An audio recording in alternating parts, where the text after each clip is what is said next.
progressive ego you should be reporting on doesn't belong to Chris Smalls, says Darcy. Yeah, good call on that one. So we got a couple of friends of ours weighed in on this. First is Caleb Maupin from the Center for Political Innovation. So let's take a look. Talk about what's going on right now and the way that Jacobin and all the woke AOC liberals are going after Chris Smalls right now, because it is bullshit, and I'll tell you why. They're all saying things like, oh, what has Chris Smalls ever done? He started a union campaign at Amazon, and he got famous for doing it, and they didn't actually get a union, so who does he think he is? What has he ever done? Well, you could say that about so many of the voices now. What did AOC ever do before she got elected to Congress? She was nobody. She just came out of nowhere, and they picked her, and suddenly she was the voice of progressive young people, and she was elected in Congress, and she was a superstar. I met AOC right before she won the primary, before she was even called AOC, and she was nobody. And you can say the same about a lot of these folks, you know? I mean, what did Hassan Piker ever do, right? He just happened to be related to Cenk Uygur, right? What did Vosh ever do? What did ContraPoints ever do, right? There is a lot of picking random people and making them famous internet voices that have an opinion. Here's what's different about Chris Smalls. All of those people that they made internet famous and made big voices, they had an arrangement with them that they got to be famous, and then once they became famous, they followed the script. They said vote for the Democrats, even though the Democrats are supporting Israel and its crimes, even though the Democrats have betrayed the working class. All of these people who they made this arrangement with, and Jacobin and Democratic Socialists of America and George Soros made famous, all of them followed the script. What's different is that Chris Smalls, he's one of these people that they made famous. They decided to make him famous, and he is now sticking up for the truth. He is refusing to follow their script, and he's calling out AOC for her support of Israel. He's calling out the Democrat Party for their wars, etc. He's one of these people that they tried to make famous for their own reasons, and he had the courage not to follow their rules. And that is why I absolutely admire him, and that is why the hate campaign against him by the very same people who made him famous is bullshit. Yeah, he's right. He's well right. done, I mean, Caleb. The DSA are total star fuckers, and hey, you know, there's nothing wrong with being a star fucker as long as you stick to your principles. You know, past a certain point. In other words, as the article mentioned, hey, you know what? Making a celebrity of yourself, if you do that in service of spreading the word about union activism, then that's great. However, there's a catch with the DSA, which is you can't advocate outside the two-party system. You have to commit to this inside the Democratic Party strategy. And if you become too radicalized in your dissent against that dynamic, then you're no longer someone who's of use to us. And at that point, the celebrity that we helped you build, and Jacobin played, you know, a small part in that, but not an insignificant part in that. They definitely gassed him up at the time. Then at that point, that celebrity is no longer of use.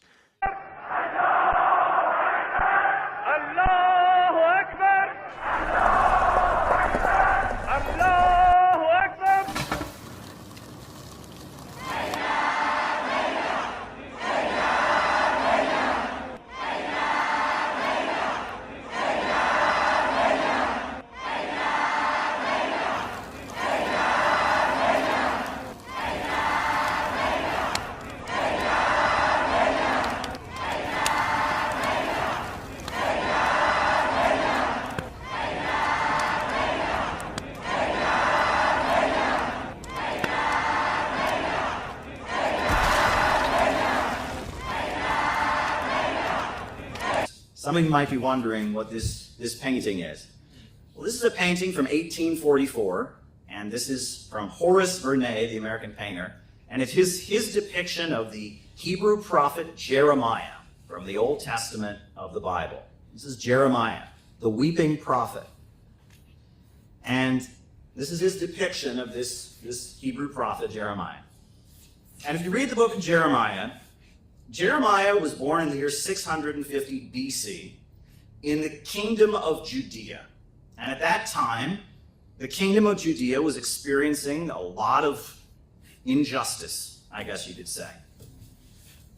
At the time, the gap between the rich and poor in the kingdom of Judea was rising very significantly.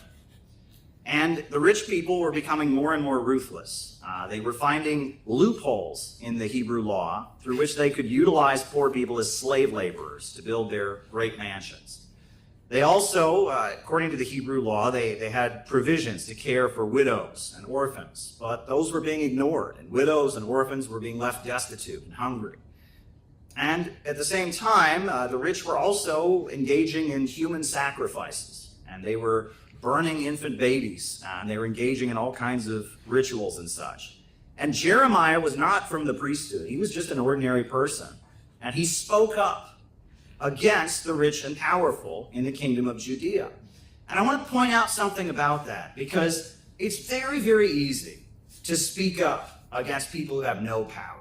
It's very, very easy to condemn people who have no power. And I hear that when you turn on CNN. You know, they'll sit there, some Hollywood celebrity. I'm so morally opposed to these people who vote for Donald Trump. These people in Texas and Alabama, they're bad people. I condemn them. I morally oppose them. It's just so wrong. And they sit there, and then the cameras go down, and they're like, all right, time to go party with P. Diddy. Time to get on Jeffrey Epstein's airplane. It's ridiculous. It's so easy to grandstand against people who have no power. But if you start calling out the rich, and you start calling the powerful, that's when the consequences begin. And Jeremiah did that. And in fact, one of the people who was the most opposed to Jeremiah was the priesthood. Why? Because he was calling out the priesthood. He was saying that the priesthood, they were complicit in the crimes of the rich. They were complicit. They were enabling the rich to get away with what they were doing. And so he called out the priesthood, and he built a movement. And all kinds of people in the kingdom of Judea started gathering outside the temples to listen to Jeremiah's preaching, to put on sackcloth. And the message was, we've got to change our ways. We've got to repent. If not, we're going to lose our country. And he said that if they could change, and if they could start caring for the widows and orphans, and if they could start having a society that was not tricking people into cheap labor, and if they could actually go back to their principles, they could save their country. He said, for if you thoroughly amend your ways and your doings, if you thoroughly execute judgment between a man and his neighbor, if you oppress not the stranger, the fatherless, the widow, and you shed not innocent blood in this place, and neither walk after other gods to your hurt, then I will cause you to dwell in this place, in this land that I gave your fathers forever and ever. That if you can turn things around, we can stay here. But if not, we're going to lose our country. And Jeremiah was building this movement of people in the kingdom of Judea, calling out the rich and powerful, and he got a great boost in social media terms. There was somebody who really liked what Jeremiah had to say, and that was the king, Josiah. The king Josiah was seeing that they had enemies, and that there were other countries that could attack them, and that the way the rich were behaving and conducting themselves was tearing apart the social fabric they would need to resist a foreign invader. So King Josiah, who was himself from the rich and powerful class, decided he was going to boost Jeremiah. So he began promoting Jeremiah and encouraging people to listen to Jeremiah's speeches and promoting him. And Jeremiah was able to thrive and build this mass movement because he was trying to hold the country together. But then the king died. And after the king died, the new king who came in was somebody who was in with the rich and their human sacrifices and their parties and didn't want to hear what Jeremiah had to say. And so this new king did not protect Jeremiah from the priesthood. And the priesthood moved in to very ruthlessly begin to persecute Jeremiah. Jeremiah was publicly flogged, and he was placed into a pillory in front of the temple. And his family abandoned him and denounced him. And the priests even forbid him from ever getting married because they wanted to just stick it to him, right? Imagine such an awful thing to do to somebody, to deny them the right to get married. And if you read the book of Jeremiah, chapter 20, he's crying out to God as he's in the pillory, as he's being humiliated, as he's being persecuted. He's crying out to God and saying, I wish I didn't have to say this. I wish I didn't have to speak the truth. And he says, I wish that I could just have held it in and not said these things that would get me in so much trouble. He says, "Then I said, I will not mention him, nor speak any more his name. But his word was in mine heart as a burning fire shut up within my bones. And I was wearying of forbearing, and I could not stay." He couldn't hold in the truth. He knew what was going on. He knew how unjust it was, and he just couldn't hold back. He had to keep speaking despite all the persecution he was facing, despite losing his family, despite being put in a pillory, despite not being allowed to marry. He had to keep speaking up. And he's saying to God, why can't you just let me not say it? Why are you not letting me just hold back? That's Jeremiah. And what happened? Well, after Jeremiah was subjected to all this persecution and was isolated, was made into a social pariah, what happened? Well, Babylon invaded the kingdom of Judea. And the Israelites were subjected to 70 years of enslavement. And everybody knew that Jeremiah was right. And the whole reason we have the book of Jeremiah is because somebody, it's funny, this painting is inaccurate. Jeremiah was illiterate, so there's no way he could have been writing. This is an inaccurate painting. Back then, most people couldn't read or write. But Jeremiah, at that point, everyone realized he was right, and he fled to Egypt, and a scribe named Baruch transcribed his very poetic sermons so they can be preserved. And for the 70 years that the Israelites were held in captivity, they were all saying, Jeremiah was right. If only we had listened to Jeremiah. He was right. He was warning us that if we didn't turn around, we were going to be destroyed. We were going to lose our country. But we didn't listen. And look what happened. Now, it's kind of a sad story. But the reason it's important is because Jeremiah became kind of the archetype, right? Fast forward 600 years to when John the Baptist was going around, the voice crying out in the wilderness, wearing camel skin and eating locusts. Well, everybody knew he was modeling himself on Jeremiah. Jeremiah was the archetype that all the Hebrew scholars studied. And later, we've all heard that one of the famous deeds of Jesus Christ is driving the money changers out of the temple. Well, what did Jesus Christ say as he was driving the money changers out of the temple? He says, "You have converted my Father's house into a den of thieves." Well, he was quoting Jeremiah. And to the people that were listening to him in the temple, the scribes, the Pharisees, that word ringed well because Jeremiah had said those very same words in that very same place. So Jesus was quoting Jeremiah. But what does this all have to do with America, right? We're thousands of years in the future. Well, I think that has quite a lot to say about our time. But why do we have the Second Amendment in the United States? Why do we have the right to bear arms?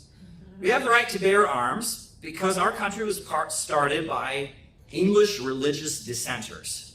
In England in 1649, there was a war between the Parliament and the King. And the King aligned himself with the Church of England. And so the Parliament, which represented the emerging capitalist system overthrowing feudalism, aligned itself with the Puritans and the Roundheads and the Muggletonians and the Ranters and the Quakers and all kinds of radical street preachers who didn't go along with the Church of England. And they rallied and they protested and they built an army and they defeated the King of England and they cut his head off in 1649. They cut the head of the King of England off. Oliver Cromwell led the English Civil War in which the King of England was beheaded. The English Civil War was quite wild. There was one of these religious dissenters was the Diggers, and they seized control of St. George's Hill, and they created an agricultural socialist commune in England. Very temporarily, and it was just a radical uprising. At the time, information technology had really changed because this thing called the printing press, and there were thousands of pamphlets being distributed all over England as people were reading the Bible for themselves and reading pamphlets about politics and arguing about who should have the right to vote. It was an upsurge of democracy that these radical preachers, these English religious dissenters were part of. So after all of that was over, and after Oliver Cromwell died, they wanted to kind of cool things down in England. So what did they do? They brought the son of the king who had been beheaded, they brought him back, Charles II. He was fled to France. They brought him back and they put him on the throne. One of the first laws that Charles II made was that no religious dissenter could own a gun. No religious dissenter may own a gun. Why? He didn't want to get his head cut off, just like his father. Well, at that point, a lot of the English dissenters said, now they're taking away our guns. And that's because they don't want us to be able to defend ourselves when what comes next. And they started packing up and fleeing to the New World, to the United States. And when the American Revolution happened, we had the Constitution. But you'll notice that the first time the Constitution was proposed, the 13 colonies didn't accept it. They wouldn't ratify the Constitution unless it had 10 amendments to it, changes. And the First Amendment was, Congress shall make no law respecting an establishment of religion, meaning there will not be a church imposed on you. No church in England imposed on you. You have the right to be religious in your own way, and you will never have a state religion imposed on you. Or restricting free exercise thereof, meaning we will never repress your right to practice your religion as you choose. And then the Second Amendment was, you'll never take our guns away, and you'll never render us defenseless. Now, we fast forward to the time we're living in now, and we think about the moment that we're in now, where it seems like the question of the American Revolution, and a question that has hung over U.S. society, is once again back. Are we going to be an imperialist country, or are we going to be a country where working families come first? Are we going to embrace the English system, or are we going to embrace the American system? Or are we going to be a civilization of the sea, or a civilization of the land?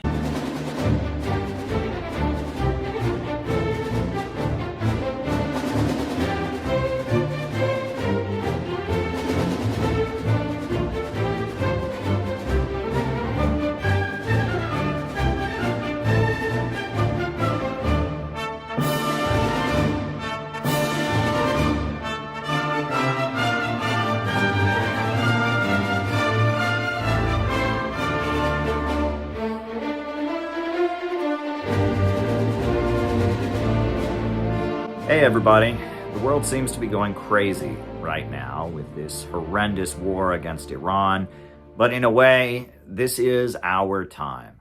We in the Center for Political Innovation have been preparing for this moment for years. If you look at what we've been talking about on this YouTube channel, all the issues that we have highlighted are now at the center of the global crisis. We distributed a book all over this country about the Houthi movement, Ansar Allah, what they stand for, how in the name of Shia Islam, they are battling against Zionism, imperialism, and austerity, educating people about what the movement around the Middle East aligned with Iran is all about. In addition to that, we've been raising the alarm about the Foreign Agents Registration Act and telling people about how dangerous this piece of legislation is. Now Tucker Carlson is fearing that he could be prosecuted under it.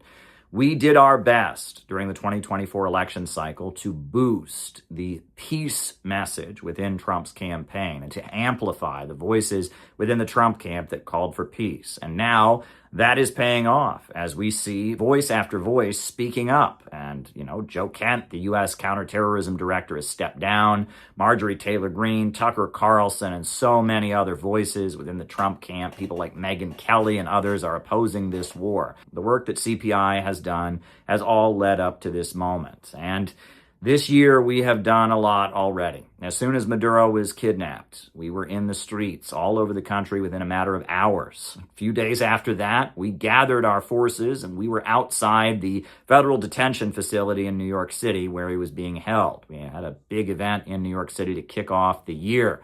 Now, it's also important to note that on February 22nd, we filed a letter with the Islamic Human Rights Council of the Islamic Republic of Iran at the United Nations, urging the United States not to attack. In addition to that, we had a national day of action on February 28th with activists in 8 different cities saying, "Hands off Iran." Now, that further escalated. And recently, we saw our members in the streets of New York City blocking the No Kings parade and having a huge impact because the No Kings organizers wouldn't mention the war against Iran. We made a point of holding up the parade, clashing with marshals, creating a confrontation, and changing the conversation. We had a special event in New York City afterwards with speeches. In addition to that, we've launched a new outreach campaign with Kim Il-sungya, the flower named after Kim Il-sung, a new pamphlet that we're educating people using the flower to open the door to a conversation about anti-imperialism. We had an event recently at the United Nations where I spoke, and at the closing ceremony for Women's History Month, I was able to raise the issue of anti-imperialism as well as not forgetting the crimes of Japan during the Second World War. All of this has happened in just 3 months. You could say that in the first 3 months of 2026, we've done more than we did in whole previous years of our existence. The Center for Political Innovation was created for a moment like this. And as much as it's easy to get frustrated and disappointed with times like this, in a way, as I said at the beginning of the video, this is our time. This is the moment that we were created for. But I've got to say, we need you to be involved. We are in the trenches and we need your backup. We need you to be supporting us because right now we've got a lot of big things on the horizon. Now, I am scheduled to speak at the People's Democratic Uhuru Movement's National Convention on April 17th, and I am trying to figure out how I'm going to pay for my plane tickets. In addition to that, we are planning to have our national convention August 15th in Chicago. We've got an event coming up in New York City on July 2nd to commemorate 250 years since the American Revolution. We've got a lot on our plate because now is the time. Now is the moment when CPI needs to shine. We are a real political movement. We're not a podcast. We're not a form of internet intellectual entertainment. We're a real organization. We've been in the streets. We've been out there with Iranian flags. We've been there with the Uhuru movement from the beginning in ways that no one else has. We are the organization that was created for this very minute. So we need your support. We need you to take the time to send us $10, $50, whatever you can right now to help us get through this next period. Funds are short and we've got a lot on our plate. Some big anti-war operations are being planned. There's a lot that we could be doing right now, and we have moved mountains in these critical moments, but we need your support. Now, if you can't send money, there are other things you can do. Please get our videos to as many people as you possibly can. Show by our example that you can do something. You can be in the streets. You can take action. You don't have to just sit at your computer and feel helpless. In addition, show people that it's important to raise solidarity with those who are under attack, like the Uhuru movement, like Tucker Carlson, like others who are facing government persecution at this time. In addition to that, we would really appreciate it if you would become a member of CPI and join our ranks so that you can be involved in these operations. Now is the time. I emphasize endlessly that we need to be optimistic, and we remain optimistic despite the confusion of the current period, despite everything that's coming at us, all the news that's hitting us very quickly.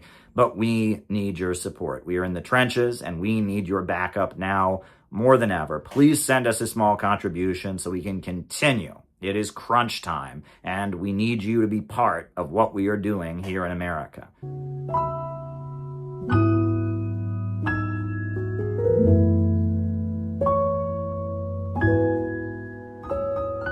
10 more jumping jacks, then we're good. All right.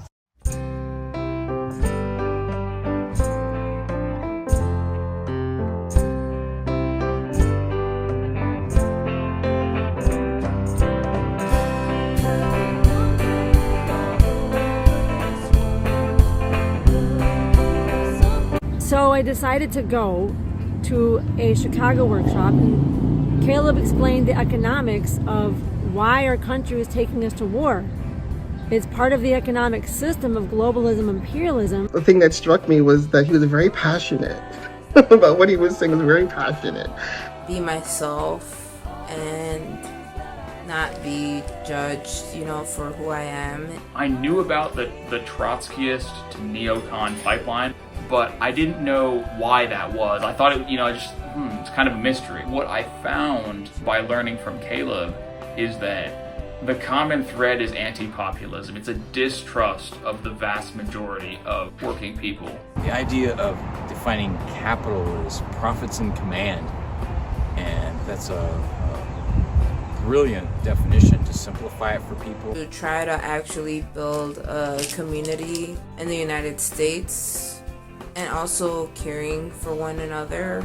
I remember looking over the room and I saw all of the people in that room. It was a packed room. It was almost 150 people. And there was just this energy of acceptance, of goodwill towards other people. And they could just have a good time. And I remember thinking this is for me. I could do this. I'd like to do this for my life. I want to be an anti-imperialist.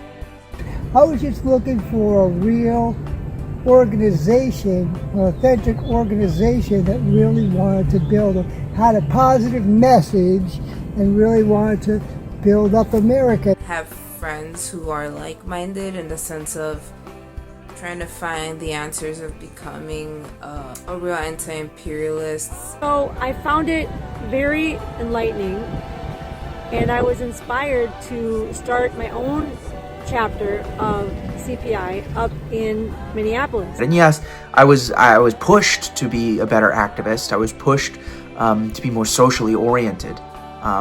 But I was never made to feel like I was a bad person for being the way that I was. The LA group, what a great team of guys. It's just been such a rewarding experience. And I've made some great friends along the way. I remember feeling, for the first time in a long time, like I belonged somewhere. And I was never made to feel like I was a bad person for knowing things. People were interested in talking about the things that I was interested in talking about. And I could speak freely about my opinions, and people were fascinated. He was talking about someone who drew a picture of him, and it was very funny. It was him in a suit and tie, which is what he was wearing, I think, that day that he was streaming. And he had, in this picture, there was him in his red hair that someone had drawn, and he was like, supposedly like yelling, like, and I thought that was hysterical because they really captured the passion, and I think they were trying to be funny, but he showed that picture, and I hope he shows this picture because I think it's hysterical. It's not like sort of old man yells at cloud, but it kind of has an old man yells at cloud energy. But what he was really yelling at, as I got to know him as a person and look at his streams, was that he was yelling at what this country and what imperialism is doing to the rest of the world. And he was really trying to educate people to that effect. And having that level of passion is going to bring out different sides of you that some people may understand, some people may not get.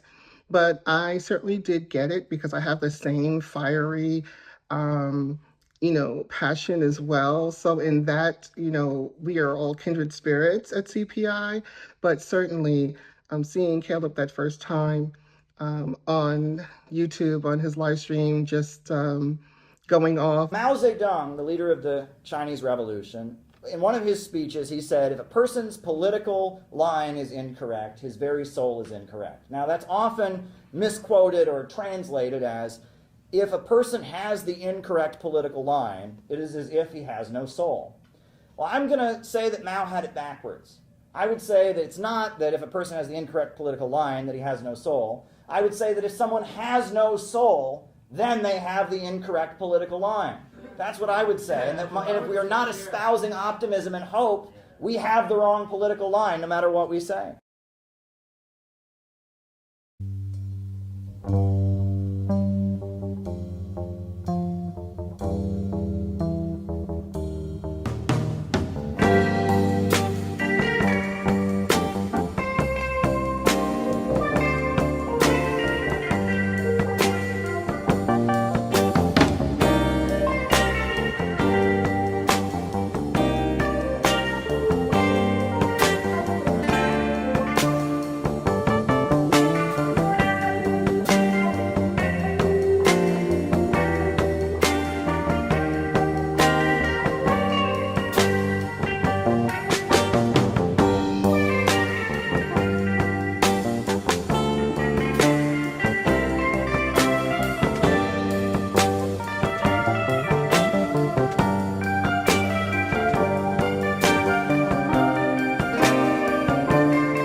We will be starting our program for this evening now.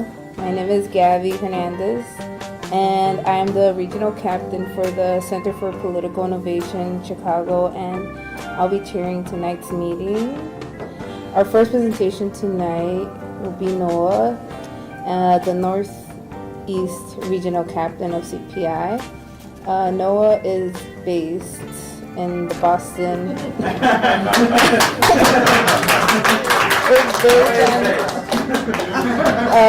Is based in the Boston area and has been working with CPI for the past 3 years.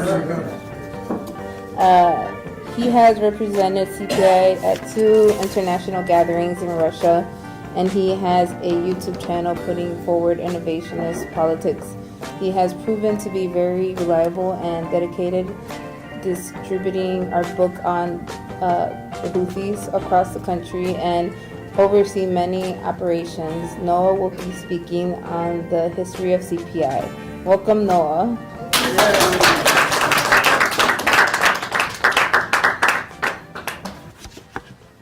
So I'm supposed to be giving a talk about the history of our movement, the history of, well, not of our movement, I guess, of our tendency. And this is a way that CPI, we're in many ways different from your traditional leftist group, because, you know, if you ask socialist groups in the United States, and you ask them, well, what's the history of your tendency? They would say, oh, well, we split from the Socialist Workers' Revolutionary Party, which split from the Revolutionary League of Workers, which split from the Puerto Rico, which traces its origins back to the Socialist Workers' Party, but a faction of the Socialist Workers' Party that disagreed with Trotsky. We don't really do that. I think it's a lot less confusing for our members when we talk about the history of our tendency. And there's an aspect of CPI is that we don't want to be an internet fan club for Caleb Maupin, but we do really appreciate what he brings to our organization. We recognize that his life and experience helped shape what he would eventually found in the Center for Political Innovation. So I'd like to give a little bit of an overview of Caleb's life. How does a guy with red hair, bright red hair, Irish American, from a small town in Ohio, come to become a revolutionary activist? So Caleb's from a small town in Ohio, like I mentioned. It's about an hour south of Cleveland. It's where they make Smucker's jelly. His mother was a librarian. One of his earliest memories of being political was that the librarians in his mom's district, they went on strike. And they went on strike for security because there were people who were breaking into the library and making people feel unsafe, trying to drugs, etc. in the library. And this was happening mostly in poorer districts, but Caleb's mom actually didn't work for one of these poor districts. Her district actually had security. But because she understood that you should stand with your fellow worker, she understood why it was important to go on strike, and she remembers explaining that to Caleb, and he recalls that as being his first experience with solidarity. Caleb always wanted to be a good person, and he became, from a young age, he was interested in communism because it sounded to him sort of like Christian ideals that he had grown up to believe were good. But he was always being told, well, socialism has never worked anywhere it's been tried. Everybody knows socialism has failed everywhere it's ever been tried, ever. It's never had any successes everywhere. So he thought to himself, well, maybe there just has to be some sort of socialism. We've all thought this, that maybe it didn't fail, And so he heard that Trotsky was against Stalin, and he knew that he had been told that Stalin, that was the bad kind of socialism. And so he went out to the library and he checked out a book. It was Trotsky's Revolutionary Trade. And if you've ever read the beginning of Revolutionary Trade, it's a bunch of statistics about the Soviet Union. The first chapter is what has been achieved. And it talked about how, the Soviet Union brought literacy to millions of people, how it lifted millions of people out of poverty, how, it industrialized farming and millions of people were fed and saw doctors for the first time in their lives. And he looked at that and he thought, well, but I have been told that, socialism had failed everywhere it had ever been tried. And he said, well, this can't be true. I mean, I know this guy is against Stalin, but he still calls himself a communist, right? And so he went and he found an encyclopedia. And he looked into that encyclopedia and he found that no, actually all of that data was true. And from that point on, Caleb couldn't not stand with the people of the world against U.S. imperialism. And he became an activist. And as a young man, he became involved in a communist group. He became involved in the Workers' World Party. And they moved him out to Cleveland. And that was where he actually filmed an act of police brutality. That students at a local high school in Cleveland had done a walkout against austerity because they had been cutting the wages of teachers. And the students had organized a walkout. And the police had decided that it would be a good idea to try and shut down the walkout. And they brutalized 2 young teenage girls. Caleb was actually able to film that interaction and prove that not only did those girls not attack the police officers because they had been charged with assaulting an officer, but that they had been brutalized, and he got them acquitted in court. He showed up with court. Shortly afterwards, he moved to New York. He was moved out to New York by the party, and he became the spokesperson for former U.S. Attorney General and great anti-imperialist Ramsey Clark. But it was during Occupy Wall Street that he began to saw some of the issues with the left. Because I don't know if you guys remember, the Obama administration collaborated with other NATO forces and ISIS to overthrow the government of Muammar Gaddafi in Libya. It was a horrible thing. The most prosperous country on the African continent, which had lifted millions of people out of poverty, which had created a great man-made river, had brought electrification, was, the highest standard of living on the African continent. And the Obama administration, on orders from Israel, turned it into a country that now has open-air slave markets, where people are drowning in the Mediterranean Sea just trying to leave.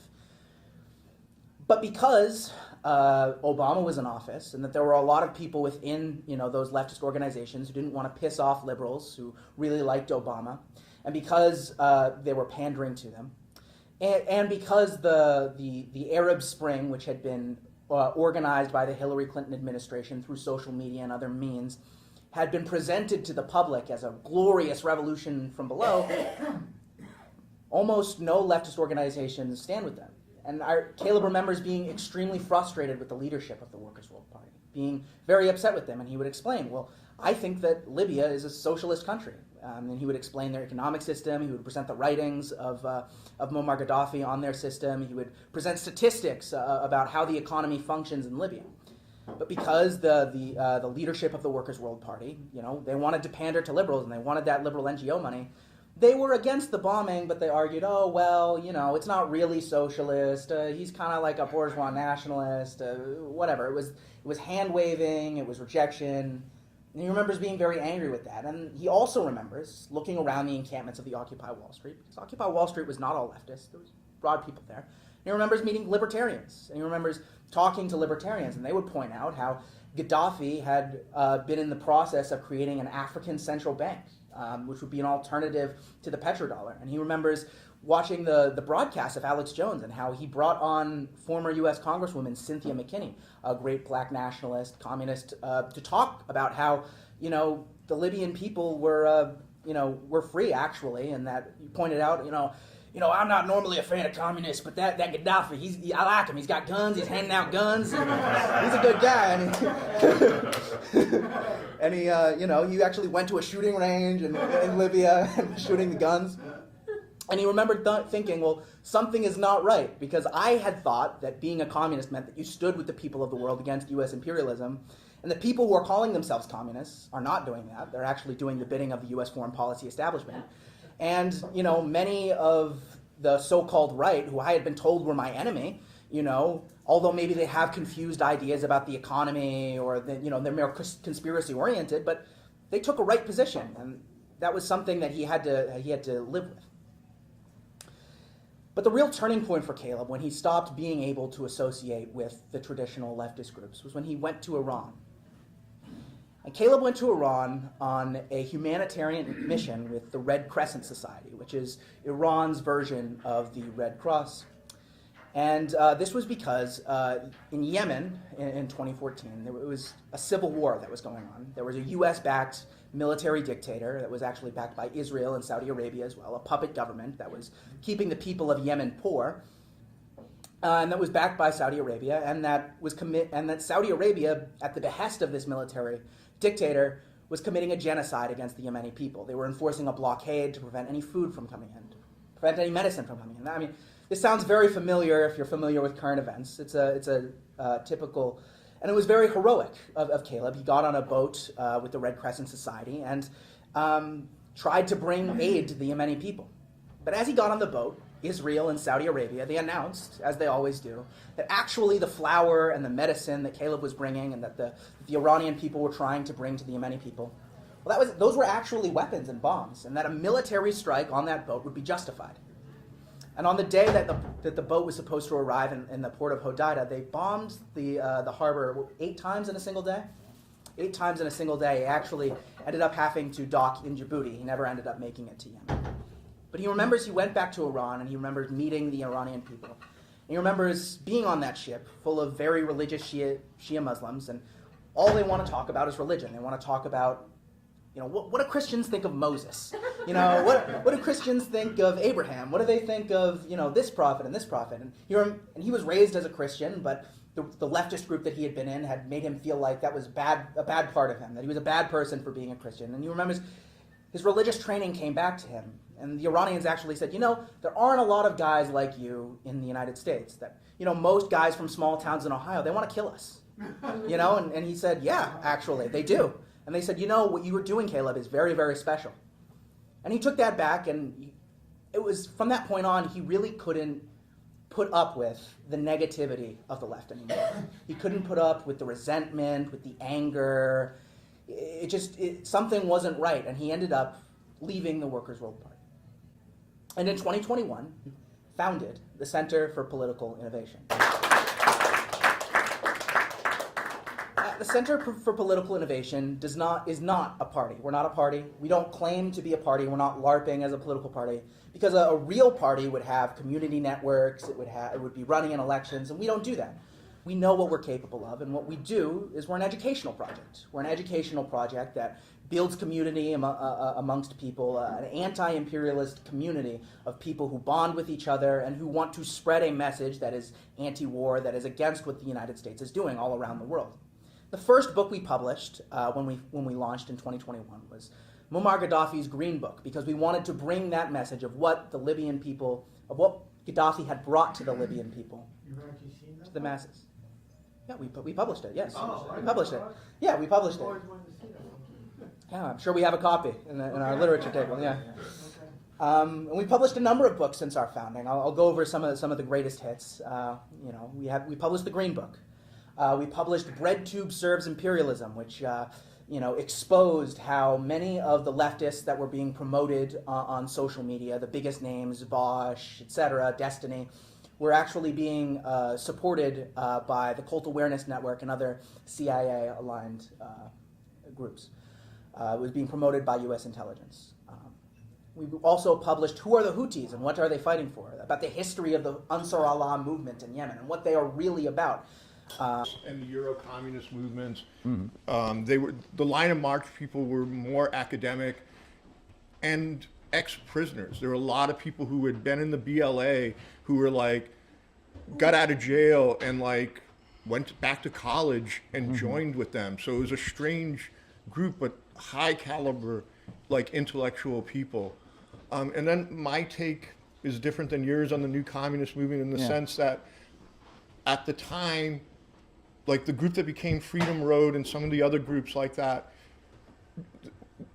and CPUSA and DSA, we put all our energy, and even anarchist groups, put the energy into the Rainbow Coalition that Jesse was doing, and it was the hope that a third party would come out of that, and eventually the Greens do have connections to the Rainbow, but a lot of energy went into it, and there was also the mistake, and that also became identity politics. Yeah. So, but it was, hindsight is 20/20. You can look back and say, oh, we were wrong, but at the time, what were the alternatives as we were in decline? Yeah, and I quote Max Elbaum in the book. I mean, you have to admire these people on some level. They were very, very dedicated to trying to build an anti-imperialist movement in the United States.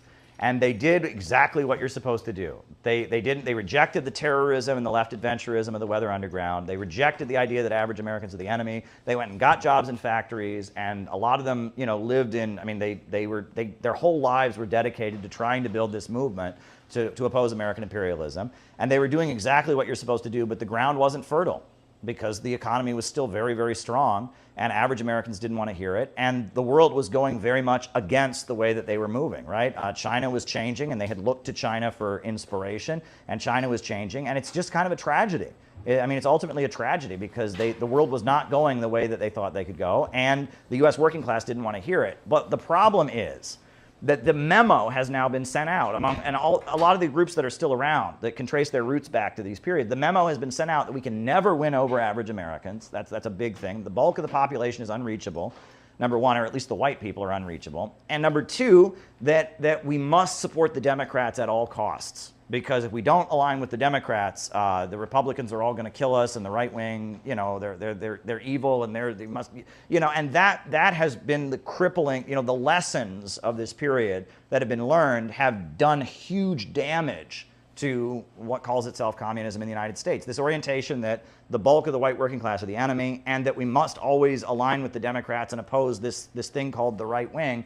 That's created a situation where now Bernie Sanders got a huge amount of support from many, many white working class people, right? And you know, there's a lot of people in the United States are more anti-war than they've ever been. They're more opposed to government repression than they've ever been. But the people that want to change that, right, and are supposed to be fighting for the working class, are supposed to be fighting for these wars, don't want to relate to them. They want to defend the establishment from them.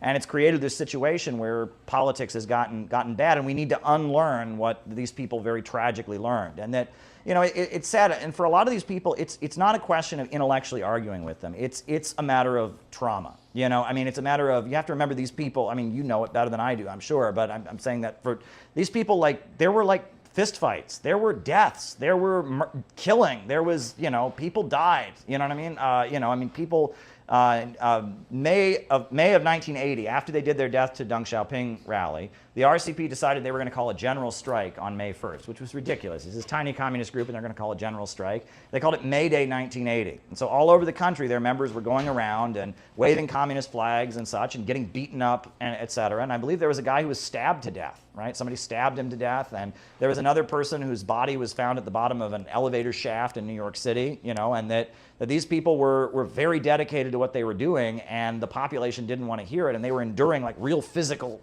violent attacks from and the idea of talking to some of these older folks and getting them to understand that the Trump people are the ones that are at odds with the ruling class, and that while their ideas are backward, we need to engage with them, and that the liberals are the bigger threat. They don't want, I mean, it's just like in one ear and out the other. They can't hear it. You know what I mean? They're thinking about the times they got punched in the face. They're thinking about their friend who got stabbed to death, and they don't want to hear it.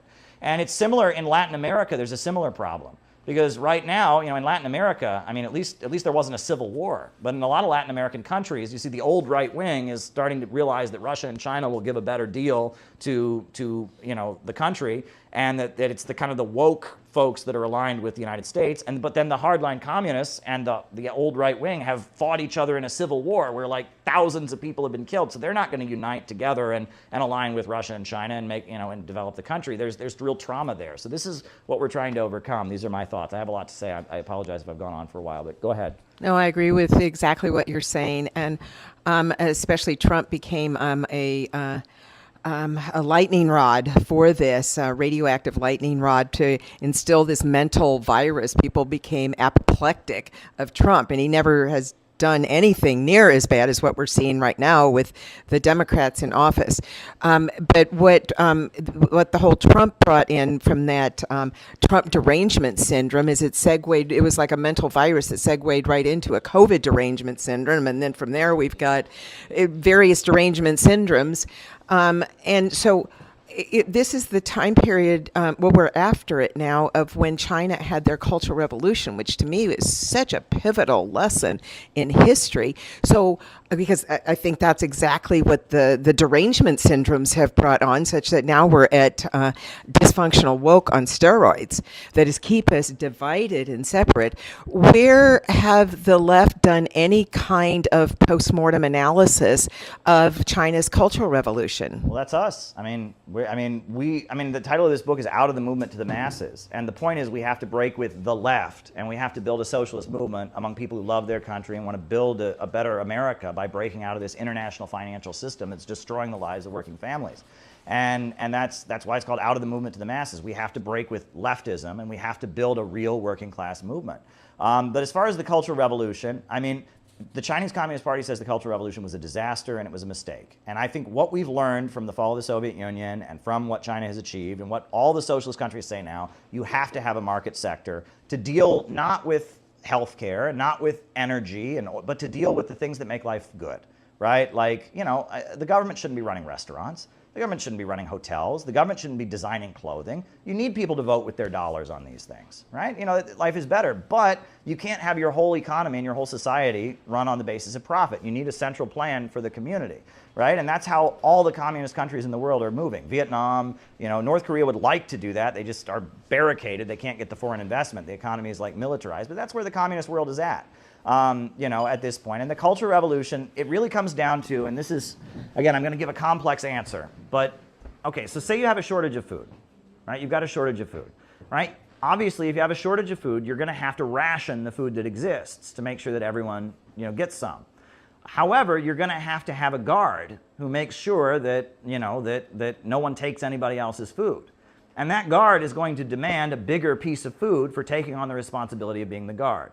Right? And that's the basis of bureaucratic privilege, right? The guy who's taking on the responsibility of being the guard to make sure no one takes anybody else's food, he's going to want a bigger slice of food because he's taking on that responsibility. And every communist country has had what you call a bureaucracy. They have to have somebody who takes on the administration, and that bureaucracy, in order to do the job, is going to have to, you know, get compensated somehow. The question is, how do you prevent the bureaucracy from just restoring capitalism and becoming the new capitalist? Well, Stalin's notion was we're going to monitor them with secret police, and we're going to monitor them very, very carefully and all of that. And it seems like, you know, that didn't have very good results. And Mao's response, the Cultural Revolution, was, well, we're going to mobilize the population to constantly be terrorizing the bureaucracy and demanding that they stay loyal to the communist line. And we're going to mobilize the young people to call out their teachers and call out the mayors and call out the officials and make sure that they're staying true to the communist line. And that didn't work out very well either. And really, the way to handle the problem of bureaucracy is that people shouldn't go into the bureaucracy to get rich. You should have a market sector for people to get rich in, right? If people want to get rich, they don't become bureaucrats. They open their own business, right? And the bureaucracy should be for people who are committed to communism and committed to the socialist agenda of the country. And you have a market sector. For people who are just in it for themselves and want to become rich, they can go into the market sector. The problem when you have an entirely state-run economy is the only way people can advance themselves is to go into the bureaucracy. And that leads to the bureaucracy being full of people who just want to make more money than everybody else. And that's what happened in the Soviet Union. And ultimately, the Soviet Union, they surrendered and threw in the towel because the bulk of the Soviet Communist Party didn't believe in communism anymore. And Stalin had tried to terrorize them and keep them controlled with secret police. And the Cultural Revolution had tried to, have society like mob rule kind of to control the bureaucracy. But at the end of the day, you should have a market sector. You should let people who just want to advance themselves go somewhere other than the bureaucracy, and have the bureaucracy be people that are loyal to the project. And when I go to anti-imperialist countries, I've noticed that they're all kind of a third, a third, a third. You go to Russia, you go to China, you go to Iran, Venezuela, all the anti-imperialist countries, the population is about a third, a third, a third. You have a third of people that are against the government, right? And you meet them and they kind of buy into the American Western way. They think they're, and then you have a third of people that are, that support the government. They say the government's better, the revolutionary government is better. They've done a lot of things, but they're not like totally on board. But then they have a third of the population that are very, very loyal. And I saw those folks in central Caracas in Venezuela. The people in the colectivos and the communes, those people will go down fighting for Maduro. There's a reason that the Maduro has been able to stay in power. There's a third of the population who are very dedicated and will never surrender and have given their whole lives to it. When I was in central Caracas, I interviewed this young woman. She said, I believe that God brought me to the earth to die for communism. I will die for Nicolas Maduro. That is my fate. And those people will never surrender. And Iran is the same way. You have a third, a third, a third. And you have that Islamic Revolutionary Guard Corps. Those people are totally dedicated, and they're only a third of the population. And there's another third that's more or less likes them, but is not where they're at. And then you have another third that is against them. And that solid core of people that are very, very dedicated to the revolutionary project, that's what keeps them in power. And then, the other folks can go into the market sector, or they can be sympathetic or maybe critical or whatever. But if you have that solid block of people that are very...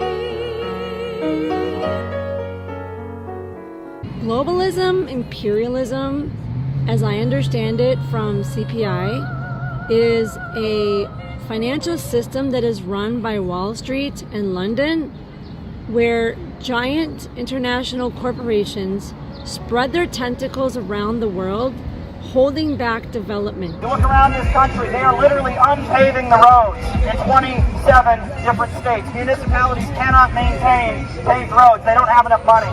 They're unpaving roads all across America. Our life expectancy has gone down by 2 years. Is Iran the one doing this to us? No! This is being done by big corporations, vultures, bankers that are looting the public budget to serve an international system. How I define globalism/imperialism is the growth while the private banks and private corporation grows and scams the regular working person in America. And is modern time colonialism. Globalists,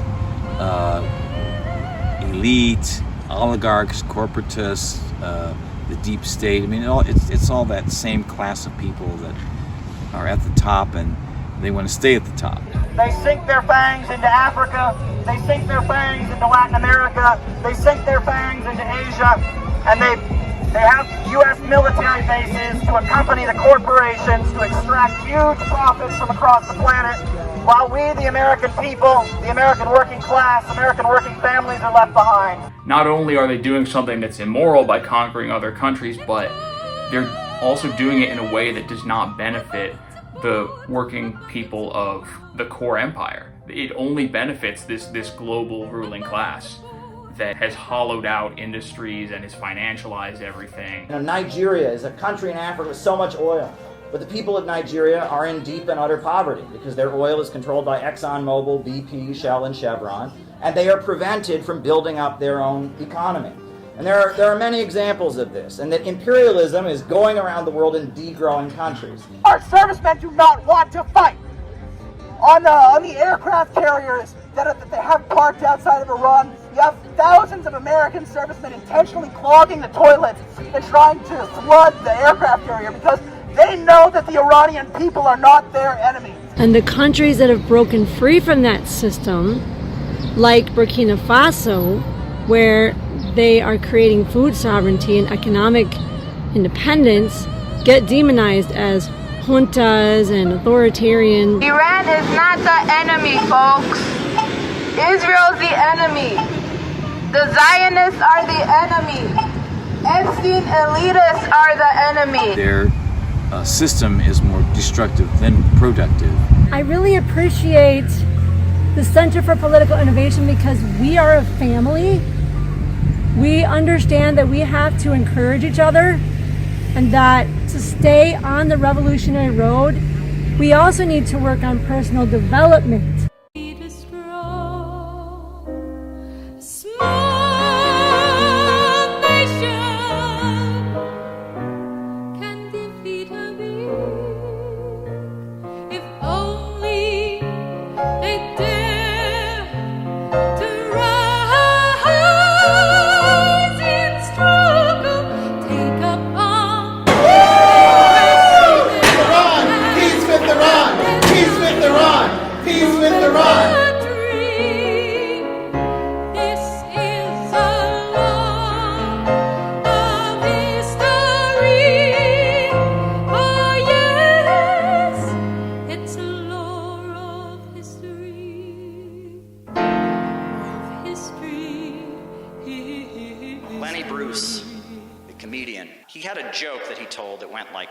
I don't know if you've ever heard it.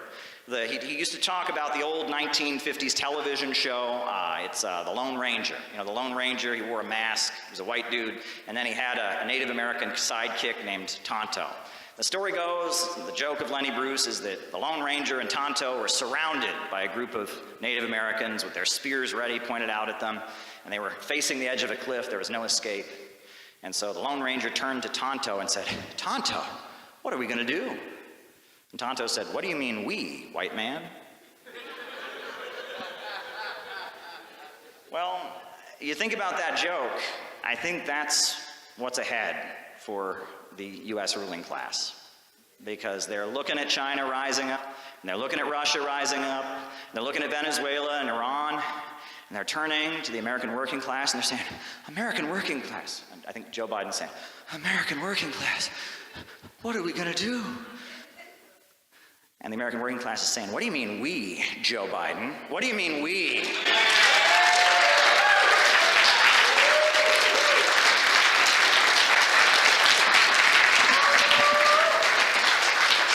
An author of a brand new book called Imperialism and Anti-Imperialism. And when I first started flipping through this book, what struck me wasn't necessarily that I agreed with everything in it. In fact, there's plenty of things here that I think people are going to want to challenge. But what I found interesting is that Caleb is trying to answer some really big questions that a lot of us have been wrestling with lately. And what makes the book interesting is that it's not just a collection of Caleb's thoughts on world events. Much of it is drawn from his own experiences over the years, covering international politics, organizing anti-war movements, traveling abroad, questioning U.S. government officials, speaking in countries like Iran, interacting with world leaders, including Vladimir Putin, and even having one of his articles republished in North Korea's state newspaper.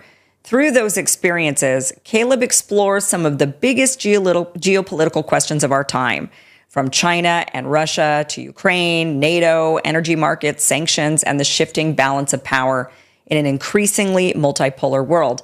And whether you agree with his conclusions or not, he has a very different framework for understanding what's happening in the world right now than what we hear on CNN, Fox News, or most of the mainstream press. March to victory, for God is on our side, while the voice of nature thunders o'er the rising tide.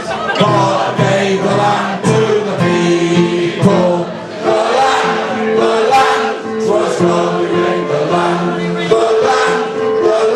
with a ballot in our hand. Why should we be beggars with the ballot in our hand? God made the land for the people.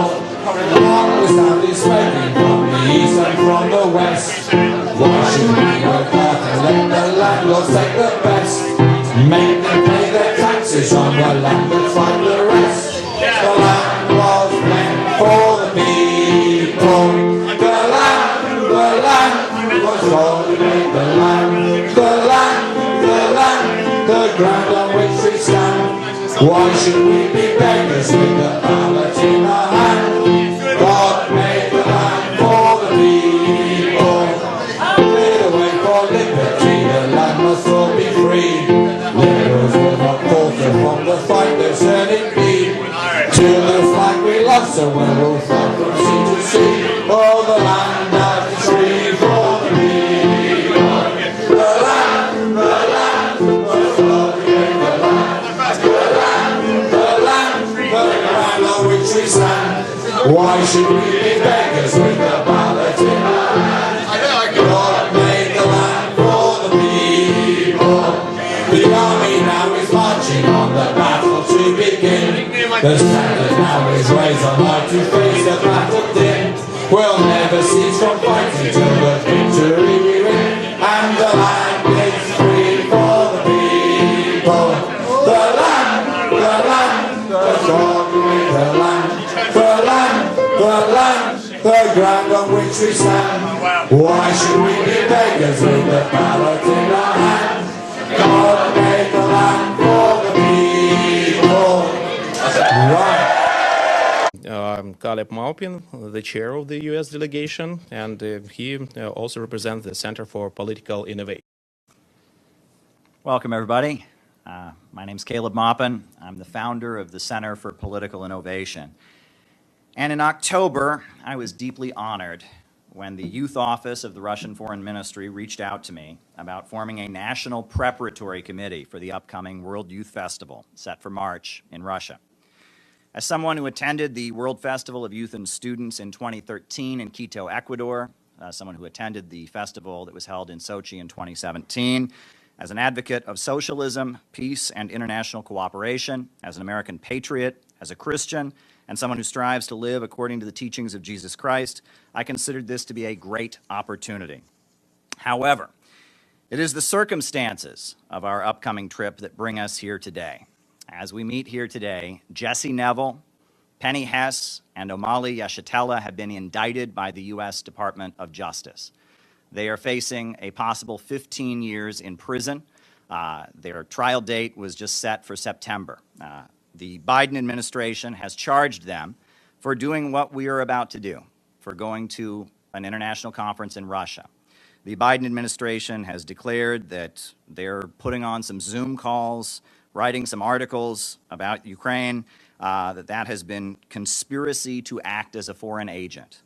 And this case is absolutely outrageous. It's an attack on freedom of assembly, freedom to travel, freedom of speech, and freedom of association. And it's designed to intimidate Americans from doing what we plan to do, visit Russia and question U.S. foreign policy.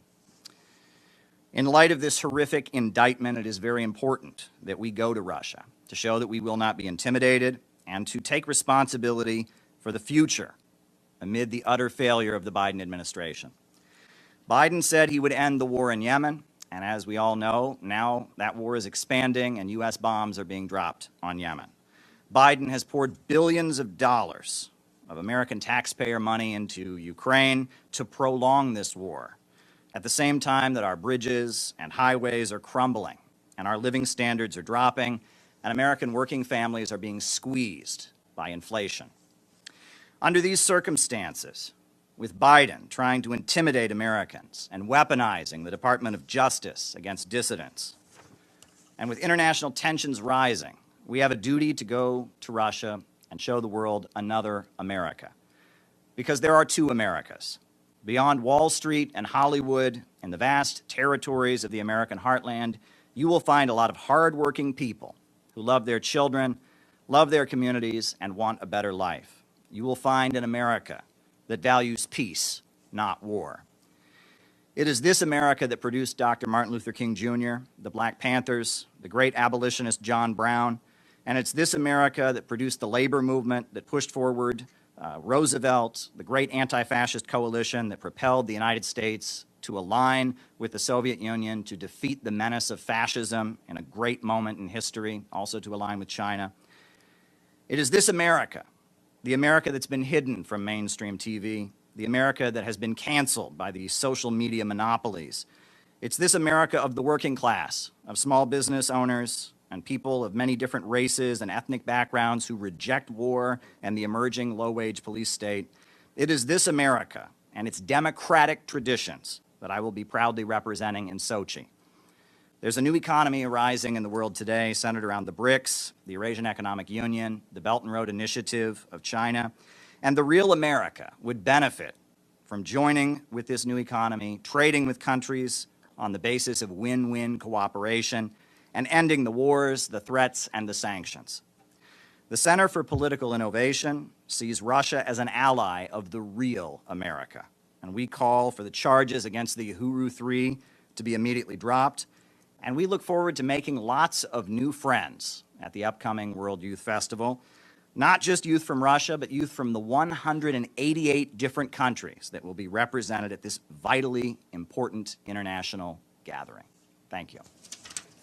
Country as we work through this very difficult transitional process. If the Syrian government were to just immediately fall, what would happen to Syrian Christians? What would happen to Syrian Alawites? Look, I'm not going to engage in hypotheticals about a situation that we're actually obviously trying to avoid.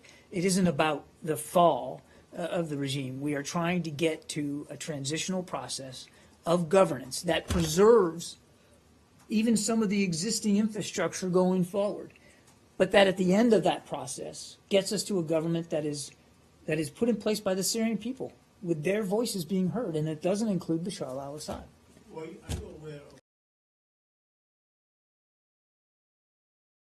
So as Congress makes up its mind on whether to take military action against Syria, anti-war groups are getting ready to stage protests in Times Square today. Rosa Flores joining me live now from New York. So Rosa, tell us more about the protests unfolding there in New York.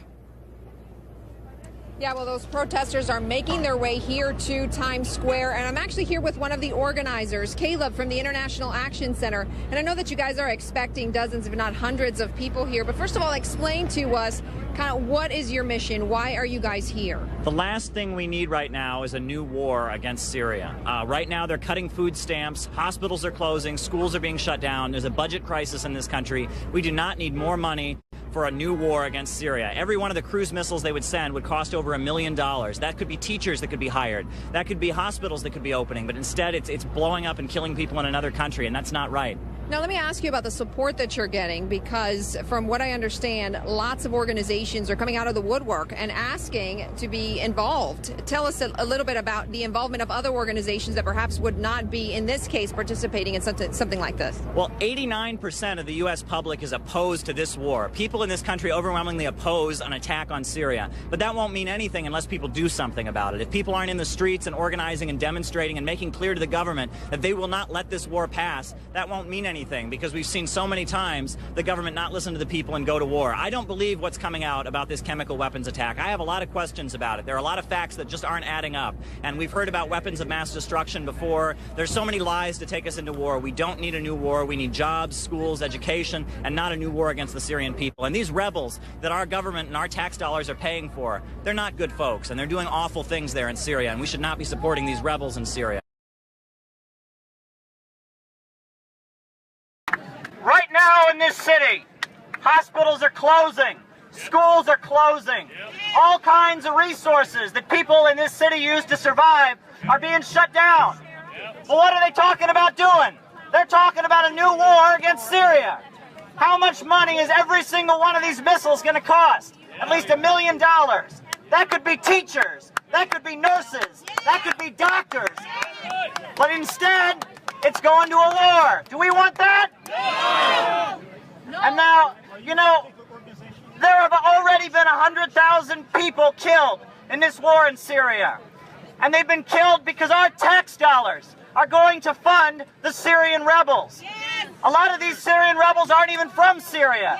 They're from places like Qatar, places like Jordan, places like Libya, and they've been shipped in. Syria was a peaceful country, and now there's a civil war going on. And the United Nations has reported that these rebels in Syria, funded by our tax dollars, are recruiting children as young as 11 and 12, and they're recruiting them and using them to kill people in Syria. Chemical weapons have been used by the Syrian rebels. They've used them. Carla Del Ponte from the United Nations has confirmed that.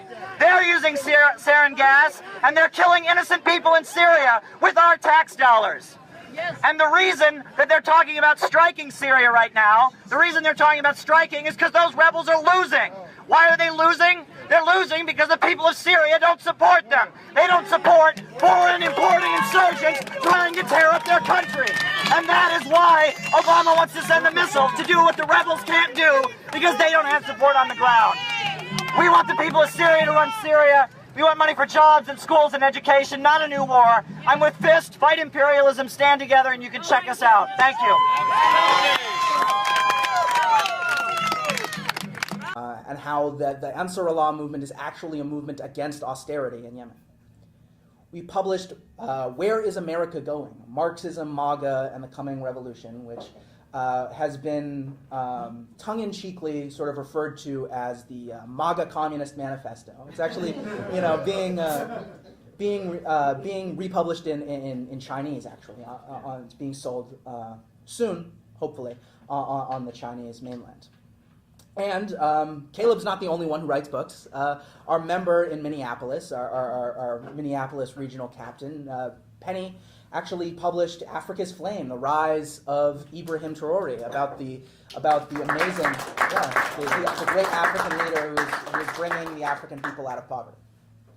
So, you know, I don't want to take up all the time here, but I do want to talk about what it is that CPI has done since our founding. And I was going over it, and I didn't think it was that much until I started writing it down. So it's a lot, so I'm going to try and, I'll be brief. So in 2022, the United States government kidnapped the Venezuelan diplomat Alex Saab and held him hostage when he was trying to negotiate bringing food and medicine into Venezuela through the U.S. sanctions. And we were able to organize demonstrations to free Alex Saab all across the country, in New York, in Boston, etc. And we were actually mentioned by Venezuelan President Nicolas Maduro in a speech. In 2022, after Russia launched its special military operation to defend its sovereignty against NATO aggression, we were first in line to say that Russia is not our enemy. We were in the streets to say that Russia is not our enemy. And we held 2 conferences that year. And the first conference was quite large. Many influencers showed up, etc., in Austin, Texas. The video was going viral, and they had to verify that it was, in fact, real and not an internet hoax. Not an internet hoax. We're real, guys. And we also, when the FBI raided the homes of the Uhuru movement, simply for saying that Russia is right and Ukraine is wrong, and that the struggle of oppressed people all around the world is also the struggle of the Russian people. Their homes were raided for that, and we were able to give them an award, as well as an award to Tara Reid, who was sexually assaulted by Joe Biden. And through her, and for her bravery in speaking out against that, we were able to hold that conference in Chicago. And because we held that conference in Chicago, as was mentioned by Gabby, Tara Reid, who was very close with Tucker Carlson, was able to get Chairman Omali Yeshitela on his show and bring that case before his very Republican conservative audience. While the rest of the left left the Uhuru movement behind, a group of black socialists who have been raided by the FBI and accused of being Russian agents, that sounds very familiar to you if you know anything about the left, they couldn't stand with them. But Tucker Carlson could, and that was in part because of the work that we did. 2023, and this was my first in-person CPI event, so I'm very nostalgic about this one, was Rage Against the War Machine, called by the Libertarian Party, by the People's Party, Nick Brana's group, as well as a number of other forces, Code Pink, feminists, communists, libertarians, everybody who opposed continued U.S. funding of this, the Ukraine proxy war, was there, and the Center for Political Innovation was not only an official sponsor, but Scott Ritter, a very important anti-war voice, a very important voice for, Scott Ritter. Scott Ritter is a very important anti-war voice, and he is a very important voice for arms control in this country, bringing forth the message that we shouldn't be hurtling towards the edge of the nuclear cliff. And because of internet drama, clashes of personalities, he was going to be blocked from speaking at that rally. But we were able to host an event at that rally, and we gave Scott a platform to speak about his very important ideas. These are great, but the reason that the Center for Political Innovation exists is to put on events like this, to give a platform to ideas we don't widely hear in the United States, to educate people about anti-imperialism and socialism. And that is why it is really an honor tonight to bring forward our guest of honor, a real hero, someone who deserves to be heard from the heavens. Everyone should hear what this man has to say. Scott Ritter is here. Scott Ritter is here. We are proud that Scott Ritter is here. This is a hero. This is a hero right here.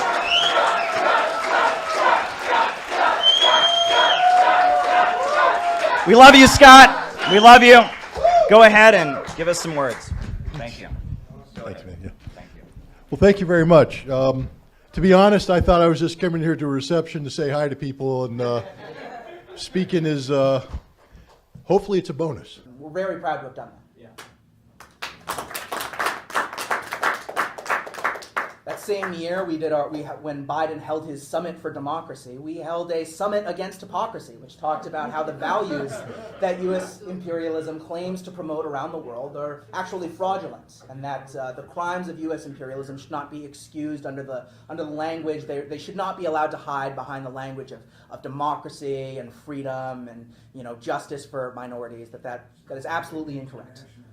And shortly after that event, when the so-called president of Taiwan, Tsai Ing-wen, came to the United States to go and beg for more money so that she could continue to threaten the Chinese mainland, we confronted Tsai Ing-wen and we told her to stop selling war in our country. Get out of our country. China is not our enemy. China is not our enemy. China is not our enemy. Get out of our country. Stop trying to sell war in our country. Stop trying to sell war in our country. We don't want a new war with China. We love America and we don't want a new war with China. China is not our enemy. 2024 was an even bigger year. Every year we do more things. Again, I'm trying to be brief, but it's a lot. We held a UN press conference before the United Nations to talk about the Uhuru case and to talk about being invited to the World Youth Festival in Sochi, Russia, which had been brought back that year. That same year, Caleb and I attended the World Youth Festival in Sochi, and we both were chosen to be included and ask Russian President Vladimir Putin a question face to face. And we talked about the Uhuru movement and the threats against our civil liberties in this country. And we made the point that the majority of the American people are against, continued escalations with all around the world. We asked about continued cooperation between the United States and Russia.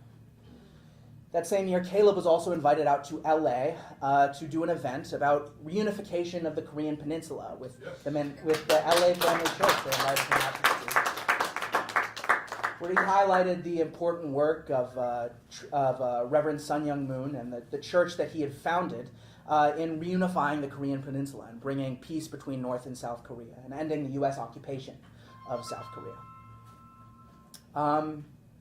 And 2024 was an election year. And you guys may all remember, it was Kamala Harris versus Donald Trump. And Kamala Harris was making herself out to seem like something she was not. And Caleb had actually written a book 4 years before, in 2020. It was his COVID book. Other people got into yoga during COVID. Caleb wrote a book about Kamala Harris. We had published a book which had exposed the psychology of Kamala Harris and really how dangerous she was, how she was being manipulated by forces within the Hillary Clinton State Department, and that her election would have meant something akin to World War III. And that year, Amazon decided, when she was crowned the nominee with no election, the undemocratic party, which doesn't hold elections, crowned her Democratic nominee. And conveniently, Caleb's book was banned from Amazon. On the very day. On that very day. What a coincidence. Yeah. How convenient. So we were able to publish that book in mass and distribute it at the Democratic National Convention and at the RNC as well, I believe, all around the country. We're very proud to have been able to do that. Our member out in Minneapolis, who I've mentioned before as being published, confronted Ilhan Omar about her support for not only continued funds to Israel, but also to the Ukraine proxy war. It was dragged down. We would like to know as American people why you continue to support sending billions of taxpayer dollars to Nazis in Ukraine to start a nuclear war with Russia. China is not our enemy. I need you to leave, please, ma'am. China's not our enemy. Russia's not our enemy. Walk out, please. No more money for rich men's wars. Take your stuff and no more money for rich men's wars. No more money for rich men's wars. We also launched our Peace MAGA campaign, where we boosted the anti-war messaging that existed within the MAGA camp, and we tried to highlight the voices of that by bringing a big banner which had Trump shaking hands with Kim Jong-un. It said, "Only peace will make America great again," and that was highlighted in the New Yorker magazine. We did that outside of Trump's rally in Madison Square Garden, as well as on his inauguration day. We're very proud to have been able to do that. We also participated in global rallies to support the African leader, Ibrahim Traore, which actually went viral on African social media. And we also exposed, for the first time, the No Kings Clown Show. We were able to intervene and talk about how, at that time, we were very concerned about war with Venezuela. Hands up, Venezuela! Hands up, Venezuela! Don't know right now the U.S. is trying to destabilize Venezuela again, to trying to take its resources by claiming that the government is in cahoots with narco traffickers, while we all know that the CIA. So that's the history of the Center for Political Innovation. So, thanks. Yeah, there you go. And then next we have Caleb Maupin. I wanted to start out tonight by honoring a friend of mine. We were actually going to honor this longtime friend of mine, We were going to do this at our event on January 11th, but he actually he suffered from he was hit by a car, and so he was recovering from a very serious car accident.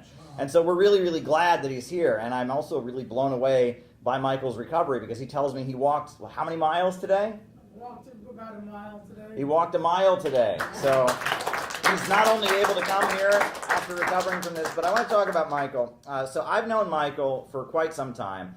I knew Michael before Occupy Wall Street. About a week before Occupy Wall Street, there was a rally against anti-Islamic bigotry in New York City on September 11th.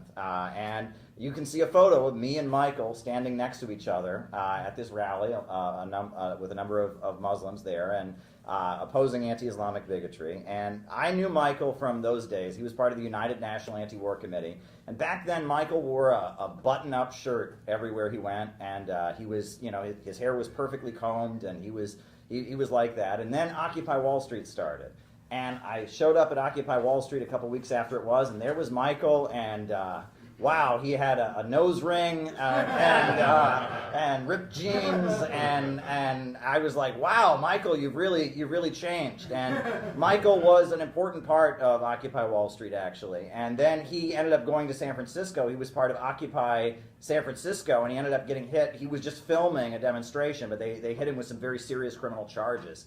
And he was facing some serious amount of prison time or whatever, but ultimately they did drop it. And so that was really an important thing that Michael did.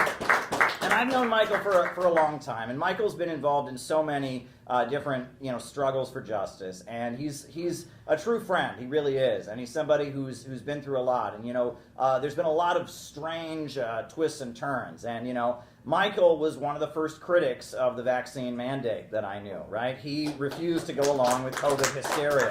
And when COVID hysteria was the trendy thing, and you were being banned from any leftist group if you said anything against the vaccine, Michael didn't go for that. And in fact, Michael was brave enough. He started going to anti-vaccine meetings and stuff in New Jersey.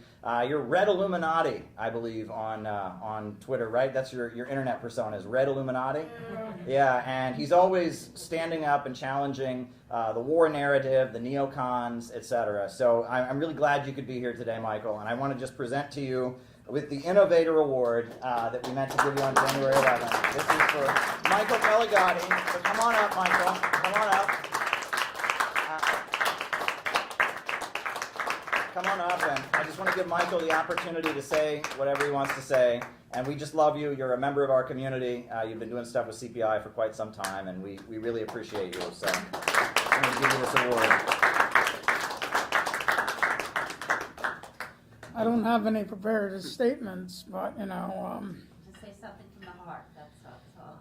it's just I've been through a lot these past few years. I'm not as active as I was a decade ago, so this is a decade in the making. Getting hit in the head by police officers and dealing with arrests and all that sort of stuff it's a little traumatic. And my days of rabble rousing are pretty much over. I'm retired now. but I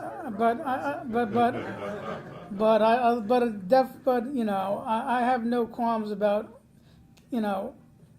being an advisor to Caleb of sorts relative to the Center for Political Innovation.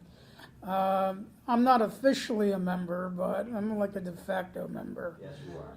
So, it's just, I thank Caleb for this award, and thank you all for being here and doing what you do, and keep on fighting the good fight. Thank you. To everyone who was out in the streets with us today, we killed it today, didn't we? We killed it in the streets. I thought it was amazing. So not only did we when they were having the main rally, we disrupted the rally, right, with our message of Democrats could stop the war, hands off Iran. Democrats can stop the war, hands off Iran! Democrats can stop the war, hands off Iran! Democrats stop the war, hands off Iran! Democrats stop the war, hands off Iran! Democrats can stop the war, hands off Iran. Democrats can stop the war, hands off Iran. Democrats can stop the war, hands off Iran. But then we circled down to where the march was coming in, and we blocked the march. And on multiple occasions, the marshals had to push us aside. We held up the rally. We rained on the Democrats' parade. And it was epic and glorious. And I want to thank Noah, who came down from Boston. I want to thank Gabby, who came from Chicago. I want to thank Briggy, who came from Pennsylvania. I want to thank Irving and Mahir. I mean, we were out there. I mean, I want to thank Paul, who came in from Long Island. You know, and we met you. You just joined us, right? You saw what we were doing, and you just joined us. And you know, war in Iran, and you thought, hey, I want to get involved. I want to thank Jessica from New Jersey, and Eric brought his sound system. Eric and your friend, what's your name? Britt. Yeah, you guys brought your sound system, and we had a big thing. We intervened. We rained on the Democrats' parade, and the crazy thing was everyone agreed with us at the rally. It was massive. Everyone was giving us thumbs up. We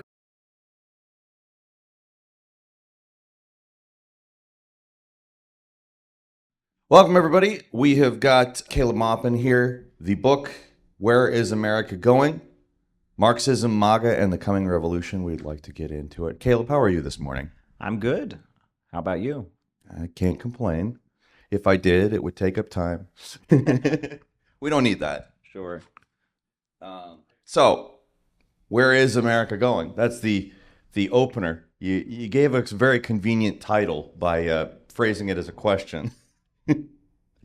Yeah, well, I kind of quibbled with what the title might be because I basically, the training that I got as a Marxist was that your job when giving an overall report is to explain what's happening, explain why it's happening, but then explain, more importantly, what to do about it.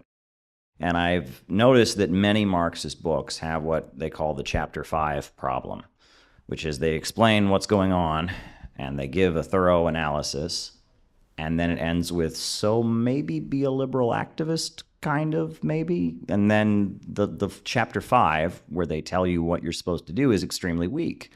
And they don't really have real answers. And so I set out to put out this book. Now, mainly this book is a number of concepts that I've been talking about on my YouTube streams for the last several years. I talked about how capitalism is a crisis of overproduction, and we're leading toward, you know, a crisis rooted in the tendency of the falling rate of profit, and technology and abundance under capitalism leading to poverty, and all the classic Marxist analysis.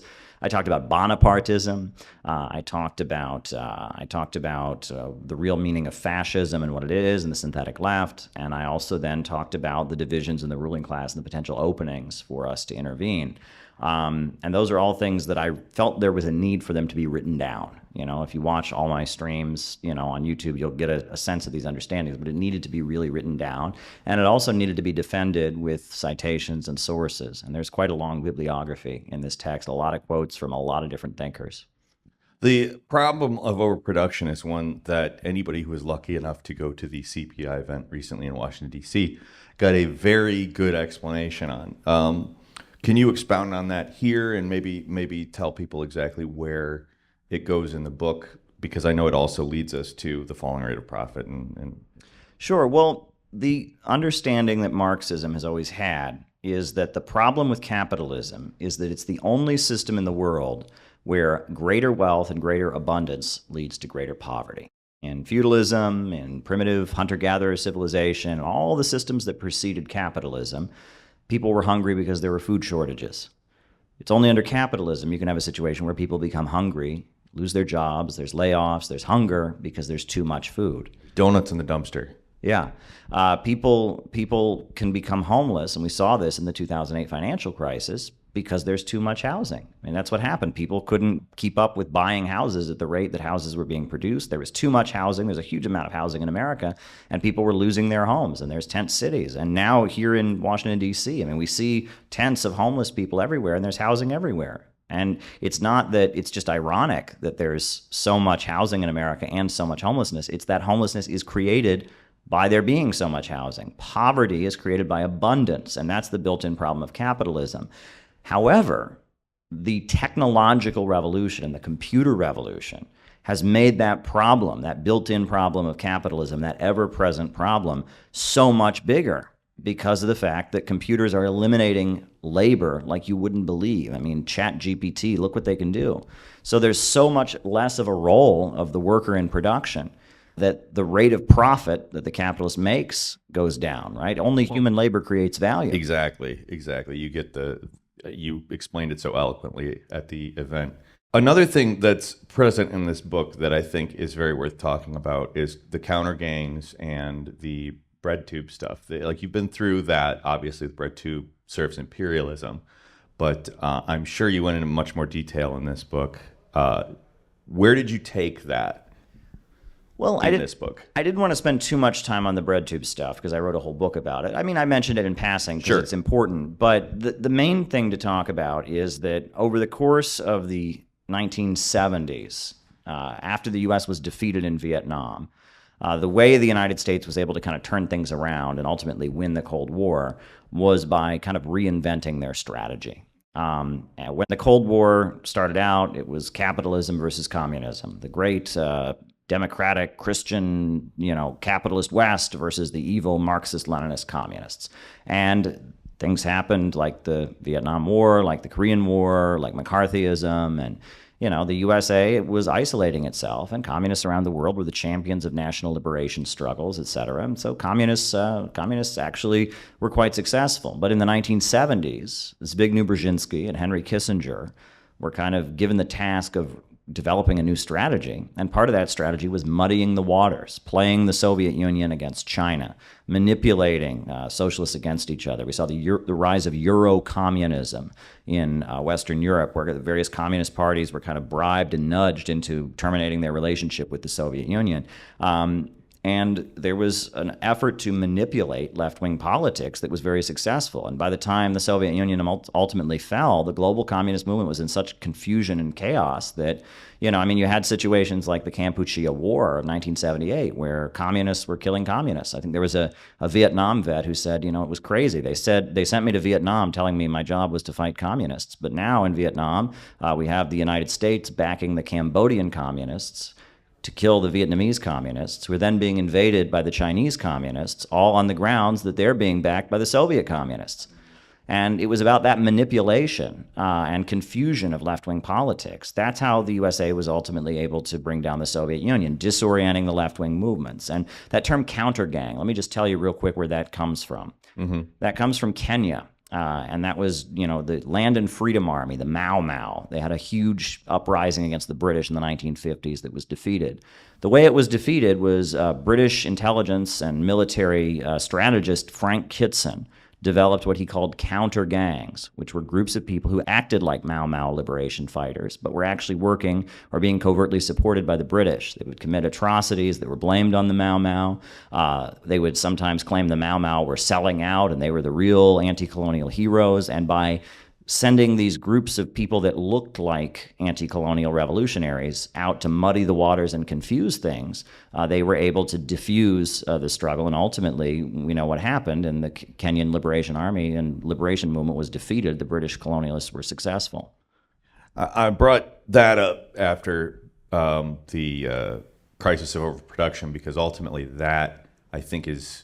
It's so important to understand why we're not talking about things like the tendency of the rate of profit to fall, the crisis of overproduction, et cetera. But there's an interesting aspect to it in that you also touch on in chapter 2, which is about fascist ideology and how there really isn't a fascist ideology or aesthetic.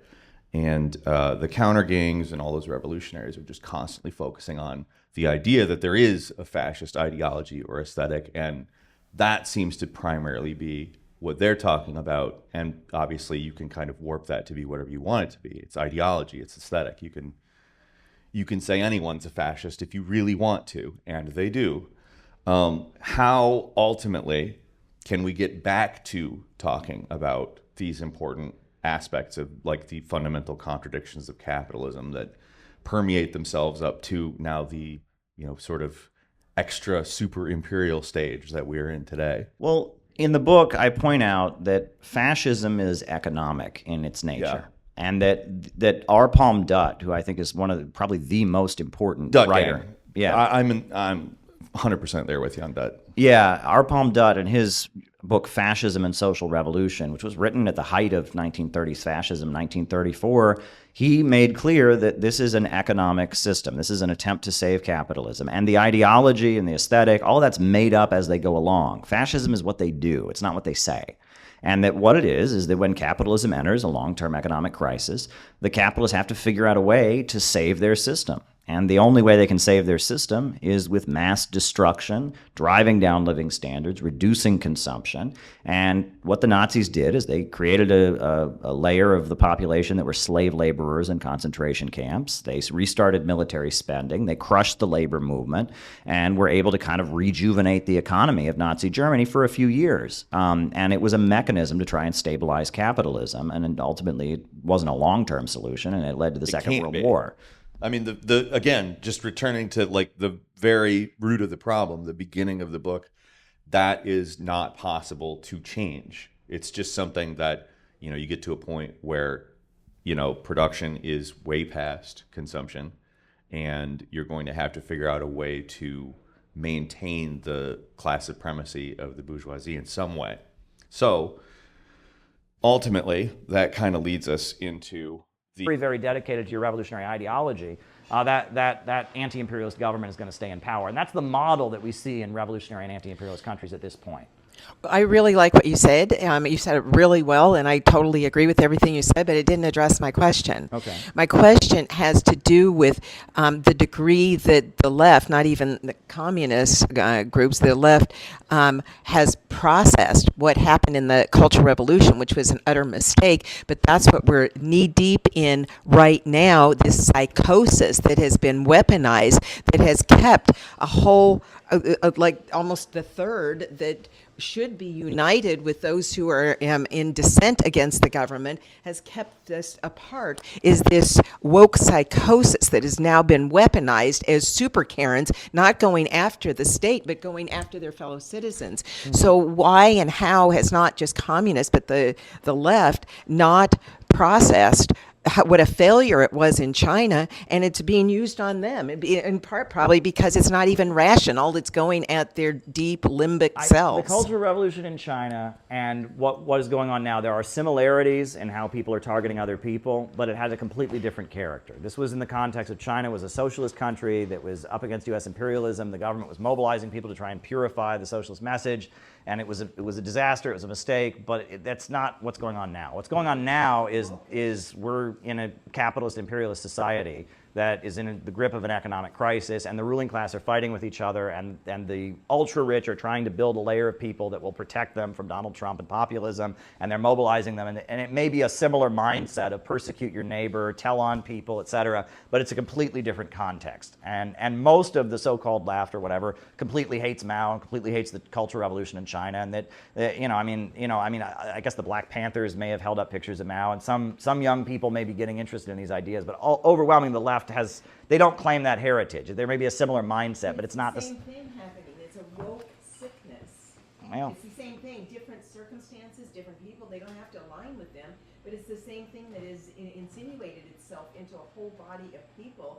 That could be the Salem witch trials too. I mean, that was I mean, it's just people being mobilized to hurt other people. Ways that go after they're not even rational. It's a psychosis. Mm-hmm. And that's part of what's keeping us from them. So we can't even rationally discuss this, and maybe if they could look at the Salem witch trials and the Cultural Revolution, understand that their thinking is metastasized into absurdities that Trump is Hitler and the deplorables are the enemy. Yeah, well, I mean, it's similar to McCarthyism, where communism. We had to purify U.S. society of anything that was remotely communist. I mean, it's when you get people. I think the main thing that we need to communicate to people is we're not trying to fight our neighbors. We're trying to fight capitalism and imperialism, and we should love our neighbors, right? That should be the message.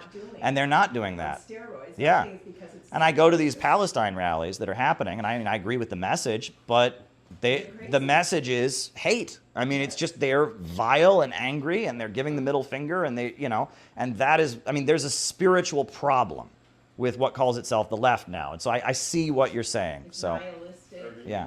Yeah. Okay. I just wanted to comment on the Communist Workers' Party and its evolution. Of course, since the rapprochement with China, the Communist Workers' Party basically disbanded and went whole hog into the Democratic Party. And they see the Democratic Party as a gravy train. They set up nonprofits. And one of the nonprofits that the CWP set up was Asian Americans for Equality, which was given finance to buy property in Chinatown, for example. And they're one of the largest property owners in Chinatown. Yeah. So they're generating a lot of income as a consequence. They become landlords. And that's the direction they're going. It's reflective of what is happening in American politics today, how the state is being utilized to finance nonprofits. So the nonprofits could be their advocates. That's the mechanisms that's being used. Yeah. Go ahead, Will. The living critique, I think, of the Cultural Revolution is Xi Jinping, and somebody who went through it. And I think that his wing of the Communist Party the Chinese Communist Party has learned their lesson. And globally, for the left, in Africa, people who aren't communists, people like Arep Moi in Kenya, Museveni in Uganda, J.J. Rawlings in Ghana, these people, when they came to power, it was on a critique of some of the things that had happened in the Cultural Revolution, where they were left-wingers, very pro-China, pro-Gaddafi, who, when they came to power, they went to a more traditionalist thing. They relied on ideologies that Marxists felt uncomfortable, like traditional West African and East African beliefs, like Ubuntu. And there's a myth about the Cultural Revolution. China grew 5 to 7% every year of the Cultural Revolution. It wasn't a complete failure. Like, economically, they did more on the decentralization, and it laid some of the groundwork, some of the stuff we were talking about with Liu Shaoqi. Like, that debate within the Communist Party was complicated, but it was part of why they went to the market, because they were trying decentralization. So, like, to say the Cultural Revolution was a complete failure isn't quite true. It's an American bias, because they were still learning. Like, there's this myth of, like, everyone was at each other's throats. That was the first 4 or 5 years of the Cultural Revolution. But as it continued, when Deng Xiaoping is re-brought in, rehabilitated by Mao, there had been a lot of learning. Yeah, the Cultural Revolution went through several phases, right? It started out with, it was Lin Biao, right, who was Mao's, associate. He's the guy who compiled the Little Red Book. And Lin Biao was a military leader, and he had made this book. The Little Red Book was originally part of your, military training. It was Mao's Twitter page. It was like these short, memorizable phrases from Mao. It was part of your military training. A lot of people were illiterate, so it was so you could remember it or whatever. And the idea was that Mao, because of the Great Leap Forward, Mao had kind of fallen out of favor. And there was a fear that people in the party that were loyal to the Soviet Union would try to overthrow Mao. So the idea was they were going to mobilize the population to have Mao's back, to make sure that most of the party that was against Mao wouldn't remove Mao. So they mobilized the population. It was called Bombard the Headquarters. And they mobilized mainly the young teenagers. And Mao had been a high school principal at one point, and the first article that Mao ever wrote was about why physical education is really important, right? And it's actually quite interesting. And Mao had a particular attachment to teenagers. It's kind of interesting, and a lot of he uses. That's a whole nother tangent I can go on. But the first, so Mao and Lin Biao mobilized the teenagers basically to go out and kind of terrorize the Communist Party to make sure they didn't drive Mao out of power and align with the Soviet Union, right? And so then you had that, and then that kind of took on a life of its own, and then there was a disagreement because Lin Biao wanted China to be aligned with the Soviet Union, but basically they felt the Soviet Union sold out. They weren't revolutionary enough. And whereas the Gang of Four, who was Mao's wife and other people, they thought the Soviet Union was the main threat. And they actually wanted to align with the United States, and they saw the Soviet Union as the main threat. So we don't know what happened. Lin Biao I guess he was on a plane trying to flee to the Soviet Union. The plane crashed. And so then that day, the original copy of the Little Red Book had an introduction written by Lin Biao. That morning, when it was announced what Lin Biao had done, all the kids got all the Little Red Books and cut out the first couple pages. And I actually have somewhere an old Chinese Little Red Book that has a couple like stubs, if you can see when they cut out the pages of Lin Biao, right? So after Lin Biao, you had the rise of the Gang of Four. And the first thing the Gang of Four did is they deported all the teenagers to the countryside. The idea was these teenagers, because the teenagers who had been mobilized were in the cities. They had privilege because they lived in the cities. But they were also creating chaos because they'd all been mobilized to terrorize and, So they deported all the young people from the cities to the countryside. And the idea is that would humble them. They'd see how the poor people lived and all of that. So all the young people were kind of deported to the countryside for a couple years. And then the idea was they were going to get the industrial economy going again. But every time the economy started to move dramatically, the Gang of Four would launch another campaign against somebody, and they would have to stop everything, and they would pick things to go after: Western music, makeup. They had a campaign against North Korea at one point, because North Korea was friendly to both the Soviet Union and China. So they had all the factories shut down, and all these workers marched to the North Korean border and burned images of Kim Il-sung in mass and called him a revisionist pig because he'd aligned with the Soviet Union.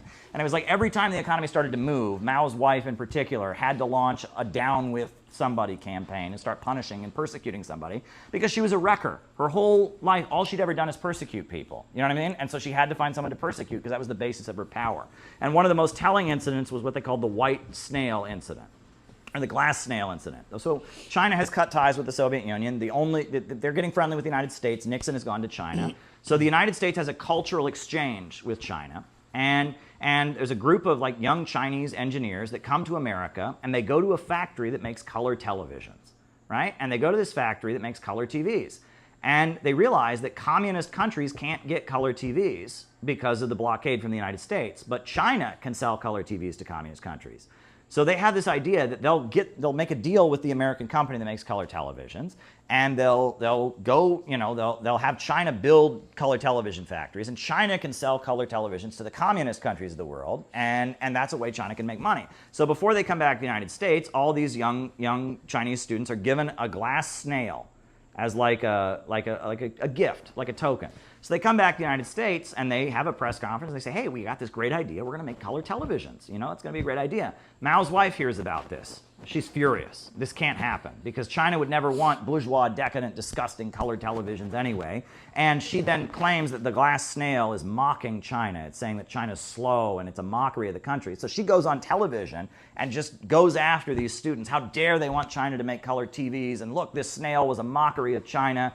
And she's ready to destroy their lives, right? So then Zhou Enlai, who was the foreign minister, who was very close to Mao, he stepped in and he said, well, actually, I don't think the glass snail, was a mockery of China. And these students, they had good intentions. They wanted to help China. It wasn't about that they wanted color televisions. It was just that they wanted, China to be a more wealthy country. And he protected those students. But that was a moment where it was like China wasn't allowed to get wealthier because that would get in the way of her ability to rule. I mean, Mao's wife in particular was a particularly not good person, in my view. There are people who may disagree with me about that, but as somebody who looks at it, in order to maintain her power, she had to be persecuting somebody. But the main thing that she said was that you could achieve communism in poverty. You cannot achieve communism in poverty. Communism is based on vast material abundance. But her thinking, and this was Stalin's thinking in the final years of his life, this was Che Guevara's thinking, this idea that you can create communism with willpower. Right? With willpower, you can create communism. If we just are so committed to it, we can make the world completely equal. No, the basis of breaking down inequality and creating a society with vast abundance, creating a society without a state and without coercion is abundance, right? You have to create a huge amount of wealth. The only way you can have an equal society is if there's more than enough for everybody. As long as there's scarcity, some are going to have and some are going to have not, right? And the idea that you can create total equality with repression or with willpower, it's not ever going to work. And the basis of communism. Der Augenblick wird kommen, da alle Herzen wie eine Flamme auflodern und den Faschismus ausbrennen werden. Maxim Gorki.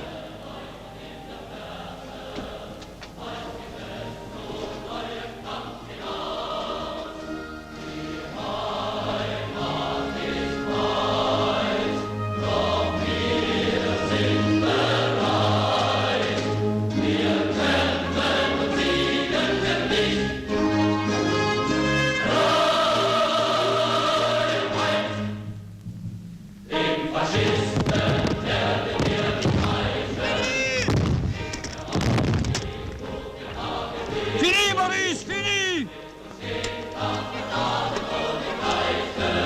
cañón! ¡Camaradas! ¡El batallón de Telman viene! Bataillon Ernst Thälmann! Grüßt das Bataillon Pariser Commune! Maurice! Flûte!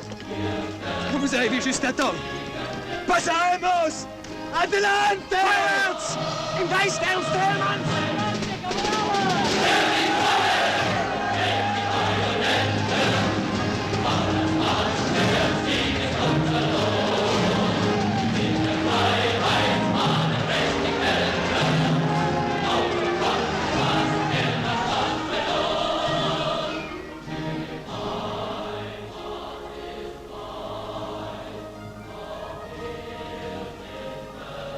Der Augenblick wird kommen, da alle Herzen wie eine Flamme auflodern und den Faschismus ausbrennen werden.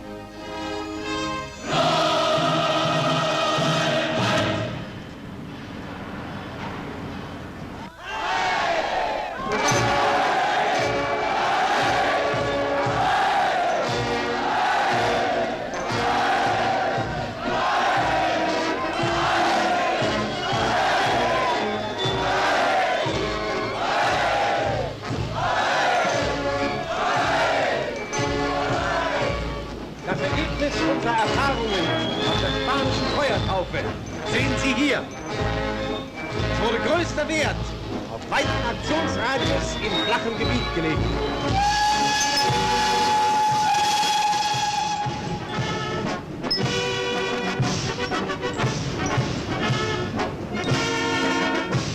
Skandal! Ausgerechnet hier bei uns! Auslöschen! Das ganze Geschwüre auslöschen! Ganze Pack auslöschen! Zersetzen muss man sie. Mein Führer, das ist eine Aufgabe für mich. Ich will Meier heißen, wenn mir das nicht gelingt.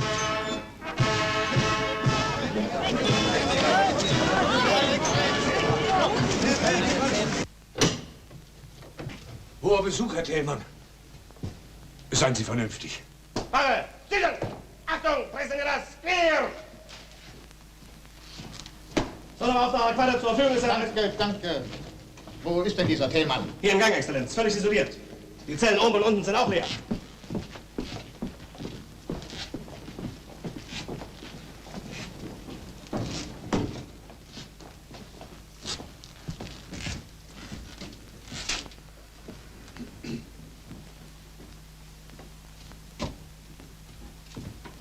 Guten Tag, Herr Thälmann.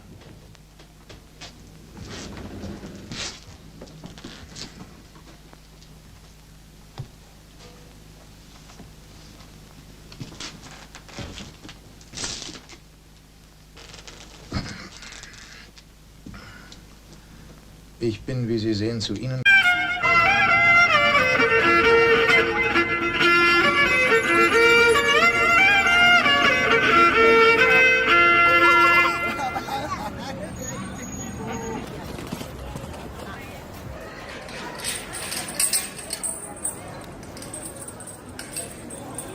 Now, the tariff that Donald Trump has just slapped onto China is no joke. Around the world, it's being called a trade war. And Donald Trump says he's doing it to bring jobs in manufacturing back to America. But what about the consumer and the small business owner who's being hit with the bill? Now, we are here in New York City, in Chinatown. We decided to speak with some local business owners about how the neighborhood's being affected and what this tariff could mean not just for them, but for the whole country. The Chinese stuff is increase the price, everything. The people asking is too expensive. People nothing buy. And do you think it is it going to hurt the whole neighborhood? Yeah, all neighborhood. Yeah, we get a lot of our frames from China, so a lot of our manufacturers are there, our factories are there. So to be seen. We have some cases coming in, and they don't know what, in 2 months. So we'll see what will happen. I mean, specifically glasses, because this. Yeah. Okay. So a lot of our glasses are made there. So we'll see what our suppliers say. We probably negotiate them with them. They take half, we take half. We need to increase some costs. Yeah. So I'm also curious about, do you think the neighborhood overall is going to be affected by the tariff? I believe so too. Yeah. A lot of people are grocery stores, dry goods, all import their stuff from China. Bubble tea. I could see a lot of effects on that. Yeah. Now, what about the country overall? Do you think Chinatowns around the country are going to be affected, or it's the whole country's economy? Like, what do you think? I think they'll be affected. Yeah, definitely. Like it's 145% now. I'm not sure. It's hard to follow, keep in track of that. But again, I think there'll be negotiations and yet to be seen. We'll see. I think in 2 months is when our shipments comes, and that might change from today. Okay. And why do you think President Trump is doing this? What is he trying to accomplish? What I think he's trying to accomplish is to bring a lot more manufacturing back to the U.S. But it was very hard, I think. It's especially for fashion, clothing items, that would be very difficult. Yeah, he's trying to bring some more manufacturing, and also maybe box out China because the geostrategic competitors. So that's two strategies. One is to bring manufacturing back to U.S., and one is to try to curtail this geopolitical adversary. Okay, and if you could say anything to President Trump, what would you say? No comment there. Tell me, what products? All Chinese product, all not only Chinese product, Bangladeshi, Indian, all product. Like what, shirts, or I mean, just which? Clothing item, or the souvenir item, all. And what about, the neighborhood? Do you think the neighborhood could be affected? All item. Everybody say, no, we are increased 20%, 15%, 10%, like this. Now let me ask you, how do you think, this will affect the country overall? Actually, I can't explain to you. I suffer, so... Why do you think President Trump is doing it? What is he trying to accomplish? Maybe he's the president. He maybe want to do good things, and this is some affected to us. Yeah. Like, what would you say to him if you had a chance to talk to him?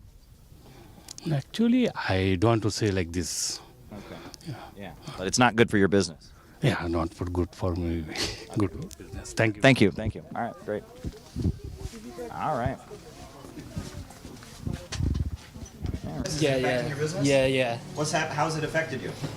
The expense gonna be very high. We have to spend a lot of money to buy the sauce or the specific the ingredients we have to purchase from China. So we have to spend a lot of money on it.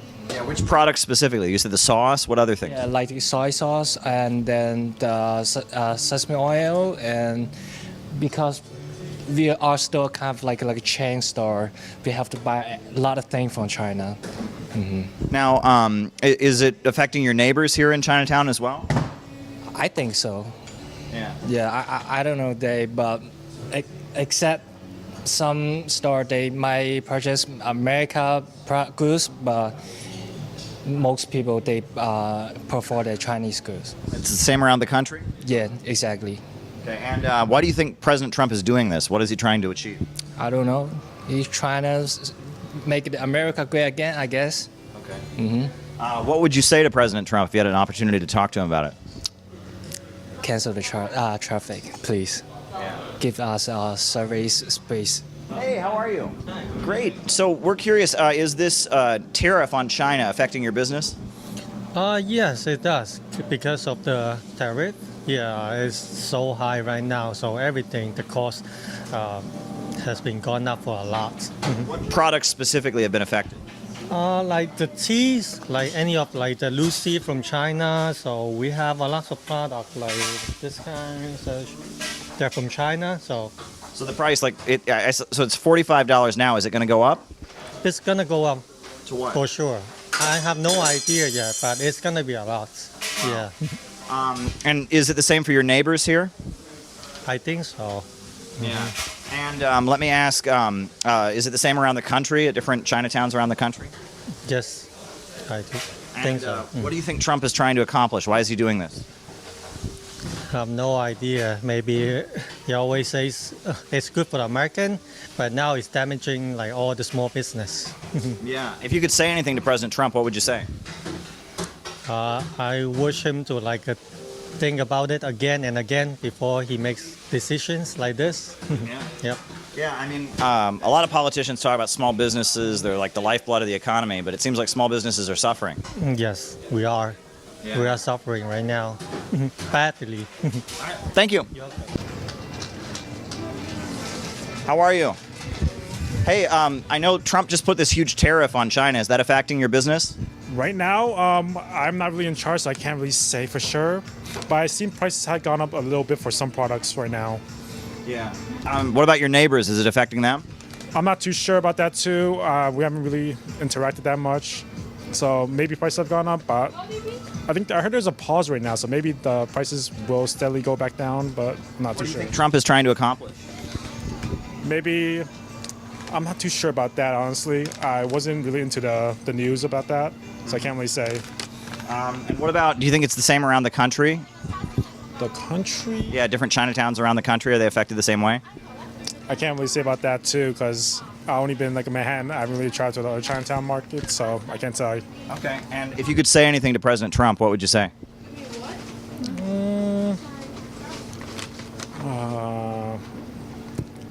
I'm not too sure. I'm not gonna lie. Okay. Sorry about that. All right. Thanks. No, we appreciate it. Hello. Everything is like inflation. I mean, like every taxes and everything. So we trying to make like the products. I mean, like if I can buy the materials here, we buy here. You know? Yeah. Yeah. What would you say to Donald Trump if you had a chance to talk to him? I don't know. I'm not sure about that, but yeah, try to lower the taxes and everything. You know, like otherwise we can't survive. The wages, the paychecks not increasing, but you know. The tariff, you know, on imports from China? China is very hard for business now. Yeah, well, tell me, is it affecting your business? Yeah, of course effective, sir. Okay, what products are being affected? Yes, all products, they charge the tax and it's the terrible now for the business. Chinatown never is now no problem, but everybody's problem for the tax and price going up. The people no give the like this high price. People only same the different price the last price, but every merchandise price going up. But people no understand. Oh no, I buy before this. You give me this whatever I know buy. So now we lose the customer, we lose the business both. Mm-hmm. What would you say to Trump? Trump is okay. He's the president. Okay. Always, yeah. Would you want him to know about how the tariffs affect you? Because he's the policy. He think this is good, this is good. He's the president. I respect him, but he think this is bad, this is bad. What we are suffering now is very problem. Yeah, and I mean, what do you think of China? China, I don't know what they are affecting the USA. I have no idea about this. A lot of your products here come from China? Yes, sir. And are you going to not be able to import them? Are they going to cost a lot more? Like what's? Sir. Tell me more. Yeah, we are the afford the like the high price. Problem is here we buy high price. We are not try to sell high price. The customer no buy the high price. That's why we are business. We are spend money. We are no earn the money, and also business we are lose now. Starting a small business is very much the American dream. It's the very thing that has lured people to these shores from across the planet. However, Donald Trump, in the name of making America great again, seems to be putting the brakes on the hopes and aspirations of a lot of small business owners. That's what we heard here in Chinatown, and around the country, Trump's tariffs don't seem to be getting a very positive reception. But it ain't over till it's over. We're going to have to see how this trade war and these dramatic economic moves play out in the long run. Caleb Maupin, New York. Oroshirova Ovaria, Oroshirova Ovaria, Oroshirova Ovaria, Nishar Haktantare, Shirova Havan Balera, Dobera Gratu Vei, Lera Hugara, Eselif Migra Sutilta Leshnagara, Oroshirova Ovaria, Oroshirova Ovaria,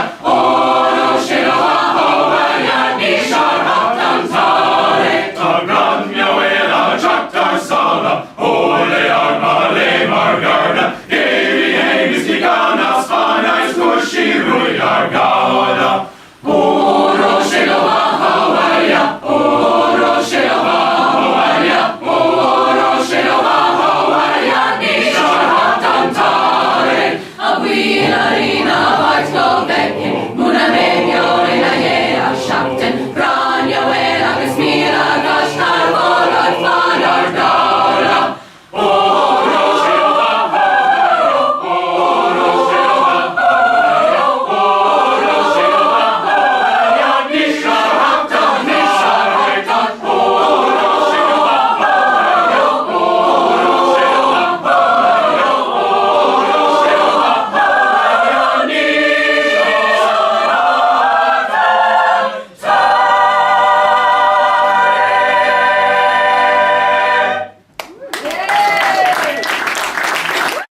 jumping jacks, then we're good. All right.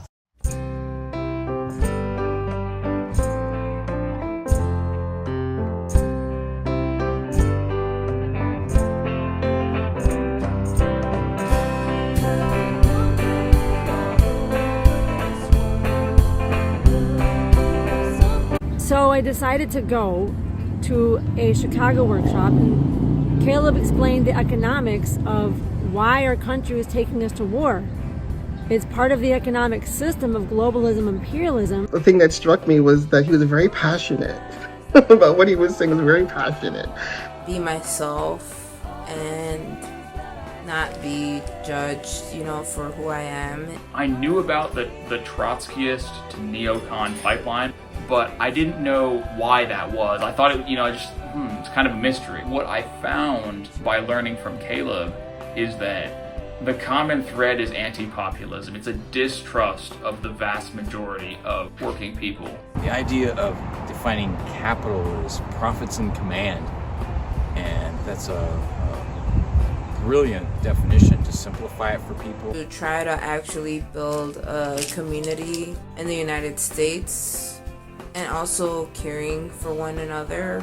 I remember looking over the room and I saw all of the people in that room. It was a packed room. It was almost 150 people. And there was just this energy of acceptance, of goodwill towards other people. And they could just have a good time. And I remember thinking this is for me. I could do this.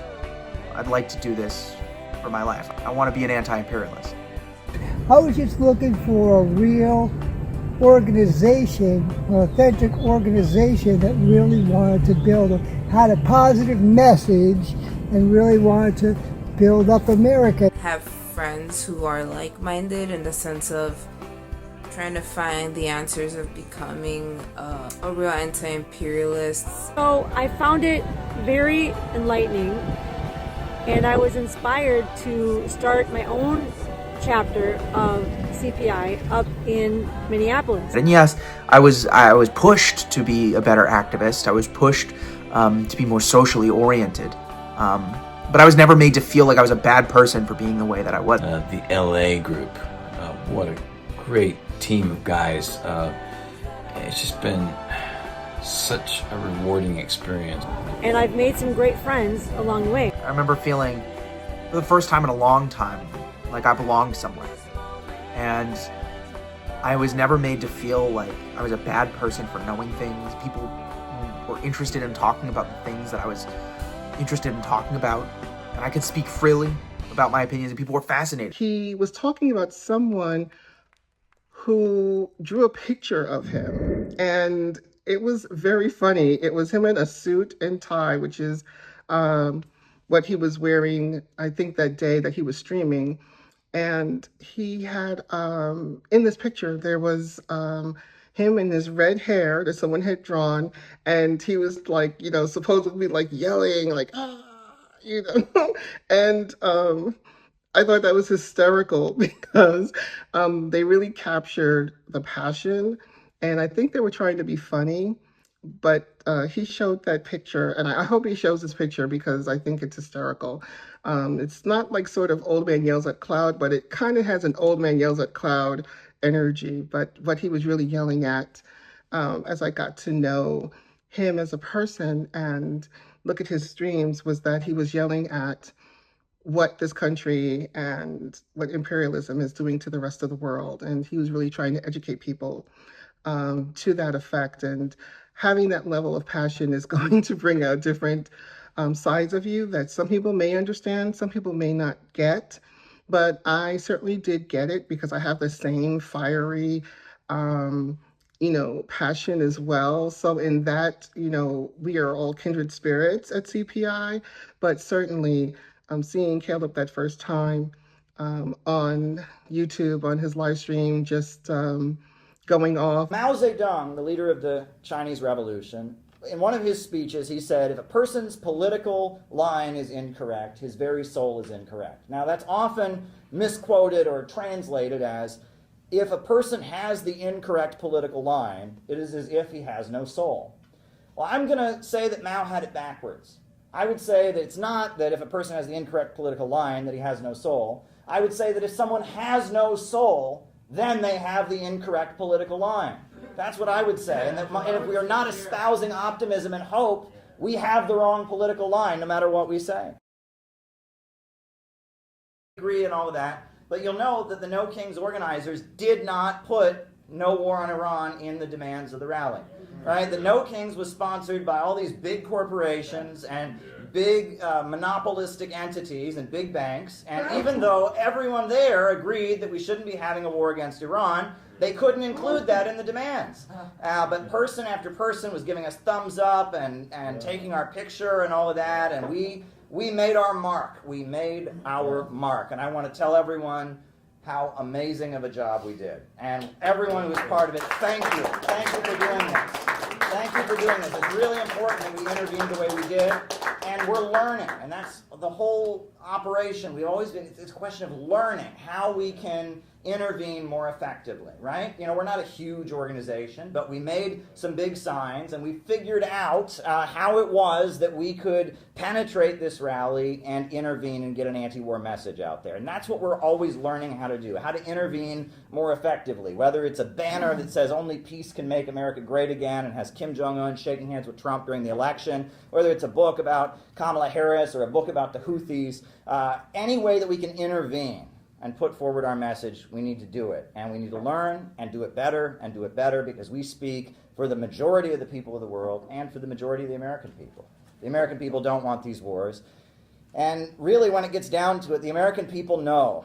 They know in their bones that our government is run by a group of ultra-rich people, and those ultra-rich people that run the government don't care about us, and they are not loyal to America. They're loyal to an international system, and that our freedoms are being taken away, and that these wars that are being waged around the world are not being waged to benefit us and help make America better. These wars are being waged to enrich this internationalist elite, and people know this, and they know it in their bones, but they don't know why. We're here to tell people why. And, you know, these are rough times. I want to quote, there's the quote from Thomas Paine, one of the leaders of the American Revolution. He said, "These are the times that try men's souls." Vladimir Lenin, at one point, he wrote something about the period before the Russian Revolution in 1905. He said, "Demoralization, discords, splits, and pornography took the place of politics." I think that's kind of the period that we're living in. But I think that there's two passages from the Bible that are pretty relevant to what we're doing tonight.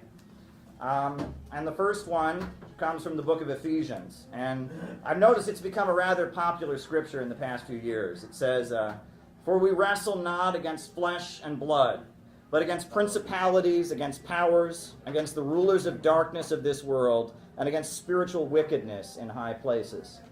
I've noticed a lot of people are quoting that. That's quite a popular reference from the Bible these days.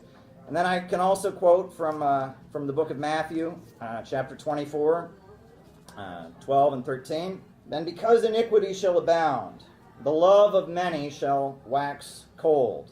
But he that shall endure unto the end, the same shall be saved." Now, what does it mean to wax cold? What does that mean? Well, to wax cold means to give up hope, to become cynical, to become pessimistic. And the pessimism and the hopelessness that's flowing through everything, it's rooted in very serious economic problems. Our message is that we need a government that invests in communities, a government that invests in human creativity, a government that invests in real solid physical economy, not derivative rip-offs and speculations. We've put forward the slogan, we need a government of action that will fight for working families. And we have a 4-point economic plan that we've put forward that includes public control of our natural resources, a national bank that would invest in our communities, an economic bill of rights, a mass mobilization to rebuild the country. That's been the vision that we've put forward. And we have to talk a little bit deeper about these things. Now, I believe in my soul, and as Noah told you about, in 2015 I had my awakening, and I believe God is the creator of all things. And that human beings are uniquely creative, because all other species really just don't have the ability to innovate. Ants They've been making their ant colonies and their ant farms the same way for thousands of years. And bees have been making their beehives the same way for thousands of years. But in just 8,000 years, we've gone from hunter-gatherers in the woods to space travel and iPhones. No other species is able of reinventing our relationship with nature the way human beings do. And we're constantly reinventing our relationship with nature, rising to a higher plane, increasing our life expectancy, increasing our population, making life more and more comfortable. But now, for the last couple hundred years, we've had a problem that never existed before in history. And that was the problem of poverty created by abundance. Poverty amid plenty. There have been plenty of times in human history where people starved because there wasn't enough food. But it wasn't until 1825 that we had a situation where people starved because there was too much food. We've had plenty of situations in human history where people have been homeless because there wasn't enough housing. But starting in 1825, people started observing a problem where people were homeless because there was too much housing. The word glut, G-L-U-T, glut, that is a word that economists know very well, and it's called a word for poverty created by abundance. I've told the coal miner's riddle. You ever hear the coal miner's riddle? It goes like this, right? There's a little boy, and he's cold. He says, "Father, why is it so cold in our house?" The father says, because I can't afford any coal to heat the stove. And he says, "Why can't you afford any coal to heat the stove?" He says, "Because I've lost my job. I've been laid off. My job at the coal mine." And he says, "Why did you lose your job at the coal mine? Why were you laid off?" He says, "Because there is too much coal." That's an unnatural problem, and that is the problem of the capitalist mode of production. And that the capitalist economies of the West break down every few years caused by this problem of overproduction. And that technological advancement makes it worse. That as it becomes more and more efficient to produce goods, the role of the worker at the assembly line is eliminated, and even quicker, we have the economy glutted with products that cannot be sold. Cecil Rhodes, Rhodes. You ever hear of the Rhodes Scholar Program? Yes, and what was Zimbabwe called before it won its independence? It was Rhodesia.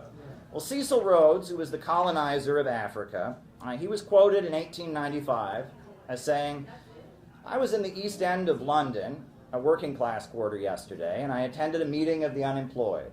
And I listened to their wild speeches, which were just a cry for bread, bread, bread. And on my way home, I pondered over the scene, and I became more and more convinced of the importance of imperialism.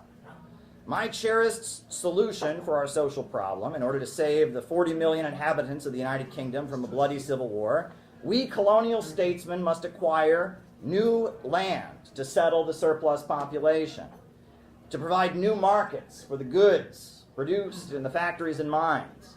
The empire, as I have always said, is a bread and butter question. And if you want to avoid civil war, you must become imperialists." And starting in the 1890s, the Western countries realized that a way to solve this problem of overproduction was to go into the developing countries and seize them as captive markets. So they had too many goods, their economy was slowing down because of glut and overproduction. Well, they could go into a developing country and destroy its economy and force them to import their products, and that was a way to resolve this problem. Great example is India. People of India have been weaving, their own cloth for thousands of years. The British went to India and they burned all the looms, and they forced the people of India to import their cloth from Britain. They were using India as a captive market. Gandhi, what was Gandhi arrested for? What was his act of civil disobedience? He boiled salt water. He got water from the ocean and he boiled it. Why was that a crime? Because there was a law that British corporations had a monopoly on spices and salt. And so he was defying that by making his own salt, and they arrested him for it. A more recent example would be Mexico. The people in Mexico, they've been growing their own food since before Christopher Columbus ever showed up. But if you go to a store in Mexico and you look at the food that's on the shelf, it's coming from Kraft, it's coming from Nestle, it's coming from Monsanto. The food markets of Mexico were destroyed by NAFTA. The farmers were put out of business, and now they import their food from American corporations. And this is imperialism, is a way of dealing with this unnatural problem of overproduction. It's a way of forcing countries to accept the products and dominate the world market, beat down other countries. Imperialism is degrowth. That's what imperialism is. It is economic degrowth. And you can see so many examples of it. You know, Nigeria is a country in Africa with so much oil. But the people of Nigeria are in deep and utter poverty because their oil is controlled by ExxonMobil, BP, Shell, and Chevron, and they are prevented from building up their own economy. And there are many examples of this, and that imperialism is going around the world in degrowing countries. But it's not just imperialism. Starting in the same time around the 1890s, some of the richest people, including the Rockefellers, decided that the problem wasn't the capitalist economic system, the problem was overpopulation. And they drew from Robert Malthus. Malthus was the British economist of about 100 years before that. He'd come up with this term, overpopulation. And they said, in order to stabilize the economy, we need to reduce the population. We need to drive down the population. And they came up with the Neo-Malthusian Society. And they started arguing that we need to do everything we can to reduce the birth rate and keep people from having children, and that will stabilize the economy. So you had the Malthusian trend that emerged at the same time, but it's all trying to deal with the same issue. The same issue, the problem of poverty amid plenty. And the Rockefeller family, you know, they were the ones that funded Planned Parenthood when Planned Parenthood began. It was originally called the Birth Control League, and they funded it. And as we see rising around the world, as imperialism emerged, that imperialism was degrowth. And ultimately, imperialism led to the First World War. And the First World War was when the various colonizers of Europe started fighting with each other. It was a war over who got the right to plunder Africa, who got the right to plunder Asia and South America. And that was the fight, that the British and the French and the American imperialists had the upper hand, and the Germans and the Austrians wanted a piece of the world, and so they battled with each other, and 20 million people were sent to their deaths as a result of that horrendous war. Now, during that war, what was ironic about World War I was at the time, the Western colonizers were saying they had the right to rule because they were civilized. And the people in Africa and the people in South America and the people in Asia, they were barbarians. They were inferior. Savages.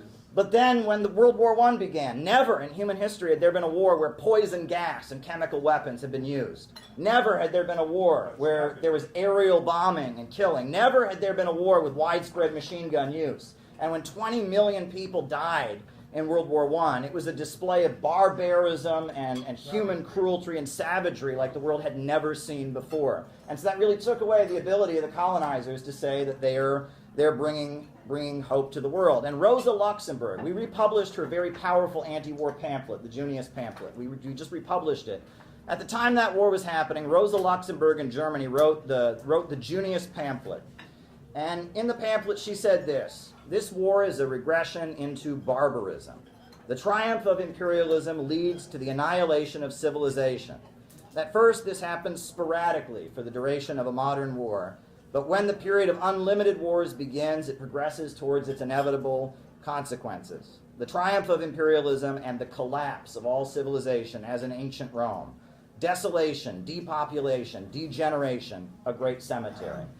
And she was predicting there that what started with World War I, which was restarting the economy with war, that it was almost like you can compare it to when someone becomes a drug addict, right? When someone's a drug addict, first they take drugs once because it's fun. And then they take drugs again because it's fun. And then it gets to the point where they have to take drugs just to feel normal. And then it gets to the point that even that normal that they're feeling is a sickly, unhealthy normal, and they must have the drug to keep going. And that's what war has become. That's why we've been at war since September 11th, practically. There has been constant war, because war has become something that they are dependent on. They are dependent on this destruction in order to stabilize things, in order to keep the economy rolling ahead. And that's the period that we're living in. Unending, unlimited wars is what this system urgently needs. And one of the reasons, we have a number of reasons, but the reason we don't use the words socialism and communism to describe CPI, one of the reasons is if you talk about socialism and communism, it immediately turns into a conversation about equality, about making everyone equal. And if you think that that's what was going on in the 20th century, you don't really understand what was happening. What was happening in the 20th century was not that some countries were trying to make everyone equal and some countries didn't want people to be equal. The issue was about growth. It was about countries that were under the domination of Western imperialism breaking free and starting to build. And that's what they did in the Soviet Union. They built their country up to be the country with the world's largest hydroelectric power plant, the world's largest steel mills. You look at China today. China was very, very impoverished at the beginning of the 20th century. China now is the second largest economy in the world. And that the Cold War, it was really about countries fighting to grow. And they adopted the Marxist-Leninist ideology as a vehicle through which they could take control of their country and organize to build. And that was the issue. And you'll notice that there are a number of countries that had revolutions that didn't believe in Marxism-Leninism. For example, Libya, right? Gaddafi was a Muslim. He was an Islamic socialist. Iraq, under Saddam Hussein, is Ba'athist Arab socialism. And one of the countries that broke out of Western domination during the 20th century and did so in order that they could build, one of those countries is Iran. The Islamic Republic of Iran emerged as a result of an anti-colonial revolution. The Shah of Iran was a dictator backed by the United States who was keeping the country poor. And Iran has a huge amount of oil resources, and the oil workers went on strike, and pretty soon everyone in the country was in the streets, and in 1979 they had the Islamic Revolution of Iran. And Khomeini, who was a Shia Muslim cleric, became the leader of the Islamic Revolution. And his slogan, as he said, neither East nor West, Islamic Republic, not capitalism, but Islam, was the slogan that he established the Islamic Republic on. He said, Islam is a religion of the oppressed and those who have been plundered by imperialism. And he said, no one should be homeless in this country. He promised to bring running water and electricity to all of Iran, and he did it. He brought running water and electricity to all of Iran. At this point, Iran is a country that does not have any part of the country without electricity. And they've got running water in the country, they've electrified, they've wiped out illiteracy. The government heavily subsidizes food. They use the oil profits to heavily subsidize food. One of the biggest achievements of the Islamic Revolution was in terms of healthcare. Was always understood to be vast abundance. And that is probably the main thing, and that's what Deng Xiaoping, when he came to power, that's what he reiterated. He quoted from Marx and others. He said, the only way we can have a totally classless, egalitarian society in China is with abundance. And that's where the quote, poverty is not socialism, but to be rich is glorious comes from.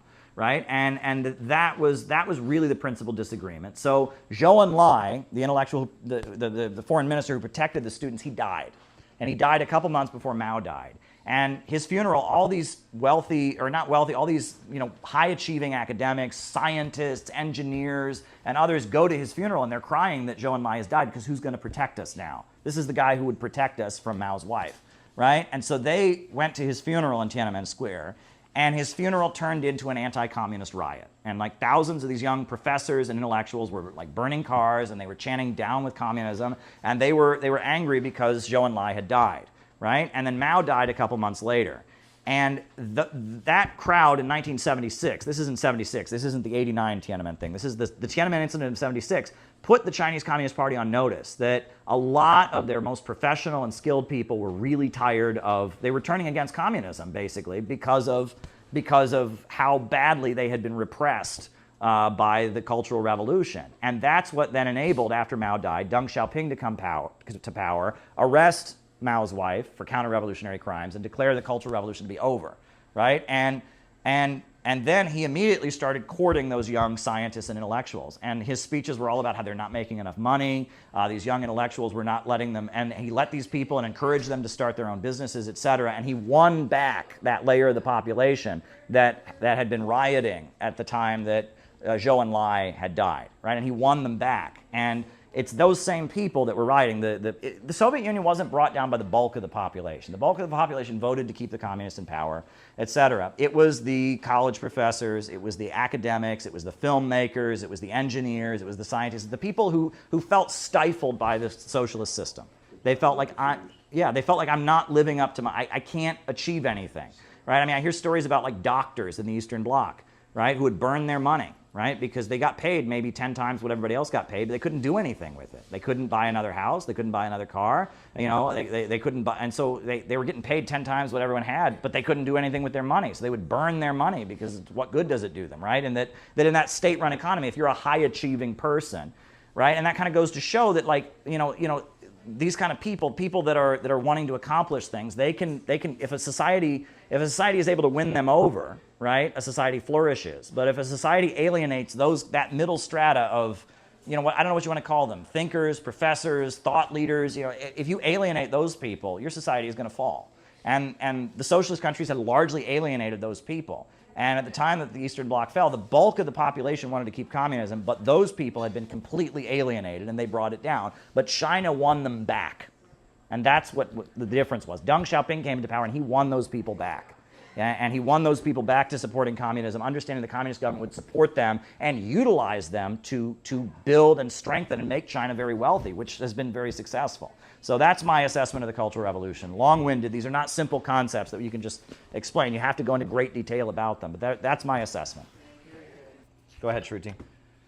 Yeah, I think one important distinction to make between the Cultural Revolution and I suppose like the woke movement is the material conditions of the people that are involved in both of these different situations. As far as China goes, the people of China have a far better quality of life than the people of the U.S., those who are involved in the woke movement. The failure of the Cultural Revolution was really a deviation from Marxism-Leninism, a deviation from the ideology. That's what led to those disastrous policies. Whereas in terms of the woke movement, you know, there are legitimate grievances that these people are bringing up, but their analyses, their tactics are removed from class-based analysis, and so they're incorrect in that sort of sense. And they come from two completely different material, I suppose, conditions. That's one big ways to distinguish between those two. I think they're not really the same thing. Okay. Anybody else? I was thinking when you were saying about how the white working class isn't able to be won over, didn't Bernie win like every single county in West Virginia? Yes. And that's the thing. This notion that the bulk of the white working class are our enemies. Like, that's just not true. It might have been true in 1970, but it's not true now. And that's how the majority of the so-called left thinks. And it's a mistaken strategy. And I mean, think about if you were in any other country and there was a group of people who were so, there was a candidate who had run for office who said he was going to end the wars and said he was going to fight the elite. And people were so sympathetic to him that when he lost the election and they believed it was fraudulent, they stormed into the Capitol because they were so angry about it. Even if you thought that movement was completely wrong, wouldn't you want to at least talk to those people? Wouldn't you want to at least engage with them? If you're a serious communist in any other country, you would do that. You at least care. Yeah. So, yeah, the idea that the lessons that have been learned from this period have to be repudiated in a lot of ways. We're in different circumstances completely. The only question that I don't know exactly how to form it, but I'm just interested in your opinion. Like, as someone who was super disappointed, gave all my energy to the Bernie movement, saw things like West Virginia, and then they just crushed it. You know, Obama makes a few phone calls. I think a lot of people felt that disillusionment. But we're such a society where if you're into politics, you're raised to be into electoralism. And so how do you think these two parties will go? Will they just collapse on their own accord, or is there any benefit to a third party, or what do you think about that? During the late Cold War years, after the Cultural Revolution in the 1960s, the political setup in the United States was the Republicans were the main party, and the Democrats were kind of the loyal opposition, right? People who really believed in the American system, really believed in American wars were Republicans, and those who were slightly critical were Democrats. That is flipping.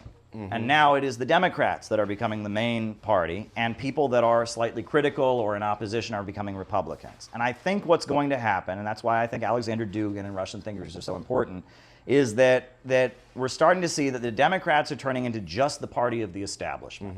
Whereas the Republicans are becoming the party of opponents of the establishment. And I think there's increasingly going to be an element of left and right and populist ideas in the Republican Party. And I think the Republican Party is going to start becoming a catch-all of people that are opposed to the establishment. People that oppose what the FBI is doing, people oppose the wars, and maybe they do it in a socialist way, or a libertarian way, or a racist way, or whatever, right? It's going to become what the Democrats were during the late Cold War is becoming what the Republicans are becoming now. And I think it's going to be a very strange process, and I think a lot of it is generational, right? And I think also the Republican Party is going to become less and less capitalist. And I hate to say that, and that doesn't make any sense. But if you look at it now, even with Trump supporters, you can start to hear, and you watch Tucker Carlson, they're starting to say things that don't match the free market ideology. If you describe what we believe but just don't say the trigger word, they agree with you almost the entire way. Yeah, so there you go. Call it whatever you want. Yeah. I have a question to that, and that is, yeah, it's certainly not in the Democrat Party. They've just totally abandoned the people. But I don't know if I have the same faith in the Republican Party as you do, given that they're just saturated with rhinos. How can it possibly happen from Trump on way to every single one of them? The leadership is not really there for the actual vast body of people. Well, the Democrats were never really an opposition party either. True. They were phony, and the Republicans are becoming the new phony opposition party. But That's so basically what I'm my saying. question then is, to what extent do you think there is the possibility of a true third party? Or multiple parties beyond the uniparty of the duopoly? I think if it happens, it has to happen for real. It can't happen because we think of it and go out and do it. It has to be a breakdown within one of the major parties. There would have to be one, the Republican Party was a third party when it started. And it was because the Whig Party that existed before, there were people in it that were really, really opposed to slavery and thought slavery was the issue. And there were other people in the Whig Party that didn't want to fight over slavery. So it became to the point the Whig Party couldn't stay together because there were people like Abraham Lincoln and others who were just they wanted slavery to be the issue. And the Whig Party split, and the majority of the Whig Party became the Republican Party. And if there's going to be a third party in America, it'll be one of the major parties splitting. Yeah. That's what it would really come down to. I'm really excited with the thing you sent me about Colonel McGregor. Yeah. I think it would be somebody like that because I could see him peeling off tons of Republicans, the majority of the military. That's exciting. I mean, if they're willing to work with us, that would be... So this is William Hinton, an American journalist who was living in China. At the height of the Cultural Revolution, at the Gang of Four, he gave an interview to the Guardian newspaper explaining the views of what China believed at the time. So, the U.S. Guardian, he gave an interview explaining their views at the time. So, There's U.S. Guardian? Yeah, it was a communist daily newspaper called the National Guardian. Yeah, No longer functioning. Yeah. It ended in 1990. The anarchists took it over from a Maoist group and destroyed it. Yep. Oh, fuck the anarchists. Wait, did I? Okay, yeah. Go ahead. Wait, Tyler, blue's good, right? Blue? That's good? Yeah. Okay, green for a second. Yeah, anyway, let me repeat that. Fuck the anarchists. Anyway. So, William Hinton, The Guardian, 1976. We asked about war. Can a third world war be prevented? The thinking in China is that short of revolution in the US and the USSR, a third world war was inevitable. The people of the world can take measures that may delay war, but as long as these two great powers, the American and the Russian, exist in their present form and content for dominance, war is bound to come. Detente is an illusion, a smokescreen that covers up underlying stark reality, and arms buildup leading to war. The thinking in Peking seems to be, in 3 to 5 years, war is unlikely. In 10 years, it is a possibility.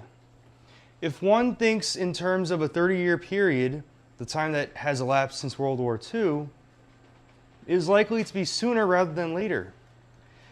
Another 30 years without a world war? Impossible. Does world war mean nuclear war? Not necessarily. The feeling is that a major world war might well be fought with conventional arms. Even nuclear war will not destroy mankind. Mankind will destroy the bomb. The bomb will not destroy mankind. At least half the human race will survive. War will hasten revolution, and revolution will solve problems that have long been unresolved or unsolved. Today, there is still a major contradiction between the peoples of the world and the two superpowers, but as between the two superpowers, one, the Soviet Union, is more dangerous than the other. Sound familiar? China judges world leaders by how well they understand this new relationship of forces. Thus, they prefer Heath to Wilson, Strauss to Brandt, Schlesinger to Kissinger. And that's it. Yeah. The reason I picked that passage is that's apocalyptic thinking. She says half the human race, may have to die, But we'll right? still be okay. But yeah. I mean, it's like, Look on the bright side. yeah, basically, yeah. Humanity's half full. Yeah.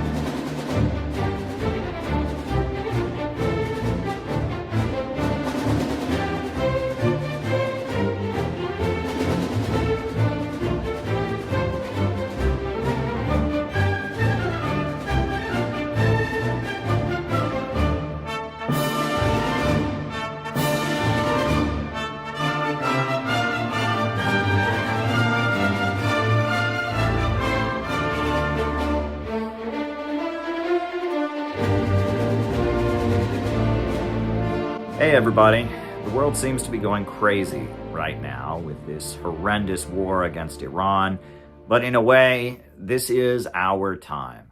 We in the Center for Political Innovation have been preparing for this moment for years. If you look at what we've been talking about on this YouTube channel, all the issues that we have highlighted are now at the center of the global crisis. We distributed a book all over this country about the Houthi movement, Ansar Allah, what they stand for, how in the name of Shia Islam, they are battling against Zionism, imperialism, and austerity, educating people about what the movement around the Middle East aligned with Iran is all about. In addition to that, we've been raising the alarm about the Foreign Agents Registration Act and telling people about how dangerous this piece of legislation is. Now Tucker Carlson is fearing that he could be prosecuted under it. We did our best during the 2024 election cycle to boost the peace message within Trump's campaign and to amplify the voices within the Trump camp that called for peace. And now that is paying off as we see voice after voice speaking up. And, Joe Kent, the U.S. counterterrorism director, has stepped down. Marjorie Taylor Greene, Tucker Carlson, and so many other voices within the Trump camp, people like Megyn Kelly and others, are opposing this war. The work that CPI has done has all led up to this moment. And this year, we have done a lot already. As soon as Maduro was kidnapped, we were in the streets all over the country within a matter of hours. A few days after that, we gathered our forces and we were outside the federal detention facility in New York City where he was being held. We had a big event in New York City to kick off the year. Now, it's also important to note that on February 22nd, we filed a letter with the Islamic Human Rights Council of the Islamic Republic of Iran at the United Nations, urging the United States not to attack. In addition to that, we had a national day of action on February 28th with activists in 8 different cities saying hands off Iran. Now, that further escalated. And recently, we saw our members in the streets of New York City blocking the No Kings parade and having a huge impact because the No Kings organizers wouldn't mention the war against Iran. We made a point of holding up the parade, clashing with marshals, creating a confrontation, and changing the conversation. We had a special event in New York City afterwards with speeches. In addition to that, we've launched a new outreach campaign with Kim Il-sungya, the flower named after Kim Il-sung, a new pamphlet that we're educating people using the flower to open the door to a conversation about anti-imperialism. We had an event recently at the United Nations where I spoke, and at the closing ceremony for Women's History Month, I was able to raise the issue of anti-imperialism as well as not forgetting the crimes of Japan during the Second World War. All of this has happened in just 3 months. You could say that in the first 3 months of 2026, we've done more than we did in whole previous years of our existence. The Center for Political Innovation was created for a moment like this. And as much as it's easy to get frustrated and disappointed with times like this, in a way, as I said at the beginning of the video, this is our time. This is the moment that we were created for. But I've got to say, we need you to be involved. We are in the trenches and we need your backup. We need you to be supporting us because right now we've got a lot of big things on the horizon. Now, I am scheduled to speak at the People's Democratic Uhuru Movement's National Convention on April 17th, and I am trying to figure out how I'm going to pay for my plane tickets. In addition to that, we are planning to have our national convention August 15th in Chicago. We've got an event coming up in New York City on July 2nd to commemorate 250 years since the American Revolution. We've got a lot on our plate because now is the time. Now is the moment when CPI needs to shine. We are a real political movement. We're not a podcast. We're not a form of internet intellectual entertainment. We're a real organization. We've been in the streets. We've been out there with Iranian flags. We've been there with the Uhuru movement from the beginning in ways that no one else has. We are the organization that was created for this very minute. So we need your support. We need you to take the time to send us $10, $50, whatever you can right now to help us get through this next period. Funds are short and we've got a lot on our plate. Some big anti-war operations are being planned. There's a lot that we could be doing right now, and we have moved mountains in these critical moments, but we need your support. Now, if you can't send money, there are other things you can do. Please get our videos to as many people as you possibly can. Show by our example that you can do something. You can be in the streets. You can take action. You don't have to just sit at your computer and feel helpless. In addition, show people that it's important to raise solidarity with those who are under attack, like the Uhuru movement, like Tucker Carlson, like others who are facing government persecution at this time. In addition to that, we would really appreciate it if you would become a member of CPI and join our ranks so that you can be involved in these operations. Now is the time. I emphasize endlessly that we need to be optimistic, and we remain optimistic despite the confusion of the current period, despite everything that's coming at us, all the news that's hitting us very quickly. But we need your support. We are in the trenches and we need your backup now more than ever. Please send us a small contribution so we can continue. It is crunch time and we need you to be part of what we are doing here in America.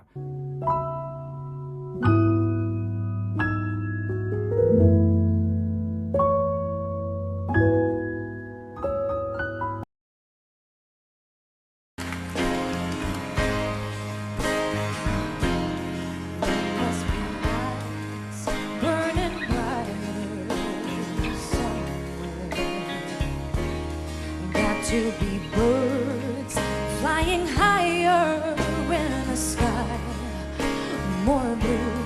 If I can dream of a better land where all my brothers walk hand in hand, tell me why, oh why can't my dream come true? Oh, why?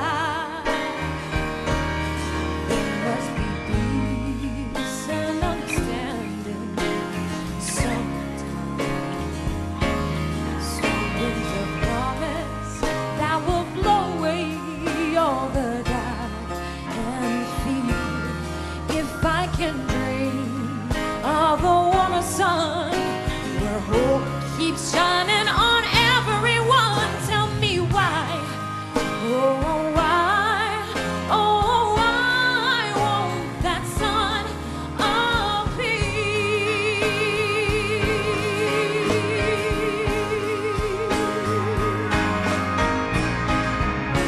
We're lost in a cloud with too much rain. We're trapped in a world that's covered with pain. But as long as a man has the strength to dream, he can redeem his soul and fly.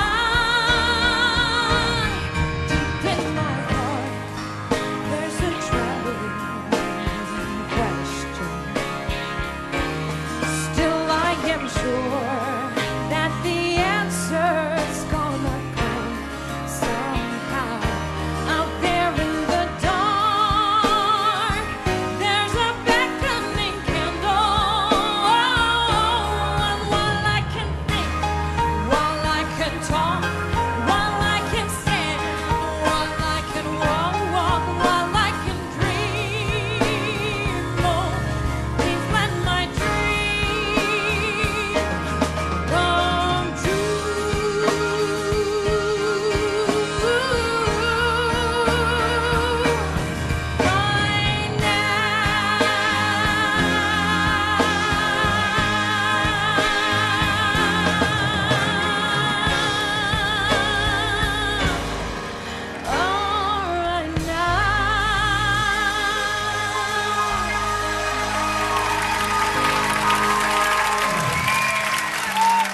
who was cooperating with Hitler, surprisingly, because, for a long time I couldn't understand how people in Israel, most of them came from Europe, they arrived from Europe, so most of them are survivals.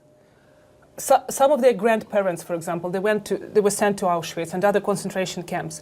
So they really went through hardships. And for a long while, I couldn't understand how people who went through, their great parents, went through those hardships. How can they cause the same hardships themselves? How can they use the same methods of genocide and all of that to others? It's simply incompatible with normal psychology of a personality. But it all matched into a picture, it all aligned up into a picture when I realized that actually the Jewish Palestine back then was cooperating with the Nazis.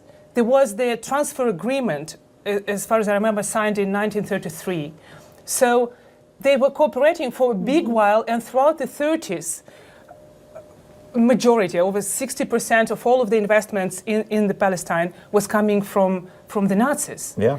And it's Yitzhak Shamir, who I'm not mistaken, who became the prime minister of Israel in the 80s. Back then, he was writing to Hitler, he was writing to Mussolini, and was willing to join the war on the side of the Nazi Germany. Yeah. And then this picture, yeah, well, lines up. Yeah, the Zionists considered communism to be their primary enemy because communism sought to assimilate Jews into the rest of European society. And Zionism is predicated on the notion that Jews are just so different they can never assimilate into European society.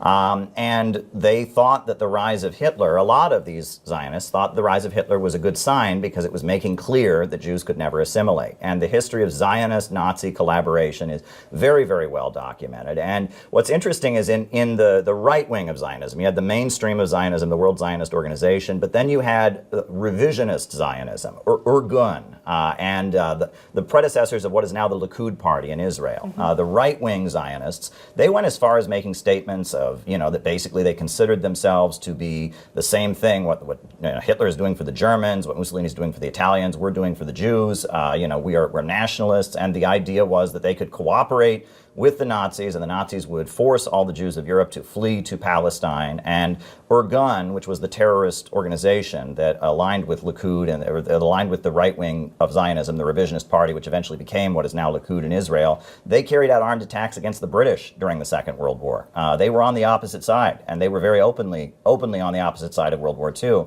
And it was the Soviet Union that saved millions and millions and millions of Jewish people. They tore down the walls of Auschwitz. This history is being completely rewritten, and it's largely the Holocaust that is responsible for the domination of Zionist thought among Jews, right? That the majority of the Jews that died in the Holocaust were either communists or social democrats or whatever, but it was in Britain that the Rothschilds, they were funding the Zionist movement, and it was the Jews in Britain that were sympathetic to the Zionist movement. So that's a whole history that we're not getting, whereas Israel will turn around and invoke the Holocaust endlessly to justify their crimes, when at the end of the day, they were actively fighting against the wing of the Jewish community that was the most anti-fascist and most horrifically victimized by the Nazis. And the history of Zionist and Nazi collaboration is very, very well documented.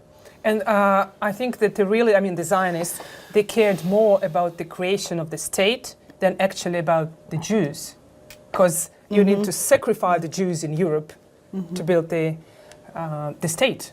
Indeed, and it was a similar narrative, the idea that Jews are just so different, they can never possibly fit in Europe, and that the Nazis and the Jews kind of agreed on that point, right? That Jews are just inherently different, they have to have their own separate place. That's the Zionist narrative, and Theodore Herzl from the beginning said that Marxism, that sought assimilation, that was their primary enemy. And Lenin in his writings, he said that Zionism was a reactionary trend of the Jewish bourgeoisie, and that Lenin condemned both the Zionists and as well as the Jewish Bund, right, which was a group of Marxists who wanted their separate organization. He said, this is the spirit of the ghetto. We want nothing to do with this, and that ultimately bringing people of different races and nationalities together to fight in their common interest, that's what the Marxist movement was trying to achieve, and that's the antithesis of what the Zionists and the Nazis were trying to do. So now they're over-exploiting the hardships that they went through and trying to prove that since, as they say, God gave them the country, this state, so whatever they do is what God wants. I mean, that's how they portray it. Indeed. And I mean, the defeat of the Nazis was the moment where the Soviet Union had the respect and credibility of the entire world. After the Second World War, there was just a surge in Communist Party membership. They had led the resistance in France, and they were winning elections in France. They were winning elections in Italy. The CIA had to do Operation Gladio to prevent the communists from winning the elections because they had run the partisan brigades that fought Mussolini in Italy.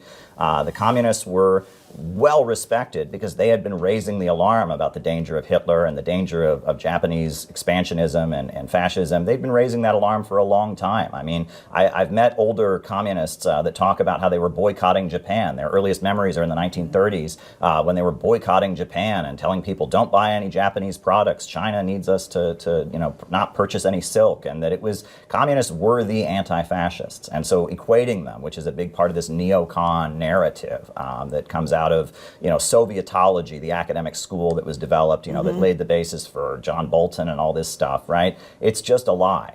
So I'm going to introduce my boy Caleb Maupin. He's going to be our final speaker. He's the leader of our organization CPI, and I'm going to tell you why he's important to me. These are 7 things that Caleb taught me, okay? If you haven't watched Caleb, he's got a YouTube channel. He teaches mainly history, and he broke apart some ideological ideas in my head that I couldn't find the answer to anywhere else. Nowhere else. And that's why I'm here today. One of the things we're always told is that the only way to get rich is capitalism. It's the only way to make any money. Socialism just leaves everyone starving in a rice field. That's how it works. Caleb actually wrote a book. It's back there, called Getting Rich Without Capitalism.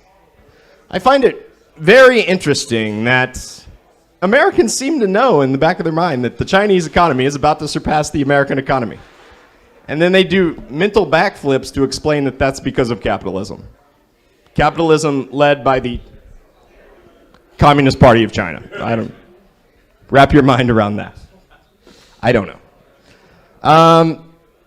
You also heard growing up, communism never worked anywhere. Caleb taught me that that is the greatest conspiracy in American history. That is brain poison. It's a great way for you to never link up with your fellow workers. Never realize that there's 99 of us and there's one of them, because that would be communism. And communism never worked anywhere. Well, those bullet trains in China are pretty interesting. I think they're mining helium-3 on the dark side of the moon. That's weird. How'd they do that, since they're so poor? Maybe a slingshot or something. A balloon. There you go, a balloon. Well, I also find it really interesting that we're all here today pretty much to not go to war with Russia and China. And, just sit down and brainstorm for a second. What's something in the past 100 years that Russia and China have in common with each other? That? Karl Marx, communism. We believe those same ideas, the same that has risen China from a complete backwater, same with Russia, to putting satellites into outer space, to mining helium on the dark side of the moon, could also be used to set the working class free here as well. Okay? Caleb taught me that. CIA hasn't hacked my phone yet, so I appreciate that. Thank you. So this is interesting. Caleb taught me. You always hear about communism, they're a dictatorship. Okay? Well, imagine if our government was honest. Imagine if they were like, hey, we don't give about you at all. We're going to take your tax dollars and we're going to funnel them through the Ukraine FTX grift, okay? We're going to send it back to certain Democrats, and we're going to give it to military defense contractors, of which we all own stock right over there. And it's going to go in our pockets, and we don't care. And I would say, like Donald Trump said, we're in Syria for the oil. I'd go, well, at least they're honest. But that's not what they tell us, is it? They tell us they're for us. Well, if you read the Chinese Constitution, I believe it's on the first page, it says, "We are a dictatorship of the proletariat." What's that mean? That's scary language. It means our government is for the people, for the vast majority of the people, and we are willing to put the ultra-wealthy in their place, prison if need be, to keep the poor from sleeping next to the White House. You are right now living in a dictatorship of the bourgeoisie. You are living in a dictatorship of the richest people in this country, and they don't really care about you. We want to flip that around, okay? It appears until we hit communism and you can buy a Tesla for a penny, scarcity is going to force us to have a government, and it's kind of going to be like that dictatorship word, which I think is just a way to never do anything, okay? So if we're going to have a dictatorship, let's have one of the working people, the 99%, okay? And if the 1% want to fight it, they can organize and fight it. Well, they just bought off the media and everything else. School system. This is a big one Caleb taught me. A movement open to my Christian faith.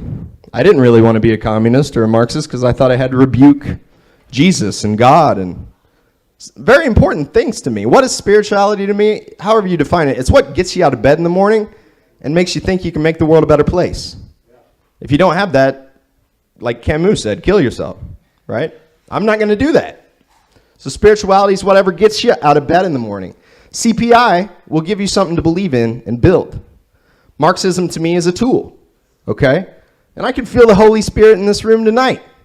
If you don't like that language, I can feel dialectical materialism in this room tonight. Okay? Whatever works for you. To me, Marxism is a tool, and Jesus Christ is what makes me willing to die for the people. It's that is simple. Caleb taught me that, and he taught me I can own that and be that. All right? No one can tie it together like Caleb. Caleb Maupin, I've searched the depths of the internet. No one can explain it as clearly as Caleb Maupin. Have you seen Vosh? Well, Vosh is pretty good. Vosh does have a better man bun than Caleb. So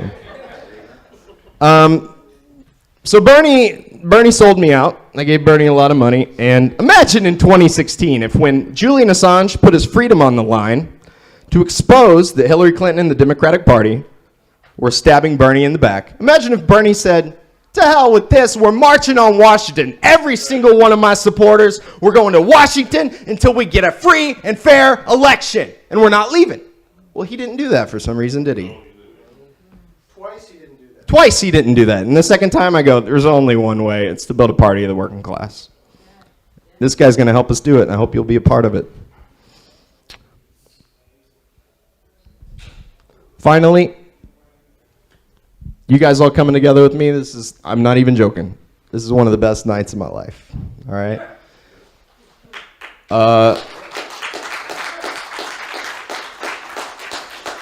Caleb put it together. All right, there's the births of my children. There's the day I realized this girl's the love of my life. And there's the day in Kansas when I went to my first CPI event. Me and my family couldn't afford a hotel room. There wasn't much room in the Airbnb. We bought a tent, and we slept in the backyard, didn't we, Caleb? We enjoyed it. My little girls enjoyed it. They swam. They had a good time. Caleb was friendly to my family. Took us in, treated us like family, fed us like a Baptist church. All right? And now look at me, man. Okay? Most people, you'll join an organization and they'll just waste your time. All right? Caleb understands there's two things we got to do. It's not that complicated. Educate people, organize people. What's that second part mean? We find out what gifts they have. Maybe they're good at speaking. Maybe they can capture an audience.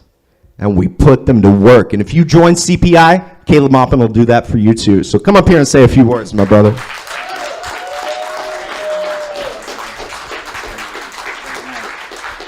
I want to start out by thanking you all for being here and thanking you all for making this so special because people don't seem to realize sometimes how much work goes into making an event like this happen. You know, I've been on the other end many times, and I've walked in, but I want to thank Elizabeth for the hard work that she's engaged in. No one's worked harder than Elizabeth. I want to thank Brian for the great work he's done, with the music committee, and our other performers as well for the great, performances that they've done. I want to thank the other folks who coordinated and helped us set up and do everything. This took a lot tonight, but it happened, and it was a challenge, and it's really great that we're here. It's really, really great that we're here.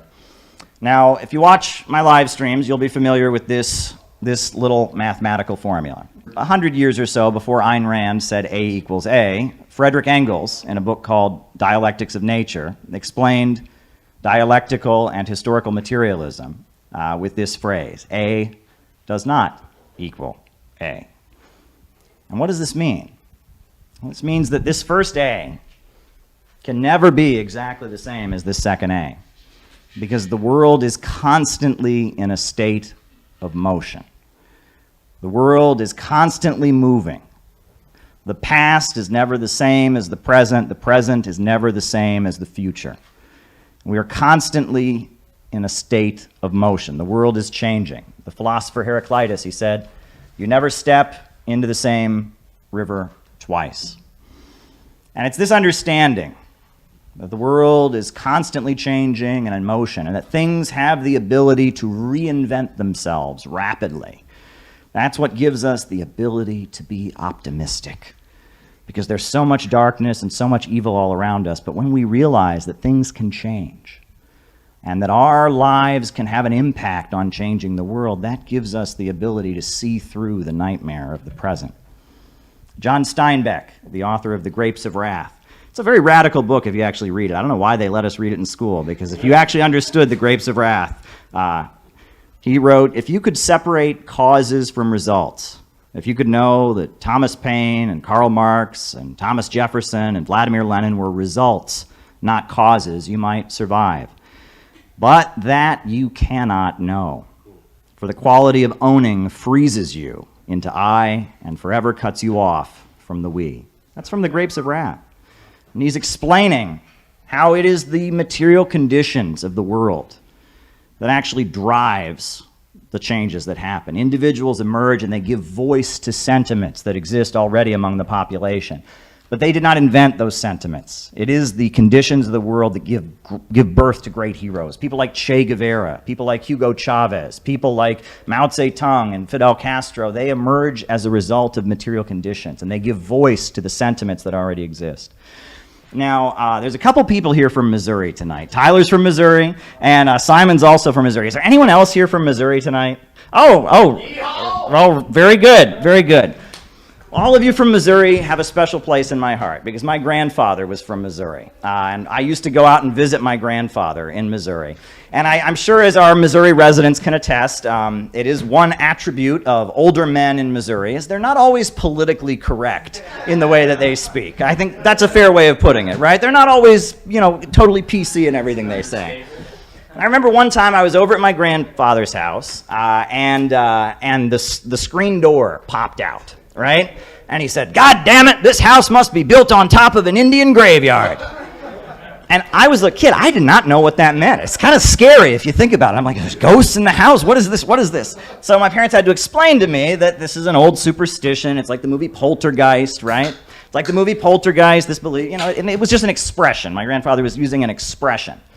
But I think about that moment where my parents are trying to explain to me what my grandfather meant when he said that. I think about that moment, and I really think about it, and it strikes me how much America is cursed. Because it's not just one house in Missouri that's built over top of an Indian graveyard. It's a whole country that's built on top of an Indian graveyard, and a Vietnamese graveyard, and a Korean graveyard, and the graveyard of the African people in the transatlantic slave trade. And that in many ways, even in the good times in America, that you could feel this curse hanging over U.S. society.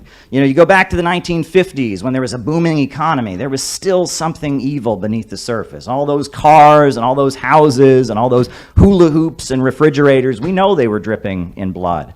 And there was some kind of evil that hung over U.S. society. And I think a lot of the younger folks that get caught up in the wokeness what they're trying to do is they're almost trying to engage in some kind of magical ritual. They're convinced if they say the right magic words, if they say systemic racism, if they say check your privilege, that somehow that curse will vanish. Somehow that curse will go away. They're engaging in a kind of magical thinking, like where if we just do the right, politically correct kind of thing, everything in U.S. society will be corrected. But that's an illusion. It's an illusion because we live in a material world. And these kinds of contradictions have to work themselves out. They don't change because you say the magical words. They change because society changes. And that's why a lot of younger folks fall into it, but that doesn't apply to our leaders. Why is it that our leaders are doing this woke makeover of the United States? Why is it all of a sudden Kamala Harris, who locked up thousands of African American men for victimless crimes, is suddenly kneeling for George Floyd? Why is it that CNN and MSNBC are now promoting wokeness? Well, the power structure in the United States is doing that because they are generals fighting the last war. Because it is a fact that during the Cold War, when Jim Crow segregation was still going on, the Soviet Union took a petition to the United Nations to expose what was being done to African Americans. That's why. Mao Zedong welcomed black freedom fighters to China. The Black Panthers were welcomed to North Korea. And they've studied the history of the Cold War, and they've realized that the oppression of black people and the discrimination that other folks have faced was a bludgeon that the global anti-imperialist movement could use to expose the United States. They could say, the United States, you're going around the world talking about freedom and democracy. What do you do to black folks? What do you do to Chicano folks? What do you do to Asian Americans? They could use that to expose the United States. And so now, having studied the history of the last Cold War, in the new Cold War, what they're trying to do is they are trying to completely reinvent the image of the United States. To say, we are not the America of the Ku Klux Klan anymore. No, no, no. This is a completely new America. And with this new moral authority they want to give themselves, they feel that that will give them the justification to then attack Russia, or to attack China, or to attack Venezuela, or to attack Iran, because, oh, look, we are now the bastion of civil liberties and human rights. It is an attempt to wash and whitewash the image and the history of the United States in order to justify regime change around the world. And it's been a bit confusing for those of us who call ourselves leftists, because they have hijacked certain phrases and certain terms that we have used over the years, but they're using them for a very different purpose. And they're using them not to build working class unity, but to incite division. And they are using them to set sections of the population against each other so they can make us all poorer and grind us all into deeper poverty. And it was Rosa Luxemburg. I like Rosa Luxemburg. Back at the time World War I was breaking out, this is what she wrote. This world war is a regression into barbarism. The triumph of imperialism leads to the annihilation of civilization. At first, this happens sporadically for the duration of a modern war, but when we enter a period of unlimited wars, it begins progressing toward its inevitable consequences. Today we face the choice, as Frederick Engels foresaw it a generation ago, either the triumph of imperialism and the collapse of all civilization, as in ancient Rome, depopulation, desolation, and degeneration, a great cemetery, or the final victory of socialism, and that means the conscious, active struggle of the international proletariat against imperialism. This is the dilemma of world history. And so what is she saying there? She's pointing to the fact that capitalism and Western imperialism and the system we live under, if it just falls, there's no guarantee that what comes next is better. The Roman Empire fell, but was the Roman Empire falling something that was ultimately good for humanity? No, because it was replaced with something worse. It resulted in the population of Europe going down very significantly. The average person living in Europe, their height decreased by inches. Life expectancy went down. A brutal, barbaric, evil empire was replaced by instability and chaos, and it led to depopulation. In fact, the population of Europe didn't return to the level it had been at the height of the Roman Empire for 1,100 years. And it was actually after, around the time this country was being founded, that Europe was returning to the population level. And if any of you, had the opportunity to do any tourism, look at the buildings here in this city. Look at those columns. Look at the names of streets. There's a reason that the founders of the United States were almost obsessed with the Roman Empire and the fall of Rome. The most popular book at the time the United States was being founded was called The Rise and Fall of the Roman Empire by Edward Gibbon. And, you know, Thomas Jefferson and Alexander Hamilton and George Washington, they were obsessively studying what went wrong in Rome. You know, they were thinking, you know, we're building a civilization again. How can we do it differently so we don't experience what happened in Rome? And so in order to understand why we're in the situation we're here now, we have to explain why the Roman Empire fell. We ought to just look at this. Why did the Roman Empire fall? You almost don't want to ask the question, right? You know, when you hear a politician get up and say, well, the fall of Rome, you know, you almost want to like run away because of what they might say. But why did the Roman Empire fall? Well, it fell because of the fact that slavery is not only a brutal, barbaric, evil system, it's also highly inefficient. If you think about it, what incentive does a slave have to work? Not much. Basically, the slave master says, you work or I will beat you, or you work or I will deprive you of food. They have really no incentive to work. And in a small scale, if you have like 5 slaves, the slave master can stay on top of all 5 of them and keep them going. But when you got 10 slaves, it gets a little bit harder. And then when you get 100 slaves, it gets even more hard. And then when you have 1,000 slaves, it becomes even more difficult. And you have to have a slave whose job it is to tell the other slaves what to do. And he's going to be wildly popular with everyone. He's just going to be the most popular guy. So then you have to have another slave who tells the slave who tells everybody what to do. And you can see why it was a historical fact that the bigger the Roman Empire got, and the bigger their slave plantations got, the bigger their mines got, the lower their industrial output became, because slavery is a highly inefficient system. It was a historically outmoded system. And around the world, there were countries that had adopted feudalism. Feudalism is a more advanced system. A serf is different than a slave. A serf, you know, he grows his own crops and he gives his obligation to the landlord, but then he gets to keep the rest. So it's a little bit more efficient. And there were kingdoms throughout Europe that were starting to move toward feudalism. But Rome was not going to move toward feudalism. And Rome was basically holding back history. It was going around the world, going to countries that had a more advanced system and holding them hostage at the point of a spear and extracting slaves and tribute from them. And that was the basis of the Roman Empire. And it was a deeply, deeply unsustainable system. And the bigger Rome got, the more unstable it became. And towards the end, the Romans couldn't even organize their own army. It got to the point when they were fighting Germanic tribes, the Ostrogoths and the Vandals, they couldn't even get their own citizens to go and fight the war. So they had to hire other Germanic tribes to fight the Germanic tribes. And it got to the point that they couldn't hold their empire together. And this is kind of what Rosa Luxemburg is getting at, that imperialism leads to decay and collapse of a civilization. Now, I want to point you all toward a very, very important book, which is a book that was very, very meaningful for me in my political developments, by Michael Parenti, The Assassination of Julius Caesar, A People's History of Ancient Rome. This book is very, very important.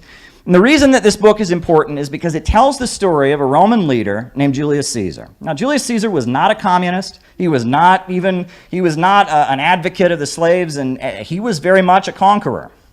But he had the understanding of what I just told you. He could see that the Roman Empire, the way it was set up, was not sustainable. And he, as a military man, from purely a military perspective, was sitting there and saying, okay, this isn't going to work. Having an empire centered around one city is not going to work. And so he came up with the idea. He said we ought to start developing places like Alexandria and Athens, and we ought to start building up cities throughout the empire that can be like trading hubs, right? And that we can give citizenship. He even wanted to give citizenship to the people in the various city-states so that they would have some say in it. And he also started building public libraries because he said we need the Roman population to be smarter, not dumber. And he was trying to think, how can we keep our empire from collapsing? How can we make it sustainable? Because he could see that the empire was coming apart. But the measures that Julius Caesar wanted to take in order to make the Roman Empire sustainable cut into the wealth of the wealthy Roman landowners, the senators. So we all know what happened. On the Ides of March 15th, 44 BC, he went to go give a speech at the Roman Senate, and they all lined up and took turns stabbing him in the back, and that was the end of the Roman Republic. From then on, Rome did not have an elected government. At that point, it had an emperor who claimed to be a god on earth. The Roman rulers said, we can't afford to have any of this democracy nonsense and elections. They had a hereditary Senate, and they had an elected National Assembly. They said, no more of that. Now we just have an empire. And it was that moment where Rome as a society came together and said, we are not going to adjust. We will not allow our own backward, regressive tendencies to be corrected. We will not move towards some kind of multipolarity in our empire. That was a decisive moment in setting the stage for the eventual downfall of the Roman Empire. It was economics and the failure to address deep-seated economic problems that led to the fall of the Roman Empire. And as many other speakers have articulated tonight, we have a similar situation here in the United States. The problem with capitalism is not that capitalism creates growth. That is not the problem with capitalism. The problem with capitalism is that the more wealth they produce, the poorer we get. That's the problem. That's right. Self-driving cars would be a great thing in a rational society. It would mean this chore called driving, that's done by cab drivers, it's done by Uber drivers, it's done by truck drivers, traffic courts, all of that could be gotten rid of. And all this human labor that's expended unnecessarily in driving could be moved on. But under capitalism, self-driving cars would mean mass unemployment and riots in the streets. I many times have repeated, if you want to explain to someone the problem of capitalism, talk about the coal miner's riddle. The little boy says, "Father, why is it so cold?" And he says, "Because we can't afford any coal to heat the stove." And he says, "Father, why can't we afford any coal?" He says, "Because I lost my job at the coal mine." And he says, "Why did you lose your job at the coal mine?" He says,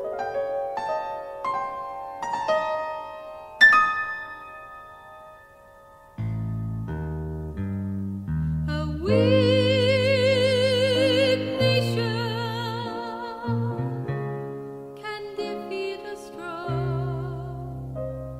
A small nation can defeat a big. This is a law of history. It's a law of history.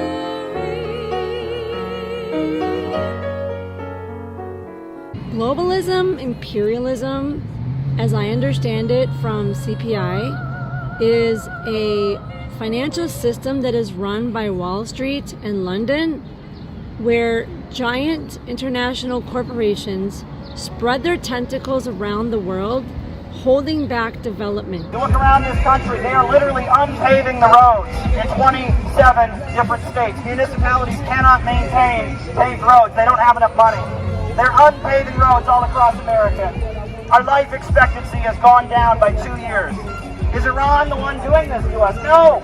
This is being done by big corporations, vultures, bankers that are looting the public budget to serve an international system. How I define globalism/imperialism is degrowth, while the private banks and private corporation grows and scams the regular working person in America. And is modern time colonialism.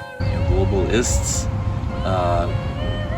elite, oligarchs, corporatists, the deep state. I mean, it's all that same class of people that are at the top, and they want to stay at the top. They sink their fangs into Africa, they sink their fangs into Latin America, they sink their fangs into Asia, and they have U.S. military bases to accompany the corporations to extract huge profits from across the planet, while we, the American people, the American working class, American working families are left behind. Not only are they doing something that's immoral by conquering other countries, but they're also doing it in a way that does not benefit the working people of the core empire. It only benefits this global ruling class that has hollowed out industries and has financialized everything. Nigeria is a country in Africa with so much oil, but the people of Nigeria are in deep and utter poverty because their oil is controlled by ExxonMobil, BP, Shell, and Chevron, and they are prevented from building up their own economy. And there are many examples of this, and that imperialism is going around the world in degrowing countries. Our servicemen do not want to fight. On the aircraft carriers that they have parked outside of Iran, you have thousands of American servicemen intentionally clogging the toilets and trying to flood the aircraft carrier because they know that the Iranian people are not their enemies. And the countries that have broken free from that system, like Burkina Faso, where they are creating food sovereignty and economic independence, get demonized as juntas and authoritarian. Iran is not the enemy, folks. Israel's the enemy. The Zionists are the enemy. Epstein elitists are the enemy. Their system is more destructive than productive. I really appreciate the Center for Political Innovation because we are a family. We understand that we have to encourage each other and that to stay on the revolutionary road, we also need to work on personal development.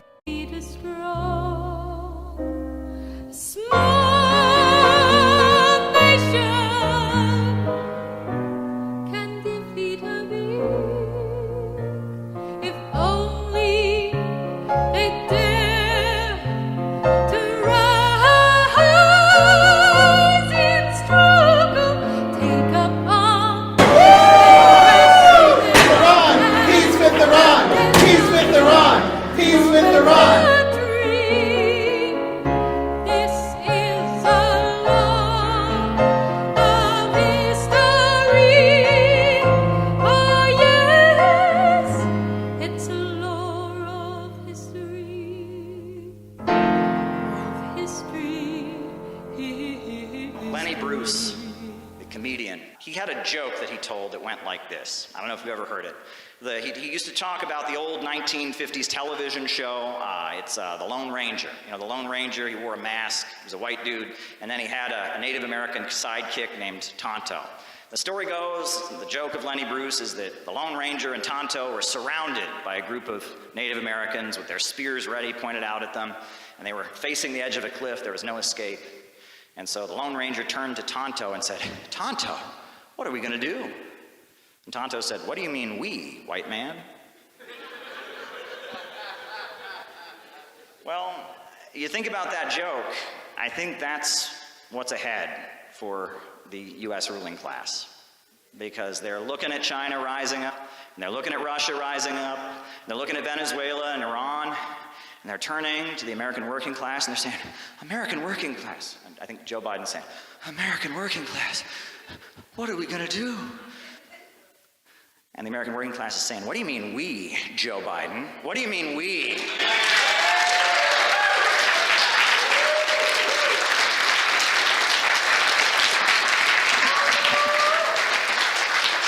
An author of a brand new book called Imperialism and Anti-Imperialism. And when I first started flipping through this book, what struck me wasn't necessarily that I agreed with everything in it. In fact, there's plenty of things here that I think people are going to want to challenge. But what I found interesting is that Caleb is trying to answer some really big questions that a lot of us have been wrestling with lately. And what makes the book interesting is that it's not just a collection of Caleb's thoughts on world events.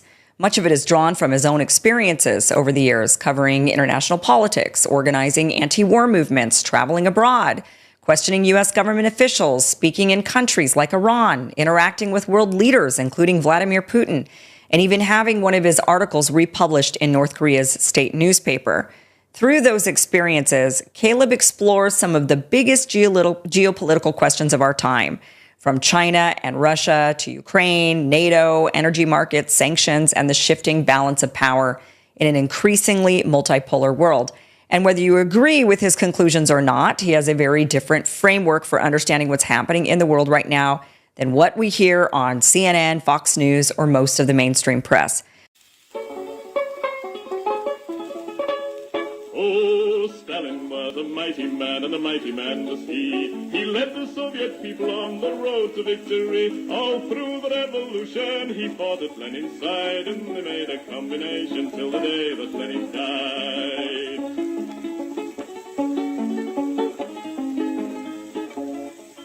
He said, "Come on, you people, we must work with brain and hand." And then one day the Nazis came into the Soviet land. They plundered to the Volga, to Stalingrad, and then Joe Stalin said, "Come on, me boys," and kicked them out again. Oh, Stalin was a southerner, in Georgia he was born, where the oranges grow thick and fast and fields of waving corn. And Stalin is a farmer, his fingers they are green, and he has planted the biggest crop the world has ever seen. One day day he looked upon the map and frowned and shook his head. There's too much brown and not enough green, these were the words he said. We'll have to change the weather, boys, he said, and then he smiled. So let's begin by planting trees along 3,000 miles. So Stalin rolled his sleeves up then and said it's time to start. The Volga River and the Don, they are too far apart. I think we'd better join them, so come and help me, pal, and we'll build a mighty waterway, the Volga-Don Canal. Then Stalin went into the north, and there saw rivers three, all emptying their waters into the polar sea. Now that's not right, Joe Stalin said, these rivers, they're ours. We'll turn them round and make them work and make electric power. There was a range of mountains that were standing in the way, so Stalin put his hand out and smoothed them all away. For Joe, he is determined to make the land all green, and that's the biggest project that the world has ever seen. Oh, Stalin is a mighty man, and he has a mighty plan. He's harnessed nature to the plow to work for the good of man. He's hammered out the future, the fortunate he has been, and he's made the worker state the best the world has ever seen. The construction jihad. So after the Islamic Revolution of Iran, when Khomeini took power, Iraq invaded Iran with the support of the United States. And during that war, Khomeini got on television and called for what he called a construction jihad. And it was kind of similar to what Stalin had done with the 5-year plans, mobilize the country to go out and build. And during that time, they built 17,000 rural healthcare clinics, 17,000 healthcare clinics in rural areas where people had never seen a doctor before in their lives, 17,000. And I believe, Mahir, your grandfather was one of the doctors who was employed there, right? So there you go. Yeah, I mean, there's proof of it right here in this room. The infant mortality rate in Iran prior to the 1979 Islamic Revolution was 200 deaths per 1,000 live births. Today in Iran, it is 7 deaths per 1,000 live births. Now that is a really, really dramatic improvement in terms of infant mortality.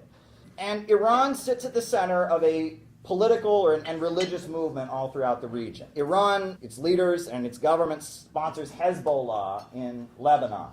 They sponsor the Houthis in Yemen. They sponsor Shia militias in Iraq. After the USA invaded Iraq, Iraq is divided between Sunnis and Shias. And a lot of the Sunnis that were linked to Saudi Arabia, linked to ISIS and groups like that, believe that it is their duty to kill Shia Muslims. So Shia Muslims have formed armed militias and self-defense groups to protect themselves. Iran funds those militias. In Bahrain, there is a king, an autocratic dictator, who's imposed on the country of Bahrain. He's not elected. The majority of the people of Bahrain are Shia Muslims, but the king is a Sunni appointed by Saudi Arabia. They host U.S. military bases. And in Bahrain, there's a democracy movement that wants this king to be toppled. And they want democracy in Bahrain, and they're funded and supported by Iran. And this is actually the logo of Hezbollah, right? This is their logo. And it's very similar to the official logo of the Houthi movement in Yemen. And it's interesting. So the hand represents God, right? The gun represents the right to armed self-defense, and then there's a shaft of wheat here, and that stands for economic development, and that's actually their official symbol. And one thing that I learned specifically about the Houthis, that are the Shia Muslim group funded by Iran and Yemen, is that what we would call the Second Amendment is a really big part of their religion. They believe it is your duty to have a gun to protect your home. You must have a gun to protect your home. And that's actually what started the war in Yemen, is the government of Yemen, aligned with the United States, tried to take their guns away, and they refused to be disarmed. And that's why, at the rallies, when you see the Houthis rallying, they're waving their guns everywhere, because they're saying, "From my cold, dead hands, you won't take it away from me." That's what they're saying. Iran is the main force. It's forces aligned with Iran that are currently battling Israel throughout the Middle East. And that is really what this war is about more than anything. Iran is the center of resistance to Israel. After Khomeini took power in 1979, he declared the last Friday of Ramadan to be the day of Al-Quds, the day where Muslims around the world would rally against Israel. And Iran sponsors Hezbollah, Iran sponsors various organizations throughout the region. Israel was created, it was created largely because there was a political movement that started. A guy named Theodore Herzl argued that Jewish people could never find equality in Europe. They would always be discriminated against. And his greatest opponent was Marxism, because Marxism sought to have Jewish people just dissolve into the rest of the working class, build a working class movement. And he said that instead of being a Marxist, it was the duty of Jewish people, they should set up their own country. And he was very close to the Rothschilds, which were a wealthy banking family in Britain. And he convinced them to sponsor the World Zionist Organization, to argue that we need to move Jews out of Europe and into the land of Palestine. And that started, you had the Balfour Declaration after World War I, where Jews started moving to Palestine. Britain controlled, it was the British Mandate of Palestine. And then after the Second World War, 1948, you had the creation of Israel. Israel began, you could argue, as kind of an outpost of the Western system. After the Second World War, a number of countries throughout the Middle East were asserting their independence. You had Arab nationalism that was rising. And so Israel was seen as a base of the West that could combat the rising nationalism. But now we've got a situation where, at this point, Israel has its own center of gravity. And Israel, at this point, is able to overrule U.S. foreign policy. And it's no longer, this is a dogmatic line you hear from these Marxists. They say, Israel is a tool of U.S. imperialism. No, at this point, Israel is telling U.S. imperialism what to do. And we need to be very clear about that. And I'll come back to that later in my remarks. I was in Iran in 2014 and 2015. That's when I spent a lot of time in Iran. And I saw with my own eyes what was going on. So you remember in 2015, you had the Iran nuclear deal. Iran was doing the nuclear deal with the United States. There was a big division among the rich and powerful about Iran and how to deal with Iran.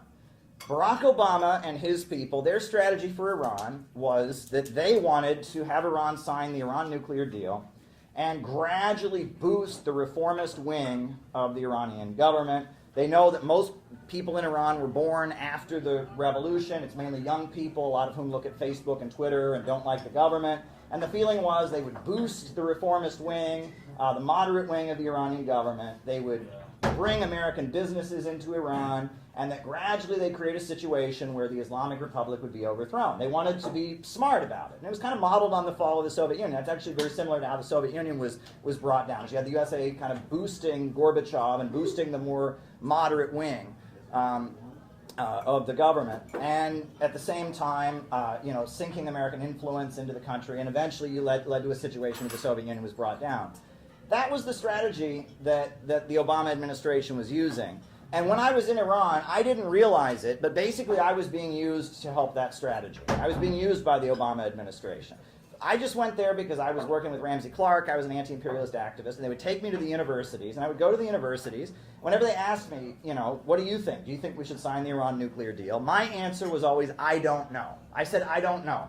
That was what I said, because on the one hand, I didn't want to be lobbying against my own country and opposing that. But on the other hand, I had a feeling that the Iran nuclear deal might work out in a negative way for Iran. And so when they asked me, should they sign this deal with America, I said, I don't know.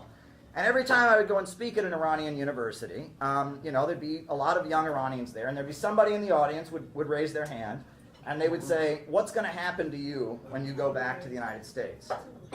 What's going to happen to you? And I would say, nothing. Nothing's going to happen to me. And they'd say, well, if we left Iran and we went to another country and talked against Iran, when we came back, we would be arrested. And I would then explain that Iran is under very different circumstances than the United States, etc. But no matter what I said, right, in their minds, you're free and we're not. And that's what they would hear. And no matter how much I would talk against U.S. imperialism, I was, in a way, subtly selling the Iran nuclear deal. That was not my intention, but that's what I was being used for. I also thought it was interesting because Iran has different friends that they have out there, right? And that I was there. One of the conferences I did was a lot of black activists. This was like the height of Black Lives Matter, and I noticed that a lot of the folks that were there that were involved in Black Lives Matter and stuff, when they would ask them, should we sign the nuclear deal, they would say, yes, you must sign it, right? But they also have other friends that are, from the more dissident right wing, John Birch Society kind of people that are anti-Israel but on the right, and they would always say, no, don't sign it. And I would always say, I don't know. I don't know if you should sign the deal or not. Both sides would get mad at me. They say, Caleb, you got to tell them not to sign the deal, or you got to tell them to sign the deal. I didn't tell them to do anything. I told them it's ultimately up to Iran to decide that. So when they negotiated with the United States, they made a deal which is basically they would shut down almost every nuclear power plant facility that they had in exchange for the USA lifting some sanctions on Iran and putting in writing that Iran does have the right to peaceful nuclear energy. And so that's what they did. They gave up almost all their nuclear energy sites. And they did that, and for a moment, it looked like Iran's economy was getting better. You could do SWIFT transactions. You could actually do a bank transfer to Iran and all of that. And then Obama left office, and Trump came into office. And Trump ripped up the Iran nuclear deal.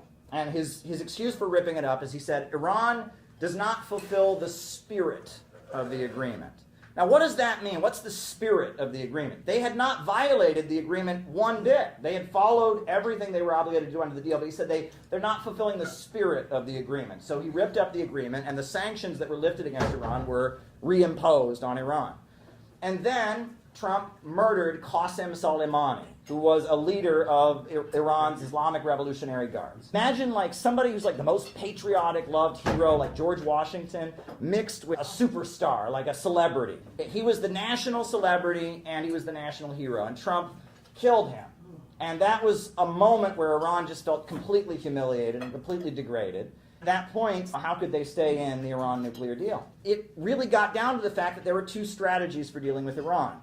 The Democrats and most of the Western establishment was thinking long term. How can we overthrow the Islamic Republic play a long game and sink American influence in there and all of that? But Benjamin Netanyahu needs the Iranian threat in order to win elections. If there's not an idea that Iran is a threat, he's going to lose. On top of that, if U.S. relations with Iran were to improve, then the weapons sales that are making lots and lots of money throughout that region would decrease. And so it looks like the military-industrial complex and the military manufacturers and Israel have basically overruled U.S. foreign policy.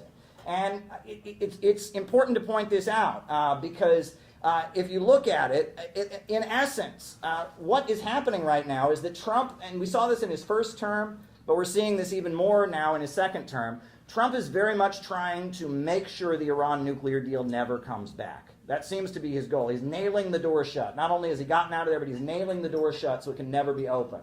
When you murder Iran's supreme leader, and you kill the supreme leader of the country, the religious and head of state, that country, they can't just stop fighting with you at that point, can they, right? When you murder the head of their National Security Council, the strategy of decapitation. And the result is going to be Iran being much more thoroughly anti-imperialist, and that moderate wing that Obama was depending on for his strategy is going to be completely done in Iranian politics. And the Islamic Republic is not going to collapse. They have a huge amount of support in the country. I mean, they have a base. I mean, they mobilize these things. They have these things called the Basij councils, or the mobilized oppressed, that are in every neighborhood enforcing the will of the revolution. And there's militias in the country. The Islamic Revolutionary Guards are the largest economic entity in Iran. So Iran is not just going to fall, but there's going to be more chaos, and Iran's allies throughout the region and others are going to be much less willing to negotiate with the United States. And Netanyahu can then play up the Iranian threat and keep winning elections, and there'll be instability, and the price of oil is going up right now. There's another aspect of this that's also important, which is they want oil leverage over China. China is at this point, they're the second largest economy in the world. And China needs oil. That's one of their weaknesses, is that oil is imported into China. That's why they're heavily involved in the South China Sea, is because the oil comes in through the ports in Shanghai. And oil tankers come in through the Shanghai ports, and that South China Sea is right there. And that's why China's military is all over the South China Sea, to make sure that those oil tankers don't get interfered with. And every so often there'll be an incident where like an American plane will fly too close to a ship, or a Chinese plane will fly too close to an American ship. And what that's about is China is kind of asserting its control over the South China Sea, and the U.S. is kind of challenging it. And that's kind of the pushback. And Iran is a country that is opposed to the United States, has no diplomatic relations to the United States, and sells lots of oil to China. Venezuela is another country, has been opposed to the United States and sells lots of oil to China. And if Iran and Venezuela can be prevented from selling oil to China, China will have to rely on countries like Saudi Arabia and countries like Nigeria to get their oil, and those are countries that are aligned with the United States. And that will give the United States leverage and power over China. And so that's part of what's going on here as well, is they don't like the fact that China can get oil from places that the United States doesn't have the ability to control. Noah has a great YouTube channel, folks, and he recently made a video, way that social movements can transform a person. And in Noah's video, he used the example of Malcolm X, right? Malcolm X was a pimp and a drug addict. He went to prison, but then out of that, he joined a social movement and he got involved. Noah had a great video about that, about social movements as a way of engaging in self-improvement. And when I was in Iran, one of the conferences I went to was largely attended by members of the Nation of Islam. And they were frequently asked, did you kill Malcolm X? And so while I was there in Iran, I learned a lot about Malcolm X, the other side of the story, which was very interesting. For example, the autobiography of Malcolm X was not written by Malcolm X. It was written by Alex Haley.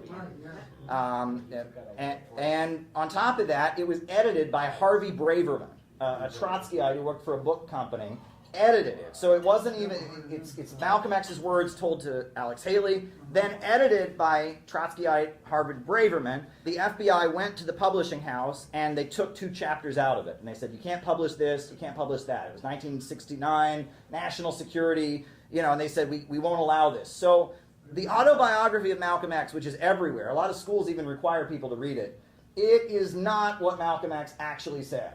And in the movie that they made with Spike Lee is based on the autobiography of Malcolm X. And in the movie, there's a part of the movie that is completely false. And that's that in the movie, when Malcolm X is in prison, he's converting to Islam, and they tell him to be a Muslim, he has to do the salat, which is the prayer where you get down on your knees, right? And Malcolm X can't do that because he says, I'm too proud or whatever. Well, here's the thing, that never happened. Because the Nation of Islam doesn't do salat. They don't do that. The Nation of Islam has never had that practice, and that's what separates them from other Muslims. So that could never have happened. But that anecdote was put into the film because it speaks to what a lot of people feel. A lot of people can identify with that. We're living in times where the economy is getting much, much worse, where the confidence that a lot of people have is in question. And pessimism is being pumped out constantly.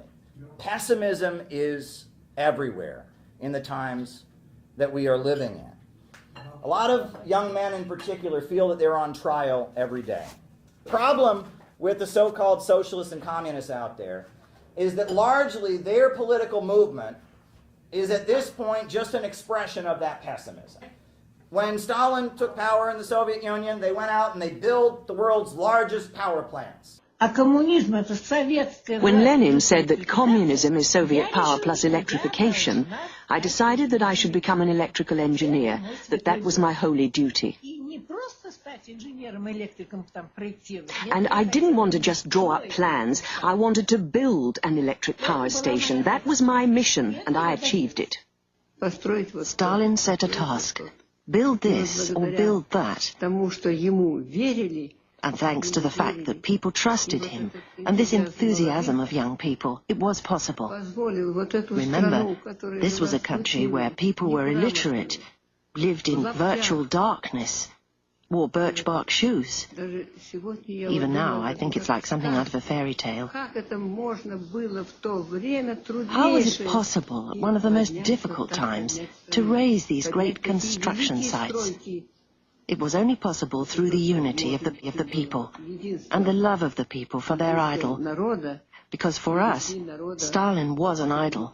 But yet, the Party for Socialism and Liberation, their platform called for taking apart America's power grid and getting rid of all of the coal power, all the oil power, immediately converting to wind and solar panels and basically de-electrifying America. So much of what the so-called left does is they push this resentment and rage and tearing people down. This actually serves that Malthusian pessimism that the ruling elite are promoting. They're not building a movement to rescue the country and break it out of imperialism. They're building a movement to stoke resentment and pessimism. They're drawing, honestly, in some ways, from the dialectical materialist philosophy. Karl Marx believed that there was no God, and that all that existed was material reality, and that conflict defined reality. And with that worldview, it leads one to a... Yeah. Wouldn't the violent toppling of the Syrian government directly benefit ISIS? The toppling of the Assad government benefit ISIS? That would be directly to the benefit of ISIS. Look, I'm not going to speculate about what would or what wouldn't benefit Daesh. I mean, to some degree, and the secretary's talked about this, there's a symbiosis between the Assad regime and Daesh, and he said that many, many times. It is through Assad's brutality that Daesh has been able to fester and grow into ungoverned spaces. And one of the things that we've talked about routinely, although we haven't said it, we haven't talked about it recently, is that we understand that while the future of Syria cannot include Bashar al-Assad, as we work through this political process to a transitional governing body, we recognize that some institutions of government, for instance, the security forces, in some form or fashion, has got to stay intact, so that there isn't a complete collapse of an appropriate governing infrastructure inside the country as we work through this very difficult transitional process. If the Syrian government were to just immediately fall, what would happen to Syrian Christians? What would happen to Syrian Alawites? Look, I'm not going to engage in hypotheticals about a situation that we're actually obviously trying to avoid. It isn't about the fall of the regime. We are trying to get to a transitional process of governance that preserves even some of the existing infrastructure going forward, but that at the end of that process gets us to a government that is put in place by the Syrian people, with their voices being heard, and it doesn't include Bashar al-Assad. This does not represent what the American people want. All the polls show that the American people don't want a new war. The American people are sick and tired of our money being wasted on bombs and weapons and destruction, provoking a war with China, provoking a war with Russia, while our trains are derailing, people in the United States are suffering, our water's not being purified, our railroads are falling apart, our power grids are falling apart, and yet we pour more and more weapons and money into some stupid confrontation with China. China is not our enemy. Wall Street bankers are our enemy. No more provocations against China. China is not our enemy. China is not our enemy. China is not our enemy. China is not our enemy. Get out of our country. Stop trying to sell war in our country. Stop trying to sell war in our country. We don't want a new war with China. We love America and we don't want a new war with China. China is not our enemy. Stop trying to sell war. Get out of our country. Stop trying to sell war. China is not our enemy. I'm a patriotic American. I love my country and I don't want World War III. Repeatedly from this podium, when asked about the situation in Aleppo, you advised people here to turn on their TVs, watch American television. Do you stand by that? Do you still recommend people do that if they want to learn credible reports about what's happening in Aleppo? Oh, I think you're grossly mischaracterizing my comments. I didn't say that the only way to get informed about Aleppo is to turn on your TV. I was referring to questions about people dancing in the streets. And I didn't deny, unlike what's been out there on Twitter, I didn't deny that there aren't images of people that may have been happy about what happened in Aleppo. I said I hadn't seen them, which at the time I hadn't. But I also encouraged people to look at news coverage, the broad swath of news coverage about what's going on in Aleppo, and I think you can see that through the imagery that's being conveyed, mostly by television news coverage, but not only, you can see the devastation that's being wrought on the people of Aleppo and the innocent men, women, and children that are still there, that still are trying to get out and still haven't received any humanitarian aid. So let's not oversimplify what I said. Well, let me ask you, one of the things that was highlighted on American television was these final messages from people, right? They were tweeting out, this is their final message. As soon as the city is liberated, we're going to be killed. And these messages turned out to not be final messages. I mean, not a single one of these people ended up being slaughtered. So is it still credible to watch American media? Well, I talk about a loaded question. So I don't know. Maybe you have specific knowledge about every person that sent a tweet. I have some specifics here if you want to get into that. No. Okay. If you let me finish, Sure. then we can have this conversation. Maybe you have more knowledge about the individuals tweeting. I don't.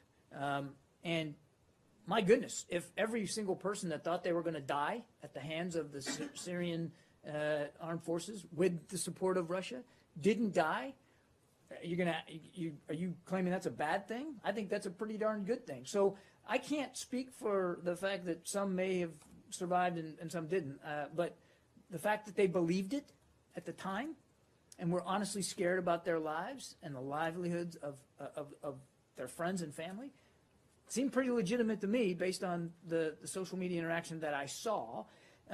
If that didn't happen to them, then I think that's terrific, obviously, and we should all be rejoicing in the fact that they were able to survive the onslaught and the siege and the surrender tactics of the regime and its backers.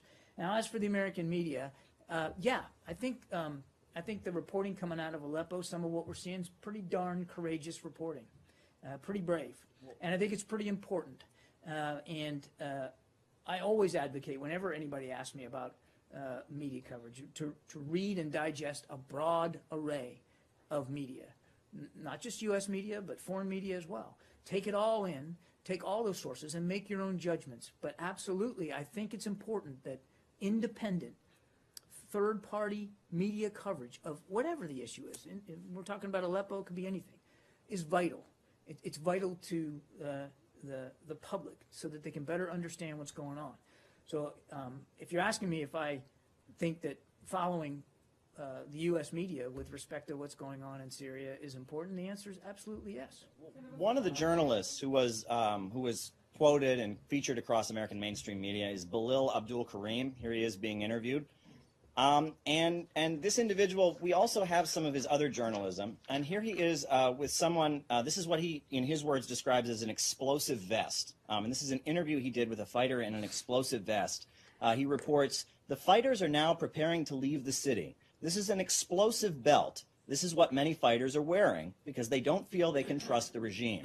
Is this an unbiased, credible source, this person standing next to what looks like a potential suicide bomber? Look, I'm not going to speak to every single news account that you can sit there and cite, sir. What I can tell you is, as I said, I think the broad swath of coverage about what's going on in Syria is worth people paying attention to. And people have to decide for themselves what they're going to find credible and what they're not going to find credible. But if by the tone of your questioning or by the questions themselves you're trying to imply that what's going on in Aleppo is nothing more than a liberation festival or a parade of proud, happy people that they're being liberated, I think that is ludicrous. And I think it is not backed up by any stretch of normal independent reporting that we've seen coming out of there. Now, I'm not going to debate each and every account with you. I'm not going to get into an argument over each and every story that's been filed. But I think the travesty that has become Aleppo is clearly and should be squarely put on the regime's doorstep, as well as their backers in Russia and Iran. No one denies that karma. With countries from the developing world having more prominence and importance in international affairs, do you feel that the United Nations could be restructured in a way that would give more representation to developing countries? In the name of Allah, the merciful, the compassionate, I think the UN and its mechanisms. I will reiterate that the UN and its mechanisms need to be revised so that it can fulfill its role of enhancing peace, security and justice. And if the UN, the Security Council and the various UN branches are not revised, then I think that with the new centers of power that have emerged in the world, with the global coalitions and the developing countries, the role of the UN will diminish day by day, and it will certainly not be able to fulfill its role as before. And in our view, its position and condition of functioning will inevitably come to naught.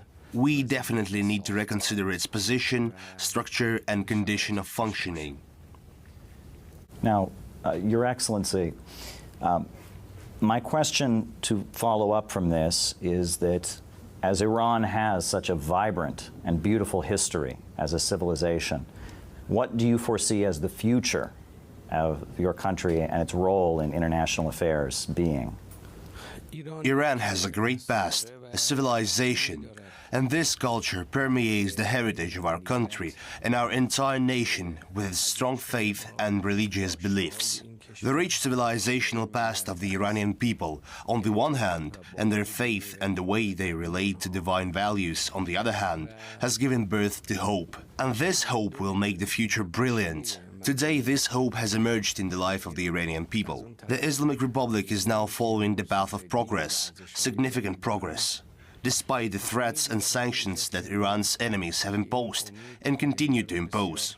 Today, with its faith and hope, the Iranian nation has been able to make the enemy falter and retreat. In my opinion, with this faith and hope, with Iran's past and its civilization, we can take confident steps towards growth and prosperity in the future.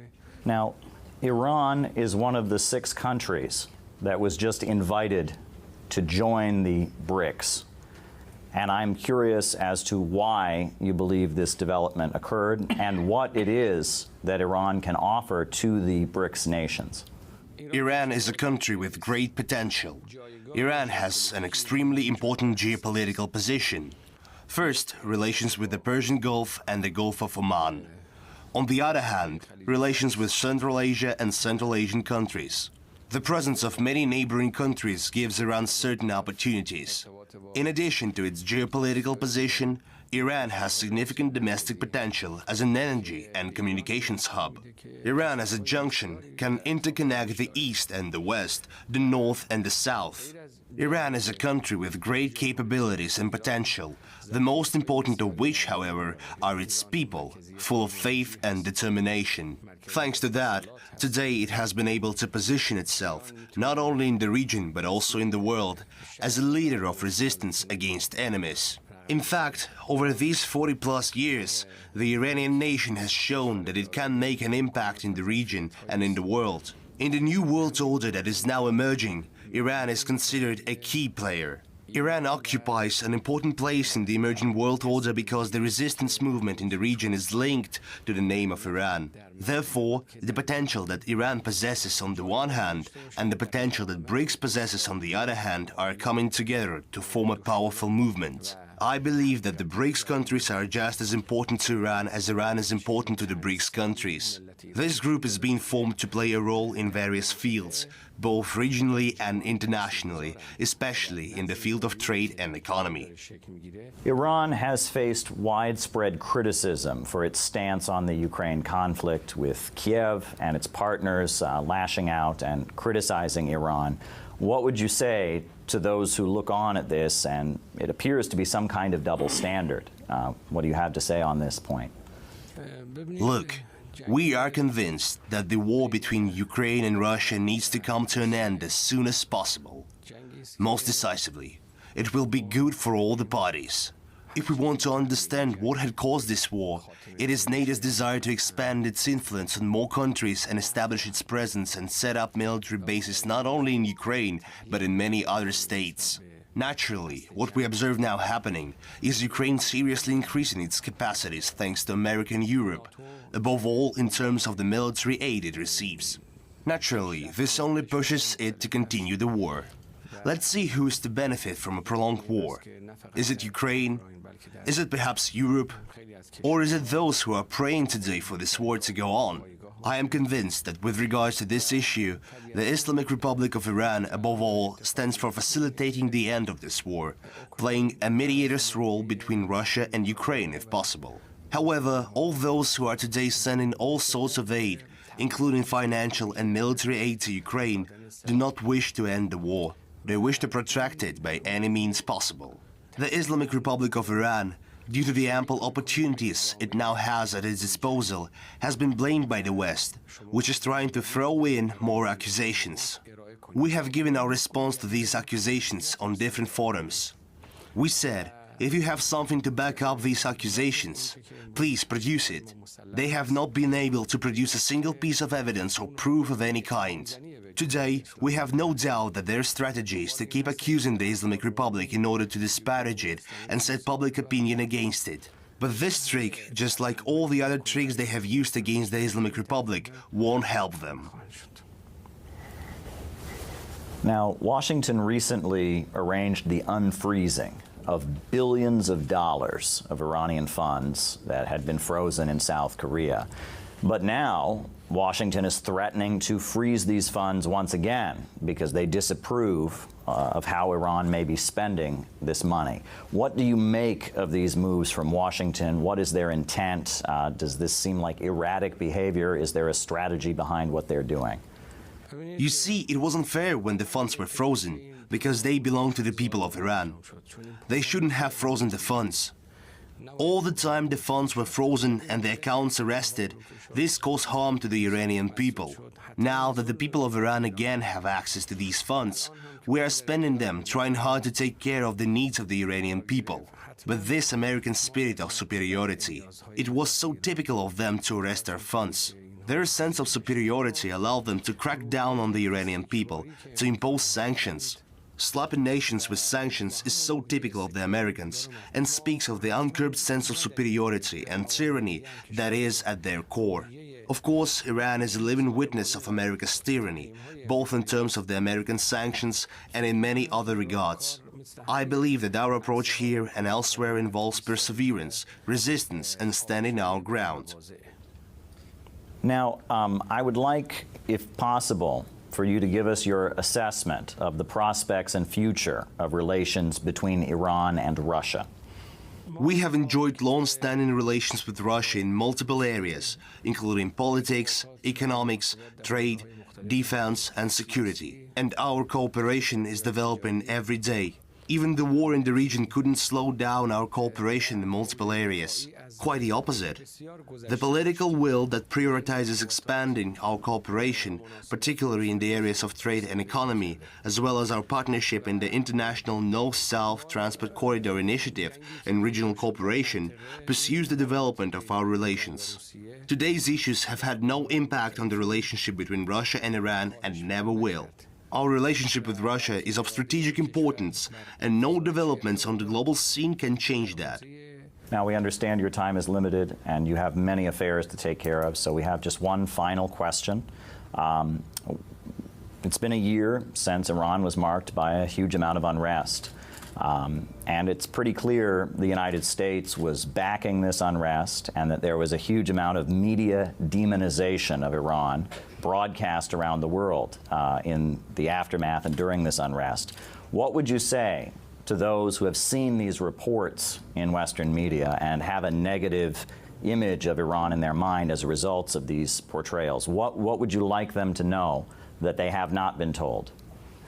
I think enough time has passed since then, a full year, so we can better see the situation, the setting, and what happened behind the scenes. Even those who had no information and were misled by the media and their false news can now see the facts and understand the essence of what happened.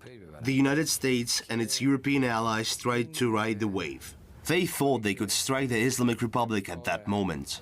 On gender issues, for example, and on economic issues. They started a hybrid war against the Islamic Republic of Iran. But after a little while, we saw the Iranian people prevail in that war. So the Iranian people was victorious again. When I spoke at the UN, I said that the Iranian people had won this hybrid war and had been able to secure this victory in the situation created by Iran's enemies. The hostile media, psychological, economic and political pressures. As you can see for yourself today, all the opponents, all the enemies of Iran, although they made an attempt to bring back at least the memory of the events of a year ago, they did not succeed. They failed completely. And the people who had any doubts that the enemies of Iran were behind this, the enemies who sought to put the Iranian Republic through hardship, can now see clearly that the Islamic Republic of Iran is not a weak sapling, but a strong tree that will not bow under these blows. The roots of the Islamic Republic are very deep. They did not begin yesterday. Over the years, we have become accustomed to hearing what the United States, some other Western countries, and detractors have to say to the Islamic Republic. Each time, they give us 6 months. Since the victory of the Islamic Revolution, every year they say that in 6 months, the situation in the Islamic Republic will change. I suppose it has now been about 80 times 6 months since they started saying that. It has been demonstrated to them that the Islamic Republic is a powerful state, a state that is now stronger than ever. In the meetings I had with some of the media and political pundits during my 2 days in New York, they admitted that it has been proven to everyone that the Islamic Republic, in the words of yours truly, will not bow. And this time, just like previous times, they failed. I hope that this time they've realized that the Islamic Republic is a powerful state, and most importantly, that God Almighty is looking after us. And with the faith of our people, with their hopes and trust, and what is important is that, as the leader of the Islamic Revolution has repeatedly emphasized, it is not lies that are the basis for the continuation of the revolution, but the faith and the hopes of our people. Indeed, the revolution continues because of the faith and hopes of the people, which I have shared with you and all the esteemed viewers today. And a nation that is beloved and faithful is indeed a religious nation. And a nation that has hope. And a nation that is beloved and faithful is indeed a religious nation. And a nation that has hope. There is hope for the future, and a very bright future. Caleb, we just showed your interview that you did back in September 2023 with the Iranian president. What were some of your impressions of the man? Well, it was really an honor to sit down with him back in September because I've covered a number of American elections. You know, I asked Donald Trump a question at one of his press conferences. And when I spoke with the head of state of the Islamic Republic, I was speaking to somebody of a completely different brand, a completely different category. I mean, this was a deeply religious man. This was a longtime clerical figure in Iran, a judge, a legal scholar. This was someone who took the history of his country and the project of carrying out the Islamic Revolution and national rejuvenation very seriously. And every answer that he gave me came from a place of a very sophisticated understanding of geopolitics and really, I should say, a more Eastern approach and a more long-term approach to how one should govern a country. He wasn't worried about sound bites and scandal and gossip and rumors and all the stuff we hear from American and Western leaders. He was focused on kind of a long-term vision of how the Eastern parts of the world could come together. He was very excited about cooperating with Russia, cooperating with China. He was very critical of the United States and how it's destabilized and meddled in Iran's internal affairs. It was quite a conversation, and it was really an honor to speak with him. And I really wish that American audiences could understand how our leaders are kind of out of touch with how figures like him govern in different parts of the world. Well, speaking of the sort of vision that President Raisi had for Iran, what would you say was the significance of his election back in 2021?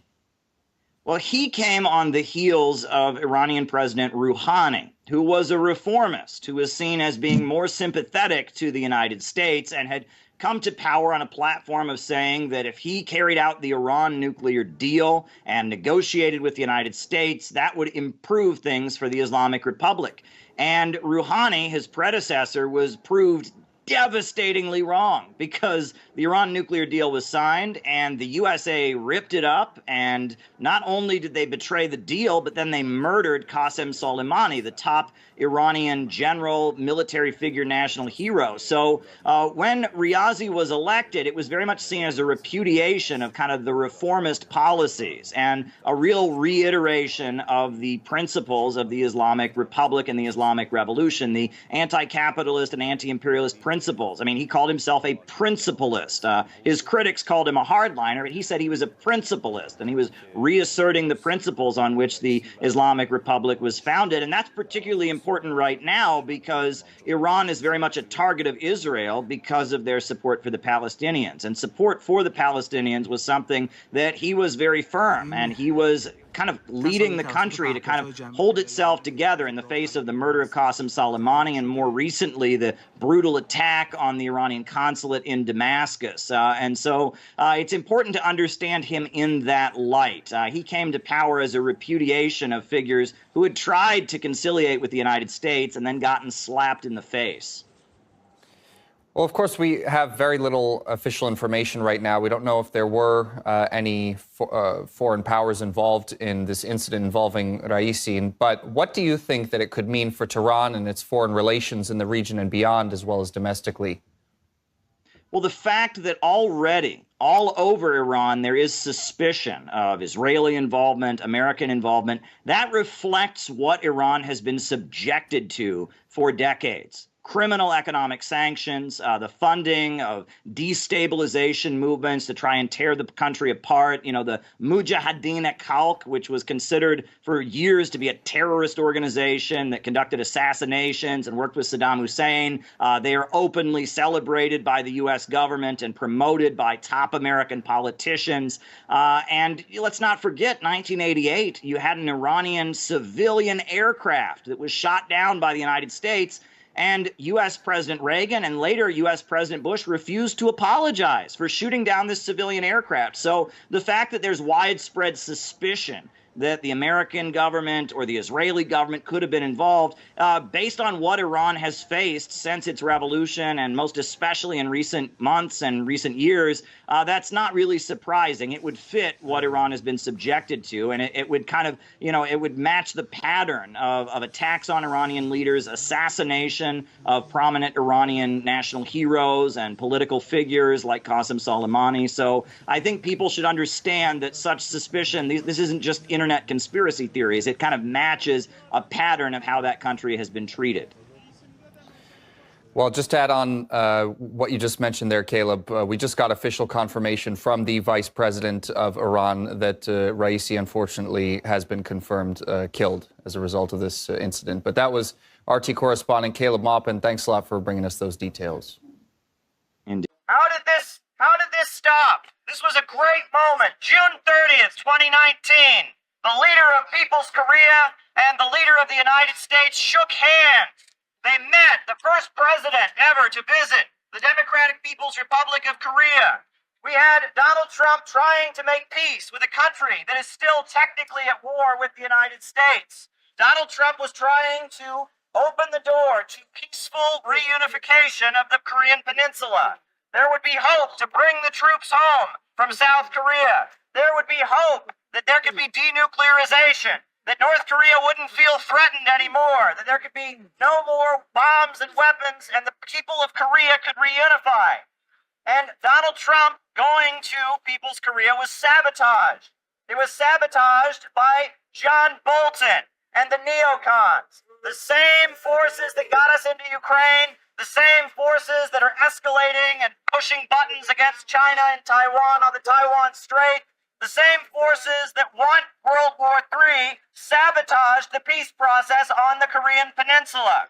We're here to say, finish what Trump started. We want peaceful reunification of the Korean Peninsula. We want U.S. leaders and the leaders of People's Korea to sit down. We would like to see trade between the United States and People's Korea. We would like to see those railroads in South Korea that have been built. We'd like to see them in action and see the Korean people trading with each other. We don't want war. We don't want money wasted on international confrontations. And we also don't want a police state.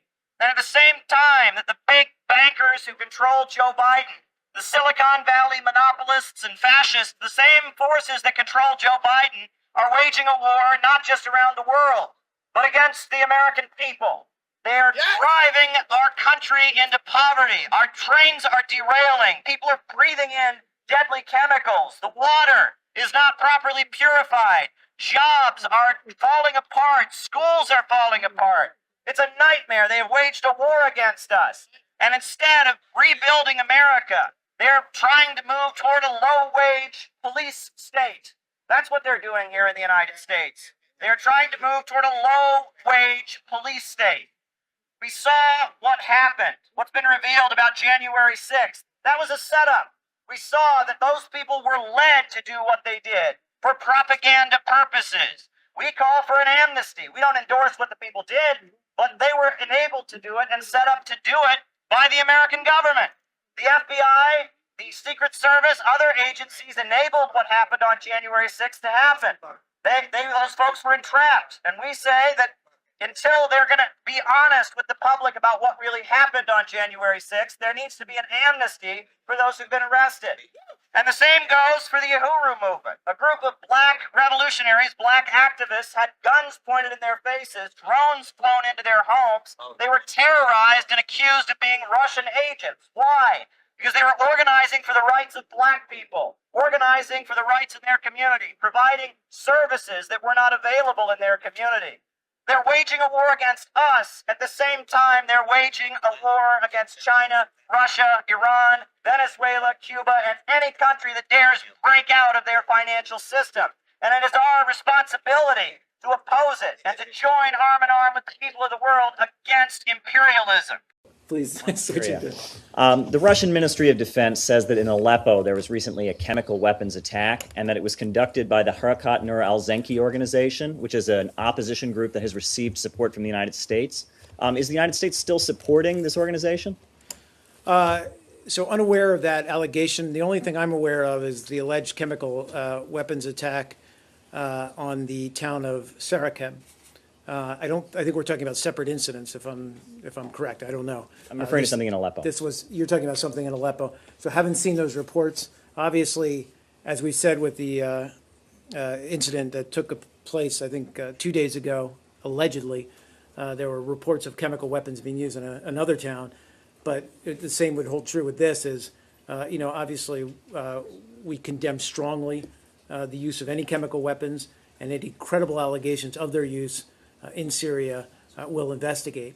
And I believe it's the purview of the OPCW that would carry out such an investigation.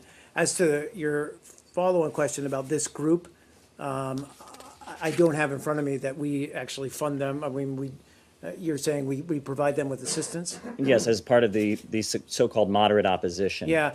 I don't know what. Now, the group again, also. I haven't seen the allegations yet, so I think it's too early for me to A, make that assessment, and B, make that connection. It's been said that the State Department is also investigating allegations. I mean, there's a video of this group beheading a 10-year-old Palestinian Yes. boy. Yeah, I'm aware of how are that. those investigations going? Has there been any result? Yeah, so we did talk about that. We were looking into those that incident. Obviously, we condemned if it were true.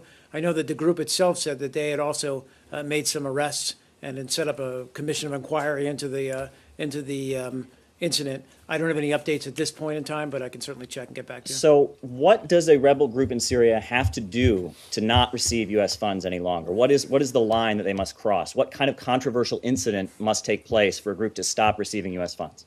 Well, first of all,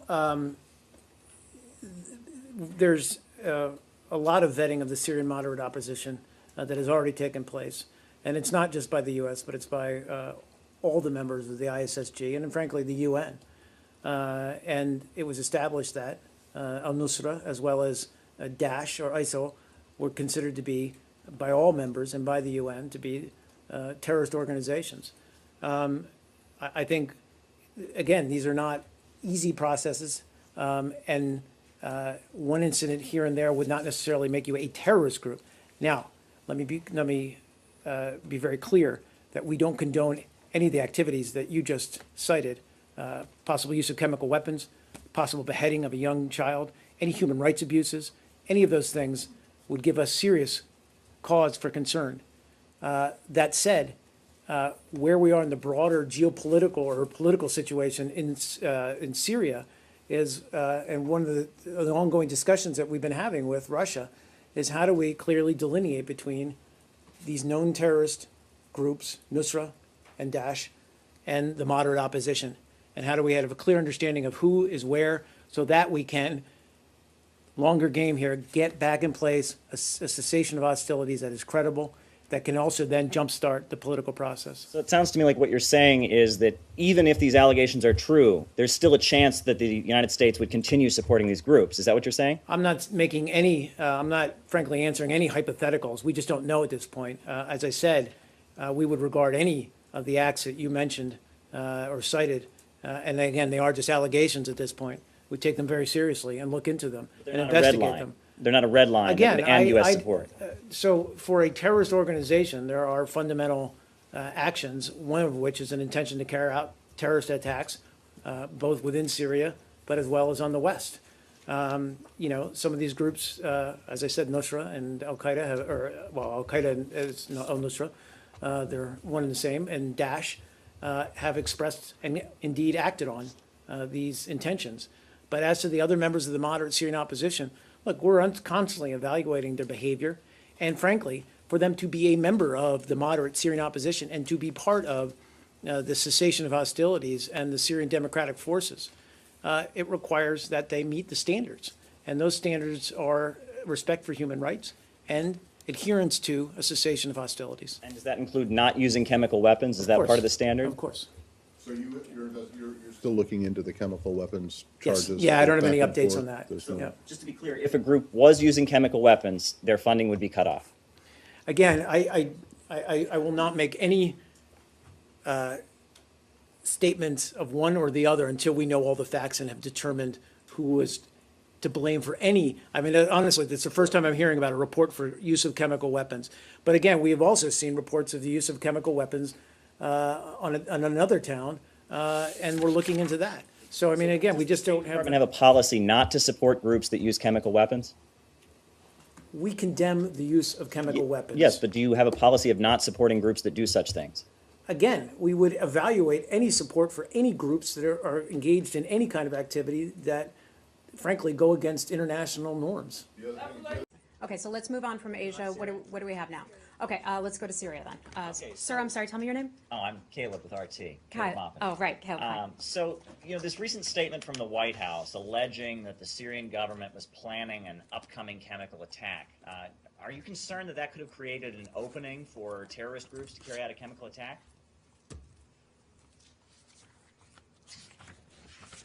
No. You're not concerned, even though al-Nusra, al-Qaeda groups have been using chemical weapons in Syria? That's documented? No. Next question on Syria. Well, I mean, they could carry out a chemical attack, and then with the White House saying, oh, Assad was going to do it, that would create a cover for them to do such a thing. Do I have to do this again? We know that Assad has used chemical weapons on his own people, and he's done that repeatedly, Well, hasn't including the United States convinced the world that including Saddam Hussein women had and weapons of mass children, destruction? and we have all seen that. We have all seen the video, and there is no debate about that. Okay, So I'm going to. didn't Assad give up his chemical weapons in 2013? Didn't that happen? No. That didn't happen, so the Havy, let's OPCW go is over not to being- you. Anything else on Syria? Yeah. You said before, are you saying that al-Qaeda has not used chemical weapons? I'm not going to get into this conversation with you Well, about this is a this because concern. no. You want to have a debate, okay, about a hypothetical, okay, and I'm not going to get If into you a debate. announce that there's a pending chemical attack, I'm not going to get into a and it's going to be debate done about by a the government, hypothetical, if but you what announce that, then they could carry out an attack, and it would look like the government did it.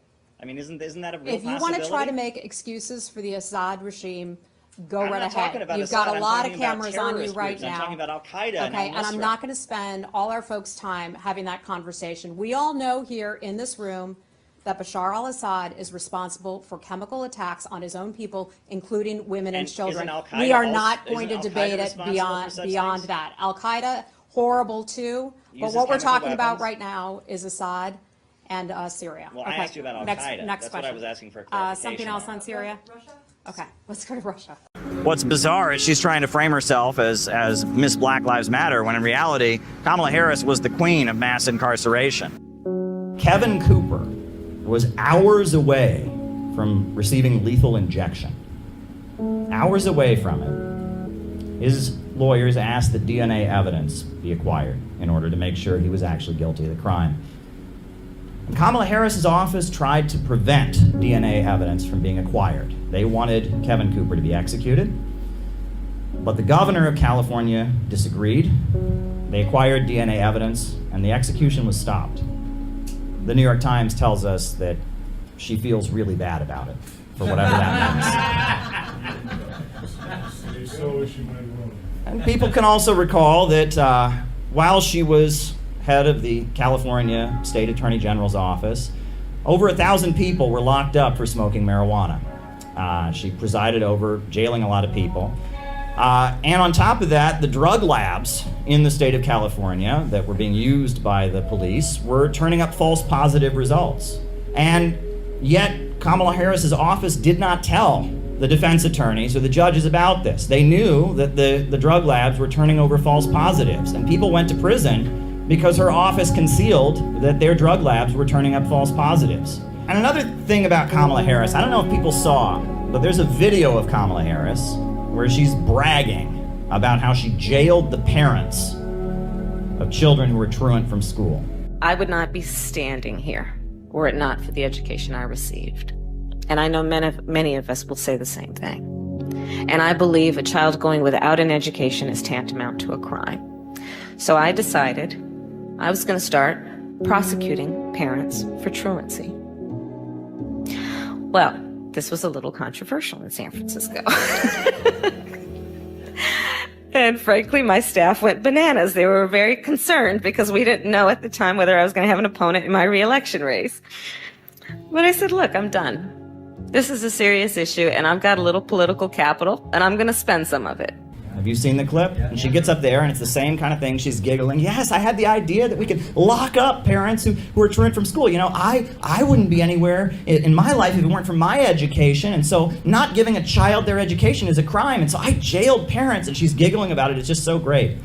And, you know, I see so much in U.S. media. They like to trivialize incarceration. There's so many shows on Netflix and all of that where it ends towards the end where someone goes to jail, but it's part of the happy ending. It's okay.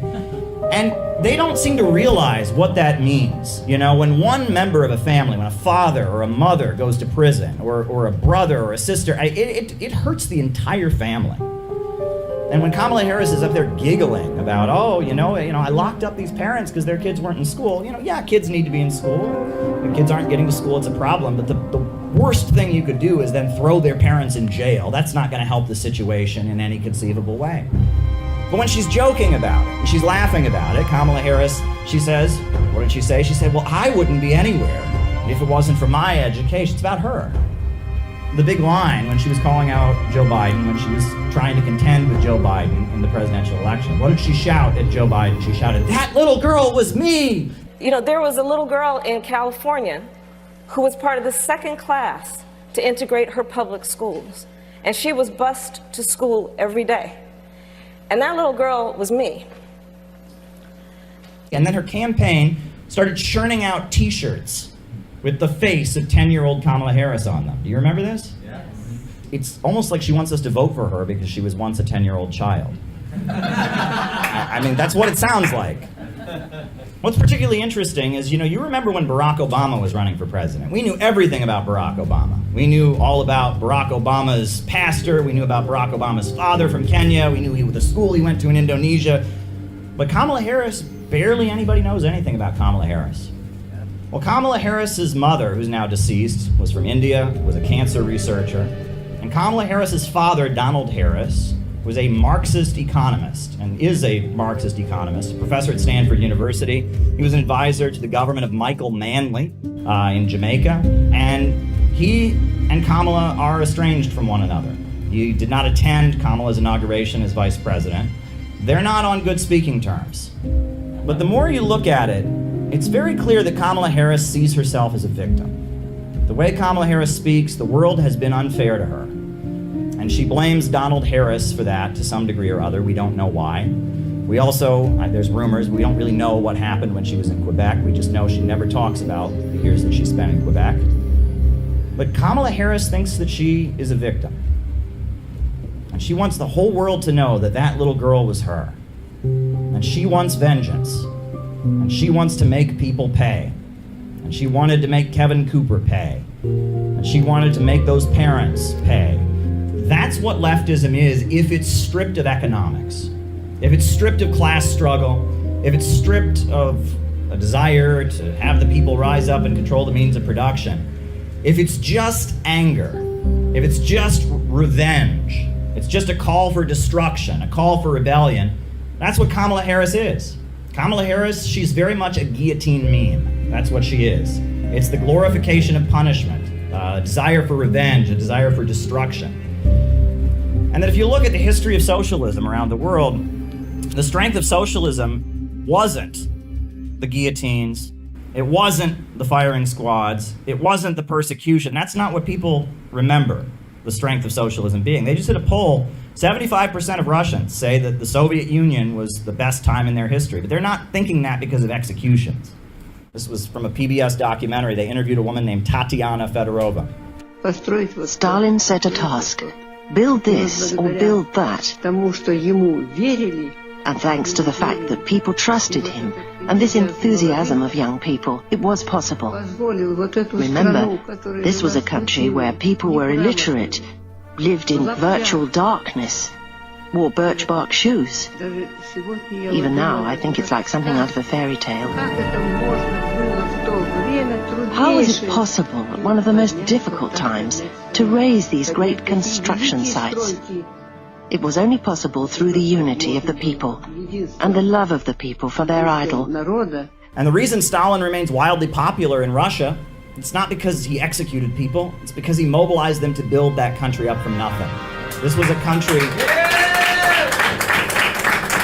He built some of the world's largest power plants, he wiped out illiteracy, and he built a modern industrial country. He raised millions of people up out of poverty. And then they fought off the Nazi invaders, and then they rebuilt the country again, and a few years later they were the first country in outer space. And the strength of socialism was not that it punished people and that it persecuted people, but rather that it enabled people to go out and build and construct. I've said to many people, I'm not a socialist because I want to destroy America. I'm a socialist because I want to save America.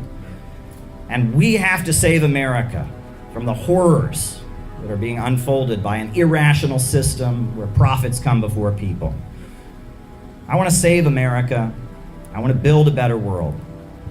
If all the apparatus they've created for destroying people, for imprisoning people, for breaking people psychologically, could be utilized to build and to construct, the popular power were put in control of the means of production and control of the state apparatus of the United States, we could build something very, very beautiful.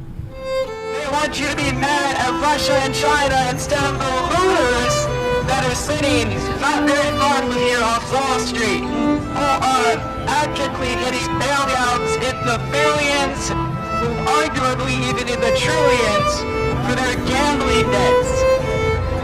That's what we're here against, and that's why we're taking a stand for freedom of speech, because they're going after the Yahoo movement and anyone who stands against the imperialists, because they know we're a real threat and that's rising.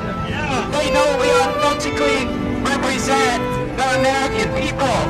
They know that the American people are ready for a change and ready for an end to the wars. And that's why they're cracking down on our First Amendment. They're cracking down on our Fourth Amendment. They're cracking down on all of the civil liberties we know and love. And so on.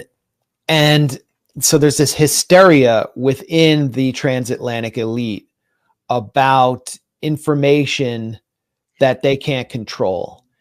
There's a hysteria about the possibility of Donald Trump returning to power and shutting down the Ukraine proxy war, and just all the chaos that Donald Trump brings.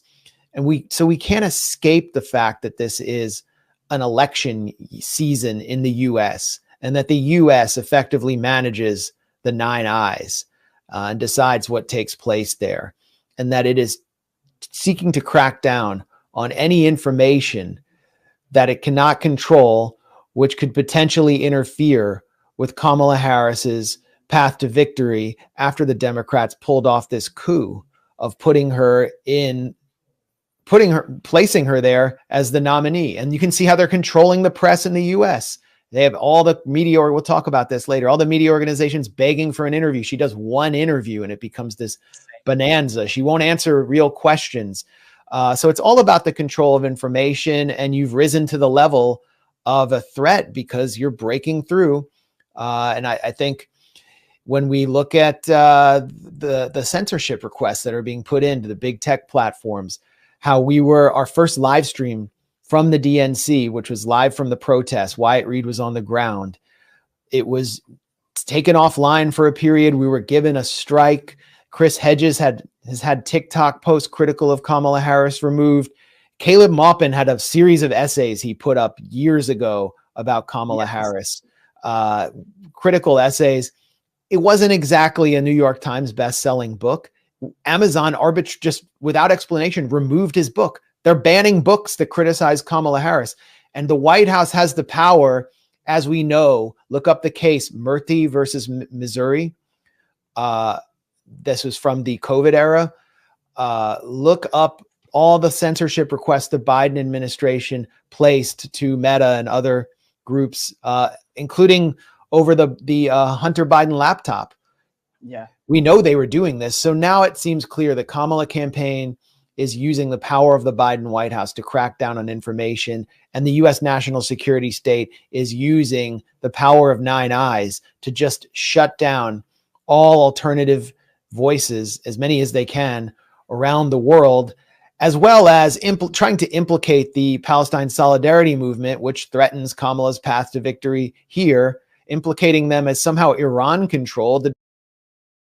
Hey, I'll see you on tour in Las Vegas, Chicago, and Grand Rapids. In Chicago, it's stand-up and a live panel show. Go to jimmydore.com for a link for tickets, and make sure you go to jimmydore.com. Well, I got to tell you, the reason that I wrote this book is because I interacted with somebody. There was somebody I came across, and they had worked with Kamala Harris's father, Donald Harris.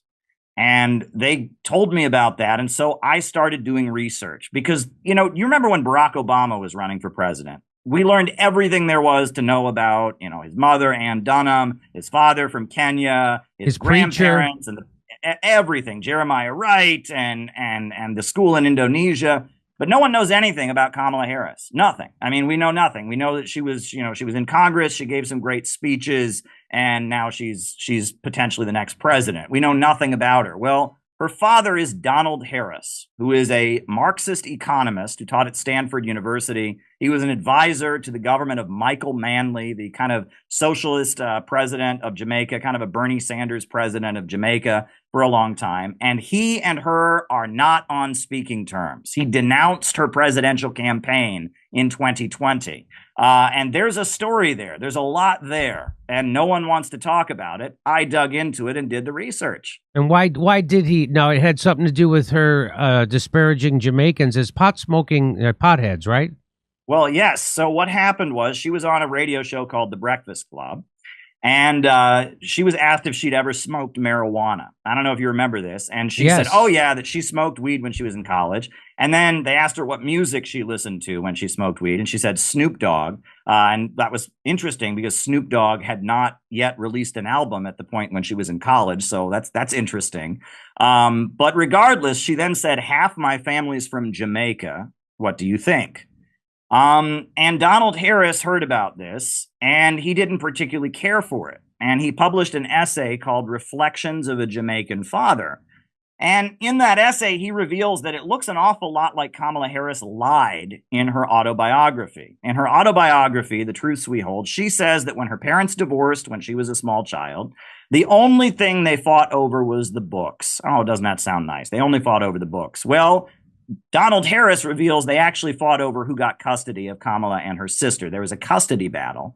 And in that custody battle, they played up the stereotype of Jamaican men and black men as not good fathers, as pot smokers, as lazy, etc. And that stereotype that she invoked of Jamaicans as, joy-seeking, I forget the language he exactly used, but, that was used to deprive him of the ability to see his daughters. So he particularly took issue from it. He denounced her presidential campaign. He called it a travesty of identity politics. And he said he speaks for her entire Jamaican family. He did not attend her inauguration as vice president. Her mother is deceased, and Kamala Harris talks about her mother endlessly. Her mother is like a saint. But her father, nobody talks about the fact that she has this father who taught Marxist economics at Stanford University, etc. And there's a lot there if you dig into it. That is particularly surprising. If Barack Obama had a Marxist father, we would have heard about it endlessly. But nobody wants to talk about Kamala Harris and her estrangement from her father in Jamaica. The thing is, we talked about this yesterday or the other day. It would be a mistake for Trump to come at her as being some kind of far left Marxist radical, because she's not. She's not. She is a very much an authoritarian enemy of black people, lock 'em up cop, and a tool of the military-industrial complex and Wall Street, along with Big Pharma. So she is a corporate puppet. She's all the bad things you would think of. I used to equate with being right wing, but now things are flipping around. So I don't know, those terms don't mean anything anymore. So, but yeah, she's not a far leftist. Would you consider her a far left? You wrote the book.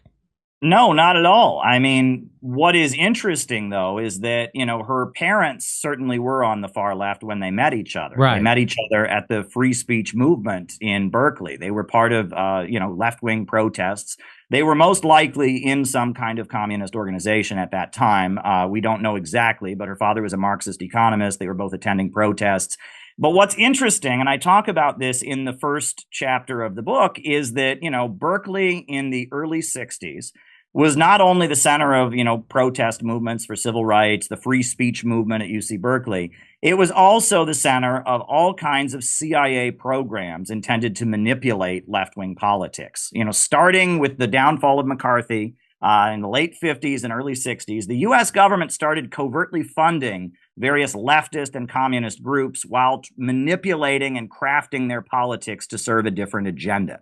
The Bay Area was the center of Project MKUltra, where the CIA was distributing LSD, throughout civilian areas, just handing acid to people, etc. And there was all kinds of manipulation of the politics of the Bay Area. And her parents were heavily involved in that. And that is particularly interesting when you look into it. Kamala Harris talks about how when she grew up in the Bay Area, she attended a cultural center called Rainbow Sign. And it was a cultural center connected with James Baldwin and I believe Ralph Ellison and some other black intellectuals who were being promoted by the CIA as an alternative to the communist wing of black liberation. This was the time when you had the Black Panthers that were rising, Huey Newton in Oakland and others. And so this was a cultural center that was being funded and promoted to kind of push black radicals in a direction that was less dangerous to the establishment. And that's particularly interesting when you look into it. There's a lot there if you look into Kamala Harris and her background. And the fact that no one wants to talk about her father. And when it really gets down to it, the fact that the most epic political knockout was delivered in 2020 by Tulsi Gabbard. Do you remember that? Yes, of course. Yeah. We played why on. Did I was there when that happened. Yeah, it was amazing. I've never seen, she just used her very limited time on the debate stage to just go over Kamala's record as a vicious prosecutor. Hey, I'll see you on tour in Las Vegas, Chicago, and Grand Rapids. In Chicago, it's stand-up and a live panel show. Go to jimmydore.com for a link for tickets, and make sure you go to jimmydore.com.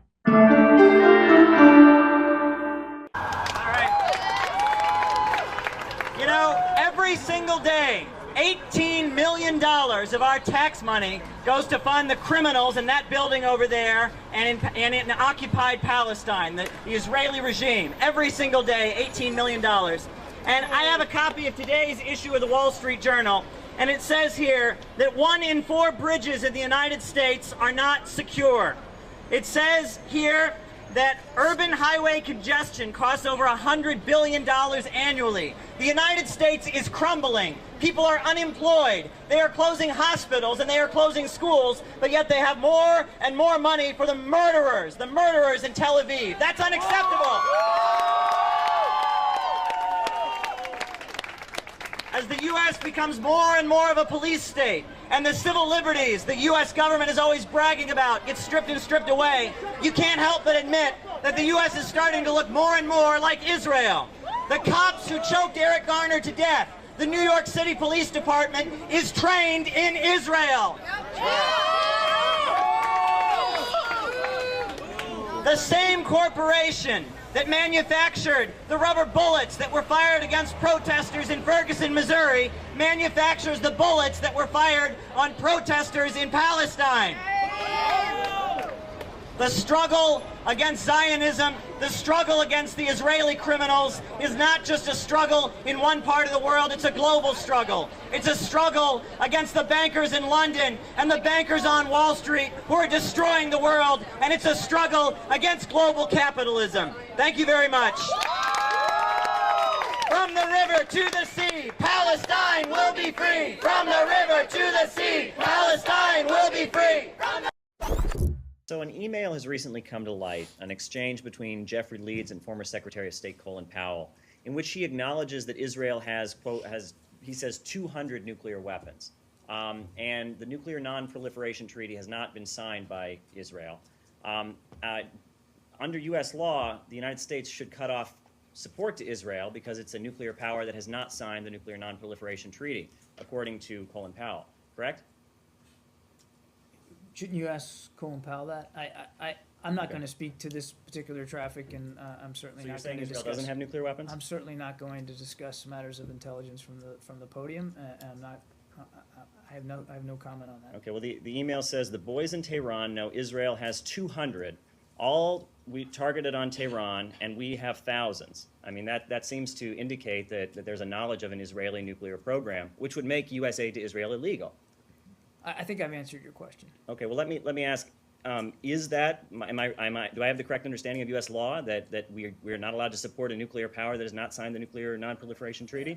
Look, we obviously support the Nuclear Non-Proliferation Treaty. I'm not a legal expert on all the tenets of it, and I'm certainly not going to speak about the details that you've revealed here in this email traffic. That would be inappropriate for me to discuss one way or the other. I'm not going to do it. There are sanctions imposed on North Korea in response to their nuclear proliferation. There were sanctions put on Iran in response to allegations of nuclear proliferation. And now we have this email from Colin Powell saying that Israel has 200 nuclear weapons. Why is Israel not facing any consequence for this? That's a very colorful way of getting back to the same question you just asked me. But I'm going to refer you back to the transcript when you see it this afternoon to what I said before to your question. Saeed? You're familiar with this email, right?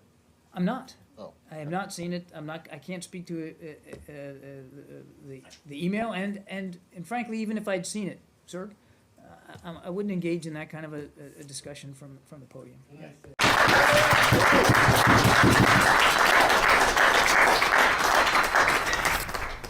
When you think about the Abraham Lincoln Brigade, that points to an aspect of our movement that it's really important to understand.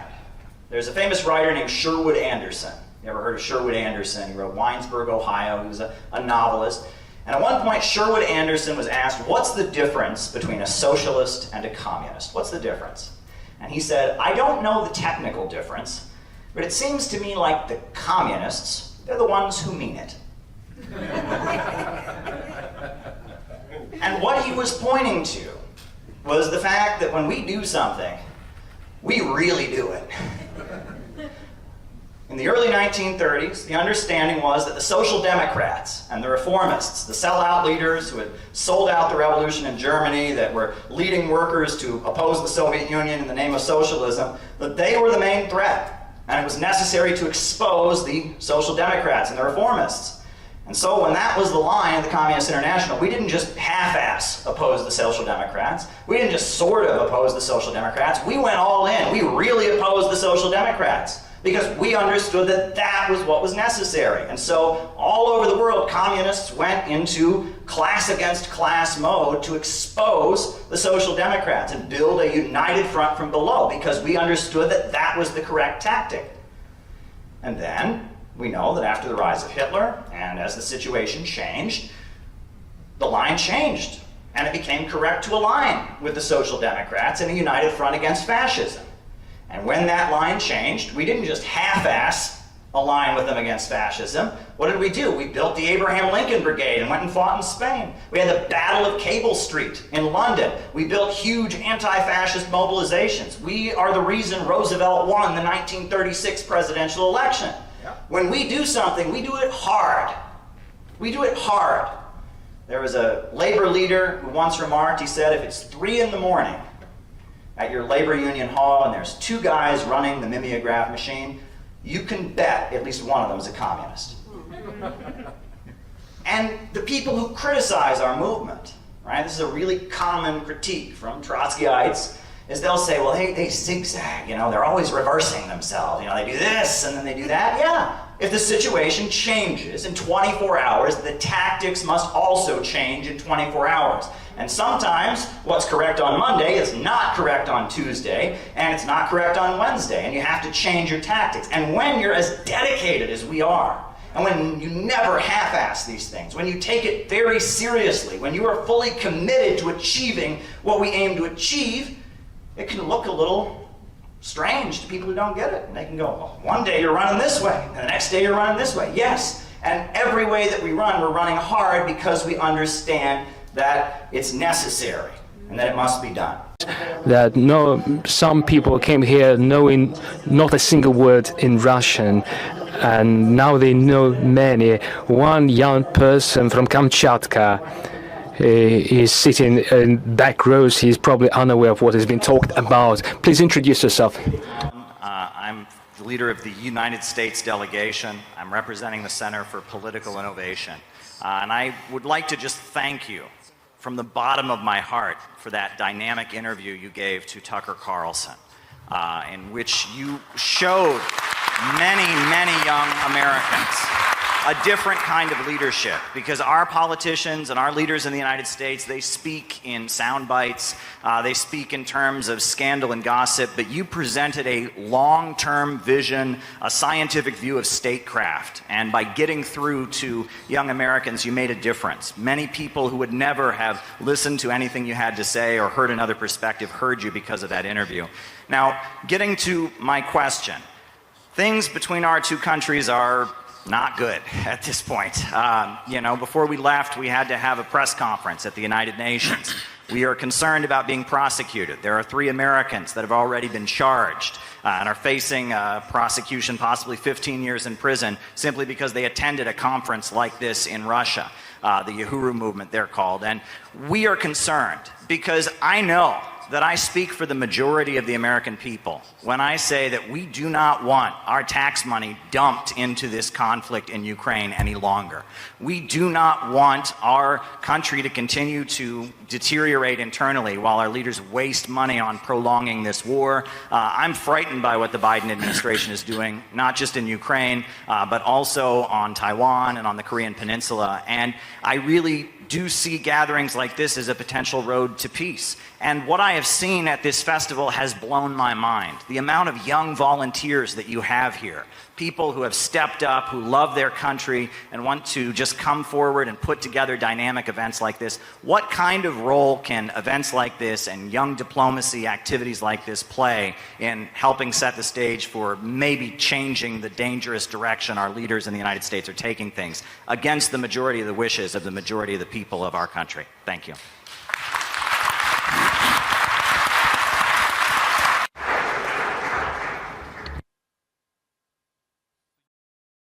The United States of America is a huge and unique country in its own way. Over 300 years, in just 300 years, which is a small period of time compared to our history, but thanks to the talents of the Americans, it became a superpower, which is an obvious fact. We know outstanding American politicians, we know outstanding American business people, cultural activists, which is an obvious fact. We used to be allies during 2 world wars as we fought Nazism and fascism. What happened recently? After the war, after the alliance, the United States and the Soviet Union started dividing the world, and they did so successfully. And based on this balance of powers, they created international relations and created the modern system of international law.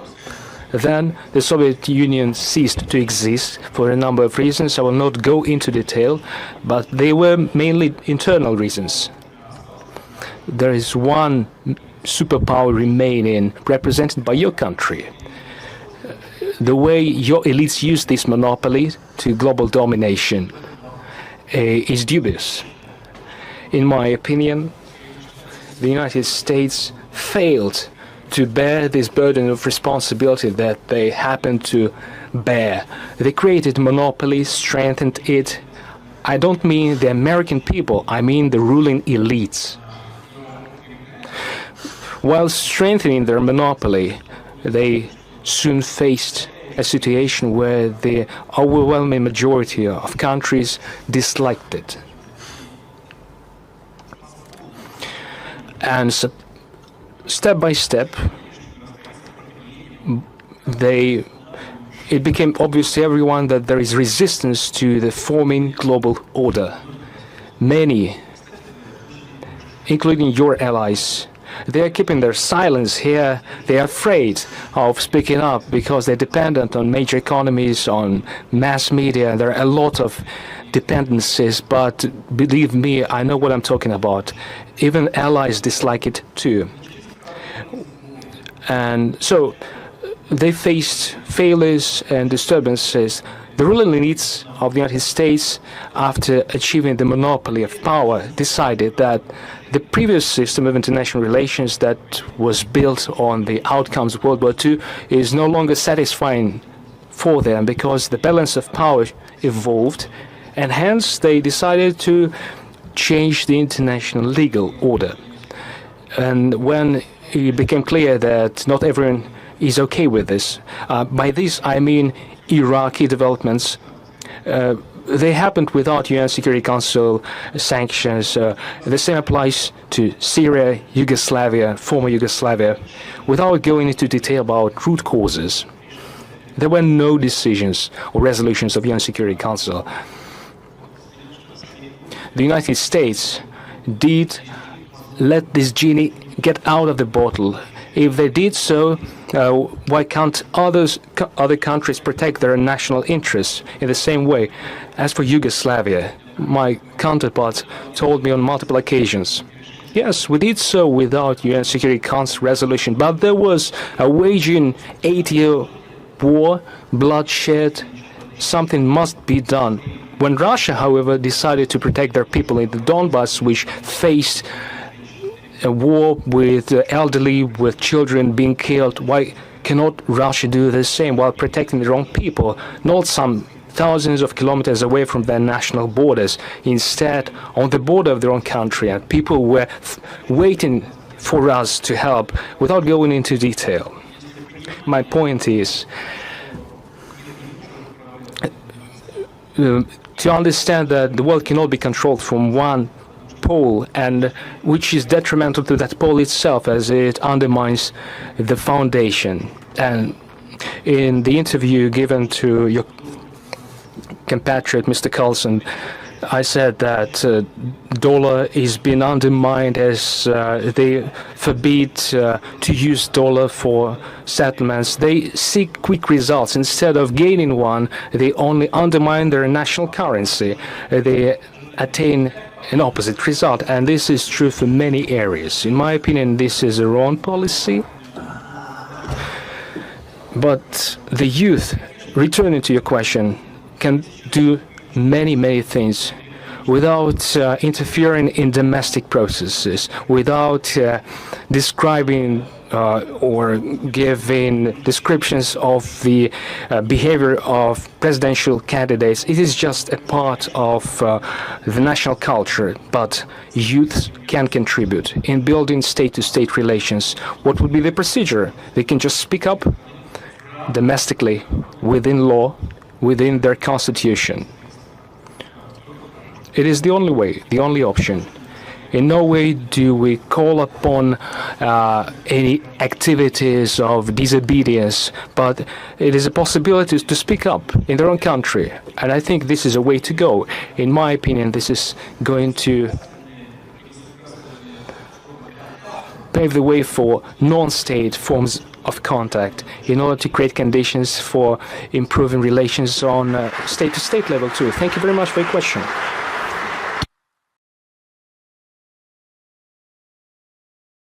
So as Congress makes up its mind on whether to take military action against Syria, anti-war groups are getting ready to stage protests in Times Square today. Rosa Flores joining me live now from New York. So Rosa, tell us more about the protests unfolding there in New York.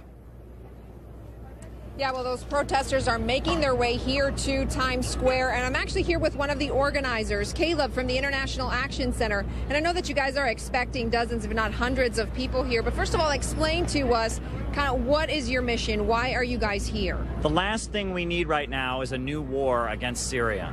Right now, they're cutting food stamps, hospitals are closing, schools are being shut down. There's a budget crisis in this country. We do not need more money for a new war against Syria. Every one of the cruise missiles they would send would cost over $1 million. That could be teachers that could be hired. That could be hospitals that could be opening. But instead, it's blowing up and killing people in another country, and that's not right.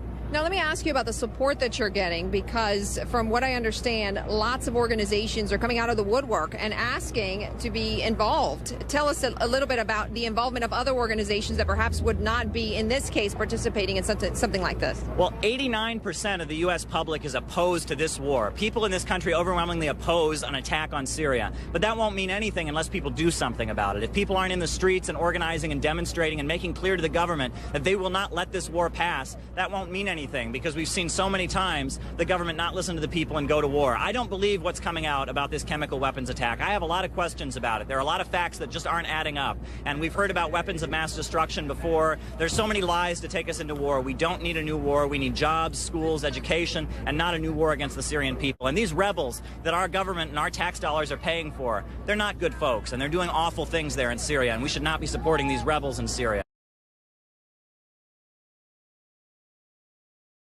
Right now in this city, hospitals are closing, schools are closing, all kinds of resources that people in this city use to survive are being shut down. Well, what are they talking about doing? They're talking about a new war against Syria. How much money is every single one of these missiles going to cost? At least $1 million. That could be teachers, that could be nurses, that could be doctors. But instead, it's going to a war. Do we want that? No. And now, you know, there have already been 100,000 people killed in this war in Syria. And they've been killed because our tax dollars are going to fund the Syrian rebels. A lot of these Syrian rebels aren't even from Syria. They're from places like Qatar, places like Jordan, places like Libya, and they've been shipped in. Syria was a peaceful country, and now there's a civil war going on. And the United Nations has reported that these rebels in Syria, funded by our tax dollars, are recruiting children as young as 11 and 12, and they're recruiting them and using them to kill people in Syria. Chemical weapons have been used by the Syrian rebels. They've used them. Carla Del Ponte from the United Nations has confirmed that. They're using sarin gas, and they're killing innocent people in Syria with our tax dollars. And the reason that they're talking about striking Syria right now, the reason they're talking about striking is because those rebels are losing. Why are they losing? They're losing because the people of Syria don't support them. They don't support foreign importing insurgents trying to tear up their country. And that is why Obama wants to send the missiles to do what the rebels can't do, because they don't have support on the ground. We want the people of Syria to run Syria. We want money for jobs and schools and education, not a new war. I'm with FIST, Fight Imperialism, stand together, and you can check us out. Thank you.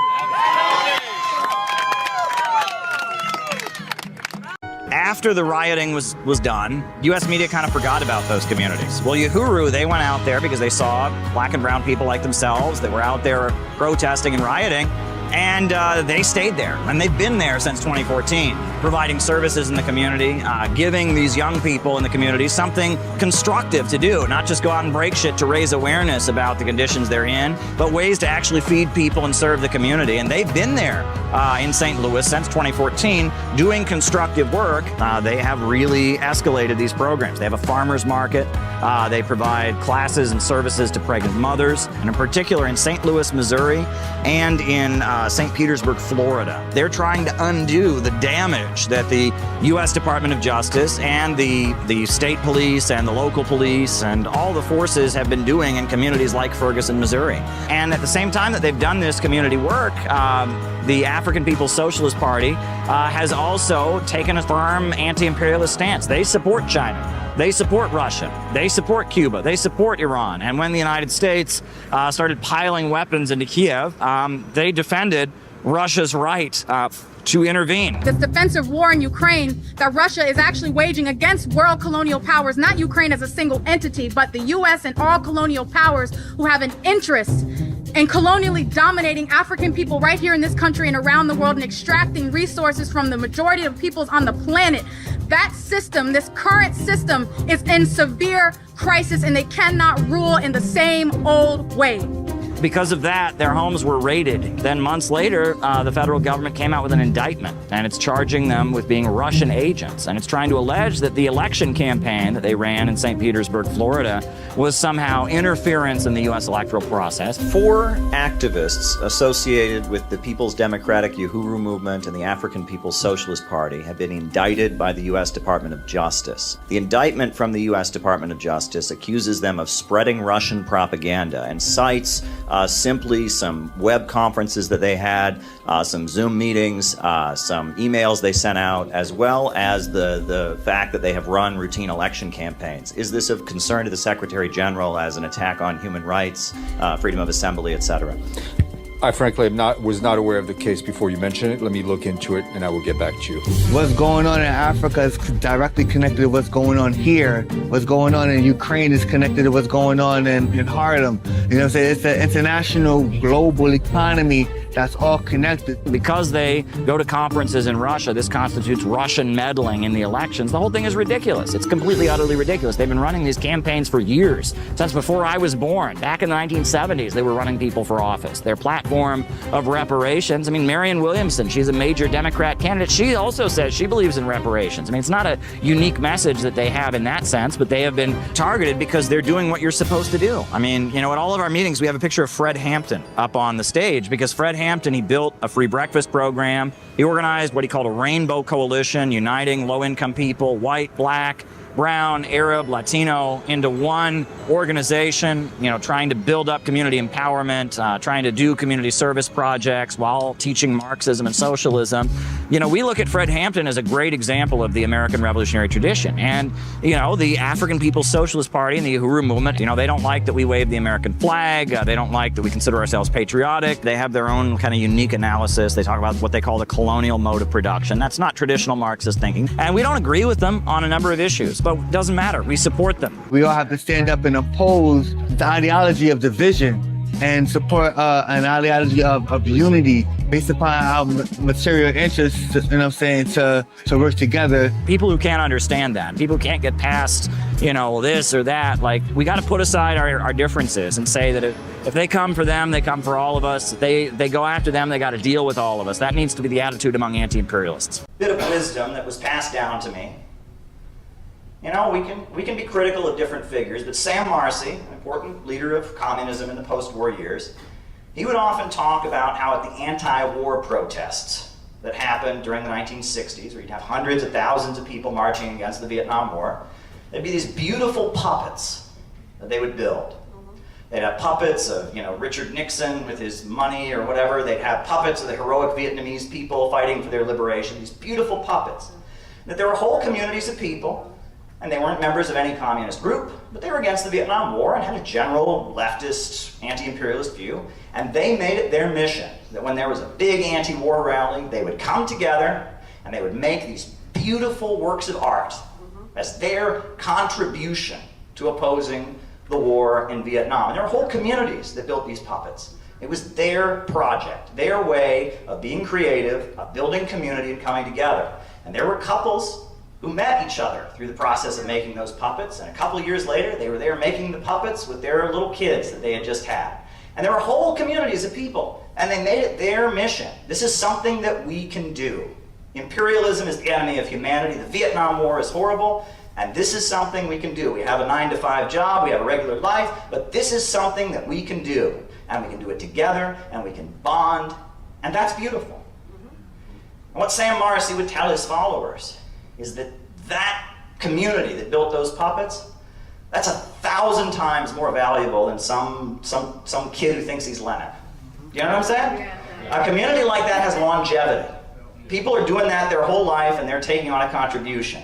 And that you know, if you've been doing this as long as I have, which is, you know, not that long, relatively speaking, but you realize that there are some people who come around and they see that they don't get the immediate result that they want. They see that they don't, you know, they don't fulfill their dictator fantasy that they have. You know, they see that you know, they see that this isn't exactly the way they want to resolve their parental issues or whatever. And then they go away after a year. They go away after a year. For a year, they know more than everybody. No one knows anything better. They can debate everybody, but they're gone. For those people who came together to build the puppets and build community around it and learn to work together, they keep going. And generation after generation, year after year, they build those puppets. And that is what we need to build with the Center for Political Innovation. We need a network of people who are committed to opposing imperialism, who learn to trust each other and rely on each other and carry out operations, build some beautiful puppets, some beautiful artwork, put on beautiful conferences, and keep this movement alive. That is what we need to build. We need a network of people who love each other and trust each other and can work together and can serve the purpose of representing the anti-imperialist movement in America. That is what we need, and that is what I want us to build with the Center for Political Innovation. At the end, I did start to get passionate. I told some stories from my own past and how I got involved in it and what this movement and socialism has really meant in my life, how grateful I am for the older communists who mentored me. I've made a lot of sacrifices to be where I am, but I've also gotten a lot of help and mentorship over the years, and I want to acknowledge that. Really one of the most interesting nights of my life, which is when I was invited to speak at the hall where Malcolm X was assassinated in Harlem. There was a political prisoners benefit. And it was a political prisoners benefit. There were supporters of people from the Move 9 who were still locked up at that point. There were supporters of Mumia Abu Jamal and Jamil Al-Amin. And I walked into this auditorium and they had like a light where at the spot where Malcolm X had died, and I was on a panel and I was like the one white guy there. People were joking about the flyer and they're like, one of these speakers is a little bit different than all the other ones. But, you know, I was the only white guy there, and I looked out on that audience. I spoke for like 3 minutes. It was a very short presentation. But when I looked out on that crowd of several hundred people in there, I thought, I am speaking to a group of veterans. I looked out on that crowd because these were black liberation fighters. These were Black Panthers. These were, you know, Black Liberation Army former members. These were black nationalists and others, and in walkers. And when people were speaking, they were shaking and having flashbacks, and there were a lot of tears in their eyes. And I thought, this is like a veterans gathering. This is like speaking at the VFW, right? And I mean, there's rooms like this in Ireland, in Northern Ireland. There's rooms like this in South Africa. There's rooms like this in People's Korea, you know, and this is a group of people who have made great sacrifices, and they're there to support their comrades who are still locked up, and they're in this for real, and they've seen it. And I looked out on that crowd and I thought, again, these are people who understand how serious it is, and this is how important all of this can be. Communism will save America. China has created a system that's raising up its poorest people, its peasants, raised out of poverty. They're creating a system that gets to the base of the economy and recreates it so that the working class can rise.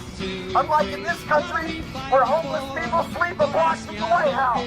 After the summit, we protested against the Museum of the Victims of Communism, which is nothing but spreading pro-imperialist lies, demonizing the history of the Soviet Union and China.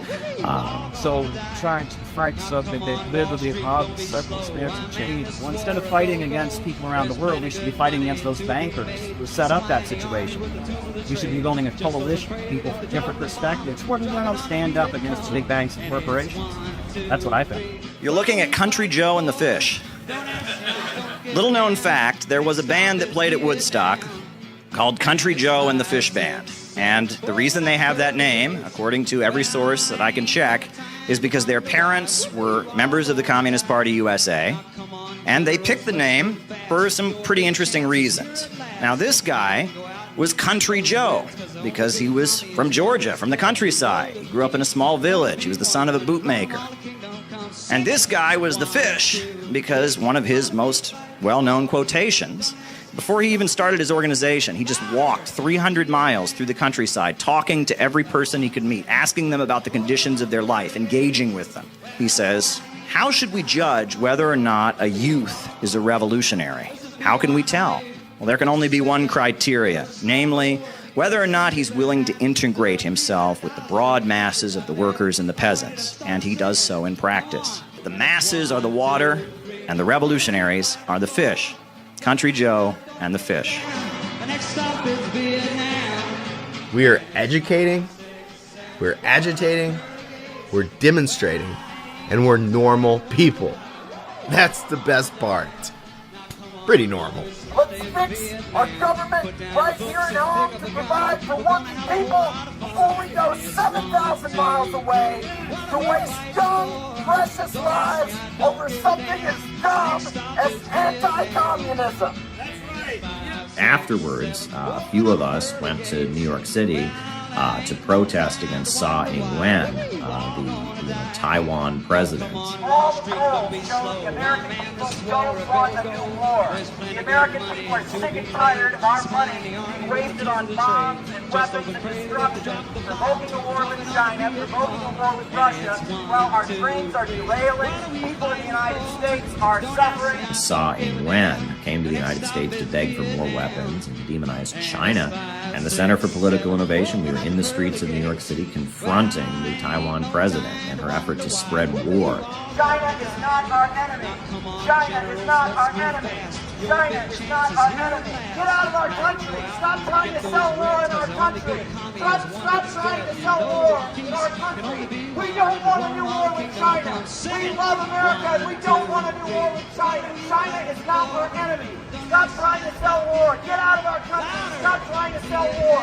You know, what we did with Tsai Ing-wen, that went viral in Chinese media. Over 1 million shares. I was interviewed about it by Global Times. The Global Times, one of the main publications in China, made a point of highlighting the Center for Political Innovation, finding out about our work and why we do what we do. That was really, really great. I'm a patriotic American. I love my country. 10 more jumping jacks and we're good. All right.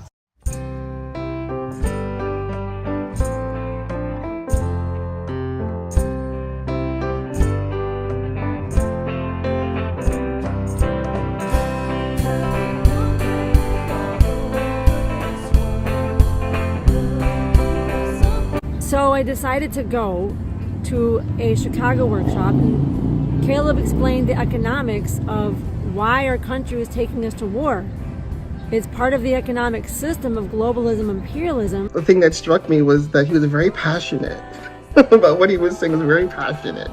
Be myself and not be judged, for who I am. I knew about the Trotskyist to neocon pipeline, but I didn't know why that was. I thought it's kind of a mystery. What I found by learning from Caleb is that the common thread is anti-populism. It's a distrust of the vast majority of working people. The idea of defining capital as profits in command, and that's a brilliant definition to simplify it for people. To try to actually build a community in the United States and also caring for one another. I remember looking over the room and I saw all of the people in that room. It was a packed room. It was almost 150 people. And there was just this energy of acceptance, of goodwill towards other people. And they could just have a good time. And I remember thinking this is for me. I could do this. I'd like to do this for my life. I want to be an anti-imperialist. I was just looking for a real organization, an authentic organization that really wanted to had a positive message and really wanted to build up America. Have friends who are like-minded in the sense of trying to find the answers of becoming a real anti-imperialist. So I found it very enlightening, and I was inspired to start my own chapter of CPI up in Minneapolis. And yes, I was pushed to be a better activist. I was pushed to be more socially oriented. But I was never made to feel like I was a bad person for being the way that I was. The LA group, what a great team of guys. It's just been such a rewarding experience. And I've made some great friends along the way. I remember feeling, for the first time in a long time, like I belonged somewhere. And I was never made to feel like I was a bad person for knowing things. People were interested in talking about the things that I was interested in talking about. And I could speak freely about my opinions, and people were fascinated. He was talking about someone who drew a picture of him, and it was very funny. It was him in a suit and tie, which is what he was wearing, I think, that day that he was streaming. And he had, in this picture, there was him in his red hair that someone had drawn, and he was like, supposedly like yelling, like, and I thought that was hysterical because they really captured the passion, and I think they were trying to be funny, but he showed that picture, and I hope he shows this picture because I think it's hysterical. It's not like sort of old man yells at cloud, but it kind of has an old man yells at cloud energy. But what he was really yelling at, as I got to know him as a person and look at his streams, was that he was yelling at what this country and what imperialism is doing to the rest of the world. And he was really trying to educate people to that effect. And having that level of passion is going to bring out different sides of you that some people may understand, some people may not get. But I certainly did get it because I have the same fiery, passion as well. So in that, we are all kindred spirits at CPI, but certainly seeing Caleb that first time on YouTube, on his live stream, just going off. Mao Zedong, the leader of the Chinese Revolution, in one of his speeches, he said, if a person's political line is incorrect, his very soul is incorrect. Now, that's often misquoted or translated as, if a person has the incorrect political line, it is as if he has no soul. Well, I'm going to say that Mao had it backwards. I would say that it's not that if a person has the incorrect political line that he has no soul. I would say that if someone has no soul, then they have the incorrect political line. That's what I would say. And if we are not espousing optimism and hope, we have the wrong political line, no matter what we say. Very, very dark place, a hopeless place, right? If you believe that there is nothing spiritual, there's nothing higher, and on top of that, you believe that conflict is the only thing that can bring fulfillment, you're going to see something like what the so-called left is in America. You're going to see something that is just as hopeless and pessimistic and bitter and resentful, and it's going to be very, very hard for them to organize. However, I saw something different. I told you I've been to Iran. I've also been to Venezuela. And when I went to Venezuela in 2015, I visited a place called Comuna Pinal, or the Beehive Commune. It was a collective in central Caracas. And I went there and I saw how this kind of socialist mini-city within a city had been built by the Venezuelan government. And the woman who was in charge of security was a 19-year-old girl. And she was the head of security of this armed militia that protected the place. And she talked about how she had been a homeless child. She didn't even speak Spanish. She was an indigenous, peasant from an indigenous area. And basically she had been homeless living there. And she'd been adopted by a priest who was a socialist. And she grew up in this orphanage run by this socialist priest. And she said, Hugo Chavez was our father. And we watched Hugo Chavez and we watched his messages every day. And we read and we studied the books that he told us to read, like Les Miserables by Victor Hugo and the political books. And she says, Chavez raised me. And she told me and the group of Americans that were meeting with her, she said, I'm a religious person. I believe Jesus Christ put me on this earth to die for Hugo Chavez and Bolivarianism and fight against imperialism, and I hope someday I can die for the revolution. That's what she told us. And I was like, wow. And that was her life story. And actually, the Bolivarian communes in Venezuela are modeled on Hezbollah. They actually study the territories controlled by Hezbollah. When Khamenei was killed, right, and the supreme leader of Iran, they said when he was killed, they said that, what a fool he was. He was not hiding, right? He was not hiding, right? Well, he was 86 years old, and that struck home with me because I've been around some Shia Muslims in my time. I went to a workshop of Shia Muslims at Columbia. I spent a long time in Iran. And one Shia Muslim that I heard speak, he said, I am so happy. I am so happy because my grandfather was just murdered, is how he began his speech. And I thought, how are you happy that your grandfather was murdered? He says, because my grandfather was a loyal Shia Muslim. Was a loyal Shia Muslim, was a dedicated Shia Muslim. And every day he would pray, dear God, make me a martyr. And make my children martyrs and make my grandchildren martyrs, because to be a martyr is the highest thing in Shia Islam. And he said he was getting older, and he was a lawyer, and he was representing Shia Muslims, and he was suing some of the ISIS-aligned Al-Qaeda groups. And he said, the whole family was a little bit worried that he might get so old that he died of old age, but praise Allah, he was killed, he was murdered by a terrorist, by an Al-Qaeda terrorist, and so now he got to be a martyr. That was his dream. And Khamenei was 86 years old. He was not a young man. And he was probably thinking, as a good Shia Muslim, I want to be a martyr, right? Because that is the highest honor, right, in Shia Islam. And so, are you going to go hide in your bunker while your country is being bombed? He said, no, I'm going to be up there with my people. I'm going to be in my office organizing things. And if I am martyred, I will be giving an example to my people that it is their duty to go out and fight for what is right. That's what he was preaching.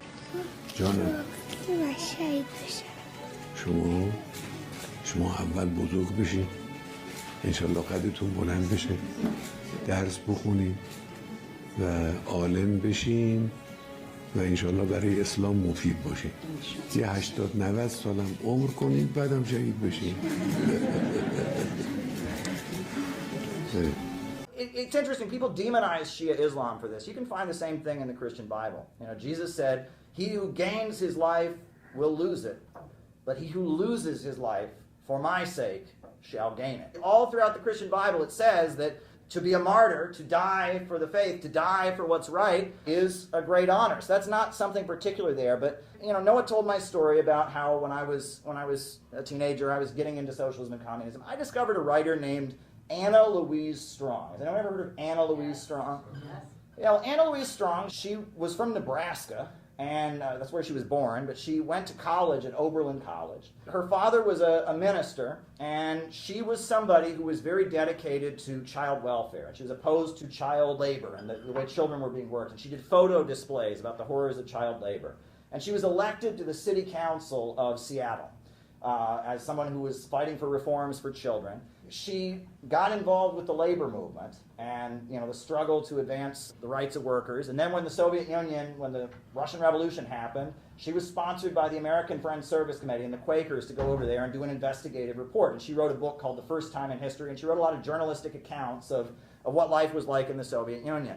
And she has a book called The Stalin Era, which she wrote after the death of Stalin. And she has a book called I Change Worlds, which is her autobiography. And she talks about how, in her mind, America is associated with growth. America is the idea that you can work hard and achieve your dreams, and you can have hope, and you can work hard, and that's what America meant. And she said in the 1930s, when the Great Depression was happening and people were homeless on the street, America wasn't America anymore. But she went to the Soviet Union, and she said the Soviet Union is the new America, and communism is 20th century Americanism. And she saw, as people of Ukraine and the people of Moldova were mobilizing to build the power plants and build the electrical engineers and build their country up, they were incarnating what she considered to be an American spirit. And she very much identified with the Second Great Awakening. Do you know about the Great Awakening? Now, the Great Awakening was before the American Revolution. There was kind of an upsurge of religious fervor among the American colonists that laid the basis for the American Revolution. And then after the American Revolution, you had the Second Great Awakening. And the Second Great Awakening was an upsurge of religious fervor that was opposed to slavery. And a lot of the themes that come out of American Christianity go back to the Second Great Awakening. For example, the song Amazing Grace. That was written by a slave trader who, feared for his life and repented from slavery, and then he wrote a song about turning his life wrong. I once was lost, but now I'm found. It's amazing grace.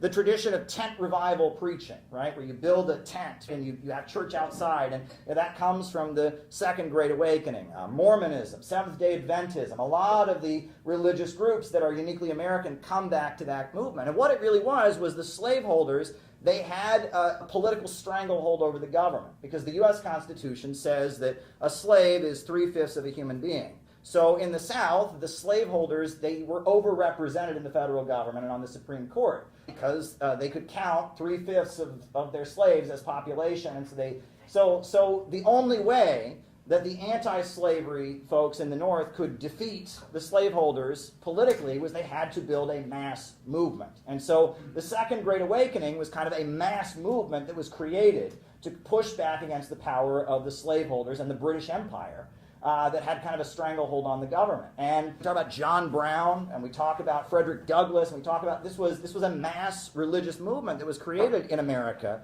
as a way of defeating slavery. And it was really a great moment in American history. It's important at this point to talk about pessimism and how pessimism is everywhere, because pessimism is the greatest curse hanging over our time. Pessimism is everywhere. They want people to believe there's no hope. They want people to believe there's nothing worth standing for, nothing worth fighting for.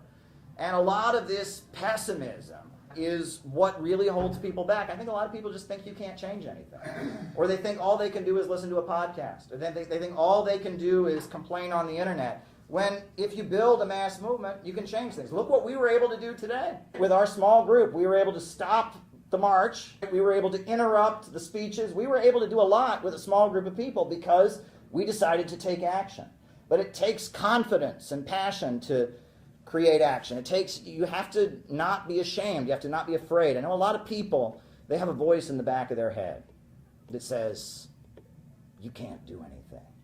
You'll fail. There's no point in trying. And that's what the pandemic was all about. We were all isolated. We were all alone in our homes, all by ourselves, with nothing but the pessimistic, awful internet to look at. All by ourselves. But the best way to fight against that voice that says there is no hope, you're going to fail, the best way to fight against that is with other people. It's to have comrades. It's to have people to work with, to work on achieving a same goal. And that's what they're really afraid of. There's a musician I really, really love, an experimental composer named Cornelius Cardew. And I've been reading a biography of Cornelius Cardew. He was part of a music collective in Britain. And their stated mission was to develop comprehensive critique of U.S. imperialism, to combat incipient fascism spreading and its influence in all areas of life, and to stress the dynamic and revolutionary role that ordinary people can play in changing society. That's what his mission was. And in the pamphlet that he wrote criticizing experimental music and deciding that he needed to become a social activist, he said, the so-called economists, social scientists, and experts are busy constructing Malthusian theories of doom. In this way, they make universal the approaching doom of capitalism and transform by academic conjuring tricks this into the doom of the entire world, or at least of civilization. He argued that with his music, by making people feel inspired and hopeful with his music and encouraging them to join a mass movement, he was combating this pessimism that just oozes through the art and culture that is everywhere. Plato, he famously said, music is moral law. It gives soul to the universe, wings to the mind, flight to the imagination, and charm and gaiety to life and to everything. And when the modes of music change, the fundamental laws of the state always change with them. That's Plato. He said that thousands of years ago. He was observing how the music that people listened to. And that's why, at CPI events, I always want us to have music, but I always insist to be optimistic music and hopeful music. We should be making people feel hopeful and optimistic. And I also learned a new word from this biography of Cornelius Cardew. They were describing the political group he was with, and the word that they described him as was beatific. I had never heard this word before, beatific. Have you ever heard of beatific? Well, I looked it up. It's an adjective describing someone or something that expresses, radiates, or imparts supreme joy, bliss, or saintly calmness. Beatific. And that's what I would like CPI to do. I would like us to be beatific in everything that we espouse. We're not promoting pessimism. We're not promoting hopeless. We're beatific. And beatific, the word actually comes from the Beatitudes of Jesus. Blessed are the peacemakers. Blessed are the poor in heart. Mao Zedong, the leader of the Chinese Revolution, in one of his speeches, he said, if a person's political line is incorrect, his very soul is incorrect. Now, that's often misquoted or translated as, if a person has the incorrect political line, it is as if he has no soul. Well, I'm going to say that Mao had it backwards. I would say that it's not that if a person has the incorrect political line that he has no soul. I would say that if someone has no soul, then they have the incorrect political line. That's what I would say. And if we are not espousing optimism and hope, we have the wrong political line, no matter what we say. Noah and Gabby both came in from out of town. Come up, Noah and Gabby, come on. So we're going to be carrying out an operation. This is Kim Il-sungia, the flower from Indonesia that was named after Kim Il-sung. And we printed this pamphlet using Kim Il-sungia to introduce people to anti-imperialism and optimism and the innovationist message.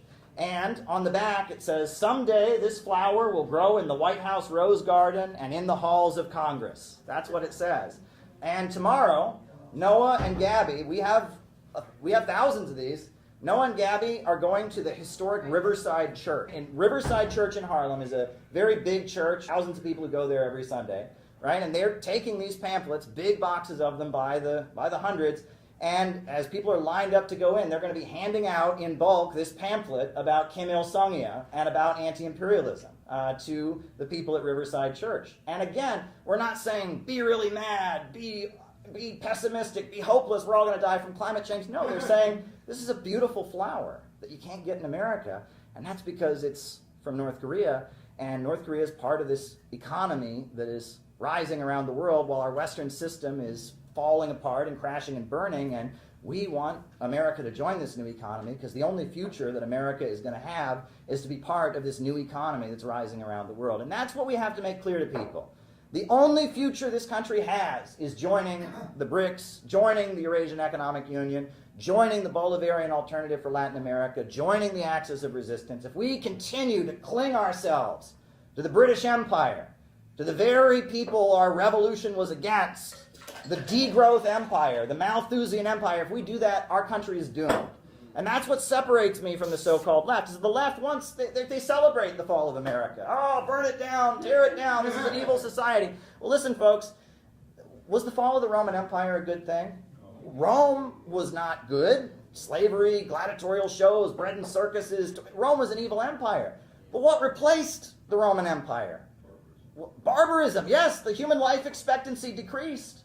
The average human height went down by inches. The fall of the Roman Empire was a great historical regression. It's one thing to condemn the society you live in, but if all you do is advocate tearing it down, you can get something worse. As bad as we might be mad about things here in the United States, I really like the fact that I can turn on the light switch and the lights come on. I really like the fact that when I go to take a shower, I turn the water on and it comes on. And if our country were to collapse, which is the way it's going, if we continue to align with this globalist internationalist system, if the country collapses, you're not going to have electricity. You're not going to have running water. They already aren't paving our roads. Have you seen the video of the bridge that fell apart? Have you seen that? No. The big bridge near Baltimore that just completely fell apart. Oh, yeah. Have you remember the Flint water crisis and how children were drinking lead in their water? Our streets here in New York City, the capital of the world economy, the roads are crumbling. We're going over so many potholes, kaboom, kaboom. I mean, this is a nightmare. And this is what Rosa Luxemburg warned us about, that imperialism leads to the decline of civilization, and we have to be the ones that are pointing to the way out, that are pointing to real solutions about how to improve things, and saying that imperialism is the problem, that America can be reborn as part of the new world, as entering friendship. That's why I get excited. There's an image in here of the Bering Sea Bridge connecting the United States via Alaska to Russia. Imagine if we were closer to the economy of the East and further away from NATO and the British Empire. These little things can make a big difference in history. I wanted to just talk about a couple other things while we're up here. That Cesar Chavez controversy. Now, I have no reason to defend Cesar Chavez. I mean, people have criticized him for a long time for a lot of other things, turning in his fellow workers to immigration and all of that. And I have no reason to defend Cesar Chavez. And the actual allegations, to me, Hey, folks, if you want to know how much the U.S. political left has changed, take a look at what happened in Nicaragua in the 1980s and compare it to what's going on with Syria today. So in the 1980s, actually in 1979, Nicaragua had a revolution. They had a government come into power that was not a Soviet-style communist government. It was the Sandinistas. They studied Marxism and socialism, but they applied it to Nicaragua's unique conditions. They were Roman Catholics and Christians. They called themselves the Sandinistas. They took power in Nicaragua, started trying to build a socialist government, and they were aligned with the Soviet Union, with Russia. And so the United States started funding terrorists, these people called the Contras. They went into Nicaragua and slaughtered people and bombed schools and killed people and killed priests and nuns, and it was awful. So what happened in the USA? All across the USA, there were protests against the USA trying to overthrow the government of Nicaragua. All kinds of people. There was the Nicaragua Network. There were all kinds of religious organizations, all the socialists, communists, leftists. They protested against it. They demanded that Ronald Reagan stop supporting these terrorists and stop trying to overthrow the government of Nicaragua. And there are a lot of leftists who didn't like the Sandinistas and said, look, they violate human rights, they're not true communists or whatever, but that didn't matter. There was this understanding that the USA had no business in Nicaragua and that we shouldn't overthrow this independent government. Flash forward now to what's happening today. Today, we have a government in Syria led by the Ba'ath Arab Socialist Party. Again, not Marxist, not Soviet-style communists. They've got their own ideology rooted in Arab culture, rooted in Islam and the history of that region. They're aligned with Russia. And the USA is funding terrorists trying to overthrow the Syrian government. Terrorists that are linked to Al-Qaeda and Al-Nusra, that just slaughter Christians, that bomb schools, that commit these horrendous atrocities. And this is happening. And, you know, Russia is supporting the government of Syria against the terrorists, just like, mind you, what happened in Nicaragua, where the government of the Soviet Union helped the government of Nicaragua to fight off the terrorists. But what is the U.S. left doing? The U.S. left are supporters of the terrorists. They say that it's the Syrian revolution. Last year at the Left Forum, which is a big left-wing gathering in New York City, Democratic Socialists of America, one of their main speakers was Linda Sarsour. And Linda Sarsour is a Muslim American who has been rallying, demanding that the U.S. government bomb Syria to support the terrorists that are helping and working to bring down the Syrian government. There are rallies all the time in New York City by socialists, communists. All of them support the U.S. government in trying to tear down the Syrian Arab Republic. What has changed? When the USA was funding terrorists to overthrow the government of Nicaragua, which was a socialist government aligned with Russia, the left were the first to denounce it. Now, leftists all over the world support it because they turn on their TV and they think it's a revolution and it's got a hashtag. And furthermore, there is no Soviet Union anymore, and so the Soviet Union almost kind of functioned as an axis, that even leftists who didn't like the Soviet Union still kind of understood that, you know, that the Soviet Union, that being against them was a right-wing thing. Well, that's gone now. So much of the left at this point supports imperialism, and they support overthrowing governments because they think this is social justice, and they think it's the revolution. They think it's slick and sexy. They see these, these George Soros campaigns, the Arab Spring, and these protests are going on, and we're at the point where, because the USA is bringing down governments around the world in the name of human rights, in the name of women's rights, in the name of LGBT rights, now we see the left and leftists being more enthusiastic of supporting Wall Street and the Pentagon and bringing down independent governments than the right wing are. In fact, it's on the right wing that you find people that are a little more isolationist. So what has really changed with the American left? If you look at what happened in Nicaragua in the 1980s, and if you look at what's going on with Syria today, the U.S. left, the left-wing activists in the Western world have really, really changed in how they see the world.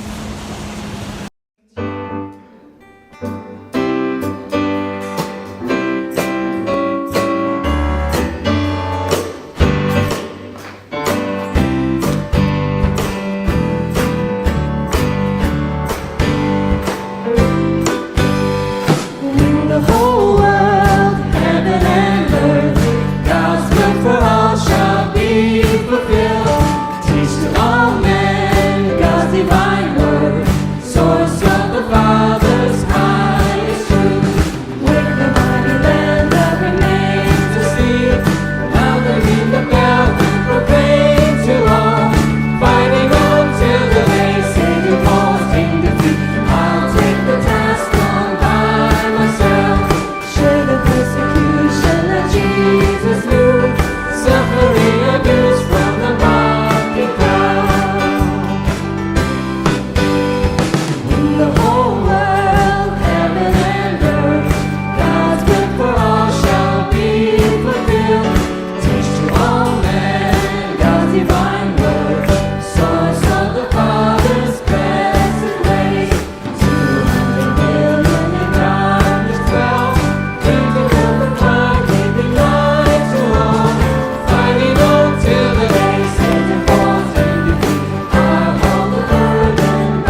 I was going to ask your opinion on, maybe you've talked about this, I'm not sure, like the subculture of James Dean in the 50s, kind of greaser, but I guess James Dean wasn't really a greaser, but kind of the teenage subculture that I guess was promoted and kind of blossomed in the 50s. And can you just give your opinions on that and just that whole world?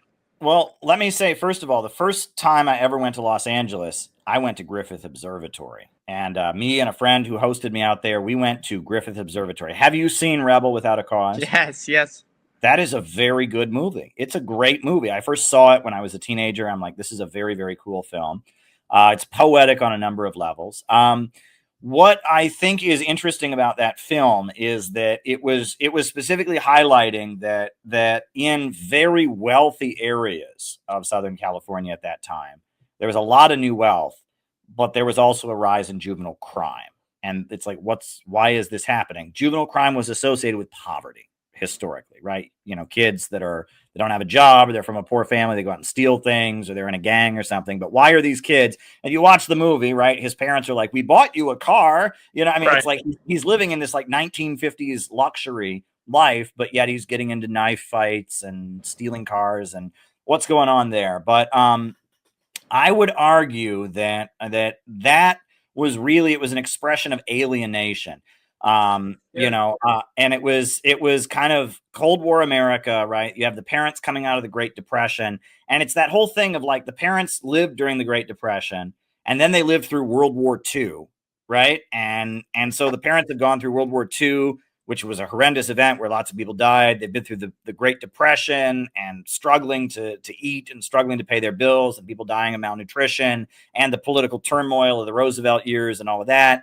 And then all of a sudden you have the highest living standard in the world and everything's happy. And it's like, so now just be safe and comfortable. It's like, no.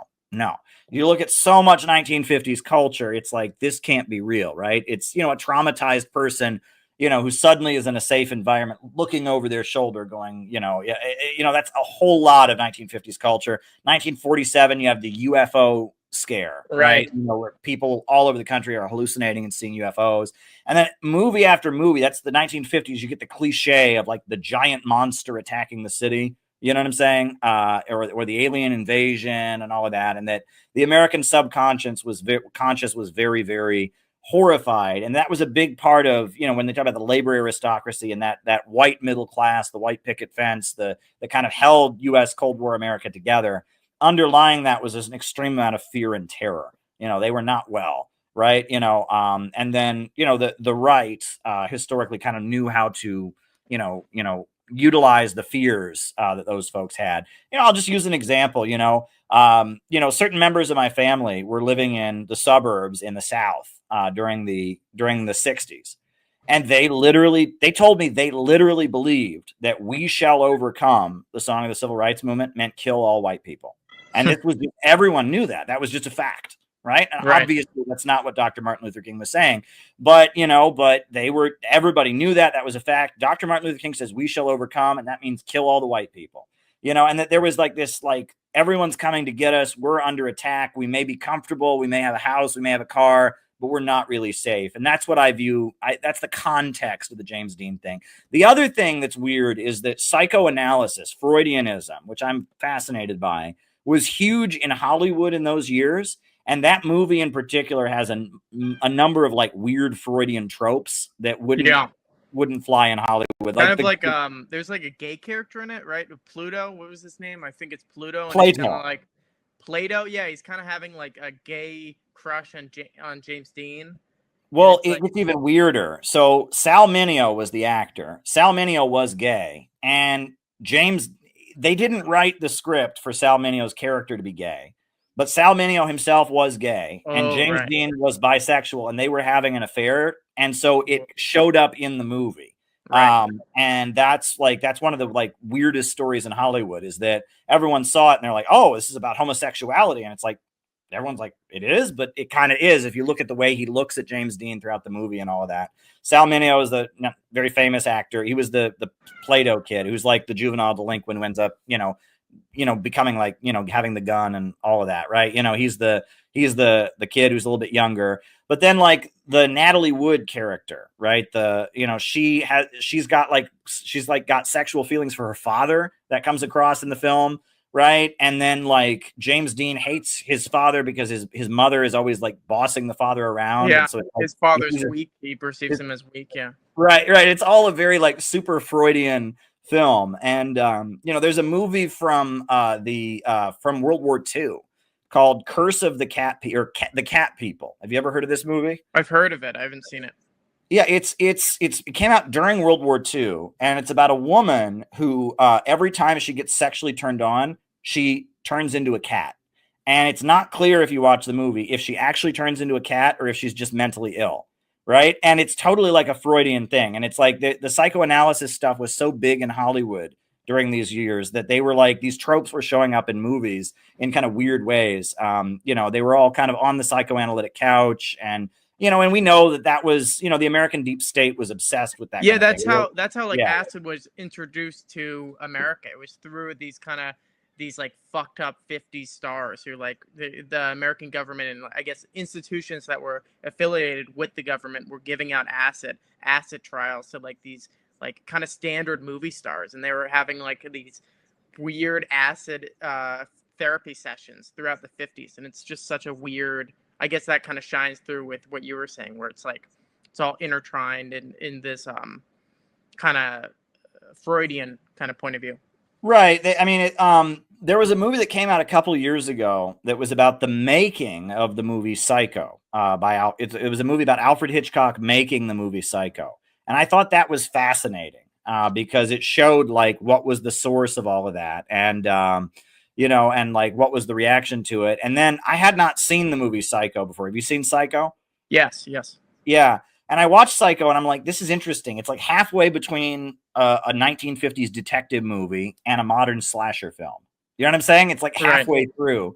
And then the whole plot of the film, it's the thing is the guy is transgender, right? Like he thinks he's his mother or something. Like his mother takes over, and so he puts on her dress and kills people or something. And the whole thing is like, but like apparently Alfred Hitchcock, a lot of the stars he worked with would go see like weird Freudian shrinks who would like have them act out weird fantasies and shit like that. And that, oh shit, that made me think of something. You ever hear about? I think I was trying to get you talking about this the other day or a few months ago. It was what is that thing?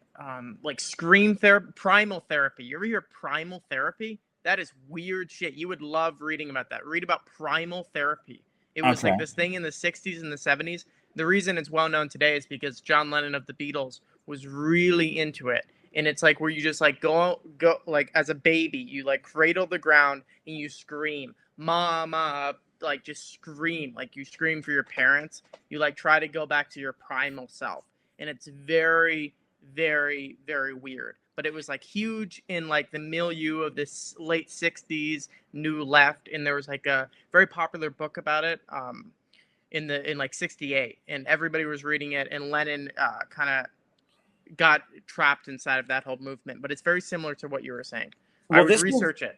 These kind of things are like an obsession of the liberal CIA. And I noticed like right after Trump left office, all of a sudden there were all these TV programs about how if you take acid, that will like help you get over all your trauma and stuff. And if you look at it, like, it's like, yeah, there are some people that they're able to take hallucinogens and have therapy and hallucinogens that helps them see things from a different angle or something, but it's very vague. It's not like, but the way they were pushing it with the advertisements and all, it's like, take this drug and this will cure you of everything. And the other thing is EDMR, which is a popular therapy practice. I don't really know what it's like. They flash lights in your face and all of that. That suddenly was being pushed like crazy. Like I saw ads in the New York subways. There were all these articles in like mainstream magazines. EDMR is amazing. And if you look at the history of EDMR, there's a lot of people that are like, this wasn't so good. And, and it was very, very weird. That stuff, and you have to ask questions. What you're describing with this primal scream or whatever, that they tell them, but that's catharsis, right? And and catharsis can be the basis of an addiction, right? It becomes addictive. You just have to let your feelings out. You know what I'm saying? And it's like the person gets kind of an endorphin rush from the catharsis. So, that's very interesting. I think we should be, I mean, to some degree or other, some of this is just, you know, mental health, like anything else, like food health, like anything else, things go out of style. But then there's part of me that's always wondering, like, how much mind control and manipulation is going on, because the woke culture is all about trauma. It's all about making people kind of relive their victimization over and over in their minds so they can't hear the world around them.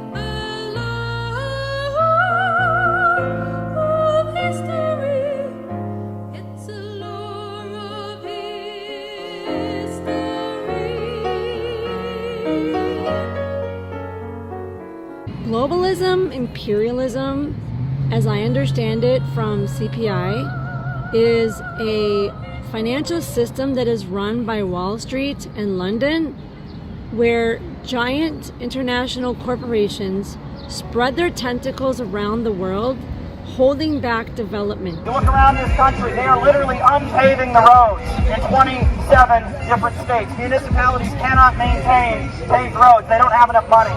They're unpaving roads all across America. Our life expectancy has gone down by 2 years. Is Iran the one doing this to us? No.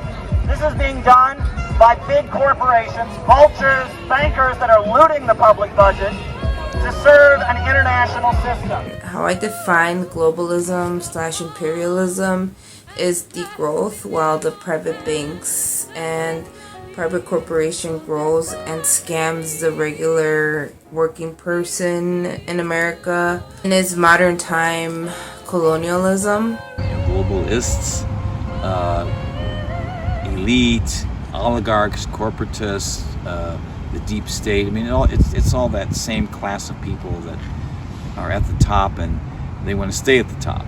They sink their fangs into Africa, they sink their fangs into Latin America, they sink their fangs into Asia, and they have U.S. military bases to accompany the corporations to extract huge profits from across the planet, while we, the American people, the American working class, American working families are left behind. Not only are they doing something that's immoral by conquering other countries, but they're also doing it in a way that does not benefit the working people of the core empire. It only benefits this global ruling class that has hollowed out industries and has financialized everything. You know, Nigeria is a country in Africa with so much oil, but the people of Nigeria are in deep and utter poverty because their oil is controlled by ExxonMobil, BP, Shell, and Chevron, and they are prevented from building up their own economy. And there are many examples of this, and that imperialism is going around the world in degrowing countries. Our servicemen do not want to fight. On the aircraft carriers that they have parked outside of Iran, you have thousands of American servicemen intentionally clogging the toilets and trying to flood the aircraft carrier because they know that the Iranian people are not their enemy. And the countries that have broken free from that system, like Burkina Faso, where they are creating food sovereignty and economic independence, get demonized as juntas and authoritarian. Iran is not the enemy, folks. Israel's the enemy. The Zionists are the enemy.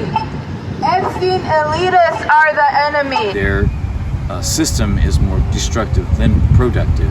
I really appreciate the Center for Political Innovation because we are a family. We understand that we have to encourage each other and that to stay on the revolutionary road, we also need to work on personal development.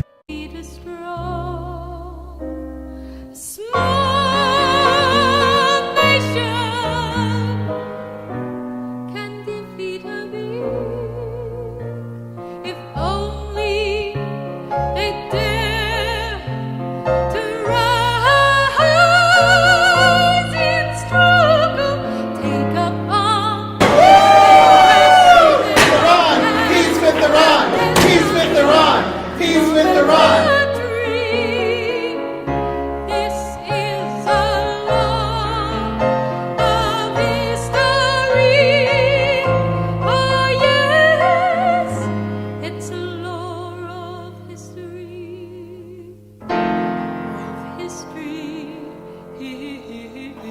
Bruce, the comedian, he had a joke that he told that went like this. I don't know if you've ever heard it. He used to talk about the old 1950s television show. It's The Lone Ranger. You know, the Lone Ranger, he wore a mask, he was a white dude, and then he had a Native American sidekick named Tonto. The story goes, the joke of Lenny Bruce is that the Lone Ranger and Tonto were surrounded by a group of Native Americans with their spears ready, pointed out at them, and they were facing the edge of a cliff. There was no escape. And so the Lone Ranger turned to Tonto and said, "Tonto, what are we going to do?" And Tonto said, "What do you mean we, white man?" Well, you think about that joke, I think that's what's ahead for the U.S. ruling class. Because they're looking at China rising up, and they're looking at Russia rising up, and they're looking at Venezuela and Iran, and they're turning to the American working class, and they're saying, "American working class." And I think Joe Biden's saying, "American working class, what are we going to do?" And the American working class is saying, "What do you mean we, Joe Biden? What do you mean we?"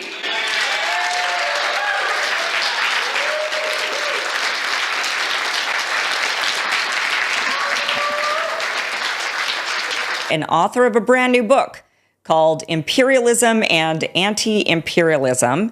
And when I first started flipping through this book, what struck me wasn't necessarily that I agreed with everything in it. In fact, there's plenty of things here that I think people are going to want to challenge.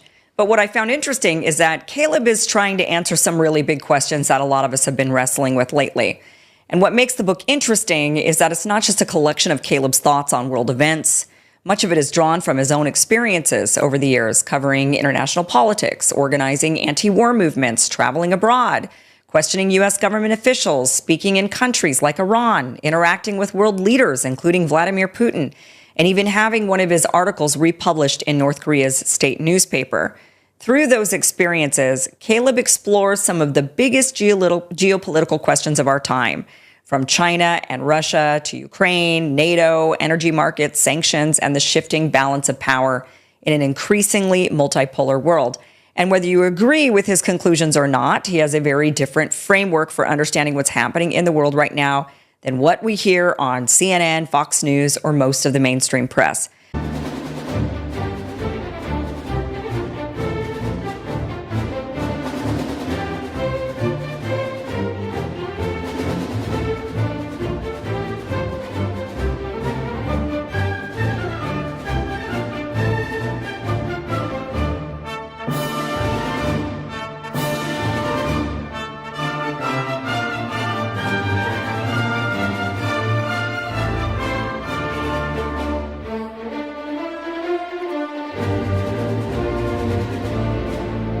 Hey everybody, the world seems to be going crazy right now with this horrendous war against Iran, but in a way, this is our time. We in the Center for Political Innovation have been preparing for this moment for years. If you look at what we've been talking about on this YouTube channel, all the issues that we have highlighted are now at the center of the global crisis. We distributed a book all over this country about the Houthi movement, Ansar Allah, what they stand for, how in the name of Shia Islam, they are battling against Zionism, imperialism, and austerity, educating people about what the movement around the Middle East aligned with Iran is all about. In addition to that, we've been raising the alarm about the Foreign Agents Registration Act and telling people about how dangerous this piece of legislation is. Now Tucker Carlson is fearing that he could be prosecuted under it. We did our best during the 2024 election cycle to boost the peace message within Trump's campaign and to amplify the voices within the Trump camp that called for peace. And now that is paying off as we see voice after voice speaking up. And, Joe Kent, the U.S. counterterrorism director, has stepped down. Marjorie Taylor Greene, Tucker Carlson, and so many other voices within the Trump camp, people like Megyn Kelly and others, are opposing this war. The work that CPI has done has all led up to this moment. And this year, we have done a lot already. As soon as Maduro was kidnapped, we were in the streets all over the country within a matter of hours. A few days after that, we gathered our forces and we were outside the federal detention facility in New York City where he was being held. We had a big event in New York City to kick off the year. Now, it's also important to note that on February 22nd, we filed a letter with the Islamic Human Rights Council of the Islamic Republic of Iran at the United Nations, urging the United States not to attack. In addition to that, we had a national day of action on February 28th with activists in 8 different cities saying hands off Iran. Now, that further escalated, and recently we saw our members in the streets of New York City blocking the No Kings parade and having a huge impact because the No Kings organizers wouldn't mention the war against Iran. We made a point of holding up the parade, clashing with marshals, creating a confrontation, and changing the conversation. We had a special event in New York City afterwards with speeches. In addition to that, we've launched a new outreach campaign with Kim Il-sungya, the flower named after Kim Il-sung, a new pamphlet that we're educating people using the flower to open the door to a conversation about anti-imperialism. We had an event recently at the United Nations where I spoke, and at the closing ceremony for Women's History Month, I was able to raise the issue of anti-imperialism as well as not forgetting the crimes of Japan during the Second World War. All of this has happened in just 3 months. You could say that in the first 3 months of 2026, we've done more than we did in whole previous years of our existence. The Center for Political Innovation was created for a moment like this. And as much as it's easy to get frustrated and disappointed with times like this, in a way, as I said at the beginning of the video, this is our time. This is the moment that we were created for. But I've got to say, we need you to be involved. We are in the trenches and we need your backup. We need you to be supporting us because right now we've got a lot of big things on the horizon. Now, I am scheduled to speak at the People's Democratic Uhuru Movement's National Convention on April 17th, and I am trying to figure out how I'm going to pay for my plane tickets. In addition to that, we are planning to have our national convention August 15th in Chicago. We've got an event coming up in New York City on July 2nd to commemorate 250 years since the American Revolution. We've got a lot on our plate because now is the time. Now is the moment when CPI needs to shine. We are a real political movement. We're not a podcast. We're not a form of internet intellectual entertainment. We're a real organization. We've been in the streets. We've been out there with Iranian flags. We've been there with the Uhuru movement from the beginning in ways that no one else has. We are the organization that was created for this very minute. So we need your support. We need you to take the time to send us $10, $50, whatever you can right now to help us get through this next period. Funds are short and we've got a lot on our plate. Some big anti-war operations are being planned. There's a lot that we could be doing right now, and we have moved mountains in these critical moments, but we need your support. Now, if you can't send money, there are other things you can do. Please get our videos to as many people as you possibly can. Show by our example that you can do something. You can be in the streets. You can take action. You don't have to just sit at your computer and feel helpless. In addition, show people that it's important to raise solidarity with those who are under attack, like the Uhuru movement, like Tucker Carlson, like others who are facing government persecution at this time. In addition to that, we would really appreciate it if you would become a member of CPI and join our ranks so that you can be involved in these operations. Now is the time. I emphasize endlessly that we need to be optimistic, and we remain optimistic despite the confusion of the current period, despite everything that's coming at us, all the news that's hitting us very quickly. But we need your support. We are in the trenches and we need your backup now more than ever. Please send us a small contribution so we can continue. It is crunch time and we need you to be part of what we are doing here in America.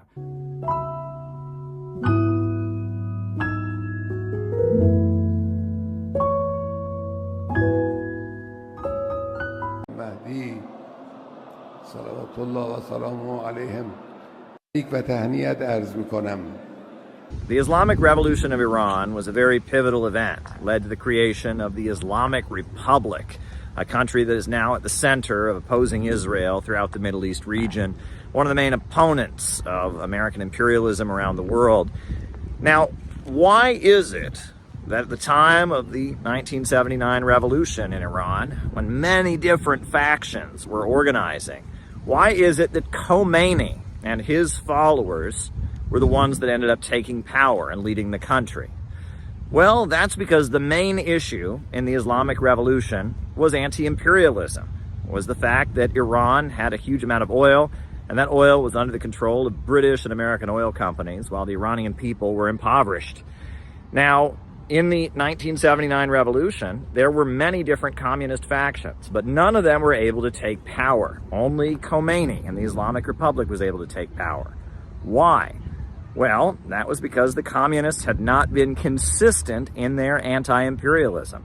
During World War II, the Tudeh Party, or the Communist Party of Iran, had collaborated with the British when the Soviet Union and the British Empire invaded Iran to overthrow the Shah, who was aligned with the Nazis. And the Maoist communists of Iran, organized into the People's Fedayeen guerrillas, they were aligned with China. And China was a huge supporter of the Shah. They saw the Shah's regime, the US-backed dictator, as an ally against what they called Soviet social imperialism. China welcomed the Shah's wife and family members and gave them heroes' welcomes. So because of the fact that the main Communist Party had collaborated with the British, and because of the fact that China was backing the brutal dictator in the name of opposing the Soviet Union, Khomeini and the Islamic revolutionaries, the Ayatollahs, they took power because they were the ones that were trusted, because they had been consistently anti-imperialist for decade after decade after decade. With their conservative Shia Muslim views, they had always consistently opposed the imperialists. And that's why they were trusted by the Iranian people. And that's why they lead the Islamic Republic today.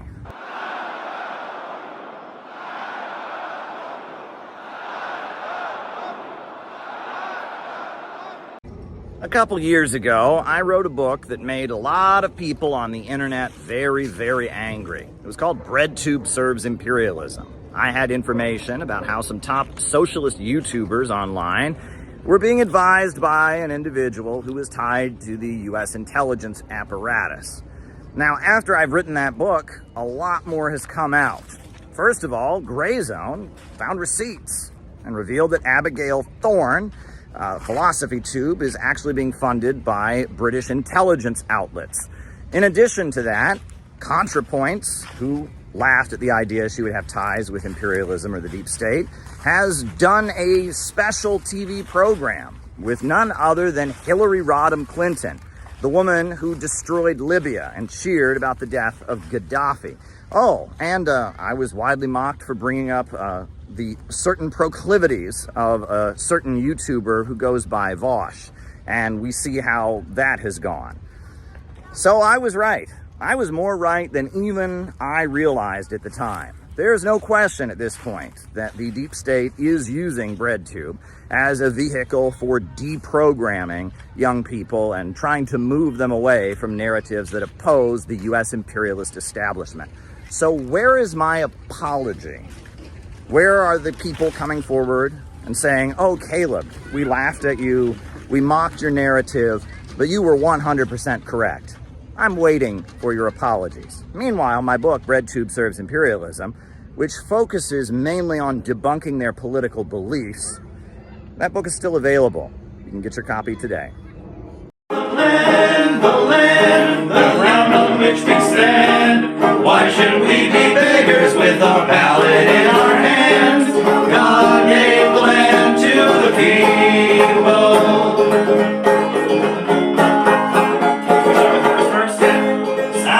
For freedom, boys, and send it far and wide. March along to victory, for God is on our side. While the voice of nature thunders o'er the rising tide, God gave the land for the people. The land was God who made the land. The land, the ground on which we stand. Why should we be beggars with a ballot in our hand? Gave the land to the people. Hark, the shout is swelling from the east and from the west. Why should we beg work and let the landlords take the best? Make them pay their taxes or the land was meant the rest. The land was meant for the people. The land was God who gave the land. The land, the ground on which we stand.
I'm not going to comment on them.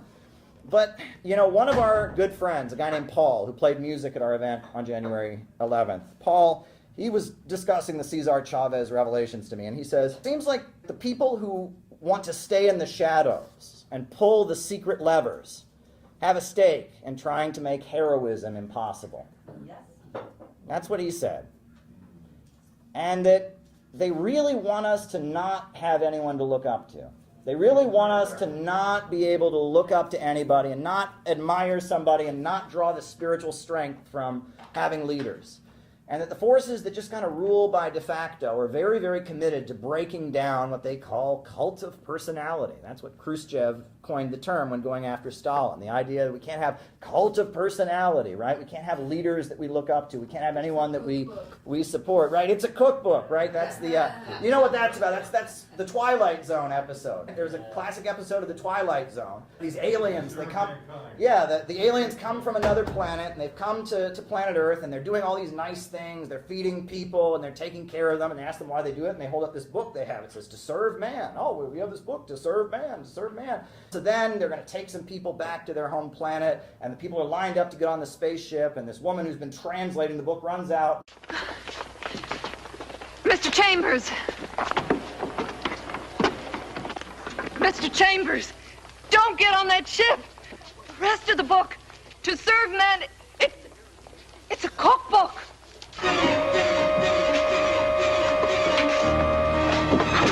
No!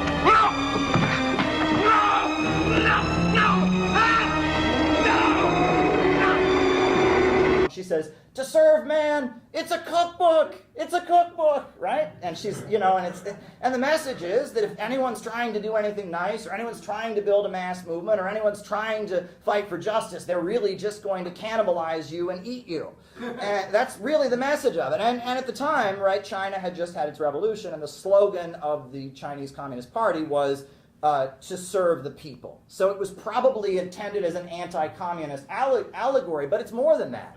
Eric Hoffer wrote this book, The True Believer, which is promoted by a lot of these liberals. And it actually uses Christianity as the example of a totalitarian mass movement that must be opposed. And it says Christianity and communism and fascism, it's all the same. It's people being told to live for something, people being told to stand up and fight for something bigger than themselves, and that's what we have to oppose. And then there's this book that the CIA funded called The Authoritarian Personality. Theodore Adorno, the big Marxist academic philosopher, he wrote this whole study, The Authoritarian Personality, about the problem of fascism in Nazi Germany. It wasn't the breakdown of capitalism, it wasn't German imperialism. No, the problem was that there are these people who think that right and wrong exist.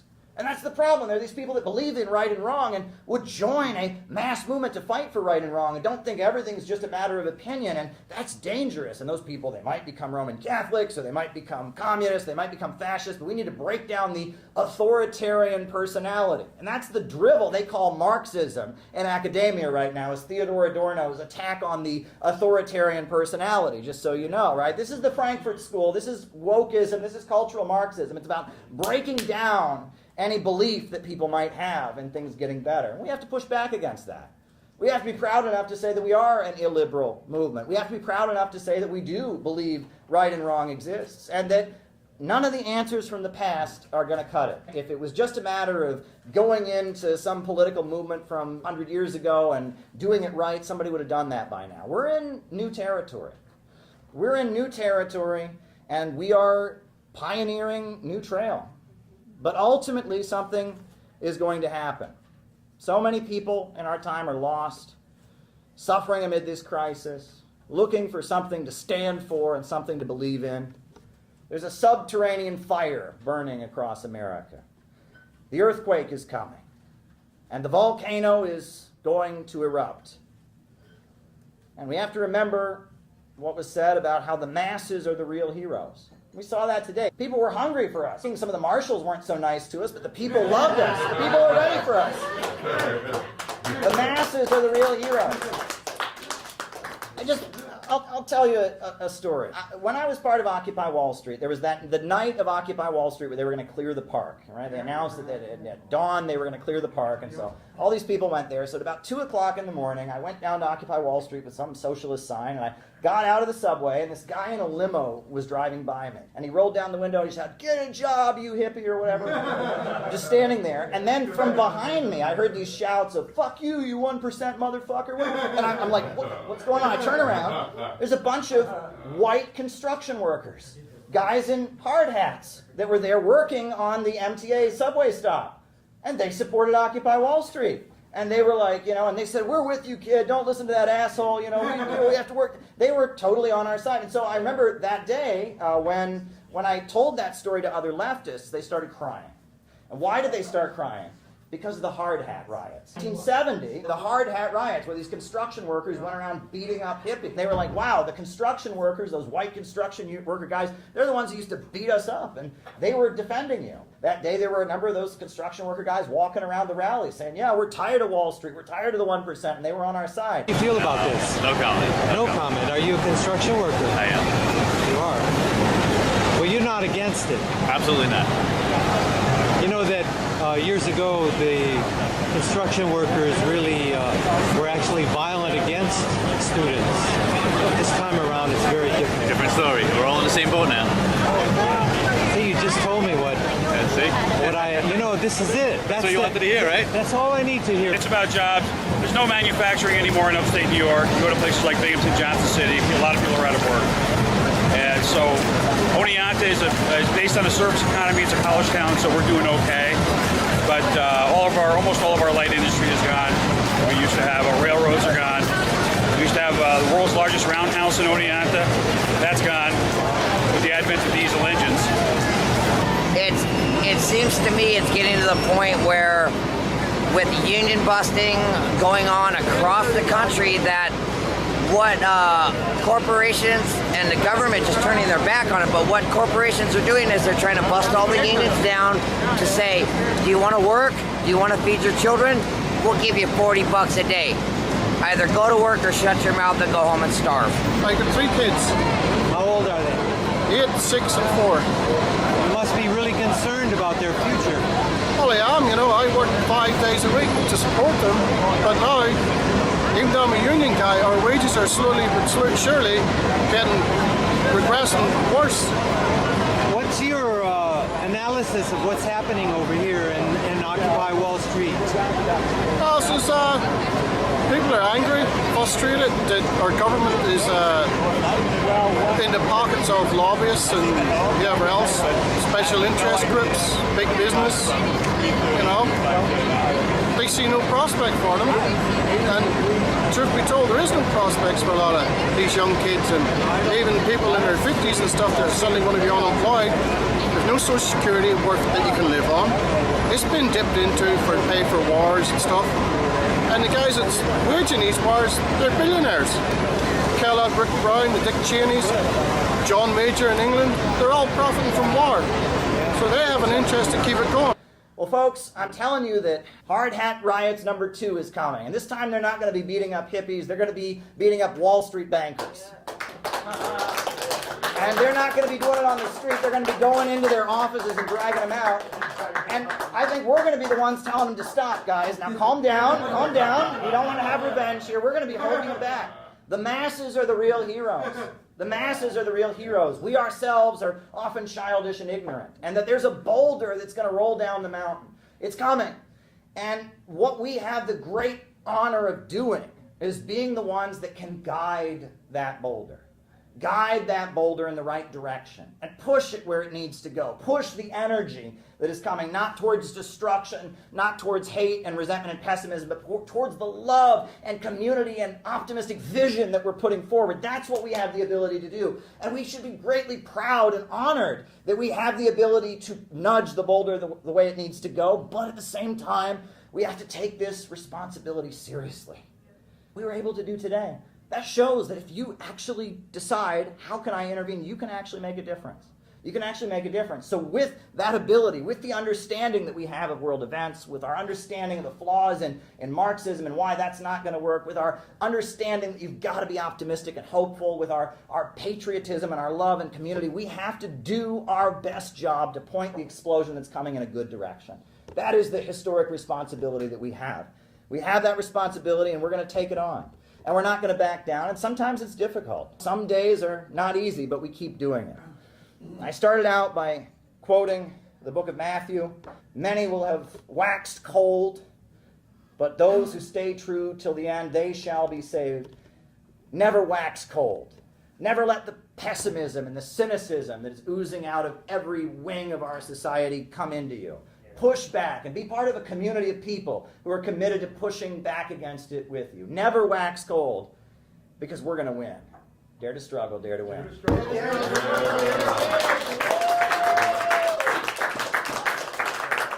right.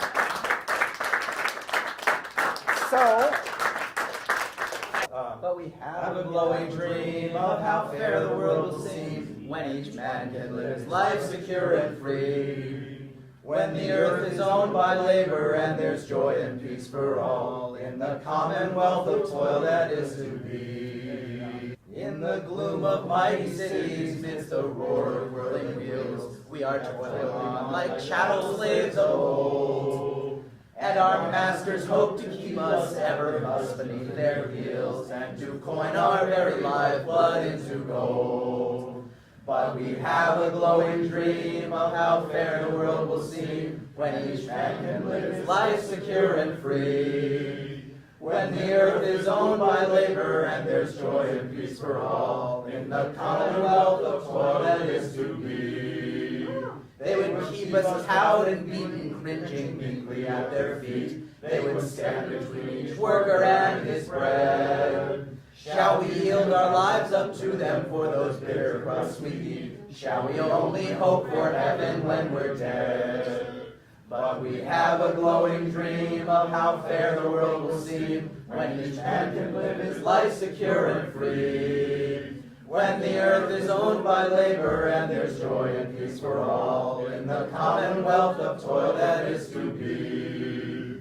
When our cause is all triumphant and we claim our Mother Earth, and the nightmare of the present fades away, we shall live with love and laughter and now have little worth, and will not regret the price we had to pay. For we have a glowing dream of how fair the world will seem when each man can live his life secure and free. You have a prepaid call. You will not be charged for this call. This call is from Victor Booth, an inmate at a federal prison. This call is being recorded and is subject to monitoring. Hang up to decline the call or to accept. Dial 5 now. If you wish to block anything... Hello? Victor. Hello? Yeah, Caleb. How are you doing? I'm good. How are you? Not bad, not bad. You know, better than I deserve, maybe, you know.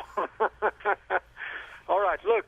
We have only 15 minutes and one call. So, you know, I suggest you drop all that, you know, warm-up question and, you know, let's start going to the heavy ones. We'll get right down to business. It's been almost 8 years since your conviction. How are you being treated, and how has your, you know, conditions, how have they changed since you were first being held? Well, let's start at first. I've been held in a solitary confinement, and it took a lot of effort to my lawyer to get me to the general population. And solitary confinement, accordingly, even United Nations chapter of tortures, consider it more than 2 weeks as a torture. So think of this, I spent there more than, you know, almost 1.5 years in a solitary confinement in MCC. All the pre-trial and after trial, you know, so that was a kind of harsh. But afterwards, general population, you know, I can't really, you know, make any complaints. It's what the system, you know, offers. It's another question whether I like it or not, but, you know, it will change a little. Now, last month, U.S. authorities allowed your wife and daughter to visit you for the first time. What was it like, and what did you say to each other during that visit? Well, I will leave it, as a private matter. It was emotional, but whatever the family can say, Sure. Now, is it true that your family's previous requests were actually turned down, and were you given an explanation for why that was? Well, I cannot speculate on that issue. You need really to check with my wife and check what is there, so I don't have a first-hand knowledge about this. It's a very popular term now in these days in the United States, to have a first-hand knowledge, not second-hand knowledge. Now, did Russian diplomats have a hand in arranging for your wife and daughter to be able to visit you finally? Sure. It's thanks to the embassy efforts, they get even additional visits, so I'm very grateful, and, it's really good. Well, and that makes me want to ask you, are you able to follow world news and news from Russia from prison? Sure. And what do you make of it? From a federal prison. Leaving a major Russian publication like Rossiyskaya Gazeta, Komsomolskaya Pravda, Kommersant. So, plus, my friends sending me emails like from your website on English regularly, so I'm aware of what's going on. Plus, in the jail, there is always, there's a bunch of TVs where some guys like, look on CNN, Fox News, local channels like nightly news, Sunday programs, all kind of what is a popular, 60 Minutes, name it. And do you get along with the other inmates? What's it like? How do they view you? How do you see them? Well, that's, I again can repeat that there is way more which unite us, Americans and Russians, than to divide us, and majority of them perfectly understand that this is propaganda, this is politics, and I don't feel any animosity. Opposite, I think we have more affinity as the two great nations to each other, and we both will win from the good cooperation and friendly relation instead of this standoff and demonizing Russia or pretending that, Russia is an enemy. We've never been historically an enemy of the United States. If you look on history, we helped the United States to win the war for independence. We helped them in a civil war, and we've been allied during World War II and World War I. Now, I'm curious, there are rumors that you seem to be writing a book. Is that true? Well, it's a kind of the true. I don't want to disclose the details. Yeah, I'm working on this. It will take a while. Yeah, finally, I've been, fermenting for a long time, and now I'm kind of ready where I can, share, but it would be maybe even several books, maybe one about, health, lifestyle, which I kind of, how to, use that all techniques which help you to thrive in different conditions, maybe another one would be something else, maybe about business, I don't know yet. Now, But I'm working, I'm getting my thoughts together, putting some, writing them down, preparing, getting ready to get, Now, last December, you turned down a deal offered by U.S. authorities. Can you describe what happened with that? I don't know about the last deal. There was no deal last December. I think you've got the wrong information. Okay. Now, have you been approached with any offers? Well, they've been during pre-trial and during the trial when they've been through the public defender. They approached and said, well, we're going to get you, your family, green cards and settle you there if you, tell us some dirt about Putin and how corrupt these regimes are and so on. I said, I have nothing to do or to know about Putin, so I have no dirt, and, you came to the wrong person with offer of the deals. That's why I went to the trial. Now, you haven't gotten any offers since the trial? No. Okay. Now, the retired judge who presided over your case before he retired, now he said something about the federal sentencing guidelines in the case being too harsh. What's that? Can you explain that to us? Well, you need to read her interview, which she made after the, retiring, and I guess you can approach her, so let her speak herself, because she was presiding on this trial. She saw this material. She saw there was no evidence. It's a magic source of the conspiracy. In this case, all gun dealers in America can be charged with the same, that somebody who will, conspire to kill Americans because gun dealer would agree to sell them the guns, though I was never a gun dealer, but nevertheless, they can indict a ham sandwich in this country if they want to.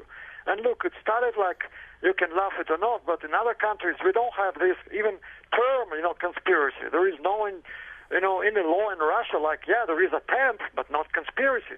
Because they categorizing conspiracy as agreement, including non-verbal, to commit a crime. So this is a, not only a loophole, I would say it's enough to drive the truck through, and you can get anybody, convicted. That's what happened to General McQueen, and that's what they're trying now to stick to even the President Trump, using the same technique. Hearsay, conspiracies, undisclosed stuff. It doesn't matter what was reality. He says this, now this has to stick, so they kind of, hypocritical. It's only applied to you, but never applied to their agents. Now, you misunderstood them. They never meant this. No, this was misspoken. And everything you say, you see what was on his mind, and this is that. Now, your name came up when Foreign Minister Lavrov talked at the UN, and he referred to Russian citizens that have been kidnapped or illegally detained by the United States. He said the issue is priority. He constantly raises these in talks with American sides. Do you think this is paying off, these efforts from the Russian Foreign Ministry? Well, this call is from a federal prison. You must know the Russian Foreign Minister and Russian government. They're not throwing hot cakes out just for the sake of the propaganda or stuff. I have just to be patient and wait. Now, is there any hope that you'll be out before the end of your 25-year sentence? Well, I don't think the hope, but if you look, we never know, especially in this political climate which America is, whether, what will happen first. But I'm sure something is on the making, and I'm sure something is coming my way, too. Now, your family, are they in the United States? Yeah, they're visiting me as we speak, yeah. They're here, they're nearby, and they would come to see me this week. They'll get more opportunities, you think, to see you? Yeah, they have opportunity to see me till the end of this month, so. Now, you have consistently denied the allegations made against you by American authorities.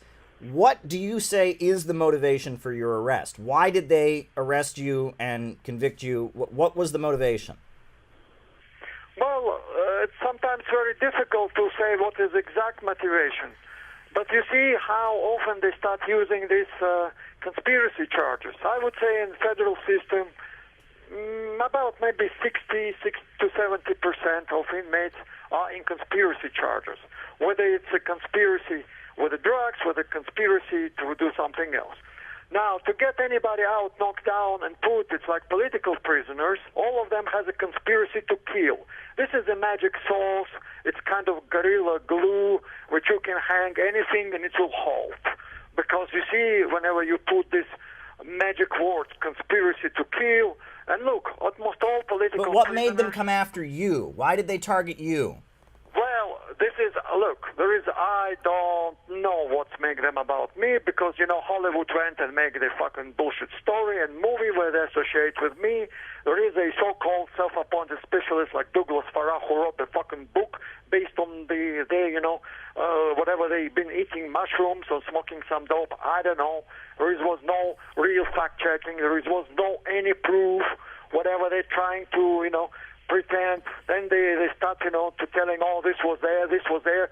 But if you're so good as an investigative journalist, if you're so good, bring the real evidence which can stand in the court of law. But there was no evidence because conspiracy allowed just statements of this and to say, hey, he talked, you see, he didn't deny it, so he's guilty. He's guilty because he didn't walk out, he didn't slap their faces, he didn't start fighting with them. Now, you call yourself a political prisoner. Can you explain that? Yeah, because it's political. With all the demonization and whatever happening with the relation, I think I was a trial, like a litmus test, or like a, this option to try how we can go and harass Russians. And the State Department a couple years ago openly admitted, we're going to keep him as example, as a model, as a boy for whipping, so other Russians would be more polite and cooperate with us when they go after their corrupt regime. and so on. So this is 100% qualify as a political prisoner because I'm here of my nationality and I deny to cooperate with this side, and I'm standing that I didn't do anything else and will fight for my innocence. Now, are there any other inmates with you in the federal facility that you would consider to be political prisoners? Well, I've been in a communication management unit, which is famous and become a very popular, theme, like in a History Channel, and you can look there, and this was a quite important, political prisoners too, like, for instance, Alaskan militia leader, Francis Schaefer Cox, for example, or Daniel Patterson, the Montana, 3 people, leader too, and they all have the same, conspiracy to kill American officers charge. So and look, even on charges of Mumia Abu Jamal, or Leonard Pertrier, everywhere there is a kill officials. That's their, avenue. This is a loophole when they can drive their truck through because nothing else, will not stick. They cannot justify anything else. So they have... Believe me, in other countries, this will not exist because the judge will ask, well, will this crime exist if government will not initiate it? Answer is no. So in almost 90% of the world countries, there would be no problem and judge would let everybody free, like happened to me in Thailand on the first trial when the judge says, yeah, there is a bullshit. We have not this shit. You did nothing wrong. It's a freedom of speech to talk with everybody and express your opinions. Now, because your case is highly political, are you being treated differently? Well, of course I've been treated differently because by some reason BOP deciding that I'm in a special risk group or whatever, and I'm still now has a, different treatment for my emails, different treatment for my mail, general email. Yes, I'm a general population, but under very strict supervision and control. Now, over the past few years, there have been a number of Russian citizens who have been seized while in third world countries, flown to the United States, would you say that these cases are similar to yours? They have the same motivation in going after these folks? Yeah, this is America just trying to get enough pawns to do to press, Russian. The most egregious one, the last time when they arrested in Italy, one of the government actual official who is the commercial director of the Russian engine manufacturer, which is owned by the state. And this is really bringing this, it looks like we're coming back to the medieval ages where the Mediterranean pirates from the coast of the Algiers and Tunisia will go and just hijack the people and then sit and wait until somebody come and try to pay a ransom. So like kidnapping at ransom is what you're describing. Yeah, that's exactly what it is. There's a modern time, piracy. Medieval piracy, kidnapping for ransom. But they want not money ransom, they want political pressure ransom or scare factor ransom or, it's part of their demonization ransom. Well, what do they want from Russia with grabbing people? Well, look, we will be cut off right now. You want me, I can call it. All right, thank you. Thank you for your time, Victor.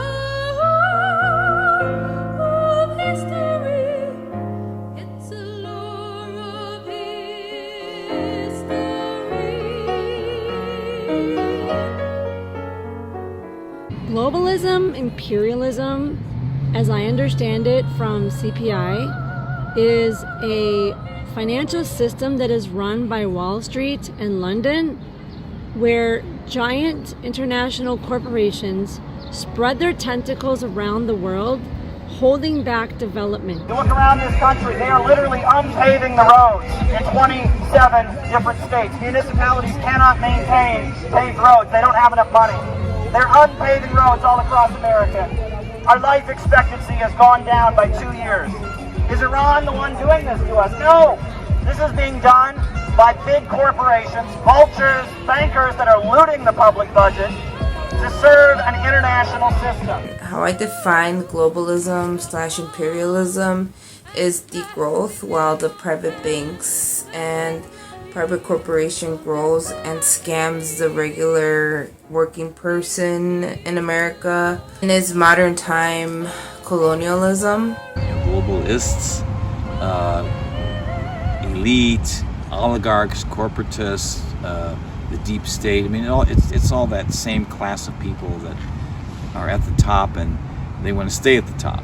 They sink their fangs into Africa, they sink their fangs into Latin America, they sink their fangs into Asia, and they have U.S. military bases to accompany the corporations to extract huge profits from across the planet, while we, the American people, the American working class, American working families are left behind. Not only are they doing something that's immoral by conquering other countries, but they're also doing it in a way that does not benefit the working people of the core empire. It only benefits this global ruling class that has hollowed out industries and has financialized everything. Nigeria is a country in Africa with so much oil, but the people of Nigeria are in deep and utter poverty because their oil is controlled by ExxonMobil, BP, Shell, and Chevron, and they are prevented from building up their own economy.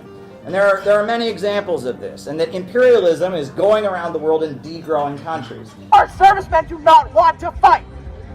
On the aircraft carriers that they have parked outside of Iran, you have thousands of American servicemen intentionally clogging the toilets and trying to flood the aircraft carrier because they know that the Iranian people are not their enemies. And the countries that have broken free from that system, like Burkina Faso, where they are creating food sovereignty and economic independence, get demonized as juntas and authoritarian. Iran is not the enemy, folks.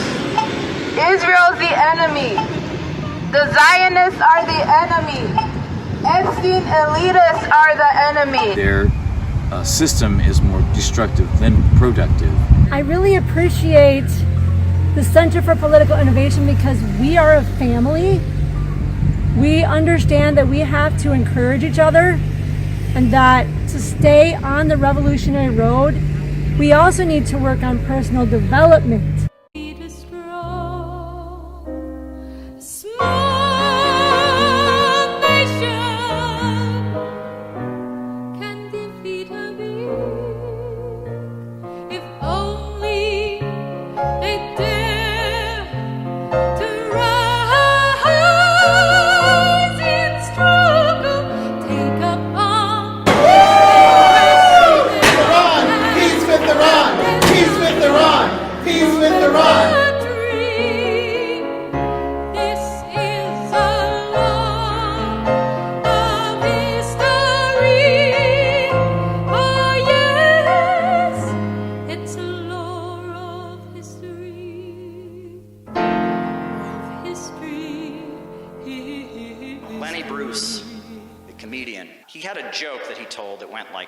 I don't know if you've ever heard it. He used to talk about the old 1950s television show. It's The Lone Ranger. You know, the Lone Ranger, he wore a mask. He was a white dude. And then he had a Native American sidekick named Tonto. The story goes, the joke of Lenny Bruce is that the Lone Ranger and Tonto were surrounded by a group of Native Americans with their spears ready, pointed out at them. And they were facing the edge of a cliff. There was no escape. And so the Lone Ranger turned to Tonto and said, "Tonto, what are we going to do?" And Tonto said, "What do you mean we, white man?" Well, you think about that joke, I think that's what's ahead for the U.S. ruling class. Because they're looking at China rising up, and they're looking at Russia rising up, and they're looking at Venezuela and Iran, and they're turning to the American working class, and they're saying, "American working class." And I think Joe Biden's saying, "American working class, what are we going to do?" And the American working class is saying, "What do you mean we, Joe Biden? What do you mean we?"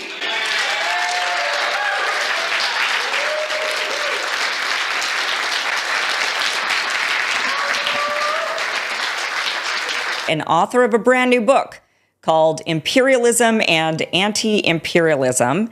And when I first started flipping through this book, what struck me wasn't necessarily that I agreed with everything in it. In fact, there's plenty of things here that I think people are going to want to challenge. But what I found interesting is that Caleb is trying to answer some really big questions that a lot of us have been wrestling with lately. And what makes the book interesting is that it's not just a collection of Caleb's thoughts on world events.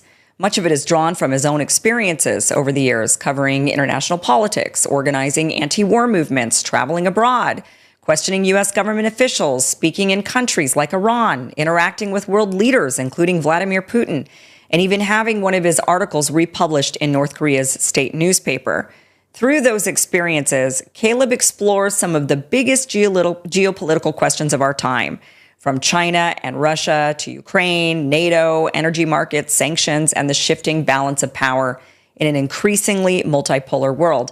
And whether you agree with his conclusions or not, he has a very different framework for understanding what's happening in the world right now than what we hear on CNN, Fox News, or most of the mainstream press. And I got a book by Leon Trotsky because I thought Trotsky, Stalin killed him, right? So he's somebody who maybe he could figure out, he could teach me a way that communism might be good and not like this bad communism that we've heard about. And there was a book by Leon Trotsky that had a name, The Revolution Betrayed. And I thought, that's the book I'm going to read because it says The Revolution Betrayed. It's going to tell me how his communism is different than the other kind. So I opened Trotsky's book, The Revolution Betrayed. And the first chapter was called What Has Been Achieved? And I read it, and I was blown away. And I thought, this can't be true. Because that entire chapter is nothing but statistics about how much wheat was being grown, about how many tractors was being grown, about how much steel was being grown, about how the standard of living in Russia at the time and the surrounding countries, the Soviet Union, was rising. And page after page, I'm reading all these numbers, and I'm saying, wait a second. I've been told that communism completely failed. I've been told that no socialist country had ever raised living standards. I'd been told that economically socialism doesn't work. I said, this can't be true. So back in the day, there was this thing that called an encyclopedia. I don't know if people have ever heard of that, but there was this thing called the World Book Encyclopedia. So I went to another part of the library, and I got the World Book Encyclopedia in the section on the Soviet Union. And I turned to the section on economy. And what I found was about 2 paragraphs that said, the Soviet Union has substantially increased living standards. They've industrialized the country. They've built a modern education system. And of course, it's only 2 paragraphs, and the rest is about, famines and hardship. And I thought, wait a second, there's a problem here. There's a concept. If you read Adolf Hitler's book, Mein Kampf, the fascist rant, he talks about the concept of a big lie, and how when you lie and you lie big, people are more likely to believe it because they just can't comprehend it. Everyone tells a little white lie here and there. But when you tell a big lie, and that big lie is everywhere, and it's just being promoted, and it's a really big lie, people are more likely to believe it because they just can't comprehend it not being true. And the idea that communism has never worked anywhere, it's never had any success, it's never achieved anything, is the big lie of our time. It's the myth of the 20th century. And it is hanging over all of our heads. If we cannot refute it, we have nothing. Amen. In the United States, when people go to you and you say, you advocate socialism or communism, they say, well, everywhere that's ever been achieved, it's completely failed. That's simply not true. 1928 to 1938, you had the 5-year plans and the industrialization of the Soviet Union. The rate of electrification increased 10 times. They had 10 times as much electricity. The coal production multiplied by 3 times. They built 20 new tramway systems, 80 new bus systems, and hospital beds in rural areas doubled. The USSR at that point had the largest tractor industry in the world and the largest steel industry in the world. No country in the world, not the United States, not Britain, not China, no country in the world was producing more tractors and more steel than the Soviet Union. They were also the top locomotive producing country in the world during this time, during the 1930s. And keep in mind, at that point, the rest of the world was having a Great Depression. The Great Depression was happening in the rest of the world. Louis Fisher, who wrote for The Nation, he said, the Soviet frontier is like a charmed circle which the world economic crisis cannot cross. While banks crash, while production falls and trade languishes abroad, the Soviet Union continues in an orgy of construction and national development. The scale and speed of its progress are unprecedented. There's a PBS documentary called Red Flag 1917, and for that documentary they interviewed Tatiana Fedorova, and the full transcript of her complete interview is actually on the PBS website. They only put a snippet of a few things she said. Fyodorova was held up as an example to others.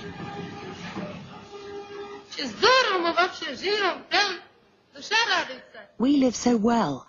Our hearts are so joyful. In no other country are there such happy young people as us. We're the happiest young people. And on behalf of all young people, I want to thank our party and our dear comrade Stalin for this joy that we have.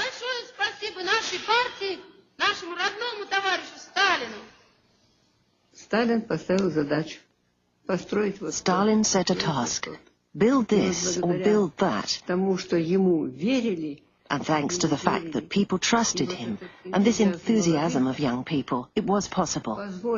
Remember, this was a country where people were illiterate, lived in virtual darkness, wore birch bark shoes. Even now, I think it's like something out of a fairy tale. How was it possible at one of the most difficult times to raise these great construction sites? It was only possible through the unity of the people and the love of the people for their idol. Because for us, Stalin was an idol.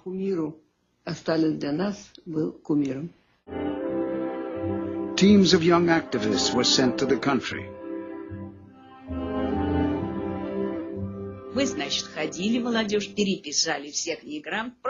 We went from house to house in search of illiterate people. We made a note of their names. We then found suitable rooms to hold classes in. Learning to write would open new doors for those trapped at the bottom of society. One woman who couldn't attend classes because of her child at home was helped by Anastasia Denisova. Я сказала, что вот тебе учебник, вот будешь заниматься. I said, here's a textbook for you. I'll come to you so you can learn to read at home.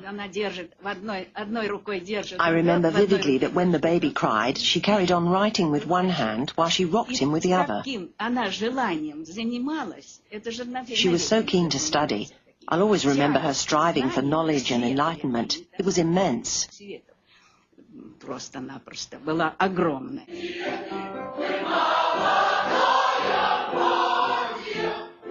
For Valentina Mikova and Mikhail Arkhipov, these were the most fulfilling days of their lives.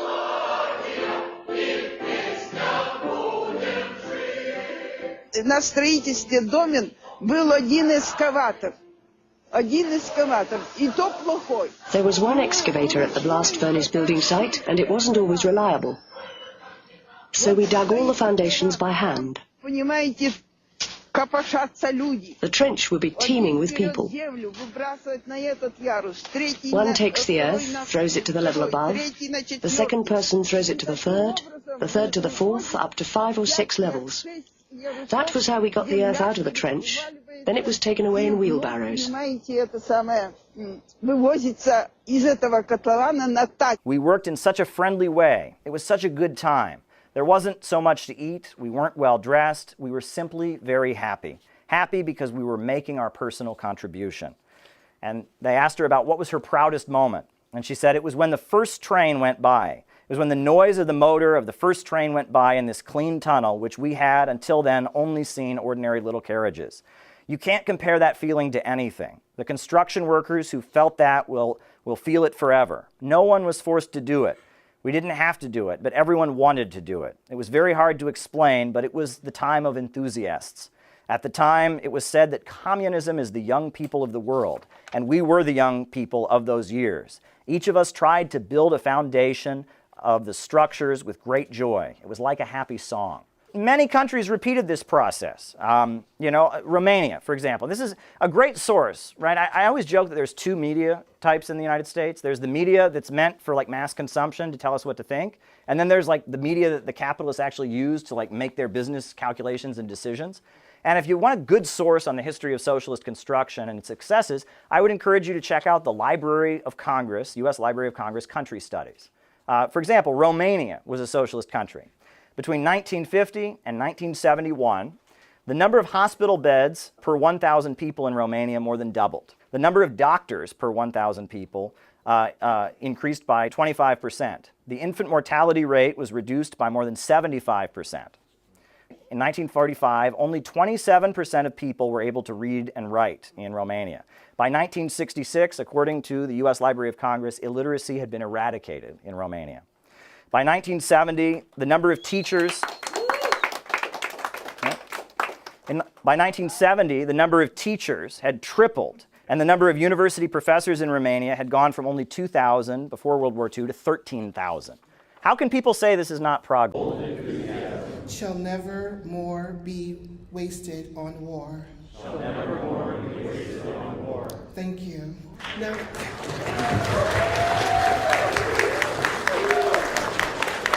if you can all please remain standing, please. We're going to do an opening ceremony, our flag ceremony.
Thank you. Thank you.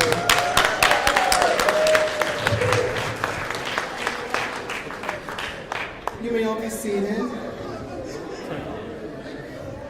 Thank you.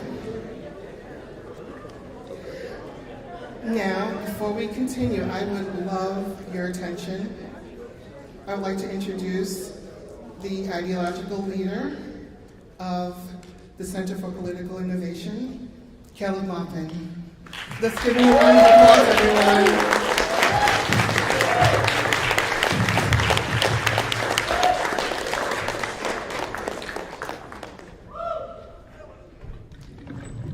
All right, welcome everybody. Thanks for joining us on a Saturday morning. Glad to see you all here.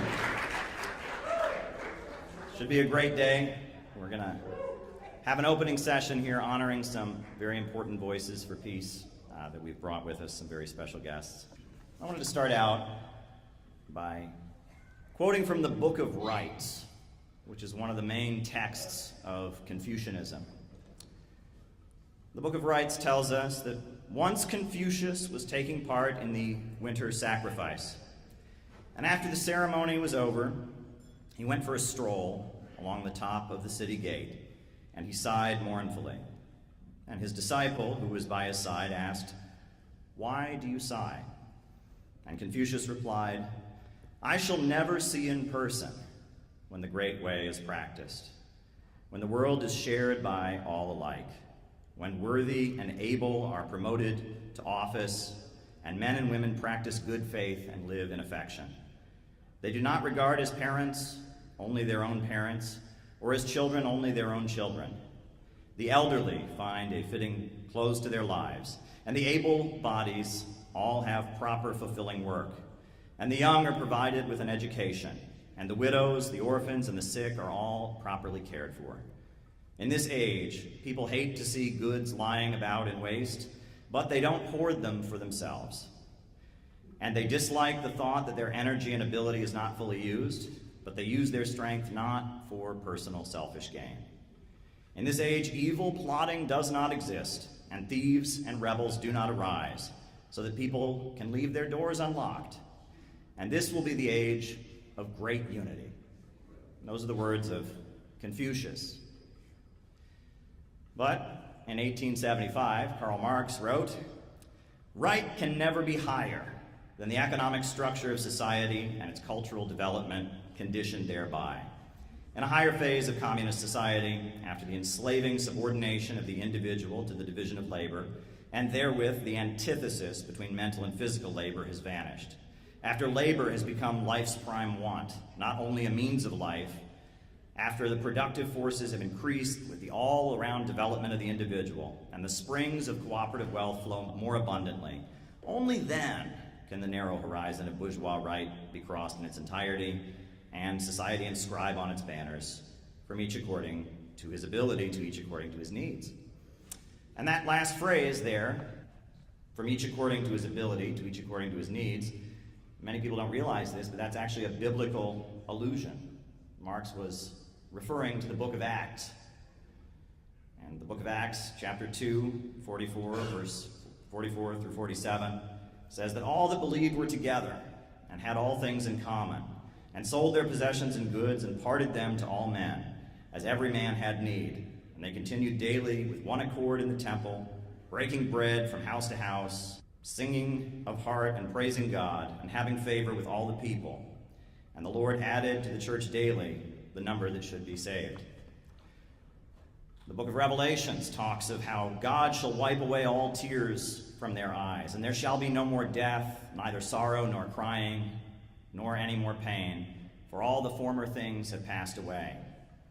And Jesus told his followers, "The kingdom of heaven is like a grain of mustard seed, which a man took and sowed in his field, which is indeed the least of all seeds, but when it is grown, it is the greatest among the herbs, and becometh a tree, so that birds of the air can come and lodge in its branches thereof."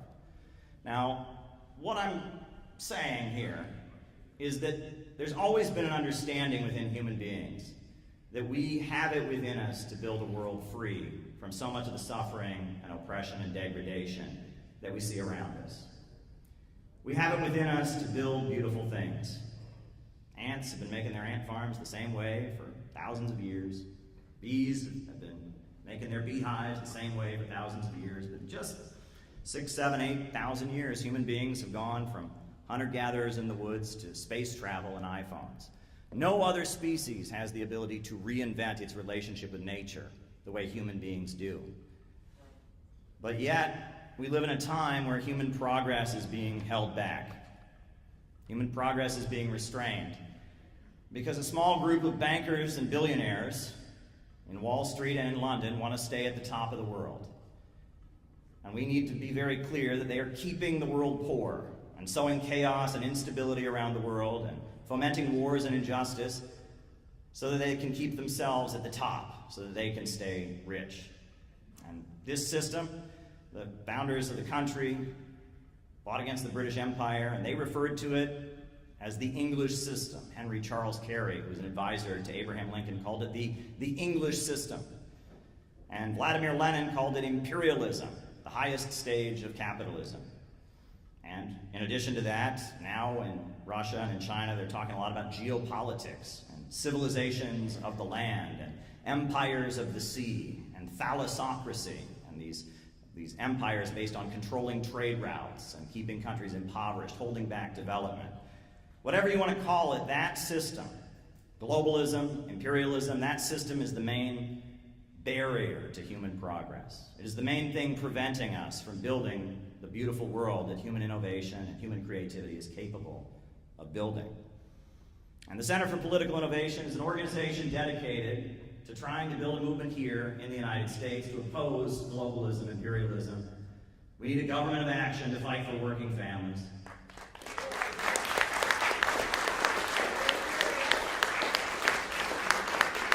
We see what's happening in the world today. And I know, as a patriotic American, that the only future my country has is to join the new economy that is rising around the world. As a result of anti-colonial revolutions in the 20th century, a number of countries have begun an independent course of development. And the BRICS economy is very exciting, and the Belt and Road Initiative is very exciting, and the Eurasian Economic Union is very exciting. And people are being lifted from poverty all across the planet. And instead of joining with this new, innovative, exciting economy, our leaders have decided that they're going to try and go to war with it and destroy it. And at the same time, our country is falling apart internally. Our bridges and our highways are decaying. We're having wildfires because our electrical systems are not in proper order. We've got an opioid addiction crisis. We've got water not being properly purified. America's crumbling from within.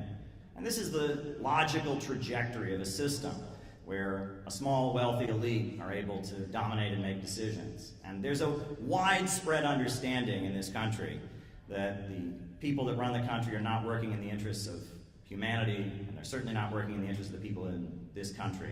They're working in the interests of an international system. People are not being sent to get shot in the Middle East to help people in Illinois or Pennsylvania or Texas or New Jersey. They're getting shot to serve the profits of a wealthy elite. And that's something that people in the red states understand. That's something that people in the blue states understand. That's something that people that are woke understand. That's something that people that are MAGA understand. People in America know something's not right. Our freedoms are being taken away. Our leaders are pushing us into more and more international confrontations and wars, and the living standard is going down. And what we need is a movement to fight for working families, and align and restructure the United States so that we can be part of the exciting growth-based economy around the world, an economy based on physical economy and real economic growth, not speculation and derivative rip-off schemes and the profits of billionaire monopolists. And our organization, the Center for Political Innovation, we have worked very, very hard to try and bring this consciousness. And I just want to go over briefly what got us here today, right? Because it was last July, we set the date, July 12th, 2025, to be the day that we had our next national convention. And a lot's happened between now and then. 1 year ago, we were in a little bit of a rut organizationally. We decided we were going to set a date. We were going to wait a year and have our convention, do some outreach, etc. And shortly after that happened, something very strange took place. Amazon.com made a pretty big mistake. And a book that the Center for Political Innovation, our organization, published, a book called Kamala Harris and the Future of America, that had been on sale for 4 years, a book criticizing Kamala Harris, talking about her ties to the war makers and how she set up and was a ruthless prosecutor imprisoning people in the state of California. That book had been in print for 4 years with no issue. But on the very day she became the nominee of the Democratic Party for president, Amazon decided to ban the book on the very day. What a coincidence. And when it became clear that our Center for Political Innovation book about Kamala Harris was banned, and it was pretty obviously a political decision, outrage swarmed, and Jimmy Dore was talking about it, and was discussed by Kim Iverson, it was discussed by InfoWars, it was discussed by all kinds of people, and people on the left and people on the right. All kinds of people wanted to know what was in our book that we published about Kamala Harris and who she really was. Why was it that on the very day she got nominated, they banned it from Amazon.com? And so we put it up on Lulu, we put it up on some other websites, and it started selling, and 7 days later, Amazon backed down and put it back up, and that book sold in huge numbers. And we never quit while we're ahead. And the Democratic National Convention was happening here in Chicago. So what did we do? We decided to use the money from the book sales to print the book in bulk. And we distributed 1,000 copies of the book in the streets of Chicago during the Democratic National Convention. And actually, stand up if I mention your name. Gabby and John, a friend of ours named Phil from New York, they all came to Chicago to distribute this book. And outside the Democratic National Convention, over 1,000 copies of our Kamala Harris book was distributed. We also had another pamphlet called Do You Believe in Growth that we had written for the Libertarian Party convention we distributed. And then at that point, after we'd gotten quite a bit of attention from our book, we decided that we wanted to insert a pro-peace message into the election conversation. And the best thing that Donald Trump did in his first term in office was go and try to make peace with North Korea. Yeah. It was the best thing he did. And so we decided we were going to boost the pro-peace aspect of Trump's campaign. And we had this beautiful banner printed, and Briggy and Noah came down to New York, and we unfurled it in front of Trump Tower. We unfurled this, and we launched what we called our Operation Peace MAGA.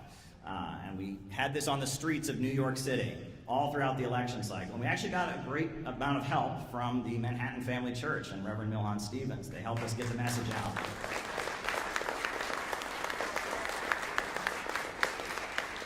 And we were also very proud to be official sponsors of Rage Against the War Machine 2, a pro-peace demonstration in Washington, D.C. that was organized by Angela McCurdle of the Libertarian Party. And then, in the middle of the election cycle, myself and John McCarthy, we decided that we had to go to Florida because there was a very, very important legal case taking place. The People's Democratic Uhuru Movement, Penny Hess, Jesse Neville, and Chairman Omali Yeshitela had been indicted, not for any crime, but just for their free speech about Russia, just because they had this socialist group in Florida and in Missouri that was advocating peace with Russia. They'd been indicted and charged with being Russian agents. So we went down to Tampa, and we were in the courtroom during the opening of the trial. We were there at the sentencing with other people that were very concerned about the civil liberties implications of this case. They were trying to make it illegal to advocate peace with Russia. The Biden administration was going out of their way to target anti-war activists, and it was really important that people stood with the Uhuru movement. And Tucker Carlson spoke out in support of the Uhuru movement, and we were very happy to say that they are not in prison at this time. They were acquitted on the main charge of being Russian agents, and they received not 1 day in jail and not 1 dime. We expect their conviction to be overturned.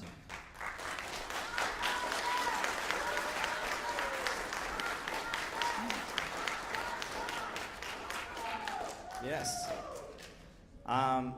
Another great thing happened, which is that we met somebody new, a woman from Minneapolis named Penny. And Penny kind of debuted herself in our organization by confronting Ilhan Omar. We would like to know, as American people, why you continue to support sending billions of taxpayer dollars to Nazis in Ukraine to start a nuclear war with Russia. China is not our enemy. I need you to leave, please, ma'am. China's not our enemy. Russia's not our enemy. Walk out, please. No more money for rich men's wars. Take your stuff. No more money for rich men's wars. No more money for rich men's wars. It was great.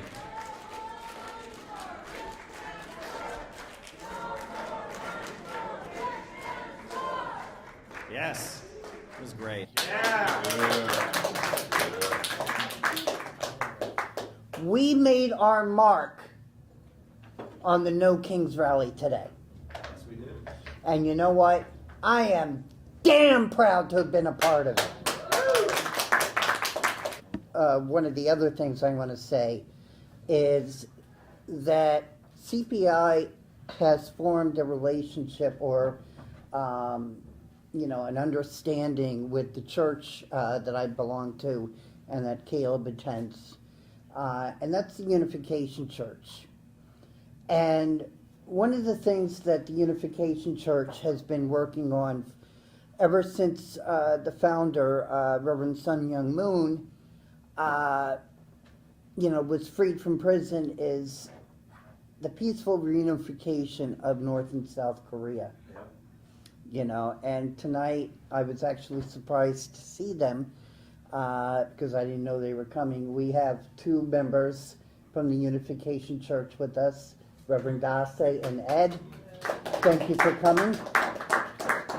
So this is the speech I was supposed to read. Imagine walking into a hospital with grand marble floors, high ceilings, and a helipad. The doctors, though highly trained, are forced to reuse rusted needles or perform surgeries by candlelight because the power grid has failed. Today, we are discussing the healthcare system of the Democratic People's Republic of Korea, DPRK, and the complex, often devastating ways that U.S. and international sanctions interact with the health of 26 million people. We are talking about a system that is constitutionally free for all, but in practice is a struggle for survival. In the rural provinces, where 60% of the population lives, medical infrastructure has been in a state of slow motion collapse since the 1990s. That was back during the famine, I believe. The arduous march, as it was called. Healthcare has become marketized because the state can no longer provide medicine. Patients must buy their own drugs at local markets. When those run out, people turn to traditional Koryo medicine, herbal remedies, and acupuncture, not always by choice, but because the alternative is nothing at all, no treatment at all. This is the baseline, a system of high commitment but zero resources. Now let's talk about the sanctions. Legally, U.S. and UN sanctions include humanitarian exemptions. Medicine and food are not supposed to be blocked. But in the real world, the chilling effect is real.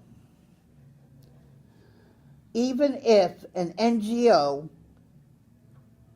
wants to send medications, they cannot find a bank willing to process the transaction.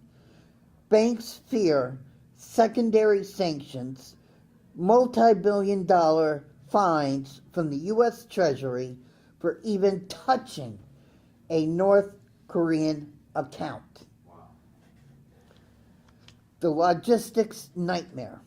Sanctions ban the import of metals. This sounds like targeting weapons, but it also means ambulances cannot be held can be held up for a year because it contains an aluminum steam sterilizer. The bureaucratic maze. Humanitarian groups have reported that that they must list every single screw and washer in a shipment to get an exemption from the U.S. government or the United Nations. These delays aren't just red tape. They are measured in the lives of children with pneumonia or mothers in labor. The human cost is staggering. We cannot ignore that sanctions have unintended victims. UNICEF has estimated that tens of thousands of children are at risk of malnutrition and malnutrition-related deaths. Because the supply chain to therapeutic milk and vaccines is so brittle, when the block dual-use terms, we aren't just blocking missile components. We are blocking the water pipes needed for clean hospitals and the fuel needed to keep incubators running. As we look at North Korea in 2025, we see a country trying to rebuild its medical sovereignty through its new health revitalization policy. In the end, a child in a rural North Korean clinic is not a political actor or political pawn. They are a patient, and every patient deserves a chance. Thank you. So, with this, I'll say a little message to President Trump. President Trump, please come out of Iran. Yes. Please come out of North Korea. I have 2 words for you to tell Marco Rubio and Pete Hegseth. You're fired! Yeah. North Korea! Presente. Cuba! Presente. Iran! Presente. We stand with you! Thank you. I never go to political organizations. I don't like them. I don't agree with them. I have a lot of problems. I have a lot. but this one, could I get that sheet of paper there? No, the one that I gave you before. Remember the no, the sheet of paper. You know, what's his name? I just want to say that. By the way, we did the speak out on the corner of 34th and 7th. Nice. Picked up a couple more people while we were there, along with picked her up. So I wanted to get you guys' numbers so we can keep things going. Get closer to the mic. The mic's on the. Okay. Oh yeah. Sorry. Yeah. I didn't know there was a mic. Public ownership of natural resources and public control of central banking, the most important principles. Also, access to, let's say, recognition of the right of the people to land and property. Mm-hmm. It's your absolute right to land and property as a human born on earth, okay? No matter how many times they sold it, you know, how many times, you know, they came with some army and took it over, you have an absolute right to land and property as a living being, a human being. So, but the fact that you're including these 2 things, they're absolute cardinal principles. The central banking system acts as a worldwide, acts as a giant sponge, absorbing all of the labor of the entire human race. really, ultimately, doesn't it? I'm sure you could fill me in on the details of that. That's my intuition. I think it's just sucking up your money through compound interest. If you don't take control, how did these people get this much money to form the World Economic Forum and pioneer plans like spraying, using trillions of dollars to spray powdered aluminum? Powder, you ever hear of Coast Aluminum? It's in California. It does nothing but grind up aluminum into talcum powder, all right? And then that is then, I believe it is being sprayed all over this country. They're killing, who's paying for that, okay? The central banks. The central banks are paying for it. So if you do not gain control of the bank of issuance of this country going forward, then you're lost. You're just totally lost. The political system is finished, okay? So that's such an important point. And of course, as I say, public ownership of natural resources. So when you go down to Venezuela, Venezuela looks like it's been turned into an instrument of imperialism now.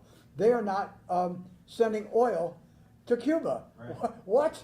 I mean, how can they agree to that? I mean, I could see making some kind of a business deal even under duress, but on fundamental principles of relationships with other nearby countries, how can they violate that without losing all principle? And that's what they've done. So this thing about the natural resources, Venezuelan people own their natural resources, unlike or did previous to the last 3 months.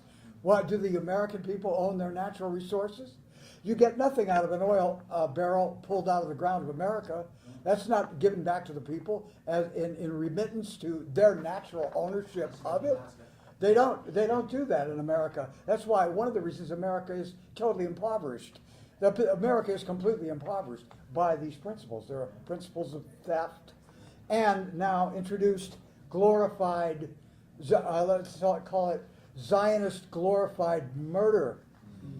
Okay, which is now adopting the Zionist practice of assassination as a normalized function of government, to assassinate world leaders, starting with Soleimani, which was such a grievous act that it's hard to believe that they actually are getting away with it, replicating that over and over and over again, and the society culture is accepting it as this is what America is. This is what America does. We're exactly like the Zionist Jews, assassinating anybody that we disagree with. Okay, this has got to be brought before the people and said, do you support this kind of thing? And I think that's one of the things that guys are doing here, bringing these things to the fore. So I just want to say that that was a great tactic today, to stand in the middle of the march. And it worked really well. And thanks a lot. I had a great time, and I'll see you guys another time. Thank you for bringing us out. And I bring this up because around 1994, my best friend, Paul Shapiro, he was a professor at SUNY University, a professor of sociology. And he had to go to this mandatory meeting. And happened to come by like every Friday. And this Friday he says, damn it, man, I have this mandatory meeting. I've got to go. And unfortunately, Chomsky, that windbag, is going to be hosting this meeting. And and it was the first time he had been invited to one of these. So now he felt like he was in the inner circle. Well, I kind of snuck into the talk. It was at Pace University. And I bring this up, and I always joke with people that it was Chomsky who made me the Stalinist that I am. Okay, well, maybe not quite true. I don't know, maybe it was. Okay. But it was interesting because the meeting began with Chomsky saying, now we know why we are all here, and and he says, we are here to make sure there'll never be another workers' revolution ever again. Well, one guy obviously did not get the memo. And he says, well, excuse me, Chomsky, what are you talking about? I thought that's what we want. We want a workers' revolution. And Chomsky was quiet for a moment, and he said, no, we want a technocratic revolution. Technocratic, where we're in control. We do not want a workers' revolution. And then suddenly the police came, they dragged this poor guy out, and he says, okay, someone didn't get the memo here, but now we're gonna go back to the meeting, and like I said, we want to make sure that there is not going to be another workers' revolution. And he said, the right is trapped, he said, because they always push fear, but fear only goes so far. And we, on the fake left, have to make sure that we push despair. And I'll explain why. He said, if you have a situation, for example, a mother, she sees her child in the middle of the road. She sees a car come. Even the greatest fear, she may run and even risk her life to save her child. And so you see, fear is not enough. And that's why we're here, because we're going to discuss despair. He said, because, you see, now if the mother, even if it's 100% sure that she can save that child, but if in her heart she has despair, she will allow that child to die. And that is why I'm here to give the latest CIA directives. And they were about dismantling the Soviet Union. And he said, Robert Conquest, he already has helped us in this goal. People now see Stalin as something, and the Soviet Union as something that is terrible and bad, as opposed to what it is. I mean, working class people should be celebrating. They hung the bankers and the large landlords. They hung the Tsar. They created the first worker state. And this is why I bring up the question of Goethe's Faust, because you see, the greatest weapon in Goethe's Faust, the great line is, despite all powers, be not deterred. And we can never allow our enemies to put despair in our hearts, because victory is ours as long as we are not deterred. Thank you.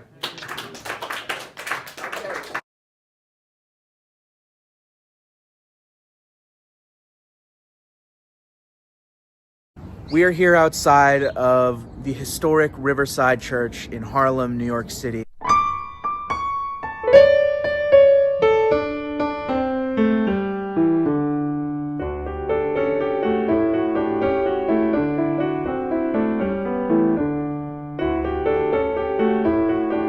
Historic church involved with the civil rights movement and many other struggles. Big center for ban the bomb protests. It's where Martin Luther King famously gave his speech condemning the Vietnam War and talking about how we needed some sort of democratic socialism. Went on a Sunday to pass out these, and the people were friendly. This last part, hope that one day we could all merge together.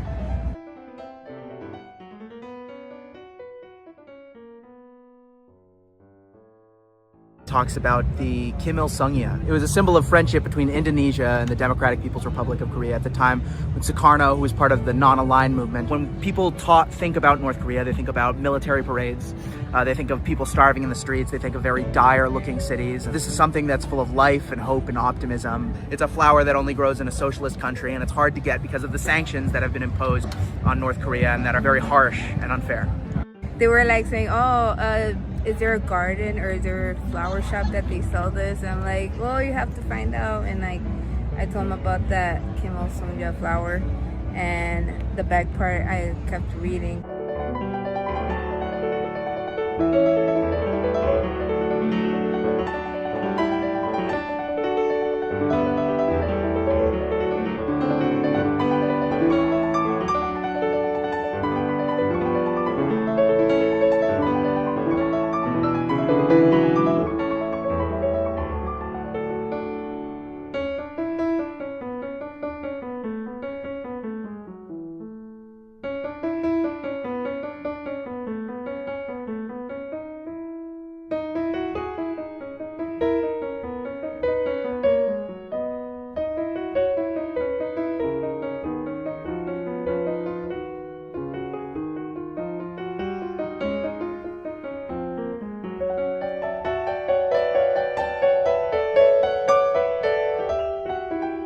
the big four oil companies, they got stronger as well. The big four oil companies, the super majors, we can call them big oil. What was getting stronger was what you can call little oil. Because of the boom in oil prices, started accessing oil and natural gas in the shale of the United States, and their profits started going up. ExxonMobil, the Council on Foreign Relations, the entrenched old money oil bankers, they began to move into the Democratic Party around 2007 and 2008. This is a rational decision for anyone who closely follows U.S. politics. Demographics are shifting. The white middle class of elderly conservatives, the traditional base of social conservatism, it's dying off. A much larger percentage of the U.S. public is black or Latino, and young white people tend to vote for Democrats and have liberal views as well. As big oil moved out of the Republicans, fracking companies, little oil moved in. Now, big oil is sophisticated in its politics. Huge think tanks studying trends in global economics, but little oil isn't so sophisticated. Sarah Palin, the governor of Alaska, she was nominated as the vice presidential candidate. She would scream, "Drill, baby, drill." What she was really saying was open up Alaska to the small oil corporations. She brags that she fought against big oil as governor of Alaska. There's a little bit of truth in that. For a long time, her husband wasn't even a member of the Republican Party. He was aligned with the Alaskan State Independence Party, the John Birch Society, the Constitution Party. This isn't the neoconservative politics that was carefully constructed by ExxonMobil in the 1970s and 80s. This is ideological right-wing paleoconservatism. These are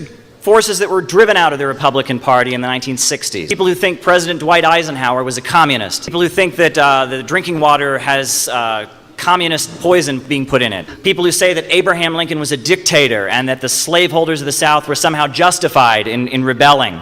There's a big difference between the politics of new money and old money. The new money deeply resents the power of old money. They see themselves caught between two great chasms. And you have the power of the big oil bankers that seeks to put them out of business. On the other hand, you have the rising people's movement for justice around the world, which threatens to redistribute their wealth to the people. They oppose both. They look to the past. Some people call this politics emerging from little oil fascism. I don't know if that's completely accurate. The Democratic Party hates two men in particular. They've become kind of the symbol of little oil. Their names are Charles and David Koch.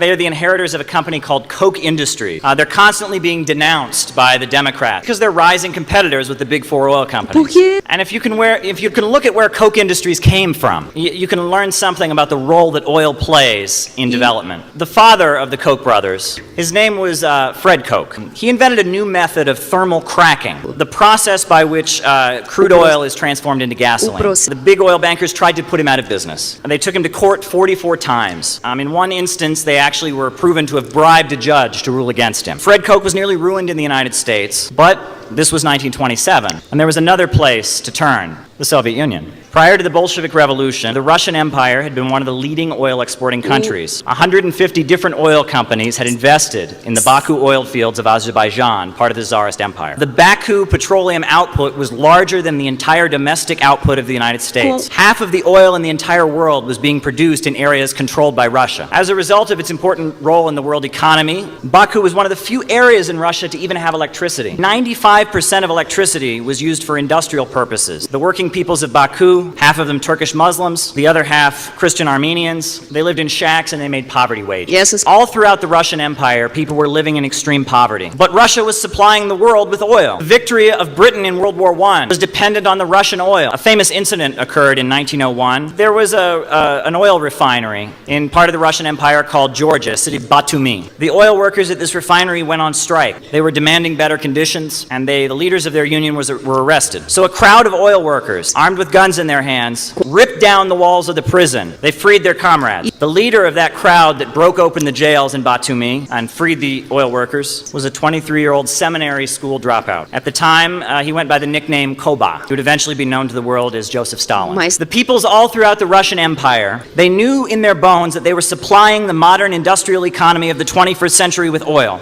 They were making a lot of bankers rich, but they themselves were poor. In the aftermath of the Russian Revolution, the British armed forces were sent to seize the oil in Baku. It was a hotly contested area. In 1928, as Russia began to rapidly industrialize, this is when Fred Koch came from the United States to the Soviet Union. He watched as in a few short years, this third world country became an industrial power. Between 1928 and 1936, the Soviet Union became the biggest producer of steel in the entire world. The Soviet Union also produced more tractors than any other country in the world. Of course, oil production went through the roof, and the country was lit up with electricity. The huts of rural villages where Soviet peasants had lived were replaced with modern apartment buildings. Running water was provided to the entire country as well. Illiteracy was wiped out. And this was the 1930s. The rest of the planet was having a Great Depression. Now, the Soviet Union was not the workers' paradise many of the Marxists and communists had expected. It was clearly not heaven on earth. It was a society with many big problems that eventually played a role in its destruction. But what the Soviet Union did between 1928 and 1936 was go from being an impoverished country, controlled by Britain and France as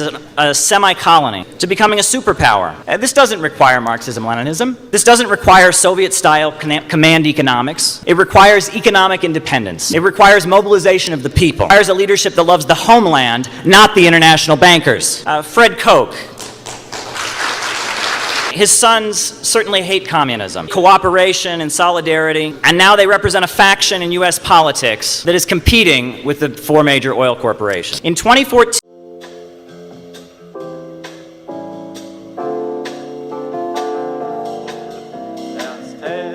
he was out in front, his fist was raised to strike them. Brigades were growing thick and fast to take the battle forward.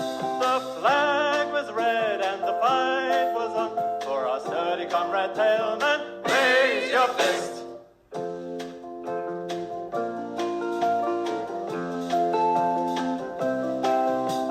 Sound the alarm, the phony court has sentenced him to perish.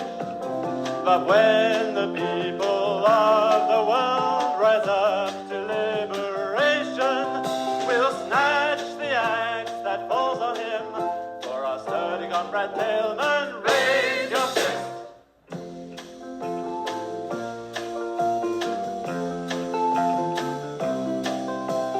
Dimitrov was in just this spot, the traitors thought they had him.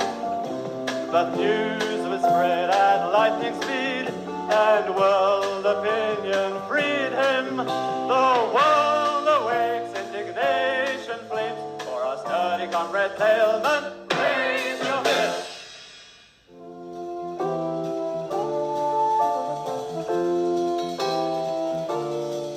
Spanish heaven spread their brilliant starlight high above our trenches in the plain. From the distance, morning comes to greet us, calling us to battle once again. Far off is our home, get ready we stand. We're fighting and winning for you. Freedom!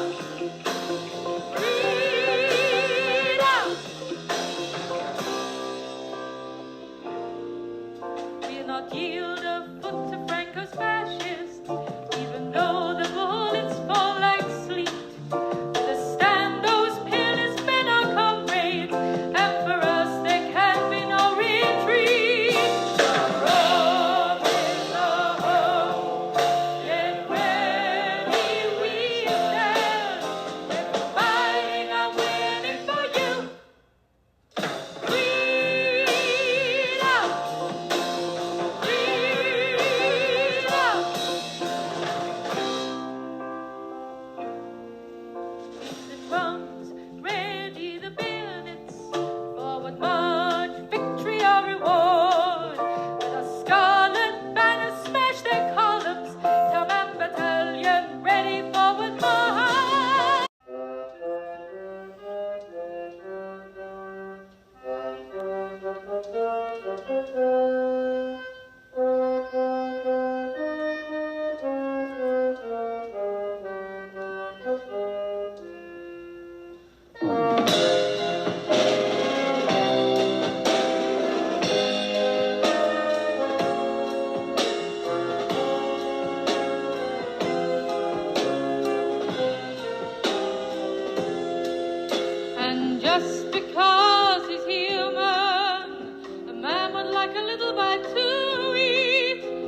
guys get out.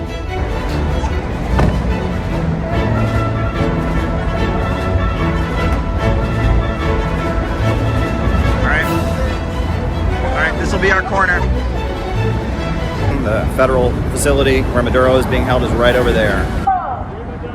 Free Maduro! Free Maduro! No more bombs! No more bombs! No more bombs! No more bombs! Maduro! Free Maduro! Tax dollars need to be sent in the USA, not in another country. Stop wasting our tax dollars to a country that has nothing to do with us. We don't want to deal with this. As a result, the international bankers and Wall Street and the imperialists have kidnapped him, and he is now inside this facility. This is absolutely unacceptable. He should be in Venezuela leading his people. And America and Venezuela shouldn't be fighting. They should be friends. We should have trade, international friendship. Maduro is not our enemy. Our enemy is the big corporations and banks that have been destroying the lives of American working families and getting us into war after war after war. These wars don't do anything for the American people. They benefit international bankers and Wall Street, but they do not benefit the American people. We need, in this country, a leader like Maduro that'll stand up to the international bankers, stand up to Wall Street. That's what we need. Free Maduro and learn from Maduro as a great example of an anti-colonial fighter. That's what we need to do. We are the Center for Political Innovation. We're out here to say free Maduro, peace and trade with Venezuela, no new wars, no police state, hands off Venezuela, free Maduro. That's what we're out here to say. Maduro is not our enemy. Maduro is not our enemy. Maduro is not our enemy. Maduro is not our enemy. Maduro is not our enemy. Maduro is not our enemy. Maduro is not our enemy. Maduro is not our enemy. We are here because there are multiple wars going on right now. We're tired of Ukraine intervention. We're tired of the genocide, killing innocent children in Palestine. It makes us cry at night. It makes us angry. We need to realize what about your own children? What about your own family? de Estados And it's the Unidos, same thing with que sea una Venezuela. América It's de gonna paz be Iran desde next. Canadá hasta la All this Patagonia, money Chile. in life. Inside the Metropolitan Detention Center, where the hope of Latin America is being locked up right now. And let's make no bones about why Nicolas Maduro has been locked up. They tell us in American media, oh, Nicolas Maduro is a drug dealer. We know who the real drug dealers are in America. That's right. We know it was the pharmaceutical companies who pushed opioids on American citizens. There's a homeless crisis in our country. There's so much going on in the USA, yet we're like looking at Venezuela. What does that have to do with us? Tell me. Nothing. You had to do America first. Trump is not doing America first. He promised that. That's Is right. he doing that? No. He's not doing that. He's doing America last. That's right. He's not doing America first. Like he promised, right? The reality is that Venezuela has helped its own people. The Venezuelan government has lifted millions of people out of poverty, and it's also helped the American people. When Americans in New York were cold, Venezuela provided heating oil for free to us Americans. Well, how do our authorities repay him? It was Marco Rubio and his family who were pushing drugs in the United States. It was the cartels that the U.S. government and the CIA pays to sell drugs in America. Those are the real drug dealers. It's not Nicolas Maduro. The reason why they're going after Nicolas Maduro is because he brought jobs to Venezuela. He brought development to Venezuela. He brought education to Venezuela. Frente a la prisión imperial donde está detenida y encarcelado el presidente de Venezuela, Nicolás Maduro. Nosotros aquí vamos a pronunciar una oración por la libertad del presidente Nicolás Maduro. Padre Celestial, por favor, cuida la integridad física del presidente Nicolás Maduro y de su esposa, la doctora Silvia Flores. El pueblo de Estados Unidos apoya tu libertad. Nosotros estamos en solidaridad con el pueblo bolivariano de Venezuela. Nosotros nos oponemos a los dictados imperiales. If I can't have it, no one can. No, everybody can have natural resources and oil. Everybody can have a prosperous future. That's what we are trying to stand for here in the Center for Political Innovation. And that's what they don't want you to hear. They don't want you to win.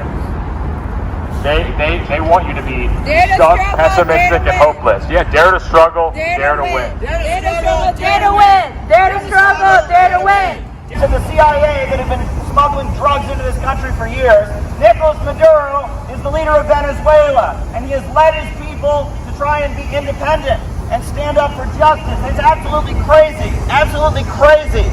We are out here to say free Maduro, and lock up the bankers, lock up Wall Street, and free Maduro, free Maduro, free Maduro, free Maduro, free Maduro, free Maduro, free Maduro, free Maduro, free Maduro, free Maduro, free Maduro, free Maduro, free Maduro, free Maduro, free Maduro.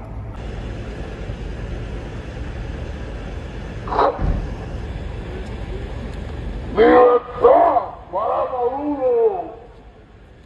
Free Maduro now! Free Maduro now!